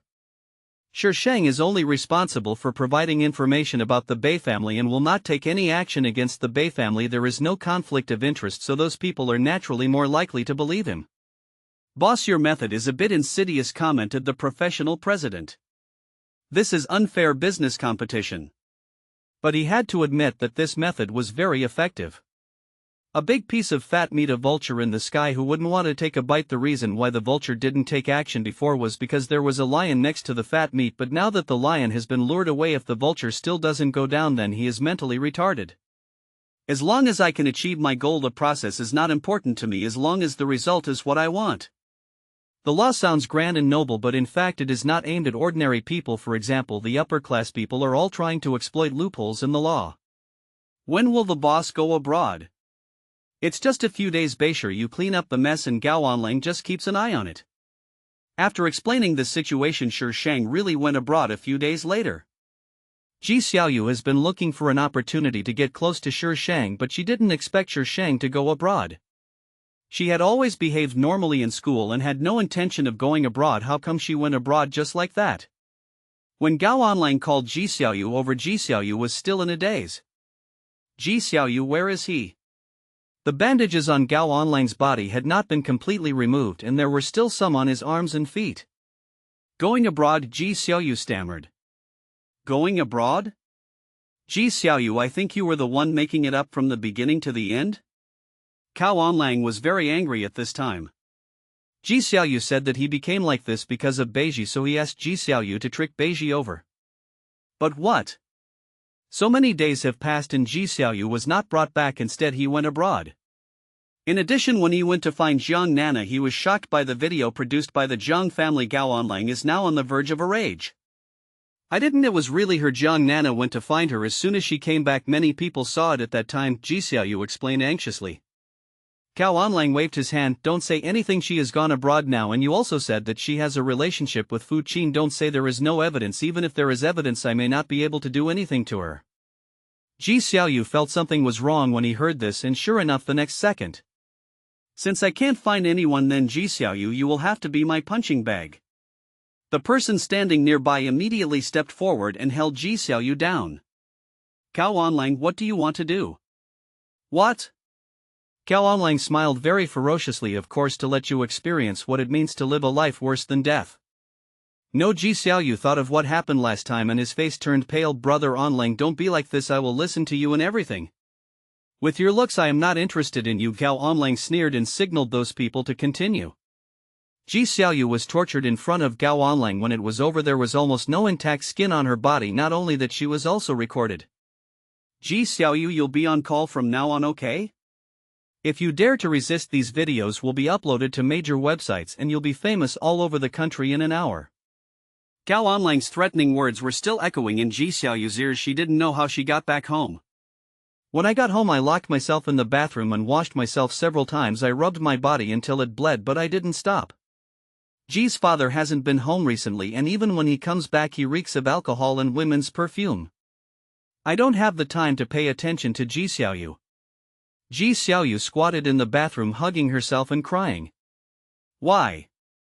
Why is this happening? She was unwilling. 3 years later. A woman was pushing a suitcase standing in the busy airport, her eyes falling on a young man at the back of the crowd. You haven't eaten? The woman seemed a little impatient and yelled. The young man raised his head slightly, took a few quick steps, stood in front of the woman and said softly, No, you didn't prepare breakfast for me this morning. The woman's mouth twitched and she gritted her teeth and said, You really think of me as your babysitter, don't you? Fu Qin. Fu Qin shook his head and said very seriously, We are already engaged and you are my fiancé. Shi Shang has stomachache.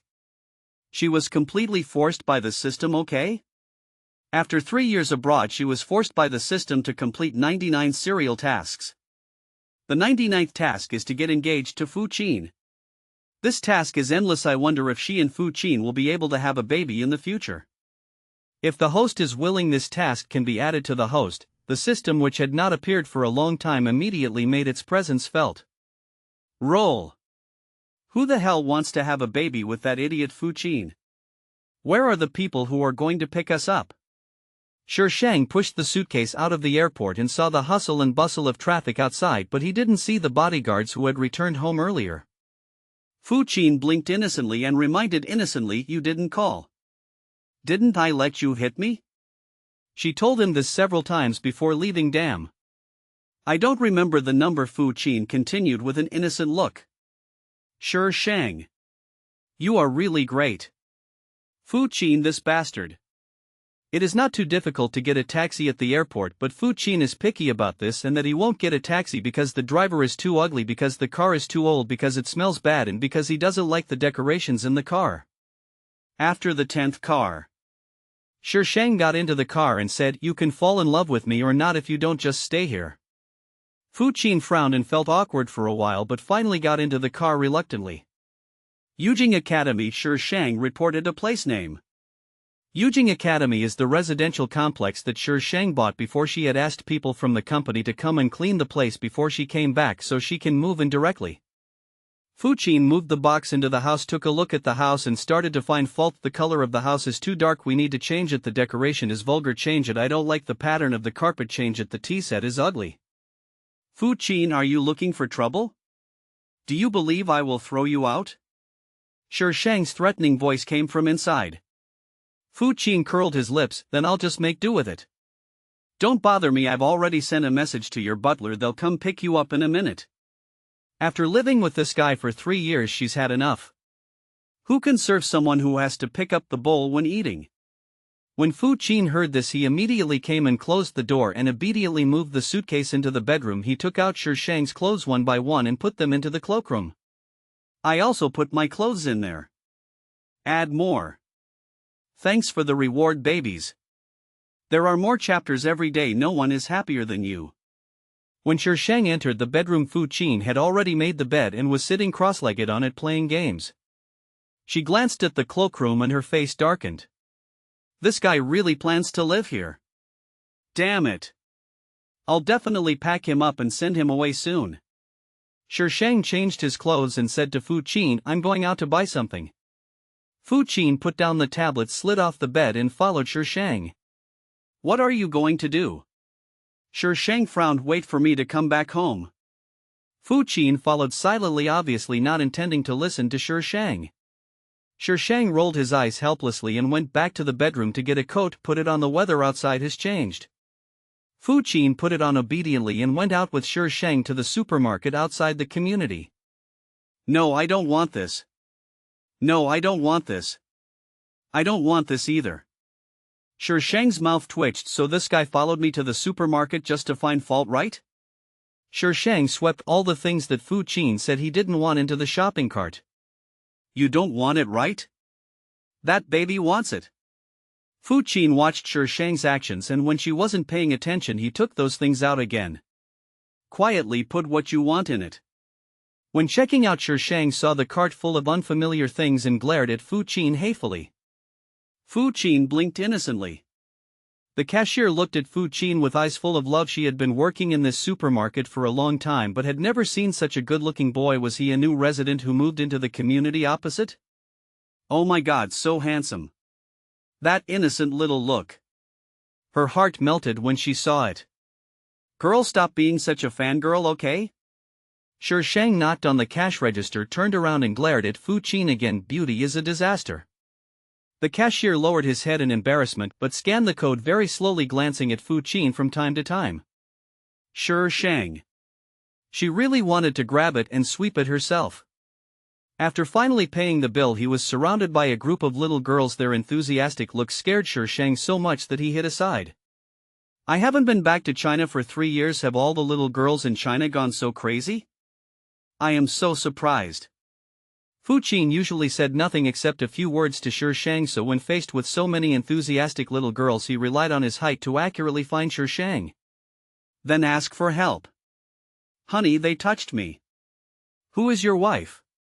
Can you please stop shouting? Sure Shang turned and left expressionlessly. I don't know him. The little girls, who had already looked away, immediately surrounded Fu Qin excitedly when they saw Sure Shang turn around and leave. Sheng waited outside the supermarket for about 2 minutes and Fu Qin came out. Her clothes were a little messy, but fortunately her face was clean and she had not been molested. He strode past Sheng.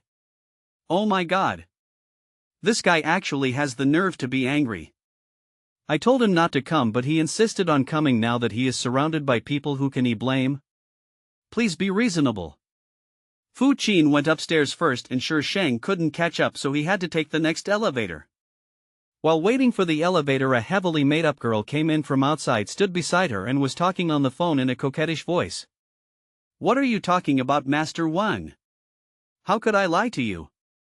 You bastard, you only know how to bully me. Oh no, I'm so tired now and want to go home and rest. Master Wang, please let me go. Okay, I'll definitely go there tonight. After hanging up the phone, the girl cursed softly. She turned her head and saw a woman standing next to her carrying a lot of things. She was wearing casual clothes with her hair casually draped and a silver bracelet on her hand. It was a style I had never seen before, but it was obvious that it was not a replica. Beiji? The girl suddenly called out with disbelief and strong hatred. Sheng tilted his head slightly, looked at the girl for a few times and smiled. Ji Xiaoyu, long time no see, you have changed a lot. Ji Xiaoyu was dressed exactly like those prostitutes at this time. I don't know if it was because of the makeup or plastic surgery, but she looked much more beautiful than before. Why are you here? For 3 years she thought she would never see her again, but unexpectedly she saw her here without any warning. I came to see you. Sheng started to light. We are classmates after all. Don't be too touched. Who made me so kind? Kind? She actually dared to say that she was kind. Ji Xiaoyu felt like she was going crazy. Who cares about you looking at me? Ji Xiaoyu growled. His eyes seemed to be filled with poison. Is she here to laugh at herself? She walked for 3 years and struggled in the mud for 3 years. Why should she laugh at her own joke? Bite. The elevator door opened. Sheng carried his things and pressed the floor button and then looked at Ji Xiaoyu, who was still angry. Did you really think I came to see you? How stupid. Then the elevator closed. Beiji, you bitch. Ji Xiaoyu suddenly reacted and rushed to the elevator, but it had already closed. She only saw the sarcastic smile on Sheng's face. Just like before. When she thought she was having a great time, she smiled so ironically. In her eyes I seemed to be a joke from beginning to end. Sheng knew some of Ji Xiaoyu's movements and Beizhe broke up with her not long after she left. At that time Bei's enterprise was on the verge of collapse and Ji Xiaoyu did not try to retain him, so the two of them broke up. Later Ji Xiaoyu failed the college entrance examination and was unable to continue studying at Alice's undergraduate program, so he went to an ordinary university. Because of the tens of millions of dollars that Ji's father won, Ji Xiaoyu was quite popular in school at the beginning. Ji Xiaoyu also enjoyed this feeling and started dating, changing one every month. I heard that he even beat his children. But not long after, someone posted some of her indecent photos on the internet. As the school was conducting strict discipline inspections, Ji Xiaoyu was persuaded to drop out of school. After that, Ji Xiaoyu became more and more depraved. Ji Xiaoyu returned home and found that the house, which used to be a mess, was now clean and tidy. Before she could finish her surprise, she heard a gentle female voice. Are you Xiaoyu? What are you doing standing at the door? Come in. Ji Xiaoyu looked up and saw a very young woman standing in front of her. She was not much older than her and was smiling gently. Who are you? Ji Xiaoyu looked at the woman suspiciously. Xiaoyu is back? Ji's father came out of the room with a smile on his face. Compared with 3 years ago, Ji's father looks a lot younger, and in a suit he also has the air of a successful man. Who is she? Ji Xiaoyu pointed at the woman and asked coldly. This is Bai Wei, my girlfriend. Xiaoyu Bai Wei will live at home from now on, Ji's father said with a smile, not noticing that Ji Xiaoyu's expression had turned ugly. After he finished speaking, Ji Xiaoyu slapped him. Bai Wei was hit and staggered and luckily fell into Ji's father's arms. Father Ji immediately yelled angrily, Ji Xiaoyu, what are you doing? Recommendation tickets, monthly tickets, etc. are all welcome. What should I do? Ji Xiaoyu sneered, you are not much older than me, but you want to be my stepmother. Don't you think about your own character? You are a prostitute and you want to find a long-term meal ticket? Bang! Ji Xiaoyu looked at Ji's father in disbelief. You hit me for her. Ji's father felt a little regretful after the beating, but when he saw Ji Xiaoyu's resentful eyes, the regret in his heart was suppressed. She's had this expression on her face ever since her mother died, as if he owed her something. He was on a business trip at the time, so how did he know that something had happened to her mother at home? When is it your turn to interrupt adults' affairs? Go back to your room, Ji's father scolded with a stern face. Okay, you all bully me, so just go with her. Ji Xiaoyu yelled hysterically, turned around and rushed out of the house. Xiaoyu, why are you arguing with a child? Bai Wei said with some disapproval. She is already 20 years old, how can she still be a child? Don't bother with her. Ji's father was angry with Ji Xiaoyu. When Fu Qin's bodyguard came to pick him up, he simply chased him out. Ever since this guy discovered that Shi Shang liked to use violence, he has been able to easily avoid direct conflicts with Shi Shang. So Shi Shang's idea of packing up Fu Qin and taking it back failed, and instead Uncle Jin moved in a lot of things. By the way, we also brought the Caucasian shepherd dog in. Shangsheng has been kept in the country for many years, but it is obvious that he has not forgotten his owner. The house, which was not very big to begin with, now became even more crowded. Shi Shang and Fu Qin were both still in college, so after returning to China they would naturally continue to study at Alice School. This aristocratic school covers kindergarten to university, so it can be said to be a one-stop service. It was when Shi Shang was abroad that he found out that Fu Qin was a poor student with terrible grades. So tutoring has become commonplace. Don't eat if you don't finish today's homework. Shi Shang put the exercise book in front of Fu Qin. Fu Qin glanced at the exercise book with an unpleasant look on his face. So many? A lot? How about a little more? Fu Qin pulled the exercise book toward him and complained, this is corporal punishment. Shi Shang drank tea with a leisurely look on his face. If you make a mistake you have to run 1 lap, if you make 2 mistakes you have to run 4 laps, if you make 3 mistakes you have to run 9 laps. Fu Qin's expression became even uglier and he buried his head in writing. In the quiet room there is only the sound of pen rubbing against paper. A smile slowly spread across Fu Qin's lowered face, with a hint of smile between his brows and eyes. Buzz buzz buzz. Shi Shang's cell phone, which was placed on Fu Qin's desk, suddenly vibrated. Fu Qin looked up, then lowered his head and continued to write the questions. Hey, eh? Come over here and talk. Shi Shang walked out of the house without closing the door. From Fu Qin's position he could easily see the living room. About half an hour later someone came to the door. Fu Qin had seen this person before when he was abroad. He had also met Shi Shang several times. However, they only talked about business when they met, so Fu Qin felt at ease doing his homework. This is the current development of the company. The hacker team you requested to form has achieved some success, but the number of members is still too small. When the boss went abroad, he was in charge of all matters except for matters involving large sums of money that required his approval. Now everyone in the company thinks he is the boss and has no idea that he is just an employee who gets paid an annual salary. How is Gao Anlang? Hearing Shi Shang's question, the professional CEO quickly pulled his thoughts back to his senses. Mr. Gao just retired this year, and now is the time for the Gao family to seize power in each branch is fighting to the death. Gao Anlang is the third son of the eldest branch, has been used as a handle by the third branch. The Gao family is also a large family. The eldest branch is the child of Mr. Gao and the other 2 branches are those of Mr. Gao's brothers. However, the Gao family has always been one that rewards the capable. The second wife is involved in politics and cannot engage in business, so the most fierce competition comes from the first and third wives. Gao Anlang is not having a good time in the Gao family right now. I heard that he has fallen in love with a young model recently. Young model? Male or female? Shi Shang raised his eyebrows slightly. The medicine she gave Gao Anlang would definitely not have any reaction when he faced girls. She only reacts when facing a man and the one below. A man. Shi Shang hesitated for a moment and said, open a back door for the people in the third room. If Gao Anlang loses the Gao family as his backing, it won't be long before he is killed by his own actions. The professional president understood what Shi Shang meant by opening a back door and immediately took steps to do it. Sure enough, it wasn't long before the news was all over the news that the third branch of the Gao family had taken power. The eldest wife only got some shares in real estate. The third house and the first house have always been at odds. As soon as Mr. Gao dies, the people from the third house will immediately kill everyone from the first house. However, before the people from the third room could take any action, a lot of videos were released online. The most eye-catching video is the one in which Gao Onlang is naked in the wilderness with the words, "I am a beast," carved on his face. The third house heard the news and immediately threw out all the evidence they had accumulated over the years, determined to beat Gao Onlang to death. The next time I met Bei Zhe was when Fu Qin was clamoring to go to the movies at the entrance of the cinema. Kitazawa shed his youthful immaturity and grew into a man of integrity. He stood there like a luminous body, causing the girls around him to scream softly.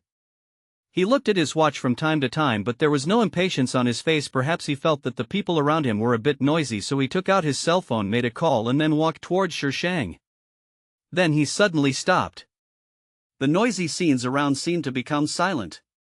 There were only 3 of them left in the world. Bei Zhe's expression was a little complicated, but he soon revealed a relieved smile. "Xiaozhi, you're back?" Yeah, sure. Shang nodded. The scene fell into awkward silence again. Finally, Kitazawa suggested going to the cafe next door and sitting for a while. Shishang didn't care and glanced at Fu Qin. Fu Qin didn't know what he was thinking about with his head lowered. When Shishang asked him, he just nodded absent-mindedly. The Bei family collapsed not long after Shishang left. After the collapse of the Bei family, Bei's father fell ill and was hospitalized. Bei's mother passed away at that time, taking away their last money. Because he had no money to treat his illness, Bei's father died soon after. At that time, Kitazawa took over the mess of the Bei family and assumed huge debts. Everyone was laughing at him, but 3 years later he brought the Bei family back to life and became a legend. Outsiders don't know, but Shishang knows why Bei Zhe was able to revive the Bei family in such a short time. Because of Lin Yin's great help. Lin Yin threatened to commit suicide in order to force the Lin family to invest in Bei's company. The Lin family only has one daughter and she can only be the heir in the future. It was at that time that Shishang gave up on attacking Bei Zhe. Later the Jiang family also contributed, which may be attributed to Jiang Nana. At that time Jiang Nana only knew that she had gone abroad and didn't know that she had left the Bei family, so it was actually Shishang who was helped by the Jiang family. Shishang had given up on attacking Bei, so naturally he would not stop the Jiang family. Good morning, babies. I'm not good at writing the title for the next chapter. T to the power of T. Wrong number. No, not a repeated chapter. Kitazawa seemed to be really relieved and even talked openly about how he once liked her. "Shoji, let me apologize to you on behalf of my parents for what happened in the past." Shishang glanced at him, smiled slightly, and did not respond. Forgive the northern father and the northern mother? She never took them to heart, and it was not her who really wanted to forgive them. The atmosphere was a bit awkward. Fortunately, Kitazawa's cell phone rang in time. "I'll go out and pick you up. There's someone you might want to meet." Bei Zhe hung up the phone and looked at Shishang. "Yin is here. Do you want to meet Xiaozhi?" Shishang nodded slightly. Lin Yin was indeed very happy to see Shishang, and she talked to Shishang for a long time. "Have you got what you wanted now? Are you happy?" Shishang asked with a smile.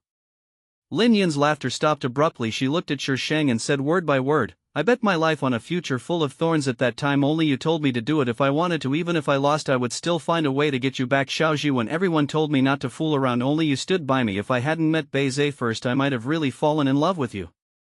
It doesn't matter, you can abandon Bei Zhe and throw yourself into my arms now. I don't mind that you once had a man." Shishang opened his arms narcissistically. Lin Yin chuckled, then hugged Shishang fiercely. "Xiaozhi, it's great to meet you in this life. If it weren't for her, I might have compromised and wouldn't have stood so firmly by Kitazawa's side. You too, are you going to abandon us and elope?" Bei Zhe and Fu Qin came over from the other side, and when they saw the two people hugging each other, the corners of their mouths twitched. Fu Qin's situation was much simpler. He simply stepped forward and pulled Lin Yin's hand away from Shishang, then hugged Shishang into his arms to demonstrate his dominance. Lin Yin returned to Bei Zhe with a sly smile and whispered to Shishang, "You and Mr. Fu are still together. This is what surprises me." Although so many people gave them their blessings in school, not many really believed in them. "Who is Mr. Fu?" Fu Qin glared at Lin Yin, and Lin Yin quickly covered her mouth. After saying goodbye to Lin Yin, Shishang took Fu Qin to the cinema. What to watch? Shishang glanced at the promotional sign. There weren't any good movies to watch recently. Fu Qin opened his mouth and said, "I don't watch romance, horror, science fiction, suspense. I don't watch comedy. I don't watch tragedy. He covered almost every category of the film. So what do you want to see? Academic guidance for people to be honest with each other? Experience of negative distance communication? Shang secretly spent a lot of money and finally got the cinema staff to show her a separate show, Animal World. The most primitive life before human evolution, you deserve it. The person in charge of the cinema, the rich people nowadays are all fucking sick in the brain. The rich man with a sick mind was currently sitting in the huge movie theater watching the boring Animal World. And the person next to him. It was actually quite interesting to watch. What's interesting about Animal World? Oh my god, you actually had sex in public and it was over so quickly? Is this okay? Look at the way the guy next door looks at you, isn't it contemptuous? Shit, it's still popular to snatch things while sex is going on. This Animal World destroys your worldview. After watching Animal World, Shang felt that his mind was full of various soul-stirring short clips of in-depth communication. It's so scary. On the way back she bought dog food for Shang. This dog is the biggest eater. The dog food she bought a few days ago was gone when she checked today. When I was carrying the dog food back and entering the elevator, several policemen rushed in. Shang, what's going on? The police were downstairs at Shang's building and Shang seemed to see Ji Xiaoyu when he was closing the door. She opened the elevator door again. As expected, I was not mistaken. The person surrounded by the police was Ji Xiaoyu. It was not until the next day that Shang found out that Ji Xiaoyu had killed someone. The person she killed was her stepmother. Yesterday was the day when Ji's father and Bai Wei were to get their marriage certificate, but Ji Xiaoyu was stimulated for some reason, and when she got home and saw the house full of wedding characters, she took a fruit knife and stabbed Bai Wei several times. Ji's father didn't have time to stop him. What's ironic is that this incident also involved a criminal gang. This criminal gang specifically targets wealthy people. They first trick them into marrying them and then coax them into investing, saying that they will definitely make money. When the scam was almost over, the woman ran away and moved on to scam the next person. Bai Wei was lucky enough to survive as the knife didn't hit any vital parts, but Ji Xiaoyu still had to go to jail. Ji's father regretted his decision very much and he used all his connections and spent all his money to finally get Ji Xiaoyu out. Xiaoyu, it's all Dad's fault. I shouldn't have trusted those women. Father Ji looked at Ji Xiaoyu apologetically. Ji Xiaoyu had her hair cut short and looked a little haggard. She glanced at Ji's father and licked her cracked lips. How much money do you have left? Ah. Father Ji was stunned for a moment, then quickly said, there are still 2 million. I spent a lot of money to get you out this time. Before Ji's father could finish, Ji Xiaoyu reached out his hand and said, give it to me. Perhaps Ji's father really felt that he owed Ji Xiaoyu, so he hurriedly gave the bank card to Ji Xiaoyu. Ji Xiaoyu disappeared with the 2 million, and no matter how hard Ji's father looked, he couldn't find her. Ji's father was so angry that he almost smashed the house. He had no money, so everything he did became difficult. Being used to a luxurious life, Ji's father couldn't stand it, so he wanted to buy lottery tickets and win the prize. Ji's father sold the house thinking that he would buy it back if he won the lottery. However, this time without Shang's cheat, there was no way he could win. I invested all my money but didn't win. Ji Xiaoyu took the money and went to another city. She knew she couldn't beat Shang, so she decided to lie low. But not long after, he met Gao Onlang again. In order to keep his shares, the eldest wife of the Gao family drove Gao Onlang out. Gao Onlang used the video to threaten Ji Xiaoyu and asked her to give him money. Ji Xiaoyu was afraid of the video in his hand and did not dare to break up with Gao Onlang. But she has been looking for an opportunity to get the video back. When Gao Onlang got drunk again, Ji Xiaoyu bravely went to look for the video. However, before he found it, Gao Onlang suddenly woke up, grabbed Ji Xiaoyu and started beating him up. When Ji Xiaoyu resisted, he killed Gao Onlang with a knife and Ji Xiaoyu escaped overnight. She didn't dare to go to the big city, so she could only go to a remote small county town. However, she met human traffickers on the way who sold her to the mountains. There was extreme poverty in that mountain area, with one woman being shared by several men. Ji Xiaoyu was locked in a room and any man who wanted her could come to this room. Because she had an abortion before and her uterus was injured, Ji Xiaoyu has never been able to get pregnant. Since she couldn't get pregnant, the men sold her off. When she was waiting for an opportunity to escape, she fell off a cliff and died. Do you want to add more? Just praise me, la la la la la la la la. When Beizhe and Lin got married, Shang went to be Lin Yin's bridesmaid. Lin was wearing a white wedding dress, standing in front of her smiling like a flower. "Xiaoji, does it look good?" Shang glanced at Lin then smiled handsomely. His voice seemed to contain infinite tenderness. You look good no matter how you look." Lin Yin's face turned slightly red. He glared at her unhappily. "When are you and Mr. Fu getting married?" "Get married?" Shang blinked. "Why get married? I wish I could dump him now. If you have someone who gets angry at you every day when you disagree with him, you will never know how frustrating it is." Lin Yin. Is this a sign of a breakup? The wedding has begun, let's go. Shang stood up, put the veil on Lin Yin and said with a sigh, "Time flies, you are already married." Through the veil Lin Yin couldn't see Shang's expression clearly, but she could hear some sighs and lamentations in her tone. "You will get married soon too." Lin Yin patted Shang's hand. Marry? She refused to live her life with a mentally retarded child. However, when Shang returned home, he saw 2 red books on the bed. Shang picked it up suspiciously and took a look at it, then immediately got furious. "Fu Qin, you gotta explain to me what this is." Shang rushed to the study and threw the red book in front of Fu Qin. "Marriage certificate." Fu Qin pointed at the words on the red book and read them in a clear voice. "Grass. Of course I know it's a marriage certificate. I'm asking you where you got this marriage certificate? Does the Civil Affairs Bureau now support unilateral marriage?" Someone. Fu Qin threw 2 words to Shang. Shang. This stupid money society. Shang left angrily. "Is there anyone here? You talk as if this baby is nobody." The next day Shang threw the 2 green books in front of Fu Qin and pointed the iron sword at Fu Qin's forehead. "If you dare to make your own decisions again, I will chop you to death." Fu Qin glanced at the green book, then at the iron sword in Shang's hand and nodded to indicate that he understood amid Shang's frightened cries of "awo." Shang collected all the things like ID cards. She just didn't believe that this guy could get her one back. Facts proved that Fu Qin really had a way. Not long after Shang saw the red book again. Shang beat Fu Qin that day, but Fu Qin refused to repent. Every time Shang divorced him, he would get married again. The Civil Affairs Bureau is almost ruined by these 2. Finally, the people from the Civil Affairs Bureau refused to use the back door and the matter was finally settled.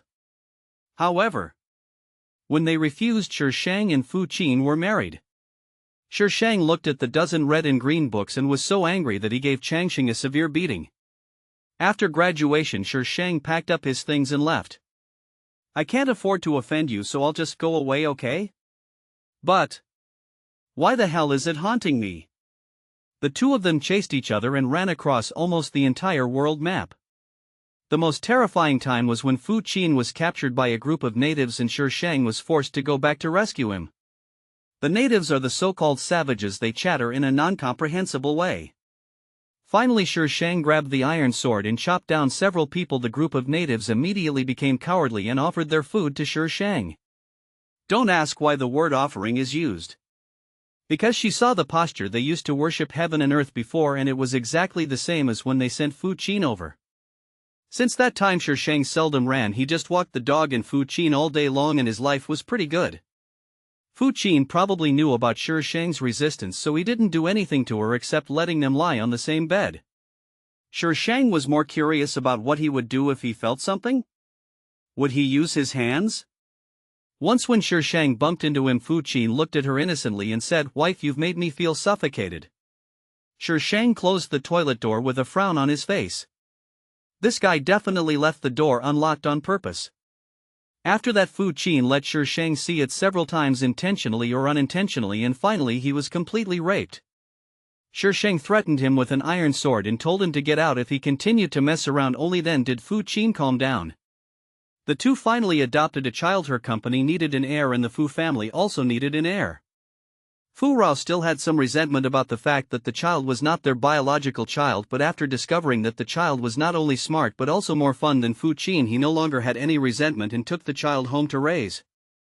The serial missions continued, and by the time she left they had accumulated to 999.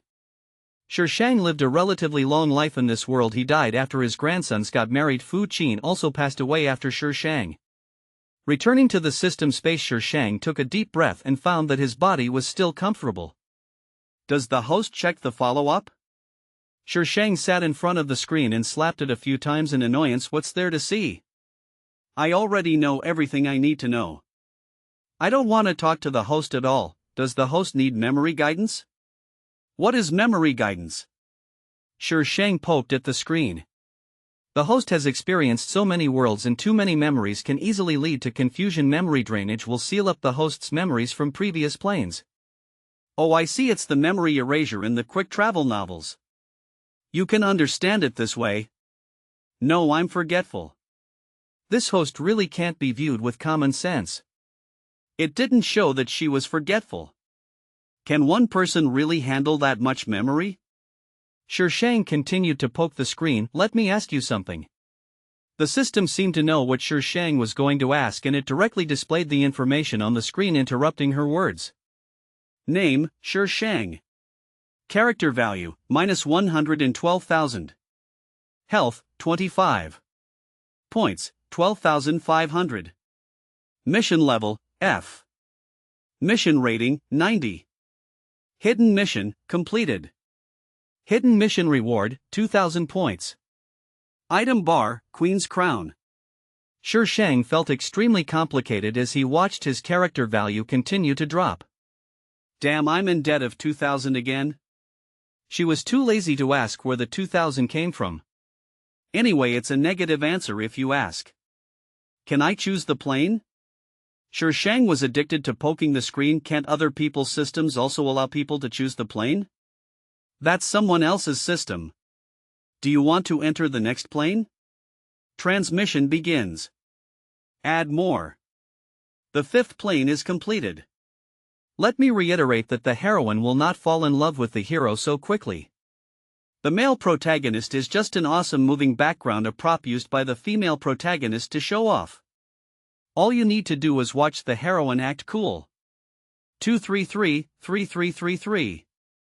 P.S. The title of the previous chapter should be, Bad Students Take Medicine, 31. As a result, my hands became clumsy and I became Bad Students Taking Medicine, 30. However, if the changes cannot be made, an editor must be consulted. This is a trivial matter and will annoy the editor. So it is not a repetition, not a repetition, not a repetition, t to the power of t. Ever since I can remember, there has always been a little tail following me. Her name is Beiji. My sister. She always looks timid. Only when my parents are not around will she come up to me and call me brother in a soft and sweet voice. At that time I didn't know why everyone disliked her. She is so cute. I don't understand why my parents don't like me playing with her. In order not to make my parents angry, I could only find her secretly and bring her delicious food. Every time I see her sweet smile, I feel that nothing is better than her smile. I watched her grow from a little ball to a little girl. Her life is monotonous. Go to school, go home after school. Then she stayed indoors and never went out, and even her meals were delivered to her room by the servants. Later my parents became busier and busier and I didn't have to worry about them being unhappy and would go to their room to eat with them. But one time her mother caught her doing this. She got really angry and put her in solitary confinement. Since then she seemed a little afraid to contact me. I tried many ways to get her to slowly accept me again. I was very careful and only went to look for her after I was sure that my parents would not come back. When I was 13, I overheard my parents' conversation. They were talking about sending her away because she was not their child. I was terrified that she would be sent away. Then I'll never see her again. I know my parents wanted to send her away because of me. Because I paid too much attention to her. I thought about it a lot that night. I think I fell in love with her. It's not the love a brother has for his sister. But before I could sort out those complicated emotions, Beiji left. It wasn't her parents who sent her away, she asked to leave. Since then I rarely see her. Every time I looked for her she either avoided me or was extremely perfunctory. I felt very uncomfortable and didn't know what was going on, but I didn't dare say anything and could only go along with her. I knew she avoided me every time she came back, so I deliberately hid myself. I know she doesn't like her parents, so after she comes back and sees them I will find an excuse to call them out. I know. Until she transferred back to Alice school. When I heard the news, my heart was filled with joy. By that time I had already understood a lot of things. For example, why my parents don't like her and why the more I get close to her the more they hate her. So at that time I could only suppress the excitement in my heart. I still remember the day she returned to the Bay family. She stood quietly under the vines, the breeze blowing her black hair, and the hanging vines were like a curtain spreading a beautiful picture behind her. Just like the girl in his memory, so perfect. I really want to go over and talk to her. But I know I can't. It would scare her.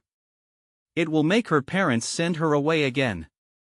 I'm not strong enough to protect her, so I can't get close to her. I thought I had enough time to grow up to be able to protect her. Unfortunately, I was wrong.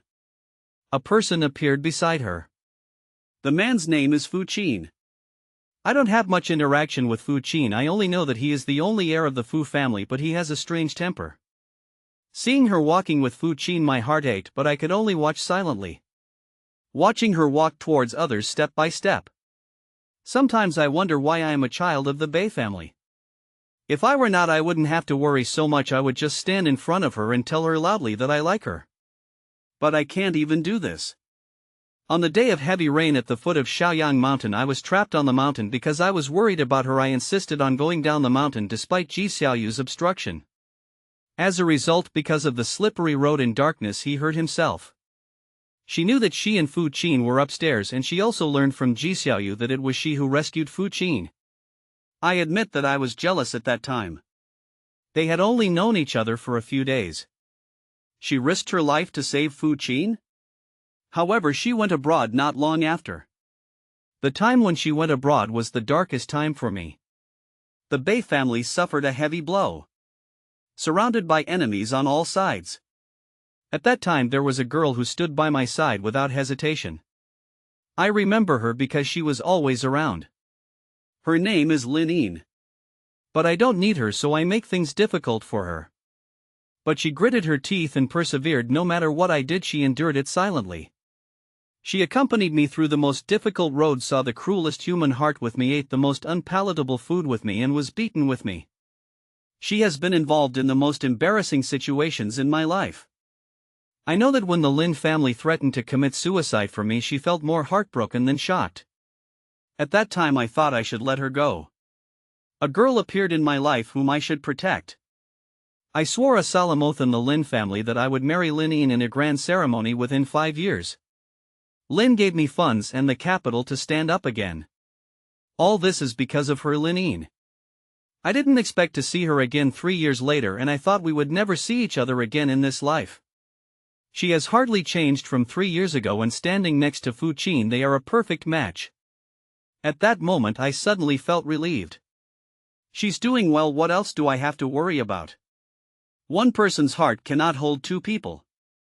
The person I love now is Lin Yin, the girl who gave me a new life. Therefore the love we once had can only be kept deep in our hearts and sealed up. Perhaps only when we die will we see the light again. Once upon a time I also liked the northern fern. However, Lin Yin told me on our wedding night that the reason she could stand by my side so resolutely was because she told her, "If you want to do it, just do it. Even if she loses, she has a way to get her back asses." She said I believe her. So I'm placing all my bets on you. I don't know what to say.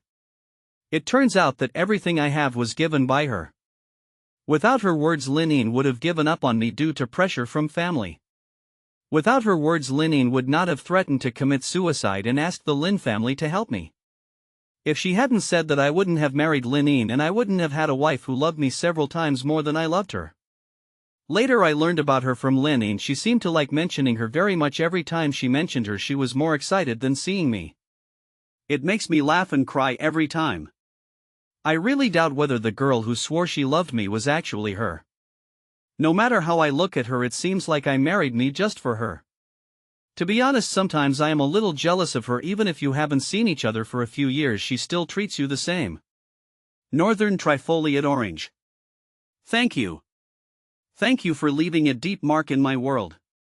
My biggest regret is that I didn't have the courage to pursue you when I liked you. Kitazawa. Add more. Thanks for the reward, babies. La la la la la, guess what the next dimension is? World, why you Jinxiu, Jingxi, are you sick? How dare you talk nonsense about something like a city battle? As soon as Shi Sheng opened his eyes, he was blinded by the bold flashing fonts on the computer. Game? She glanced at the person on the screen and saw the words Jingxi on his head. Oh my god. Online game article. World, Moonlight Snowfall, Internal Strife. It really deserves it. After losing the city battle, they are still shouting in the world. World, Tianlan, under the moon, don't make trouble. This has nothing to do with you and Jinxiu. The boss wants you to go to the world. World, Yuexiainfeng, if you lose the city war, you lose. Why are you still looking for excuses to not be able to afford to lose and fight a city war? I didn't expect that you and Zui Huajian are like this. World, I just watched the show. What is going on? World, Suihua makes pickled cabbage. The world is starting a new war of words and people are watching closely. World, Xiao Shuang, I just came online and saw that Zui Huajian actually lost the city battle. This is poisonous. World, Huayu Jinxiu, she dares to do it and no one can say anything? World, call me a profiteer, collecting Tianxian crystals some mmmmmm. World, call me a profiteer, collecting Tianxian crystals some mmmmmm. World, live broadcast, ahem. Hello everyone, I will broadcast live to you now. Tonight at 8 o'clock the city battle. Zui Huajian lost the right to garrison Luoyang City. It is said that someone leaked their deployment information. To know what will happen next, please pay attention to this channel for real-time reports. World, Fingxing Tianxia, Jingxi, stop pretending to be dead and speak. World, wow, the profiteer is still so diligent at this time. He is worthy of being called a profiteer. Private chat, Mu Lingdang, Sister Jingxi, please speak up. They all said that you betrayed Zui Huajian. I believe you. It was definitely not you. Please explain to them. Private chat, Tianlan, Jingxi, what's going on? Come on, why and explain clearly. Shi Sheng clicked more than 10 times in a row, all of which were private messages, some scolding her, some asking what was going on, and some like Mu Lingdang who believed in her. Shi Sheng stroked his chin and looked at it for a while, feeling a little confused. It was more important to accept the plot first. She looked around and saw a very cozy room, which should be the room of this body. She started to accept the plot only after making sure it was safe. This is an online game article. The heroine is Sangyu. The beginning is as bloody as other online games. The heroine's lover cheated on her and she was slandered and abandoned. She felt that her whole life was bleak. At the critical moment, the hero stepped forward and forcefully married the heroine. Then the two of them fought monsters and leveled up together, looked at the stars and the moon and talked about life, fought and conquered the entire server, met as players, faced reality and finally naturally got together. This was originally a love story, but the heroine was spoiled by the hero to the point that she didn't know her place.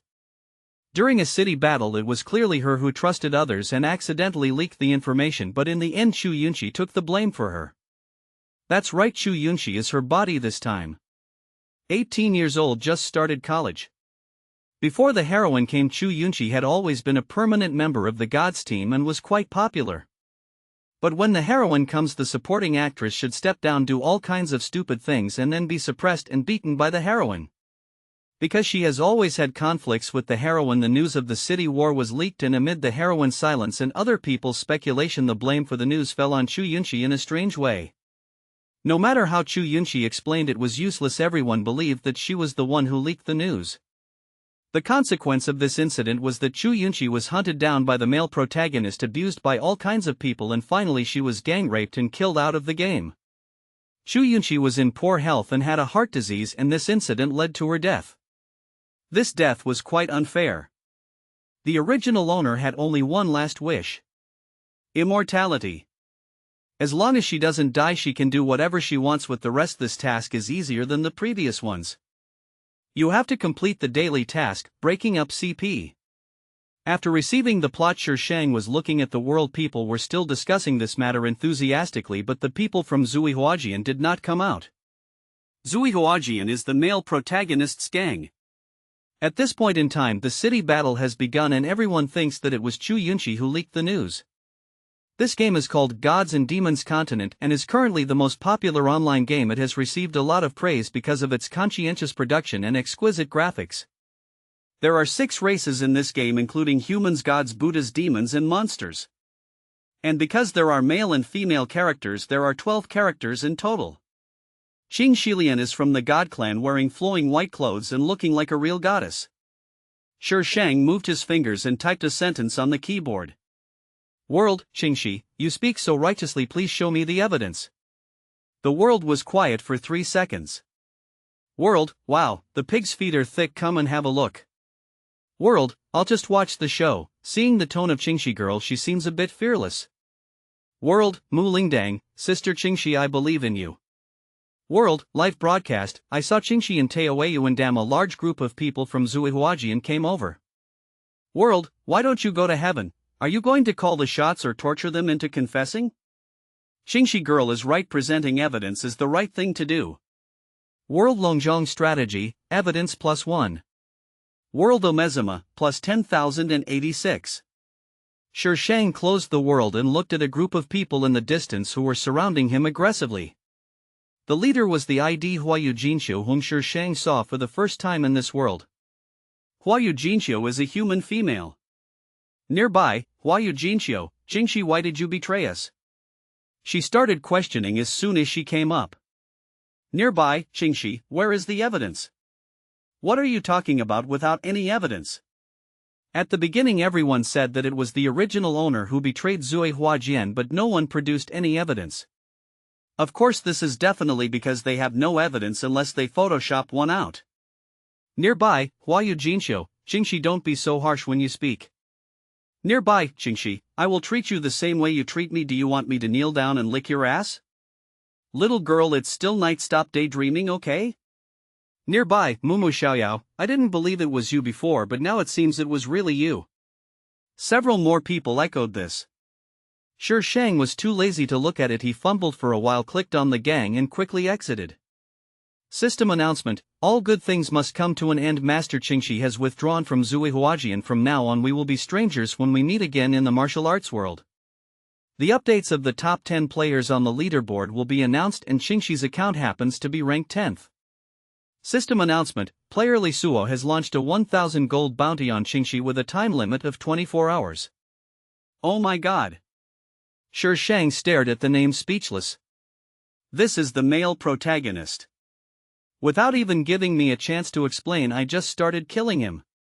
System announcement, player Huayu Jinxiu has launched a 500 gold bounty on Qingxi with a time limit of 24 hours. System announcement. I posted 5 or 6 bounty orders in a row. Shi Shang immediately took out the Return to City talisman. Then I quickly opened a copy. The online game you have been waiting for. But let me make it clear first. I've never played online games. It's important to say it 3 times. I have never played online games. I have never played online games. I have never played online games. If there is anything wrong with what I wrote, please point it out and I will revise it. Don't criticize me, okay? The bounty order can be used to kill people in all places except in dungeons.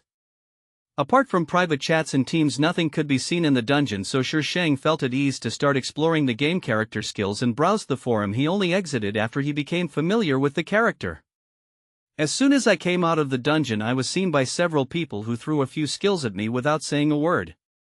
The levels of those people were not as high as Shi Shang's, and they were not in the same group. Shi Shang quickly dealt with them. Shi Shang was transferred to an empty map and clicked on the recharge interface. The ratio of game coins to RMB is 1:1. The bounties just offered add up to several thousand, and the hero is quite willing to spend them. The original owner came from a good family and should be quite wealthy, so Shi Shang recharged the account with confidence. Open the reward interface immediately. He immediately offered rewards to all those people who had just offered rewards for him. System announcement, player Qingxi has launched a 1 gold bounty on Li Suo with a time limit of 10 minutes. System announcement, player Qingxi has launched a 1 gold bounty on Li Suo with a time limit of 10 minutes. System announcement, player Qingxi has launched a 1 gold bounty on Huayu Jinxiu with a time limit of 10 minutes. World, I just watched the show, the great god is only worth 1 gold coin, it feels so cheap. World, call me a profiteer, collecting Tianxian crystals some mmmmmm. World, Gubuli Baozi, what is Qingxi doing? Who will accept this bounty order? World, Jiman Yaorao, idiot, can't you see that she is humiliating the great god? Waiting for Qingxi to be whitewashed. World, Flower Language Splendor, 100 gold for the coordinates of Qingxi. System announcement, player Qingxi has launched a 500 copper bounty on Huayu Jinxiu with a time limit of 10 minutes. World, Haliyalu, I suddenly feel that this girl is a little cute, what should I do? World, Qingxi, I'm not cute, please praise me for being handsome coordinates. Wash on 31078, come on, wait, remember to give me 100 gold. World, Flower Language Splendor, Qingxi, just wait for me. World, Tianlan, Qingxi, did you really do this? World, Tianlan, Qingxi, answer me. Shi Shang closed the world and continued to post bounties. System announcement, player Sang Yuewen has launched a 2000 gold bounty on Qingxi with a time limit of 1 hour. Oh my god, the heroine is out. Shi Shang stopped posting the bounty order and quickly poked the wooden bell. Private chat, Qingxi, little bell, go back and forth to Snow Village. Private chat, Mu Lingdang, sister Qingxi? What are you doing in the novice village? Aren't you in Luhua Mountain? I'm heading there. Private chat, Qingxi. She just said it casually, but this girl actually believed it. Who the hell is so stupid as to report their own coordinates? Private chat, Qingxi, I'm going back to Shui Village, come here and kill me. Private chat, Mu Lingdang, why did you kill sister Qingxi? Sister Qingxi, don't worry, I will always stand by you, I don't believe what they say, you must be innocent. Private chat, Qingxi, Sang Yuewen has offered me a reward of 2000 go and accept the reward, we will split the reward 50-50 later. Private chat, Mu Lingdang, sister Qingxi, are you making this money too? Private chat, Qingxi, how can I refuse the money that comes to my door? Right, come here quickly. Just when Huayu Jinxiu arrived at the place Shi Shang mentioned but didn't see anyone and was cursing in the world, a series of messages were refreshed. System announcement, player Qingxi was killed by Mu Lingdang and received a bounty of 2000. System announcement, player Qingxi was killed by Mu Lingdang and received a bounty of 1000. Laba Li Sua, a member of Zui Huajian who kills Qingxi every time he sees him. The speaker is different from the world and cannot be blocked, moreover it will blow with special effects, it is hard for Shi Shang not to see it. This treatment makes me feel like I have stolen his wife. Mu Lingdang also saw it and immediately poked Shi Shang nervously. Private chat, Mu Lingdang, sister Qingxi, what should I do? Private chat, Qingxi, don't be afraid, I'll protect you. Private chat, Mu Lingdang, yes, I believe in sister Qingxi. How blindly worshipful is this girl. After dividing the spoils with Mu Lingdang, Shi Shang drove Mu Lingdang offline and then used the money from the split to buy a name-changing card. This thing is a bit expensive, 2000 gold coins each. After the purchase there was not much money left from the previous division of the loot, so Shi Shang directly used it to pay for the bounty order. After finishing the job I cleared out my friend list, leaving only Mu Lingdang. Then they used the name change card and some people found that when they searched for Qingxi the result showed that there was no such person. World, Baiyun Duo, did Qingxi delete his account? Why can't I search for it? World, Moonlight Snow, the account is deleted just now? It's boring, I still want to see them fighting and loving each other. World, Fingxing Tianxia, are you looking for death? World, Snowfall Under the Moon, brother Fingxing, you are so mean. I am so delicate, how can you treat me like this? I won't accept it. World, Begonia Under the Moon, snow is falling, don't be crazy, go home and take medicine. World, Popular in the World, Dead Shemale, are you disgusted or not? World, Snow Falling Under the Moon, brother Fingxing, how can you say that I am disgusting? I am completely devoted to you. World, Drinking Alone Under the Moon. World, Begonia Under the Moon. World, I just want to watch the show. World, The wind blows my crotch and my butt is itchy, did Piaoxua not take medicine? What Yuexia Piaoxua likes to do most is to disgust everyone, and no one knows what grudge these two people have. World, Suihua on Swansai, you guys are off topic, aren't you saying Qingxi is gone? Did he delete his account or change his name? World, I'll just watch the show, if you have friends with Qingxi check to see if she has changed her name. World, Live broadcast, according to the latest news from our station Qingxi has deleted all his friends. World, Call me a profiteer, I guess the name has been changed. World, The wind blows in the crotch and makes the butt itch, What news do the unscrupulous businessmen have? Tell us. World, call me a profiteer, 20 gold no bargaining. World, Wokeo, why don't you just focus on money profiteer? World, call me a profiteer, I have already done it. A group of people cursed the unscrupulous businessmen which deviated from the topic again. In the end, the people in Zuihuajian bought the news from the unscrupulous businessman. The unscrupulous businessman was doing a task in the novice village and witnessed the shameful transaction between Shishang and Mu Lingdang. Afterwards he noticed that the name above Shishang's head had changed. What has it become? 100 gold no bargaining. The man in Zuihuajian gritted his teeth and gave the profiteer 100 gold coins.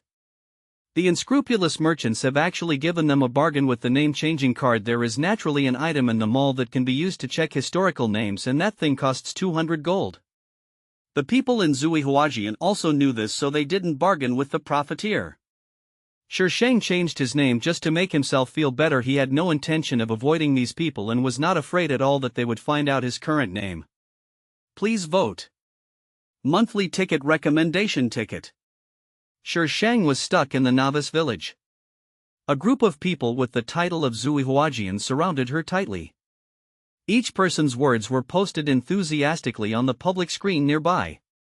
Nearby, Dao Waxiang, Xingxi, do you think you can get over this matter by changing your name? Nearby, Guliang, Xingxi, don't act dead when you talk. Why did you betray us? Nearby, Hua Eugene Xiu, why else? She was just jealous when she saw her sister-in-law and the gang leader together. Hua Eugenio's words sounded a bit sour. Before Sang Yuewen joined the gang, Xingxi was Dashan's regular teammate. Later, when Sang Yuewen joined the gang, Xingxi was squeezed out. No matter what this group of people said, Shishang did not react. Nearby, Hua Eugenio, Xingxi, don't say that we didn't give you a chance to explain. If you don't explain yourself, freeze her and stare at her. The person who had been reacting suddenly moved when Hua Eugenio finished speaking. A skill was thrown towards Hua Eugenio and then she disappeared with a jump. While they were looking around the map, Shishang suddenly appeared among them and threw out his ultimate skills as if they were free. Nearby, passerby, damn, this one person can take on so many people? And they all use ultimate skills. There is a bug in the GM. All ultimate skills have CD time, but Shishang's ultimate skill is continuous and it will only pause for 1 or 2 seconds at most. Moreover, the health volume has not dropped much, and even if it has dropped, it will be restored quickly. World, live broadcast, the latest news from our station. Xingxi challenged Zuihuajian's people in the novice village. World, Suihua on Swant Sai, 1-on-1? Are you kidding me? Aren't all Xingxi's accounts trained in the studio? Can she fight Zuihuajian's people 1-on-1? World, Xiao Shuang, which novice village? World, call me a profiteer, want to know? 5 gold for the coordinates. World, live broadcast, okay, now half of the people in Zuihuajian are lying down and Xingxi is still using his ultimate move. I think there is a bug. World, Bayun Duo, GM, please come out and explain why Xingxi can keep using his ultimate skill. Is it a bug? System GM66, no bug. World, Fingxing Tianxia, can she keep using her ultimate skills without any bugs? Trumpet, the rich man, Trash, didn't you see there's an item called invincibility in the mall? The world was quiet for a while and soon someone appeared. World, Wokeo, I just want to use my vest to express my feelings. Invincible purple level props, 10,000 gold each, effective for 10 minutes, can eliminate the CD of the big move, can only be used once within 3 months. World, wine blows my crotch and my butt itches, I just want to use the above video to express my feelings. $10,000. Just 10 minutes. 10 minutes. World, I am the soy sauce, didn't you notice that the rich guy appeared? World, wow, this rich guy is clinging to someone powerful. World, quiet pretty girl, is the rich man's leg missing any accessories? She is pretty, has a sweet voice, long legs and big breasts. World, snow falling under the moon, nowadays the tricks to find a supporter are so complicated. Drinking alone, please take me back to Mars. World, drinking alone under the moon, your brother Fingxing is still waiting for you, don't call me. World, divine trench, snow falls on the top of the forbidden city. World, little pig, rich brother, let's take a photo. World, snow falling under the moon, what are you doing, rich man? I won't sell my body. World God of Wealth, take you flying. World, Shirley Shinga, you little bitches in Zui Huajian, you are welcome to reward me anytime and anywhere. I won't play with you today. PS please recognize the house number and don't find the wrong person. World, live broadcast, now the result of Qingxi's duel with Zui Huajian is announced. Qingxi wins. Oh no, it's now Shirley Shinga. Yes, that's right, Qingxi changed his name to Shirley Shinga, the one above me. World, Huayu Jinxiu, Qingxi, you are not a hero just by relying on props. If you have the ability you should fight alone. World, Shirley Shinga, I am rich and willful. I am not a hero. Please call me a villain. Only idiots go it alone. Fishing in troubled waters is the best option. Shang spent 10,000 yuan to buy a prop and took turns to beat these people. He felt very happy in his heart. However, this prop can only be used once in 3 months, otherwise she would like to go straight to Zui Huajian's gang base. World, Flower Language Splendor, Qingxi you bitch. System announcement, player Shirley Shinga has launched a 50 gold bounty on Huayu Jinxiu with a time limit of 3 hours. World, I'll just watch the show. He offers a reward for a disagreement. It really shows that he is rich and willful. However, Huayu Jinxiu's net worth is actually higher than that of the great godly Sua. World, Hali Yalu, to be honest I really find Qingxi more and more cute. Am I the only one who feels this way? World, Snow Under the Moon, Harry, you are not the only one. I also think Qingxi is cute. She actually called Zui Huajian a little bitch, ha. World, Rich Man, report the coordinates of snowfall under the moon. 200 gold. World, Singing in the Moonlight, Lu Huashan 29345. World, Snow Falling Under the Moon, damn it, how could you betray me? Brother, how we didn't make an appointment, you saved me alone. Shang closed the world and checked the account inside and out. Level 68, 2 levels away from the maximum level. The current level has been updated to level 70 and the top 6 in the leaderboard are already at the maximum level, so she has to quickly level up. Shang flipped through several rankings again. Li Suo was ranked first on the God list and I was ranked first on the richest man list as a profiteer. The heroine is also on the rich list, ranking 6th. It is set that the heroine's family is quite wealthy, but all her money is earned in the game. On several life skill lists the heroine took up more than half of them. No wonder someone so wealthy offered a reward of 2,000 gold for her. TSK. Li Suo and Sang Yuewen should be together now. Li Suo was insulted by her and Sang Yuewen couldn't stand it anymore, or maybe he was afraid that she would say something, so he took the initiative. Shang supported his chin and looked at the screen. Since it is an online game dimension, then making money is definitely more fun in the game. But what game is the fastest way to make money? When Shang finished thinking, she suddenly found that her screen was black and white and her character fell to the ground. Shang groaned and quickly clicked on the revive button. However, as soon as she stood up, the screen went black again. Shang, which little bitch is hiding and attacking me?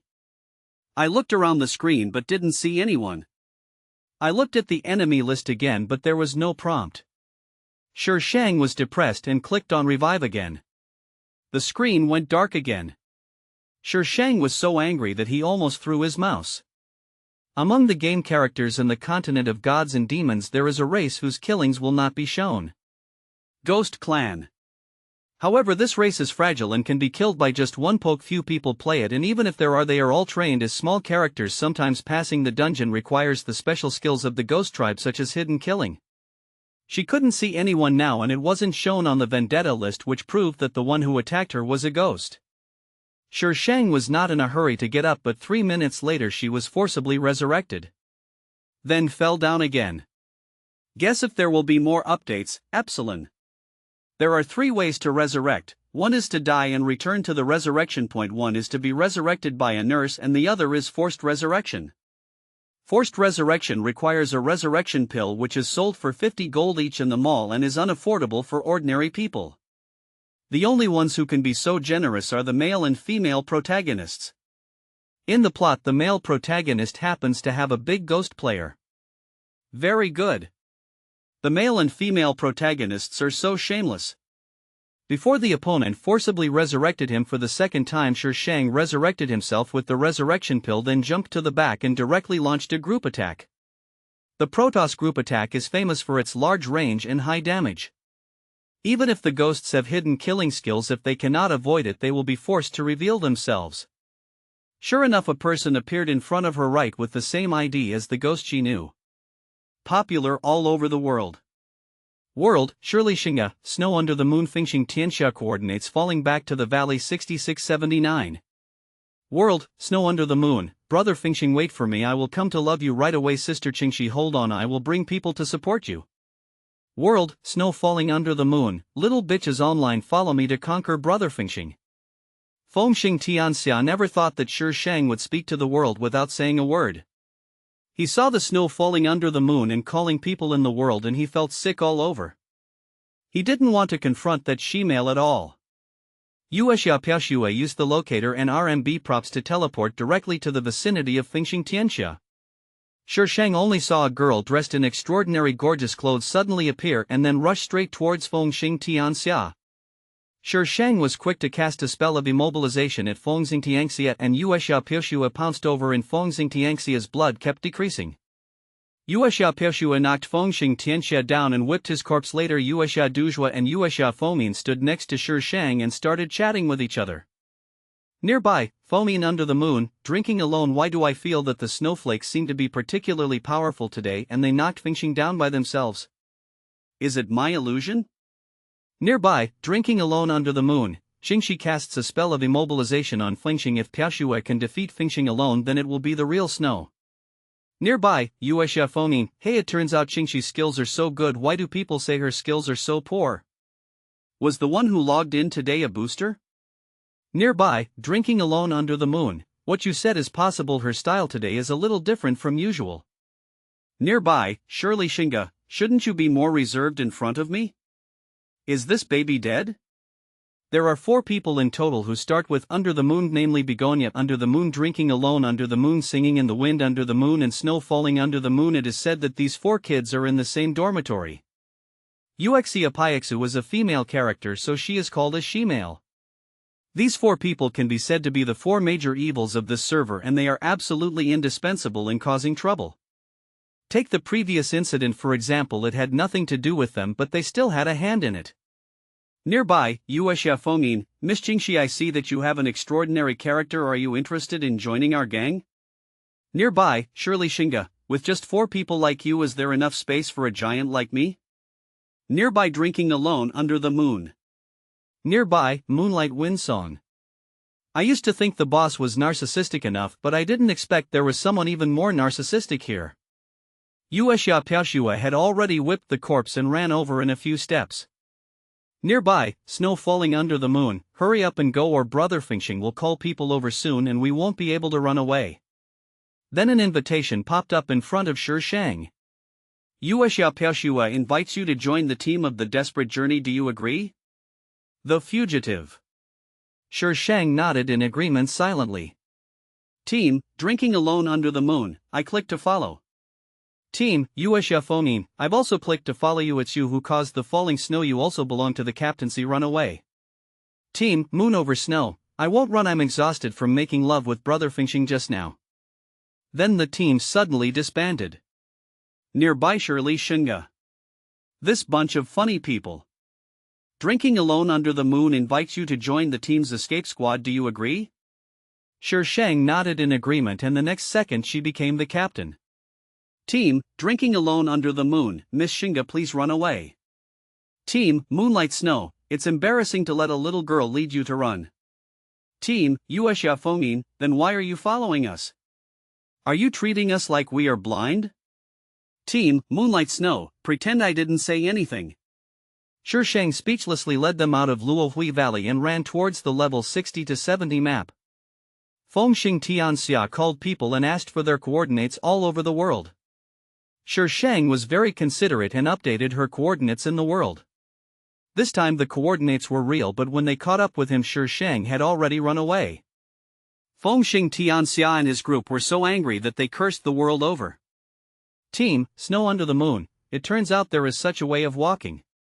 I am filled with emotion as I watch the snow falling under the moon I have learned a lot today. Team, Shirley Shinga, that's all for today I'm leaving. Team, Yuexia Piaoxue, wait girl please add me as a friend I feel like you and I are sisters who have been separated for many years. Shi Shang added 3 people as friends with a frown on his face and then went offline. The matter of Qingxi betraying Zui Huajian was diverted away by Shi Shang's commotion. While everyone in Zui Huajian went to hunt her down. When Shi Shang went online the next day, he saw a flood of system emails. You are offered a bounty of XX gold by player XX in this format. After deleting it with one click, Shi Shang fiddled with his account. Today's task was to upgrade. Private chat, snow is falling under the moon, the music is on. Private chat, Shirley Shinga, what are you doing? If you have something to say, please speak up, if not, please leave immediately. Private chat, moonlit night, don't be so distant, we are friends who have fled the world together. Private chat, Shirley Shinga, speak human language. It was clearly me who was fleeing with them, yet they have the nerve to say that we are on the run together. Private chat, snow under the moon, how many people have put a bounty on you? Private chat, Shirley Shinga, too many, I can't count. Her mailbox was overflowing and she didn't have the energy to count them. Anyway, she wouldn't die if she was chased, so she could just run. If she couldn't run, she could fight. If she couldn't fight, then just log off. We will fight again tomorrow. A person should be able to bend and stretch. Private chat, Moonlight Snow, girl, let's form a team to brush 60 books, do you want to go? Private chat, Shirley Shinga, no, I want to push the tower. Pushing the tower is the abbreviation these people give to the Linglong Tower activity. The Linglong Tower has a total of 70 floors, which is the current number of levels. The number of floors will increase with future updates. Linglong Tower is a weekly activity. You can play Linglong Tower alone or in a team. As long as you don't die in Linglong Tower in a week, you can quit and continue playing the next day. But if you still haven't passed the level after a week, you'll have to start all over again. It seems like no one has cleared it yet. Private chat, snow under the moon, girl, are you going to push the tower alone so early in the morning? Yuesha Piaoshua was frightened. Even several big gangs combined couldn't defeat that thing. This shows how cruel it is. Add more. Shi Shang gave Yuesha Piaoshua a positive answer. Yuesha Piaoshua immediately formed a small team to watch the tower attack and pulled Yuesha Fengyin, who was online, over as well. Team, Shirley Shinga, you guys want to push the tower too? Team, Uxia Piexu, no, we are just here to watch. Team, Yuesha Infom, I was just forced to come here and watch. Team, Shirley Shinga, so you guys want to give me experience for free? That's a good plan. Team Snow falling under the moon. Team Yuesha Infom. You quit watching the tower pushing team. She went to attack the tower to level up, not to visit the monsters, elite monsters and big bosses inside. After buying everything he needed in the mall, Shi Shang found the NPC at the entrance of Linglong Tower and teleported in. The scene of Linglong Tower is similar to that of a tower. The first 30 floors are relatively easy to clear, but the floors above the 30th floor are not so easy to fight. Shi Shang climbed to the 20th floor by himself, which took him most of the day to make up for the experience he lost yesterday. When I came out, the news of snow falling under the moon came. Private chat, snow falling under the moon, girl, look at the world. Shi Shang frowned and opened up the world. World, flower language, it's not too late, I'm not done with you. World, it's not too late to say that. The things are distributed by the masters. If you have any opinions, go find the masters. World, call me a profiteer, collecting Tianxian crystals, some mmmmmm. World, by Yun Duo, you've been collecting it from profiteers for several days. What's the use of that thing? Tianxian crystal drops from book 30 and the drop rate is not high, but no one knows what this Tianxian crystal is used for. World, Huayu Jinsho, the master said it was a fair auction and you suddenly said you needed it, so the master gave it to you directly. If you need it, does that mean we don't need it too? Shi Shang switched back to the private chat interface. Private chat, Shirley Shinga, what's going on? Private chat, Moonlight Snow, Li Suo led his men to a dungeon just now and a weapon was dropped. Both Sang Yuewen and Hua Yujingxiu could use it. Li Suo originally said that it should be a fair auction, but Sang Yuewen said she needed it, so Li Suo gave it to Sang Yuewen directly. Hua Yujingxiu went to the world to make trouble, and you had been making trouble for a while when you were pushing the tower. While there is always something to watch every day. Shi Shang immediately switched back to the world and started typing quickly. World, Shirley Shinga, the great god is willing to pamper others. Why are you fighting with him? You will be abused. World, flower language, why are you butting in? World, Shirley Shinga, what do you care about me? System announcement: player Shirley Shinga has launched a 50 gold bounty on Hwayu Jinsho with a time limit of 1 hour. World: Haliyalo, Fu Xiao Shinga issued a bounty as soon as he disagreed with something. World: Rich Gold, being rich means being willful. World: I can transform into 72 different things, your ID doesn't qualify you to say these 3 words. World: Taheo Jin, the person upstairs turns into a beauty for me. World: by Yun Duo, the guy upstairs turns into a handsome guy for me. World: I'll just watch the show, the person upstairs turns into a she-male for me. World: Snow falling under the moon, haha, maybe he is a she-male. World: Drinking alone under the moon, I'm sorry Piaoshua didn't take his medicine today, I'll take him back now. World: When snow falls under the moon, the painting style becomes very strange and it is likely to cause public outrage. Hwayu Jinsho didn't know whether she was angry with Sang Yuewen or Shi Shang, and she didn't speak for a long time. Shi Shang closed the world out of boredom. He parked the phone in a deserted place in Luohui Valley, and when he came back after eating he found that he had been killed. Shi Shang was angry. There was a group of people with red names fighting nearby. Luohui Valley is a peaceful area, there is no way to kill people without starting a massacre, but these people actually started a massacre. The person who starts the massacre will have a red name, and the more people he kills the higher his sin value will be. Instead, a red-named player will gain a large amount of experience points by killing another red-named player, and there is a 50% chance of dropping equipment and weapons, which is more satisfying than killing monsters. Some of these people even use the gang name Zuihuajian. New and old grudges decisively sell heads. World: Shirley Shinga, there is a red name in Luohui Valley. Those who want to take advantage of the situation should hurry up and don't thank me too much. World: Xiao Shuang, I always feel that the style of Qingxi is not right. After changing its name, it is selling heads. Be careful to be ganged up on. After Shi Shang was resurrected, he picked up his weapon and rushed towards the nearest red name. Those with red names will not be killed. What a mentally retarded person.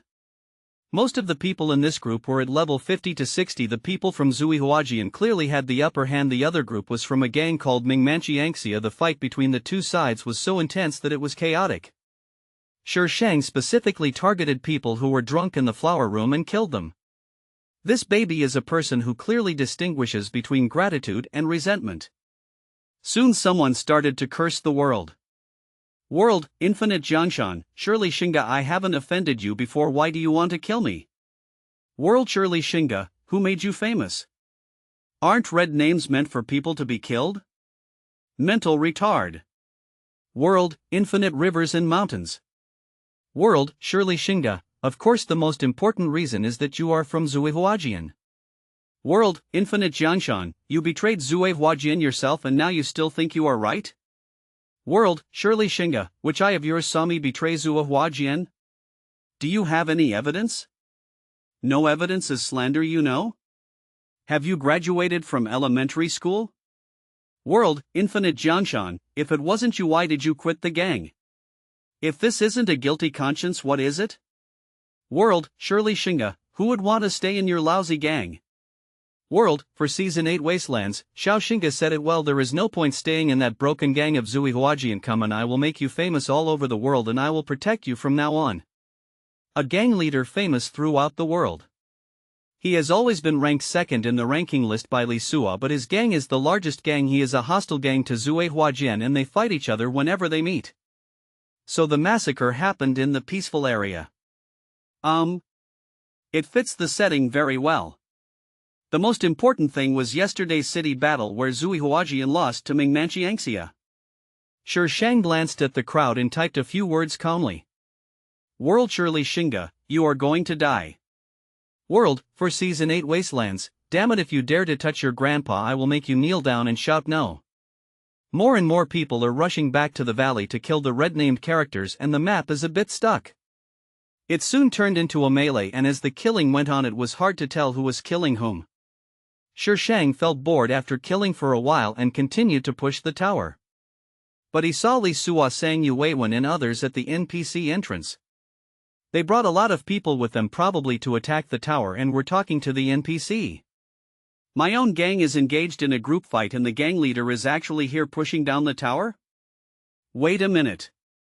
As far as she knows.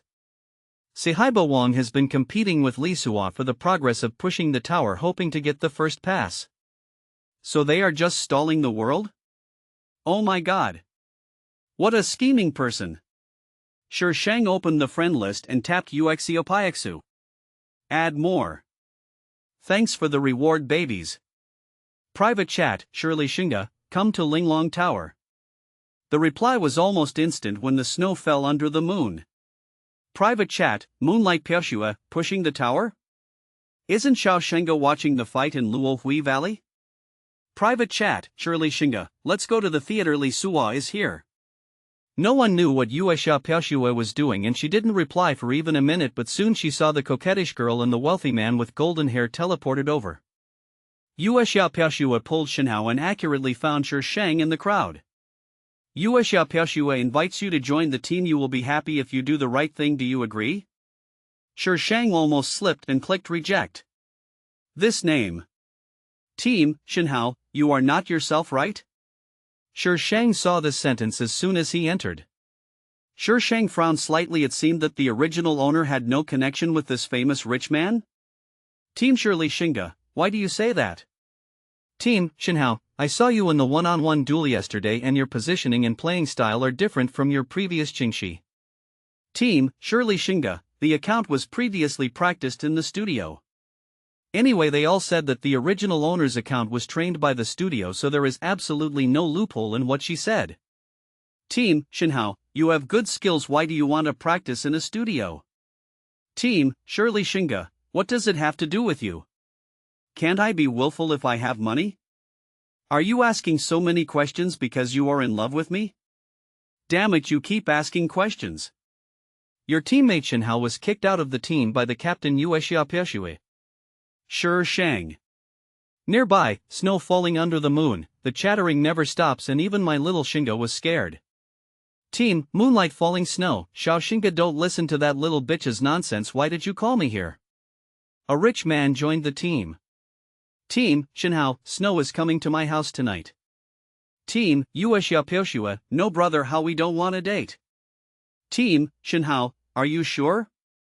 Team, Yuexia Pershua, I'm not sure. Xiao Shinga, help me. Shi Shang watched this conversation silently. These two people had a gay relationship.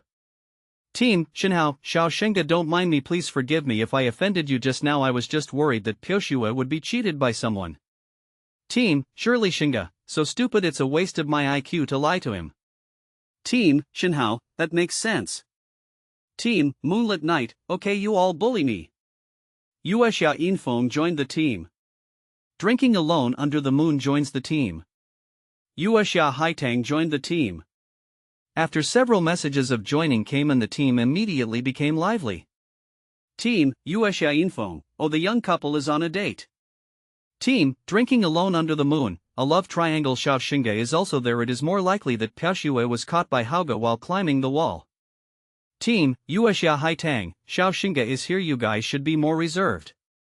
Yesterday she only saw Yuexia Haitang say one sentence in the world. What did his skillful tone mean? I'm not familiar with you guys, okay? Team, Yuexia Pershua, are you brothers? I brought you here so that you can deal with Brother Hao. Team, Yuexia Infeng, Brother Hao is our financial sponsor. We dare not offend him, right, Boss Dujua? Team, Drinking Alone Under the Moon, Fengyin is absolutely right. Team, Yuexia Haitang, yes. Team, Shenhao, come here by yourself tonight. Team, Yuexia Pershua, no. I won't go, I'm offline. You've already lost me and 10,000 gold can't bring me back. More than a minute had passed since the joke when Shi Shang looked towards Linglong Tower. Li Suo and the others had disappeared. She quickly turned on the world. Channel 50 250 V587 Saskses asks 60 RMB.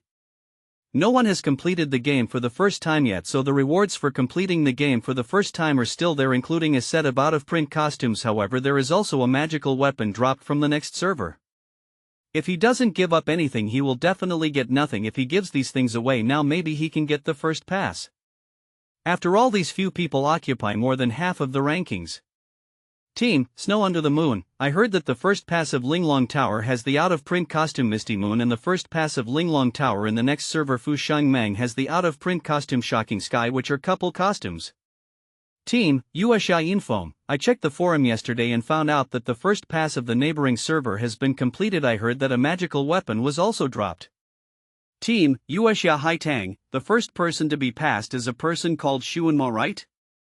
Team, Drinking Alone Under the Moon. That's him living alone, isn't that awesome? Team, Sihaiba Wong. Everyone please stop going off topic, I am talking to you about something serious. Everyone in the world has always known that the abilities of the 4 crooked towers under the moon are unprecedented and unmatched. But now is not the time to go off topic. Team, The Rich Man, Xiao Xinga, you decide. Team, Snow Under the Moon. I listen to Xiao Xinga. Team, Drinking Alone Under the Moon, seconded. Team, Moonlight Singing Wind, seconded. Team, Yueshia Haitang, yes. Team, Snow Under the Moon, the boss destroys the formation. Team, Yueshia Haitang, seconded. Shi Shang was sweating, what a bunch of idiots. Team, Shirley Xinga. Anyway, since I'm not happy with Zue Huajian, then come on. In the plot, the first pass was indeed taken by Li Sua's team. She was not interested in the fashion and artifacts, but she was still happy to disrupt the hero and heroine's conquest of the entire server. After all, she is a girl with great ideals. Dominate the entire server. Team, Sihaiba Wong. Girl, no matter whether you pass or not, you will always be my Sihaiba Wong girl from now on. If anyone dares to touch you, I will help you get revenge.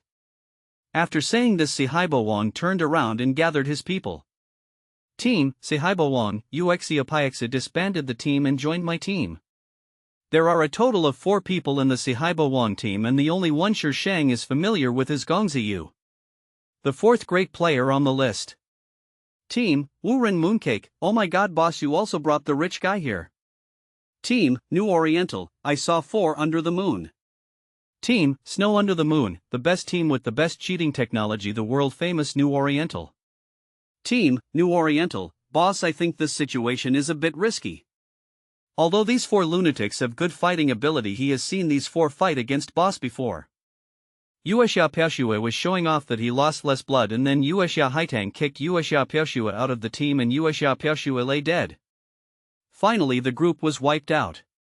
This is not the most bizarre thing. The most bizarre thing was that he once saw these 4 at the door of Book 30. They were beaten up by NPCs because they failed to pass the dungeon and were finally locked up in a small dark room. The setting of the continent of gods and demons is that you can attack NPCs, but the consequences will be serious. To be honest, can this kind of person who makes temporary calculations on his teammates and does not play by the rules really lead them to the first clearance? Sihaiba Wong doesn't want to talk. He just hoped that these 4 would behave normally and not cause any trouble. Team, Sihaiba Wong. Is there anyone else? No one has entered the tower. Team, New Oriental. Lao Guo will be here soon. When Lao Guo's New Oriental calls him, a group of people rushed into Linglong Tower. As soon as it was passed in, Uexia Piexa exploded. Team, Yueshia Piaoxue. Damn, you guys are a bunch of scum, you only reached level 50. Team, Drinking Alone Under the Moon. Bad review, we have all reached level 59. Team, Yueshia Infom. How about we quit and start over? This way it will be faster. By the time they get to the top, Zui Huajian will probably have been cleared. Team Sihaiba Wong. Team Gong Ziyu. Team 5 Nut Mooncake. Team New Oriental. Team Lao Gua. If it weren't for Sihaiba Wong who kept them calm in the gang, they would probably have beaten up these 4 guys first. Team, Shirley Xinga. Stop talking nonsense, we need the first pass through the 4 seas and 8 wildernesses. If you retreat and then enter again, the first pass will be yours. Whoever leads the team to Linglong Tower will be the first to pass it. But I always feel like my role is being upstaged. The 4 Under the Moon have a very strong presence. Sihaiba Wong sent a private message to Shi Shang out of gratitude, asking him to intimidate these 4. He really can't do it. But then, Team, Moonlight Snow. Don't hit there, it will spray poison. See, you don't listen to me. He only spoke after everyone had beaten him. Team, Moonlight Singing in the Wind. Piaoxue, please give me some milk, I am dying. This guy still had more than half of his health left when he started howling. Team, drinking alone under the moon, Piaoshua the monster in front is too ugly, I don't want to fight it, you go. Team, Moonlight Piaoshua, I don't want to fight Infong, you go. Team, Yuexia Infong, I'm scared boss, you go. Team Yuexia Hai Tang, ugly rejection. Team. The only ones with normal painting style are Shen Hao and Shi Sheng. Si Hai Ba Huang is so depressed. Can he really catch up with the people in Zui Huajian? Ask for votes. Ask for monthly ticket. Seeking support. Facts have proved that Si Hai Ba Huang was worrying too much, although the four under the moon are a bit funny when they are serious, they are like cheats. After level 59, Shenhao and Shi Sheng assisted them from behind while Si Hai Ba Huang basically just followed behind with his men to enjoy the scenery. It was also the first time that Shi Sheng officially saw these four take action. Their races are chosen according to the best partners, no wonder Yuexia Piaoshua chose a female character. It may be that the production team has given special consideration to the ratio of men to women, and for the races that can add blood, female characters can add more blood than male characters. All four of them were on the leaderboard and they pushed Linglong Tower to the 59th floor. How could this be possible without some skills? Horn, Hyacinth, the latest news is that Master Li Suo has reached the 68th level and he is only 2 levels away from completing the game. Team, Si Hai Ba Huang, we are 1 level behind. They have only reached the 67th floor now. Team, Shenhao, the final big boss is not easy to defeat, hurry up, there is still a chance. Team, Snow Under the Moon, people don't want to push the final boss, it's too scary. Team, Yuexia Infong, brother, how take your Piaoshua back home quickly, I have goosebumps all over the floor. Team, Shenhao, I will deal with him tonight. Team, Yuexia Piaoshua, brother, how we don't have an appointment. If you keep doing this I will log off, I will really log off, I will really. Team, 4 Season 8 Realms, Xiao Xingde continue. He didn't want to talk to those abnormal ones. The last few floors of Linglong Tower are quite difficult to reach. When it came to the 69th floor, Shi Sheng and his team spent half an hour and finally entered the last floor. Just a few minutes ago Hyacinthus updated Li Suo and the others' progress and they had just entered the last level. Team, Shirley Xingde, this boss has a big move at 20%, a halo will appear on the ground, just don't step on it and you'll be fine. It has a blood recovery skill at 5% which will recover 50% of the blood if it is successfully cast. The only way to deal with it is to interrupt its skill. With the plot as a reference, Shi Sheng repeated the precautions. Just because no one has cleared the level doesn't mean no one has reached this level. Many big gangs died at the last boss and even they didn't fight it for the first time. It was because of that blood recovery skill that the team was wiped out. When you reach the 65th floor you are not allowed to exit. Once you exit you can only start over again. So when the team is almost exhausted the boss has the skill to recover health, so there is nowhere to go unless you die. Team, Gongziyu, this issue has been discussed on the forum but that skill cannot be interrupted. Team, Shirley Xingde, haven't you seen the plot of Linglong Tower? Team, 4 Season 8 Wastelands, no. He was a rough guy, so how could he understand the plot that was written in a style that was half classical and half ancient? Shi Sheng was sweating. It turns out that playing games is all about jumping plots. Team, Shirley Xingde, Linglong Tower is used to suppress the demons. The boss is a demon. At that time the demon should not use any skills and should stand far away. The gods can use the cloud and mist technique to interrupt the boss's blood recovery skills. This setting will be revealed after the hero and heroine complete the game. The demon's skills here do not harm the boss but have a supporting effect. Gods, demons, humans and monsters are the best combination for clearing dungeons. Now there will definitely be demons when clearing Linglong Tower. At first these people didn't know about this setting. When they saw the final boss they naturally attacked hard and were eventually wiped out.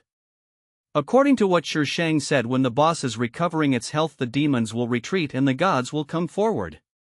Sure enough, the boss's blood recovery skill was interrupted. The 5% of health was quickly worn away by the group of people. System announcement: congratulations to the team led by Si Hai Ba Huang for passing Linglong Tower for the first time. System announcement: the artifact Bloodthirsty has appeared in the world and the war between gods and demons is about to begin. Troubled times make heroes. Who is the real king? System announcement: the system will be updated in 30 minutes. Players are requested to log off in time. The god and demon camp will be opened after the update. Please check the official website for details. 3 announcements flashed across the world in succession before people could recover from the first announcement. The second and third ones continued to shock them.